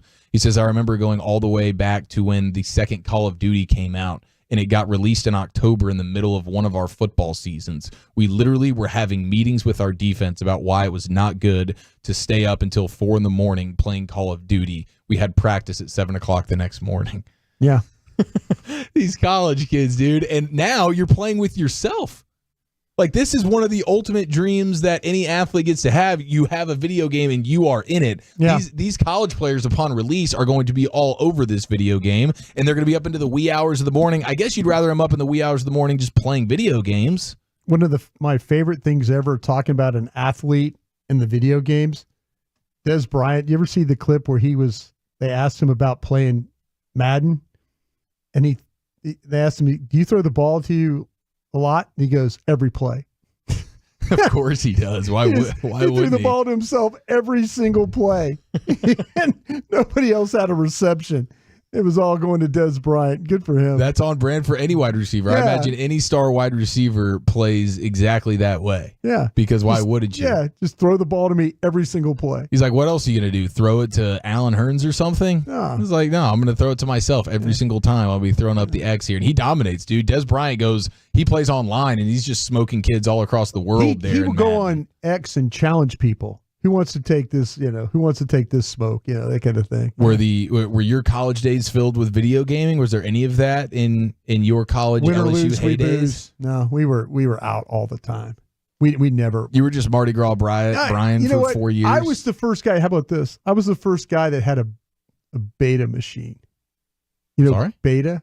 Like tapes? Betamax. You never heard of a Betamax, sir? Never heard of a Betamax? Ooh, maybe I've heard the term, but I'm not. I couldn't tell you what it is. It was the opposite. It was the higher end of the VHS, but it was beta tapes is what we had. Yeah, we were more of an alpha tape guy myself. Yeah, but it was funny because I had it all hooked up in my room and all that. We used to watch that. That was what we did. So this is like pre-VCR? Pretty much. Wow. You're just doing movie nights with the boys? Movie nights, we're just getting tapes. Yeah. There weren't many tapes They still called them the talking pictures, too, when brought us. Yeah. You want to watch some talking pictures in my room, man? Talking pictures? I've never even heard that phrase before. That is amazing. There he is, folks. The LSU Tigers. Take a look at them. The Tigers. The year was 1926. I got a football game for you guys to play. Lucius, you jump in here on this one, okay? I have who is the which guy is older here. I have a football age game for you, and let's see. Stetson Bennett. Let's see if you can get these right. Yeah, Stetson Bennett's like he's close to 30, as close to 30 as any second-year NFL player's ever been. Yeah. Here we go. We'll start with an easy one. Who is younger, Ezekiel Elliott or Calvin Ridley? Calvin Ridley. Lucius. Yeah, I'm going with Calvin. Ezekiel Elliott is younger than Calvin Ridley. Is he? Some of these should surprise you a little bit. Who is younger? Billionaire. Kyle Pitts or Michael Penix? The new rookie quarterback. Kyle Pitts. Kyle Pitts is. Michael Penix.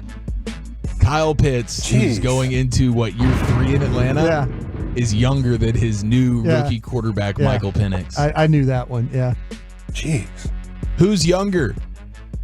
Brandon Cooks or Dak Prescott? Brandon Cooks. Well, now that you ask it, I'm going to say Dak. Brandon Cooks is younger than Dak Prescott. You know what? Even though he's been in the league for, it feels like forever. He's been on 50 teams. Yeah. Brandon Cooks being younger. These are all surprising. Curtis Samuel, is he older or younger than his now new quarterback in Buffalo, Josh Allen? I'm going to say he is older. It's got to be. Curtis Samuel is younger than Josh Allen. No way. These are all shocking to me. Pat Thorman tweeted this out the other day. These are all shocking to me. I can't believe it. I believe Gronk is also actually younger than Travis Kelce. That makes sense. It doesn't make sense. None of this makes sense. But there's your little football game today. Since you hit us with your billionaire bowler game and I got smoked in it, I figured I'd put your feet to the fire a little bit. How many did you get right? Like 2? I think I got 2. 3? I think you got 3 right, maybe. Not my wheelhouse, bowling or billionairing. No. I can't do either one of those things. All right, we have a special Friday 420 edition of LA Live coming up next right here in the nation, but there's no better time than right now to take control of that financial future, ladies and gentlemen. Trust me, I woke up.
Do you think it's true that you've got to forget something else to remember that Uber Eats has groceries? No, that's absurd.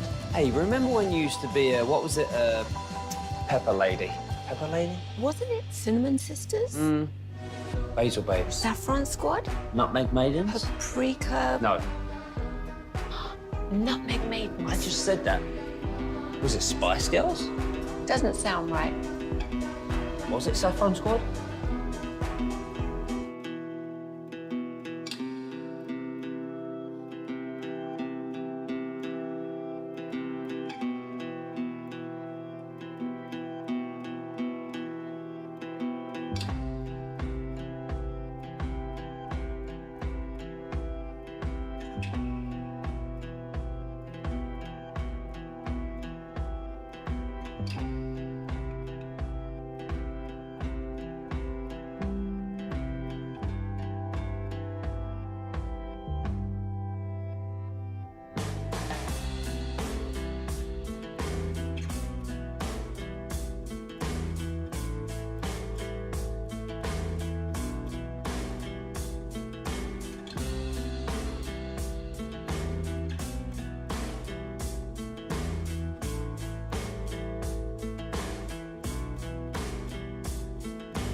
Weight loss and Frankel accidents happen. Frankel and Frankel are the go-to attorneys for car and truck wrecks in DFW. If you or a loved one has been in an accident, contact Frankel and Frankel for a free consultation at 214-333-3333 or go to frankelfirm.com. The Hall of Famer Eric Nadel at the top of the hour getting you set for Rangers and Twins. But right now it's time for a Friday 420 edition of LA Live. Yeah. All right, let's see here. Shout out to Tim in Carthage, fellow veteran. Shout out to you, sir. Hooked up a large bottle of Corlejo tequila for the Pimp Cup right here. Big bottle. Huge heavy bottle. It's huge. Oh my God. I saw that. Oh my gosh, it's so heavy. I saw that in Eric's bag. I'm thinking this is Lucis's brand. It is. Yeah, So it is. Tim sent that? Tim sent that. He door dashed it to my house. My wife opened the door to see the biggest tequila bottle she's ever seen. And he said, don't crack that thing open. That's for Lucius Alexander. And just a little Memorial Day loving. Yeah, man, I thank you very much. I was telling myself this week as I was on the treadmill, I want to slow down from drinking. And then here's this. Man, that is a bottle. That's like you won a Formula One race right there. That's what they give you when you get on the podium.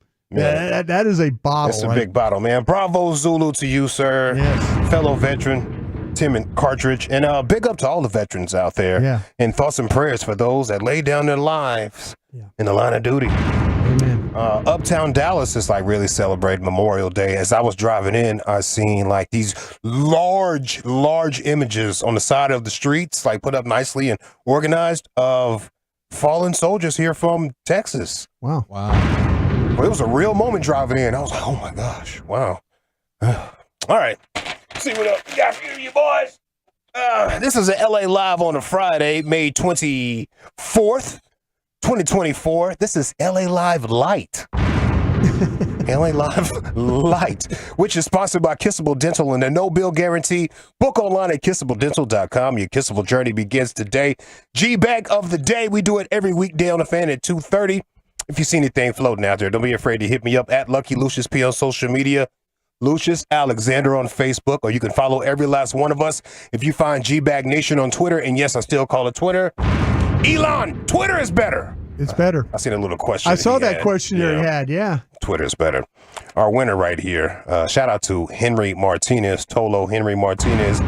Hit me up on Threads and put me on game to Awful Coaching on YouTube. Awful Coaching on YouTube. This man had a full meltdown over the Timberwolves coaching versus the Mavs in game 1. Good God.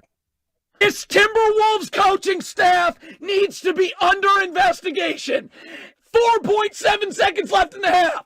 Why is McDaniels picking up Kyrie Irving full court? Just get back and be ready to guard.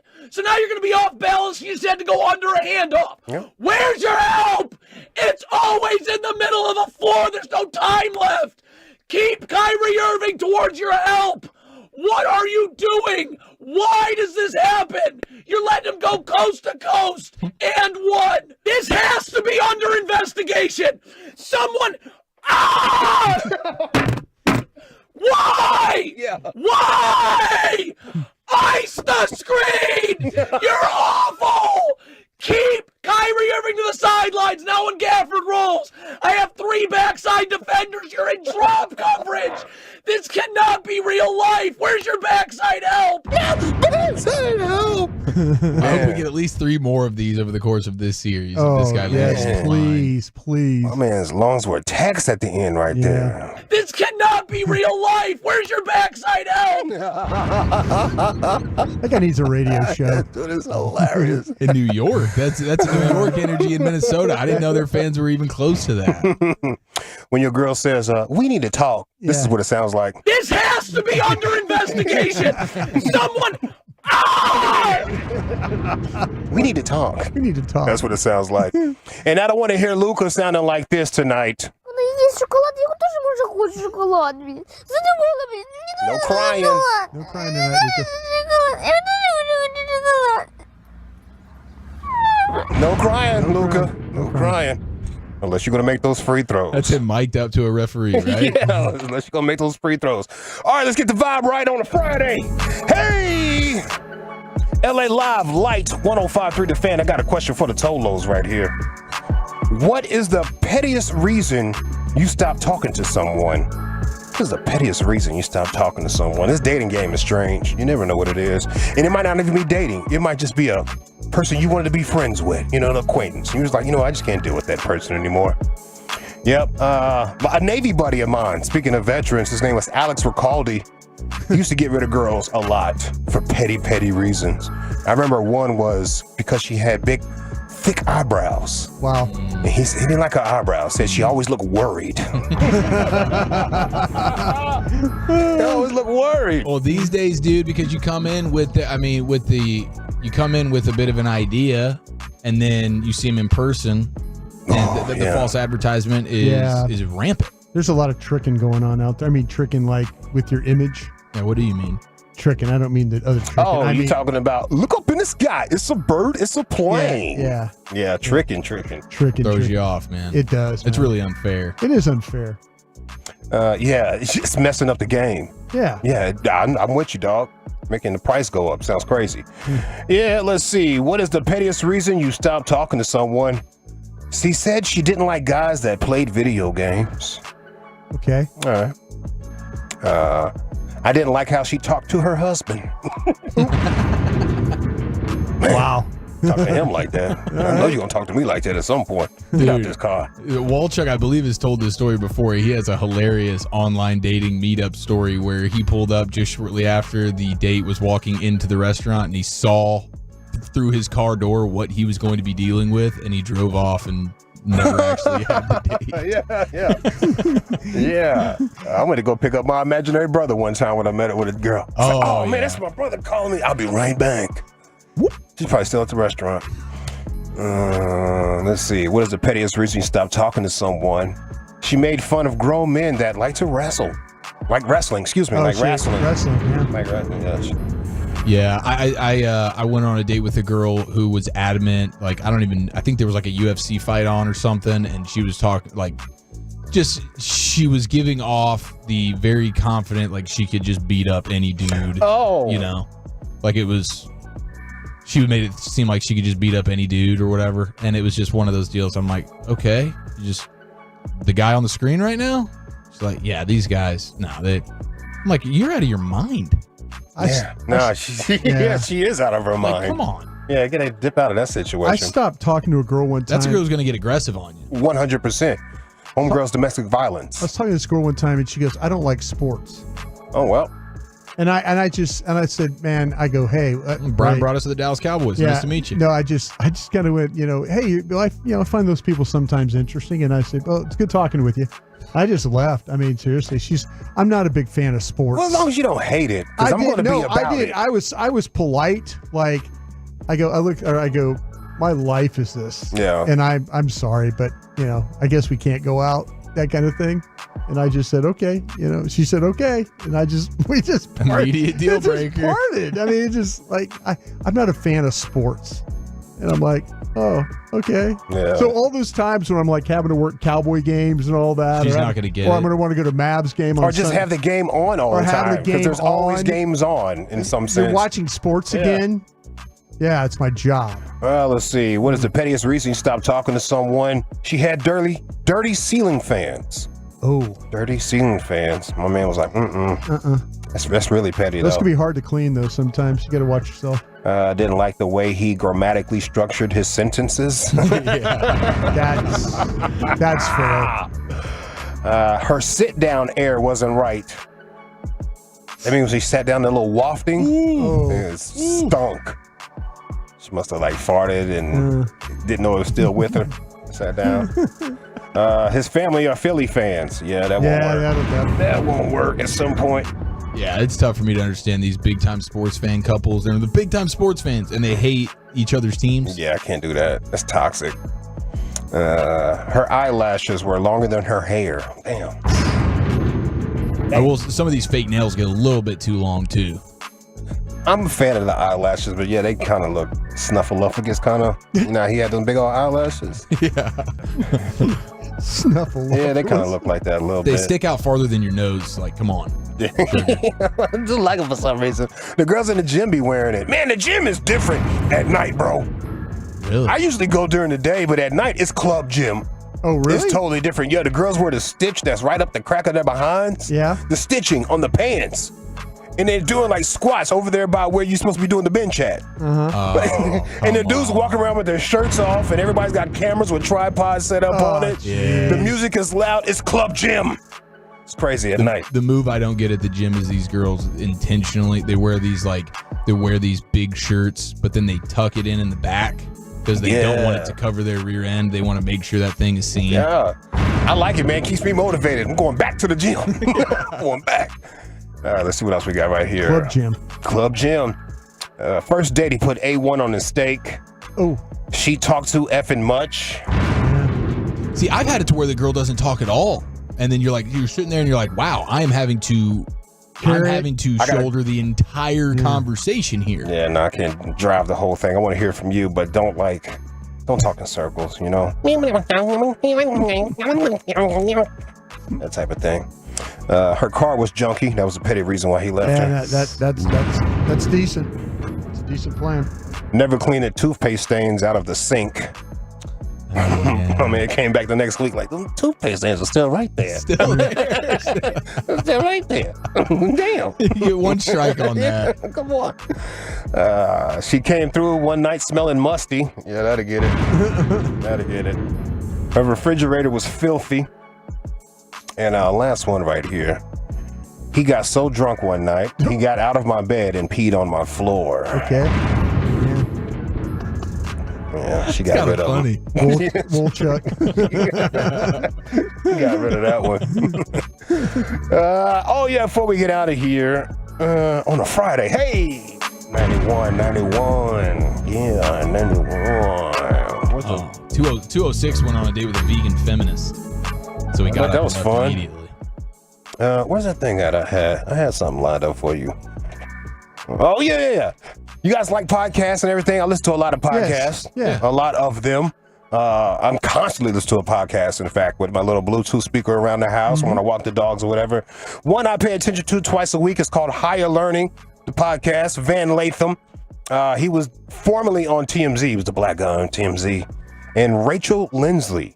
Rachel Lindsley is from Dallas, by the way. Oh, yeah. She's a lawyer, and she was on The Bachelorette. She does some hosting stuff on TV. She's Hollywood now, what I'm saying, but she represents the home. Today on the pod, Rachel had on a Mavs jersey, and my man Van Latham thought he was going to trip her up and make her look crazy. What's going on with this Dallas jersey that you got? What do you mean? What's not? Dallas is in the Western Conference Finals. So I'm representing the hometown today. I know. What do you mean? I think it's quite obvious. I'm going to ask you now. I haven't heard you talk about the Mavs all year long. I haven't talked about basketball all year long.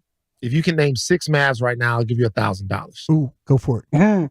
I'm assuming you mean on the 2024 roster because technically you said general. You said general. I could actually play with that. Go for it, man. I could play with that. Just I'm name just saying. 6. The lawyer in me was like, technically, you only said 6 Mavericks. Name so I really 6. could have played you.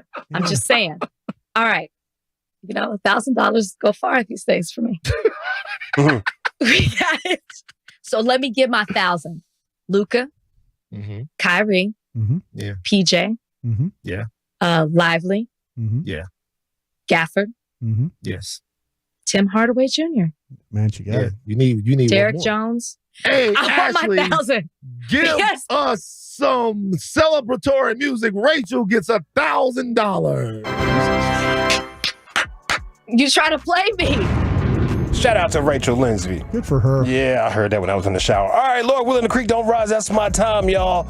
This little LA Live light on a Friday. Yeah. Love it. Thank you so much, Lucius. We'll get you Eric Nadel at the top of the hour. We'll lead it into Jared Sandler and the Rangers pregame show. But coming up next, a Friday news dump here in the nation. Let's get you on over this week.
Do you think it's true that you've got to forget something else to remember that Uber Eats has groceries? No, that's absurd. Hey, remember when you used to be Pepper Lady? Pepper Lady? Wasn't it Cinnamon Sisters? Basil Babes. Saffron Squad? Nutmeg Maidens? Paprika? No,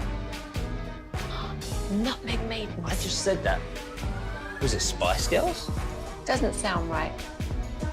Was it Saffron Squad?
Classic Chevrolet in Grapevine. They are the #1 Chevy dealer in the world with more Silverados than anyone else. Go see them today or visit ClassicChevrolet.com, y'all. This is Texas. This is Classic Chevrolet. Together, let's drive, relax, and enjoy the difference. Based on new Chevrolet registrations 2023.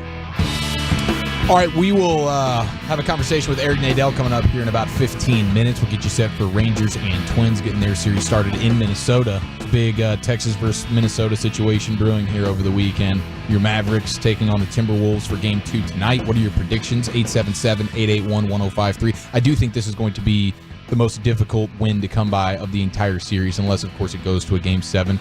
But I think on the road, when a team gets a little bit embarrassed, their coach calls them out, they're claiming they're tired, I think they will come back re-energized and with some adjustments that'll make things a little bit more difficult here. So I don't know if I'm necessarily predicting a Mavericks win tonight, though I do like them in the series. I think maybe P.J. Washington, if the Mavericks win tonight, I think P.J. Washington will have had something to say about it, maybe knocking down some more of those three balls. I think they'll get some of those opportunities. Trying to slow down Luka and Kyrie is going to be a challenge, but I think they will throw everything they can at those guys to do so. And they had, like, P.J. Washington had open threes throughout that game, and he couldn't knock them down. He did knock down a big one there in the corner towards the end. But if you get P.J. Washington knocking down some of those open threes and they can get into the double-digit made threes, then I think you're in a really, really good position tonight. Maybe this is a bad thing to wish but I wonder about Anthony Edwards in this game. And I wonder if this is one of those games where he could go off. You would think, like the superstar generally, this is a bounce-back big-time game. This is where you worry about him going off, or do you think that maybe he tries to do too much, and it's an out-of-control game, and it's a train wreck game?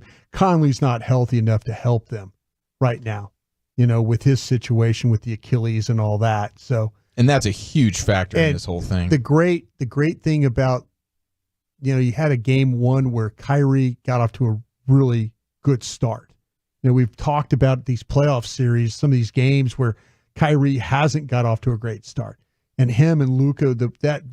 I'm the guy that always believes that if Luka starts off well, those aches and pains and the bitching at the officials and all that, you don't see that. You see more focused Luka and all that. You see that kind of guy. So get him off to a good start. Get Kyrie off to a good start. Knock down them threes. And continue to put the pressure on Anthony Edwards to have to play defense in this game in order to make to see if that's talking to people at the Mavs, it's going to be hard for Minnesota to adjust to them, to adjust to what Dallas is doing. They feel like that they've got a really good plan for how to handle that drop defense. But if they continue to kill the Timberwolves in the paint, but all of a sudden they're hitting those threes on the outside, Timberwolves are in trouble. So there's a couple of ways that the Mavs can go in this game. I feel good about this one tonight. Yeah, I do. I feel good about this. I feel like that. I think Edwards. And here we go. He's probably going to try and do too much tonight. Okay, you're putting in the call. I like it. And if he does too much, sure, it could turn into a 40-something point game for him. But if not, if all of a sudden he's not driving and not finishing, and I got to think he's going to be efforting to get to the rim at every turn tonight, as he's just been settling for threes towards the end of that Nuggets series, and then certainly in game one. And if he's just going to be shooting threes, that's what you want, because he doesn't necessarily scare you from deep the same way he does when he's penetrating and just being explosive and getting your big men into foul trouble, that kind of stuff. So it'll be interesting to see how he comes out tonight, how aggressive. I just think the Mavs are in a good spot team-wise. And I mean team-wise with their plan for how they want to attack. And I think their defense is really connected. I think their defense is playing in a connective style right now. There's not a lot of, they're closing out when they have to. They're helping each other. They've got these bigs that can rebound. They've got bigs that they can interchange. When the big's on the floor, the other big's waiting, and they can play hard. Damn, I wish they had Maxi Kleber in this game, though. Just more big bodies, that kind of, and somebody that could shoot. Boy, that would be even better. But if the Mavs come out tonight and start knocking down threes, I think the T-Wolves are in trouble. Well, man, if you go up 2-0 here, then you can really slow play the return of Kleber as well. You don't have to feel like you're rushing him back in or anything like that. So, I mean, that would be nice, feeling like, okay, we don't necessarily have to play the Kleber card here. We can wait as long as possible to get him as healthy as possible before we reinsert him here. But it's going to be fun tonight. This is a fun series here. But if you go up 2-0, chances are you're coming away with this series, and maybe Dawson looks right calling the gentleman sweep in this one before this whole thing got going. Yeah, Timberwolves were in a weird series against Denver, 2-0. They were up 2-0, and then all of a sudden they fell apart 3 straight. Man, I do. I think this is, when we talk about, pivotal games and stuff, I do kind of feel like this is a pivotal game, because if I'm the Mavericks, I want to create as much doubt as I can with that team. I really want to create doubt among, like, hey, we really don't have an answer for Luka. We don't have an answer for Lively. We don't have an answer for Kyrie. Create doubt, and make them, have to deal with that. I actually have some sound here of, believe it or not, Lil Wayne on the Skip Bayless show today, talking about his perspective sitting courtside, cheering for the other team when Luka is in the road building, and just how Luka completely understands the moment. Down. And this is, you'll hear it in the voice, this is exactly what a blunt would sound like if it could talk. Here's Lil Wayne. Luka to me, he is now. He's grown on. He's grown on me. He's amazing. I've seen it up close and personal. He's amazing, and on the road, he thrives. No, he thrives. The same. Because anytime I've seen him on the road. I have been at Phoenix. I have been in LA, and he loves it. Yeah, he loves it. Listen to me. I've seen that man hit a three. Saw that man hit a three on my team, and come back down and hit another three, and look at me.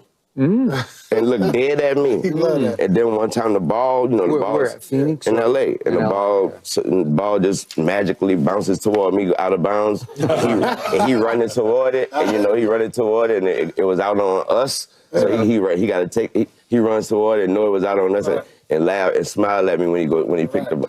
Right. I was like, I hope I ain't no internal motivation, but that lets you know. He understands the moment. That lets you know he understands the whole moment. And ultimately, the Black Mamba. Yeah, that's basketball insights right there from Lil Wayne, and that I think is one of the biggest differences in these two teams and in this series, having two assassins that understand rising to the occasion when it matters most, embracing these big moments. That's Kyrie and that's Luka, and it's great to have those guys on our side versus the young team who's never been there before. And time again, we've seen throughout NBA history, you gotta lose kind of late in these postseasons before you get the skins on the wall and feel like, okay, now we can go on and it's our time now. I think this is the Luka Kyrie time. So we'll see if they can get it done tonight. And this is going to be, I think, a challenging game for them. Timberwolves going to be throwing out all the stops, coming out energized. Now, I did want to throw this in here Friday News Dump style. We got a couple of really great news in the culinary world across the nation. Our good friends at Buffalo Wild Wings are doing something special right now. How about this one? By the way, for a limited time. But quick question. Yeah. When did the spelling bee become 2 days? Is that what it is now? It's 2 days. 2-day event? 2-day event. I mean, maybe there's so many smart, eligible contestants that can get up there at the microphone that yeah, maybe so. The 2-day event now. Okay, I'm sorry. Go ahead. That's strenuous, man. Yeah. Buffalo Wild Wings running an endless boneless wings and fries deal for $19.99 every Monday and Wednesday.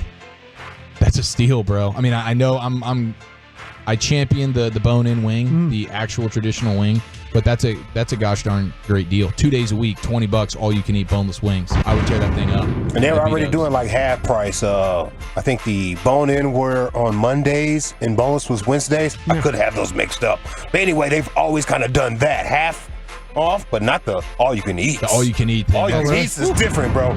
I like me some Pluckers wings. I hope they learn from Red Lobster. Watch out for that all you can eat situation.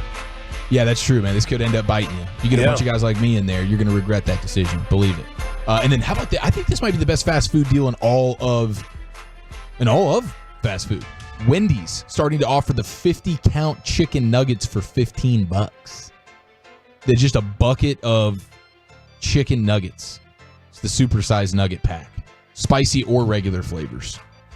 15, dude, if you're showing up to a watch party tonight and you need a Hail Mary situation with the boys. Yeah. 50 spicy nugs for $15 with the Wendy's honey mustard.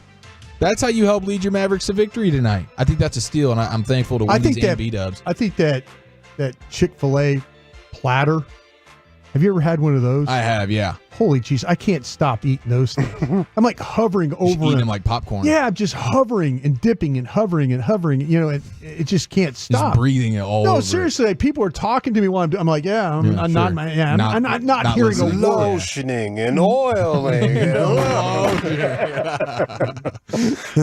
All right, let's check in. We're going to ask Eric Nadel the last time he had a Wendy's chicken nugget or anything from Wendy's. And we'll talk some baseball with the Hall of Famer Eric Nadel next year in the nation.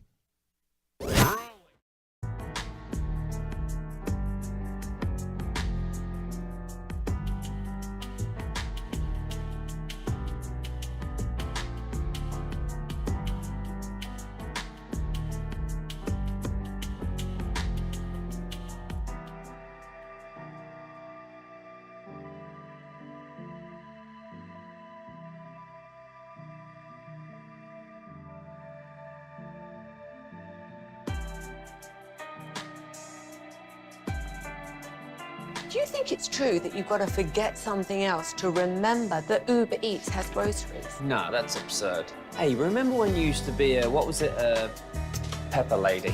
Pepper Lady? Wasn't it Cinnamon Sisters? Basil Babes. Saffron Squad? Nutmeg Maidens? Paprika? No. Nutmeg Maidens. I just said that. Was it Spice Girls?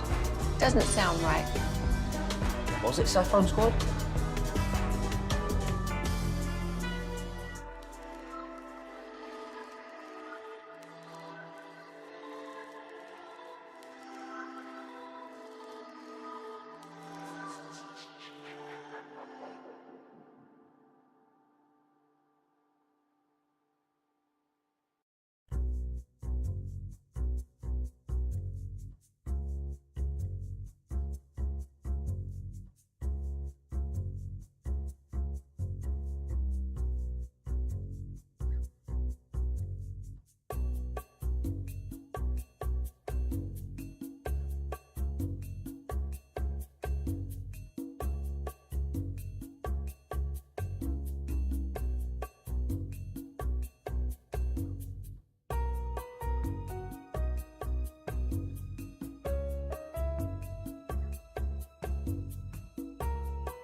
You're rolling with the G-Bag Nation right here on 105.3 The Fan. Under 30 minutes to the official pregame show. The Texas Rangers here in Minnesota getting set to take on the Twins for a weekend series. The Hall of Famer Eric Nadel joins us now on the D&M Leasing Hotline, and Eric is brought to you by Tylock George and the Texas Lottery. Today's broadcast is presented by the Texas Lottery. The Texas Lottery proudly supports Texas education and veterans. Look for teacher ticket specials at Rangers.com, brought to you by the Texas Lottery. And now we welcome in the Hall of Famer, Eric Nadel. Eric, thanks for the time, my friend. Happy Friday to you. What is your whereabouts right now? I'm actually in Dallas this weekend. I've got the weekend off. I had a few things I need to do around here. And as it turns out, I'll be able to go to the Stars game tomorrow night. So I'm extremely excited about that. Oh, heck yeah, man. What'd you think about that gut wrencher last night? That one stung a little bit. It was tough. It was tough. Those two pucks off the posts during the overtime off of Jason Robertson's stick just killed me. Yeah, that was gut wrenching. Eric, you used to do the Dallas Blackhawk games at Old Fair Park, right? Yeah, for 2 years. Okay, where did you call the games from? Were you up top? I mean, I'm trying to remember because I used to go out there with my dad, and I remember, I kind of remember Old Fair Park, the Coliseum there. I don't remember where you guys. I remember where they had the organist and all that stuff like that, but I don't remember anything else. Well, the organist and the rest of the press box was on the end. Right. They were hanging off the wall behind the goal closest to the entrance to the arena. Was that the TP Club? Is that what they called that thing? The TP Club was on the opposite end. Okay. So the TP Club was on one end, the press box was on the other end. So we were having to do the game from behind the goal, and when the players were coming toward us, we couldn't see their numbers. Right. So you were trying to recognize players, and at that time, not all the guys wore helmets then. Sure. So you could recognize some of the guys by their hairstyle. But when they were down on the other end of the ice, it was really hard to see anything that was going on. It was really a difficult place. It was kind of fun because you were lower down than you were in most arenas. But it was it was a challenge, to say the least. Okay, my next question, and I'm sorry I'm asking you hockey questions here, but I'm fascinated because this is part of my childhood a little bit.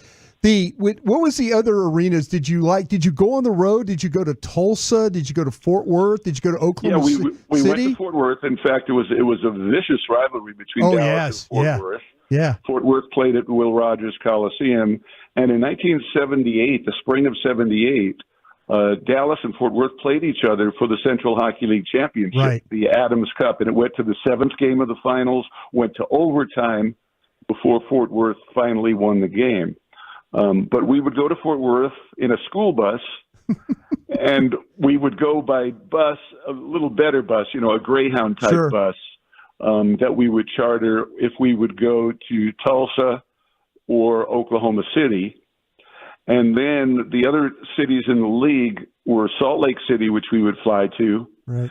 And one year it was Kansas City, which we would fly to. And one year it was Phoenix, which we would also fly to. It was a 6-team league. But the sixth team never seemed to stay in the league. There were 5 teams that were a constant: Dallas, Fort Worth, Tulsa, Oklahoma City, Salt Lake City. And then the sixth team, one year it was Tucson, one year it was Phoenix, one year it was Kansas City. And that sixth team could never seem to draw enough people to stay in the league. The Hall of Famer Eric Nadel with us here in the G-Bag Nation. All right, Rangers getting set to take on the Twins here, sputtering mightily for sure, just swept by the Phillies. I mean, there's so many issues to go around here, but we know the power in the lineup has been a struggle here, Eric. At what point do you just say the power is not going to arrive? Oh, I don't think you say that at any point. Given the track record of the Ranger players, I think it will arrive. It's just a matter of whether it will be too late. And fortunately, Seattle has cooled off. Houston's playing really well right now. So you've got 3 teams, pretty closely bunched at the top there.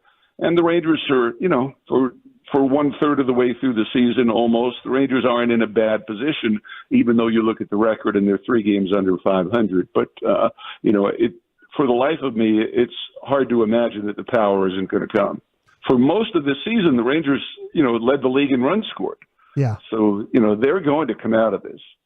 Hey, Eric, I always wonder this about when you do the Bruce Bochy show and stuff like that. When things are going good, it's pretty good to go in there and do interviews. How do you handle when things aren't going so well? Do you have a plan or how you handle that? Or do you just know? It always seems like when they're losing, everybody talks softer and when they're going along good, you're kind of slapping the guy on the back and telling him how great he is. Do you have a plan when you go in there on those things? Brian, it's a lot easier when you're winning. Absolutely. It doesn't matter how you phrase the questions when guys are doing well. when they're losing, you're really careful about how you phrase the questions. Right. Or, and Matt's been using this technique, I noticed the last few days. A lot of times you don't even ask a question. Right. You just kind of make a statement and just let him say whatever he wants. Matt the other day said something like, it's really got to be tough when blah, blah, blah, blah, blah, blah. Yeah. And then you just let him say whatever he's going to say. Right. And Bochy is great. He's never, really down or in a bad mood, when we go in there to do the show. And generally we're the first ones who get to talk to him before he does the general media scrum. Mm-hmm. And, we've had other managers where that wasn't the case, right. Who were much more mercurial, if you will, or volatile. And when things were bad, they may be really tough to talk to and maybe would snap at you if you ask a question the wrong way. But we don't have to worry about that with Bochy. He's very understanding of our job and the sort of questions that we have to ask. Eric, I've been listening to the broadcast here lately, and with stand of the Phillies, the starting pitching not particularly great in that series, but others. I feel like though I asked CY this. I kind of feel like the Rangers have wasted some really good starts from some of these guys trying to fill in just because of the lack of some of the runs that we've seen. Well, they have, and so there you are. That's exactly the sort of thing that we would do at Bochy. There you go. Statement just like that. There you go. I kind of feel this. Right. And then Bochy will usually say, yeah, I agree with you, blah, blah, blah, blah, blah. And then he'll elaborate. Right. Same sort of thing. Andrew Heaney hasn't pitched bad enough to be 0-6. No. For John Gray to be sitting there at 2-2 or whatever he is, with an earned run average in the top 10 in the league, clearly the Rangers haven't scored runs. Jose Urania, has done a tremendous job, but the Rangers haven't scored for him either. And, I've got to think that stuff's going to even out by the time the season's over, hopefully sooner rather than later. Hey, Eric, can I ask you a history question about Minnesota and the Twins? Were you broadcasting it? Maybe this is before your time. I'm sorry. When Eddie Stanky was the manager, was that the Twins, the game he won?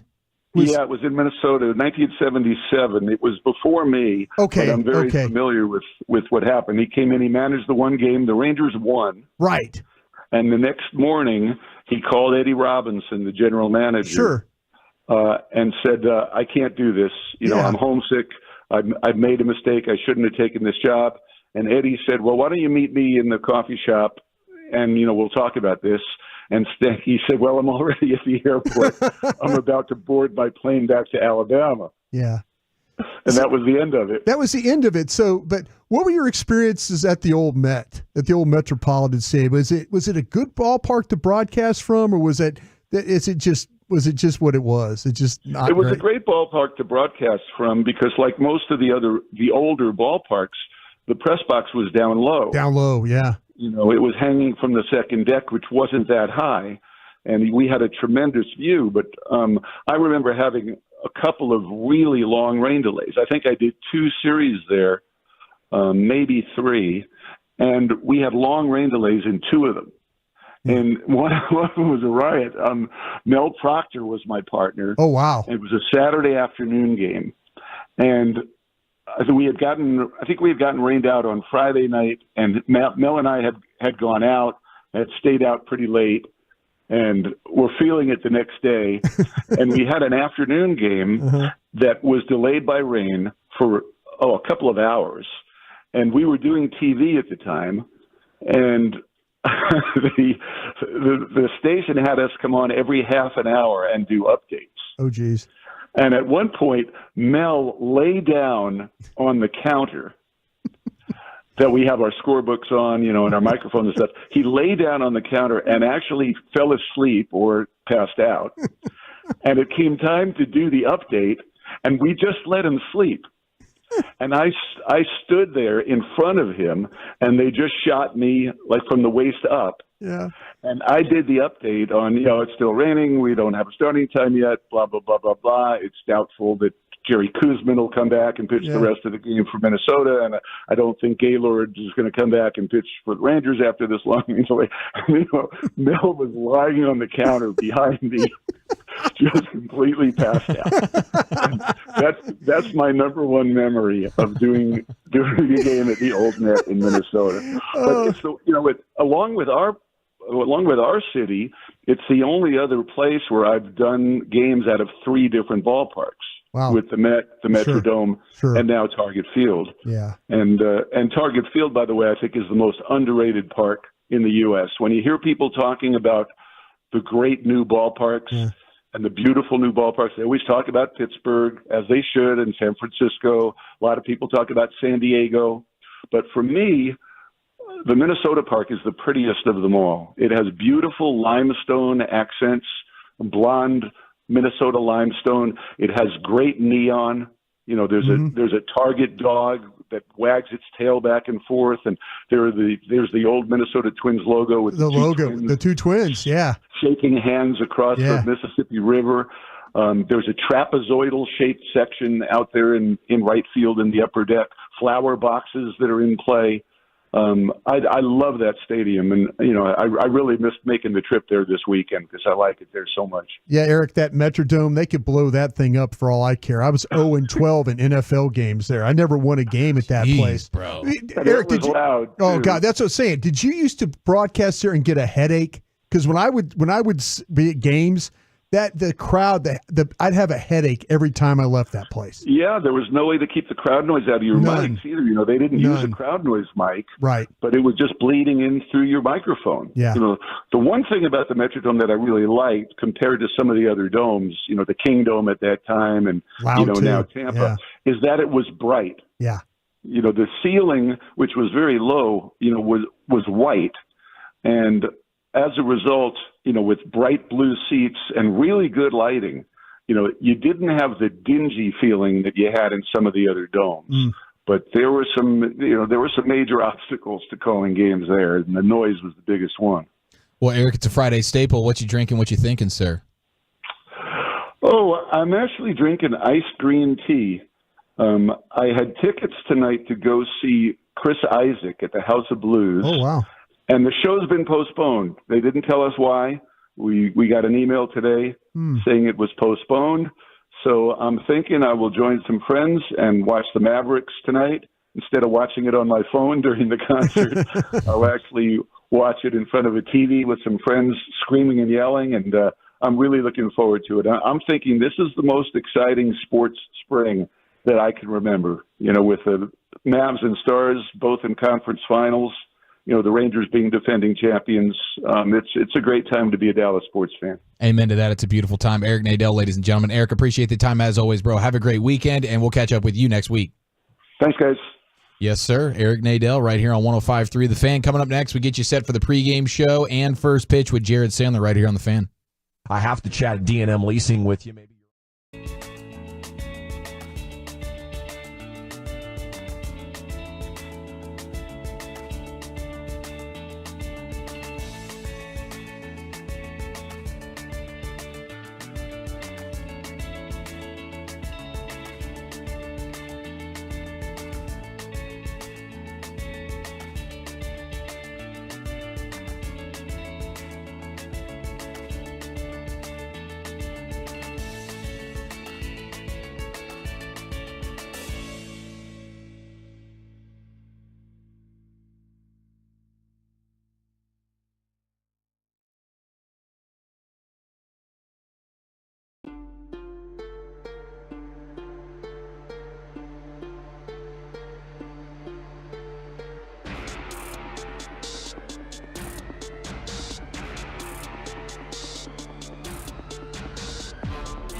Uber Eats has Lola V products? I gotta remember that. Well, you know, they say in order to remember something, you have to forget something else. Okay, now that is a very cute haircut. That's like a little shag. I've never seen it before. Well, I mean, of course you have. It's the Rachel. Oh, is that your name? No, I mean, like, your name. No, I'm Jen. My name's Jen. Right, but I just mean, like, this is your haircut. But that's hair on your head. By Franklin Frankel, and it's brought to you by Cars for Kids. Donate today at carsforkids.org. Now we go out to Minnesota, get you set for Rangers and Twins weekend series. And we welcome in Jared Sandler, brought to you by Blue Nail Roofing. Jared, hope you're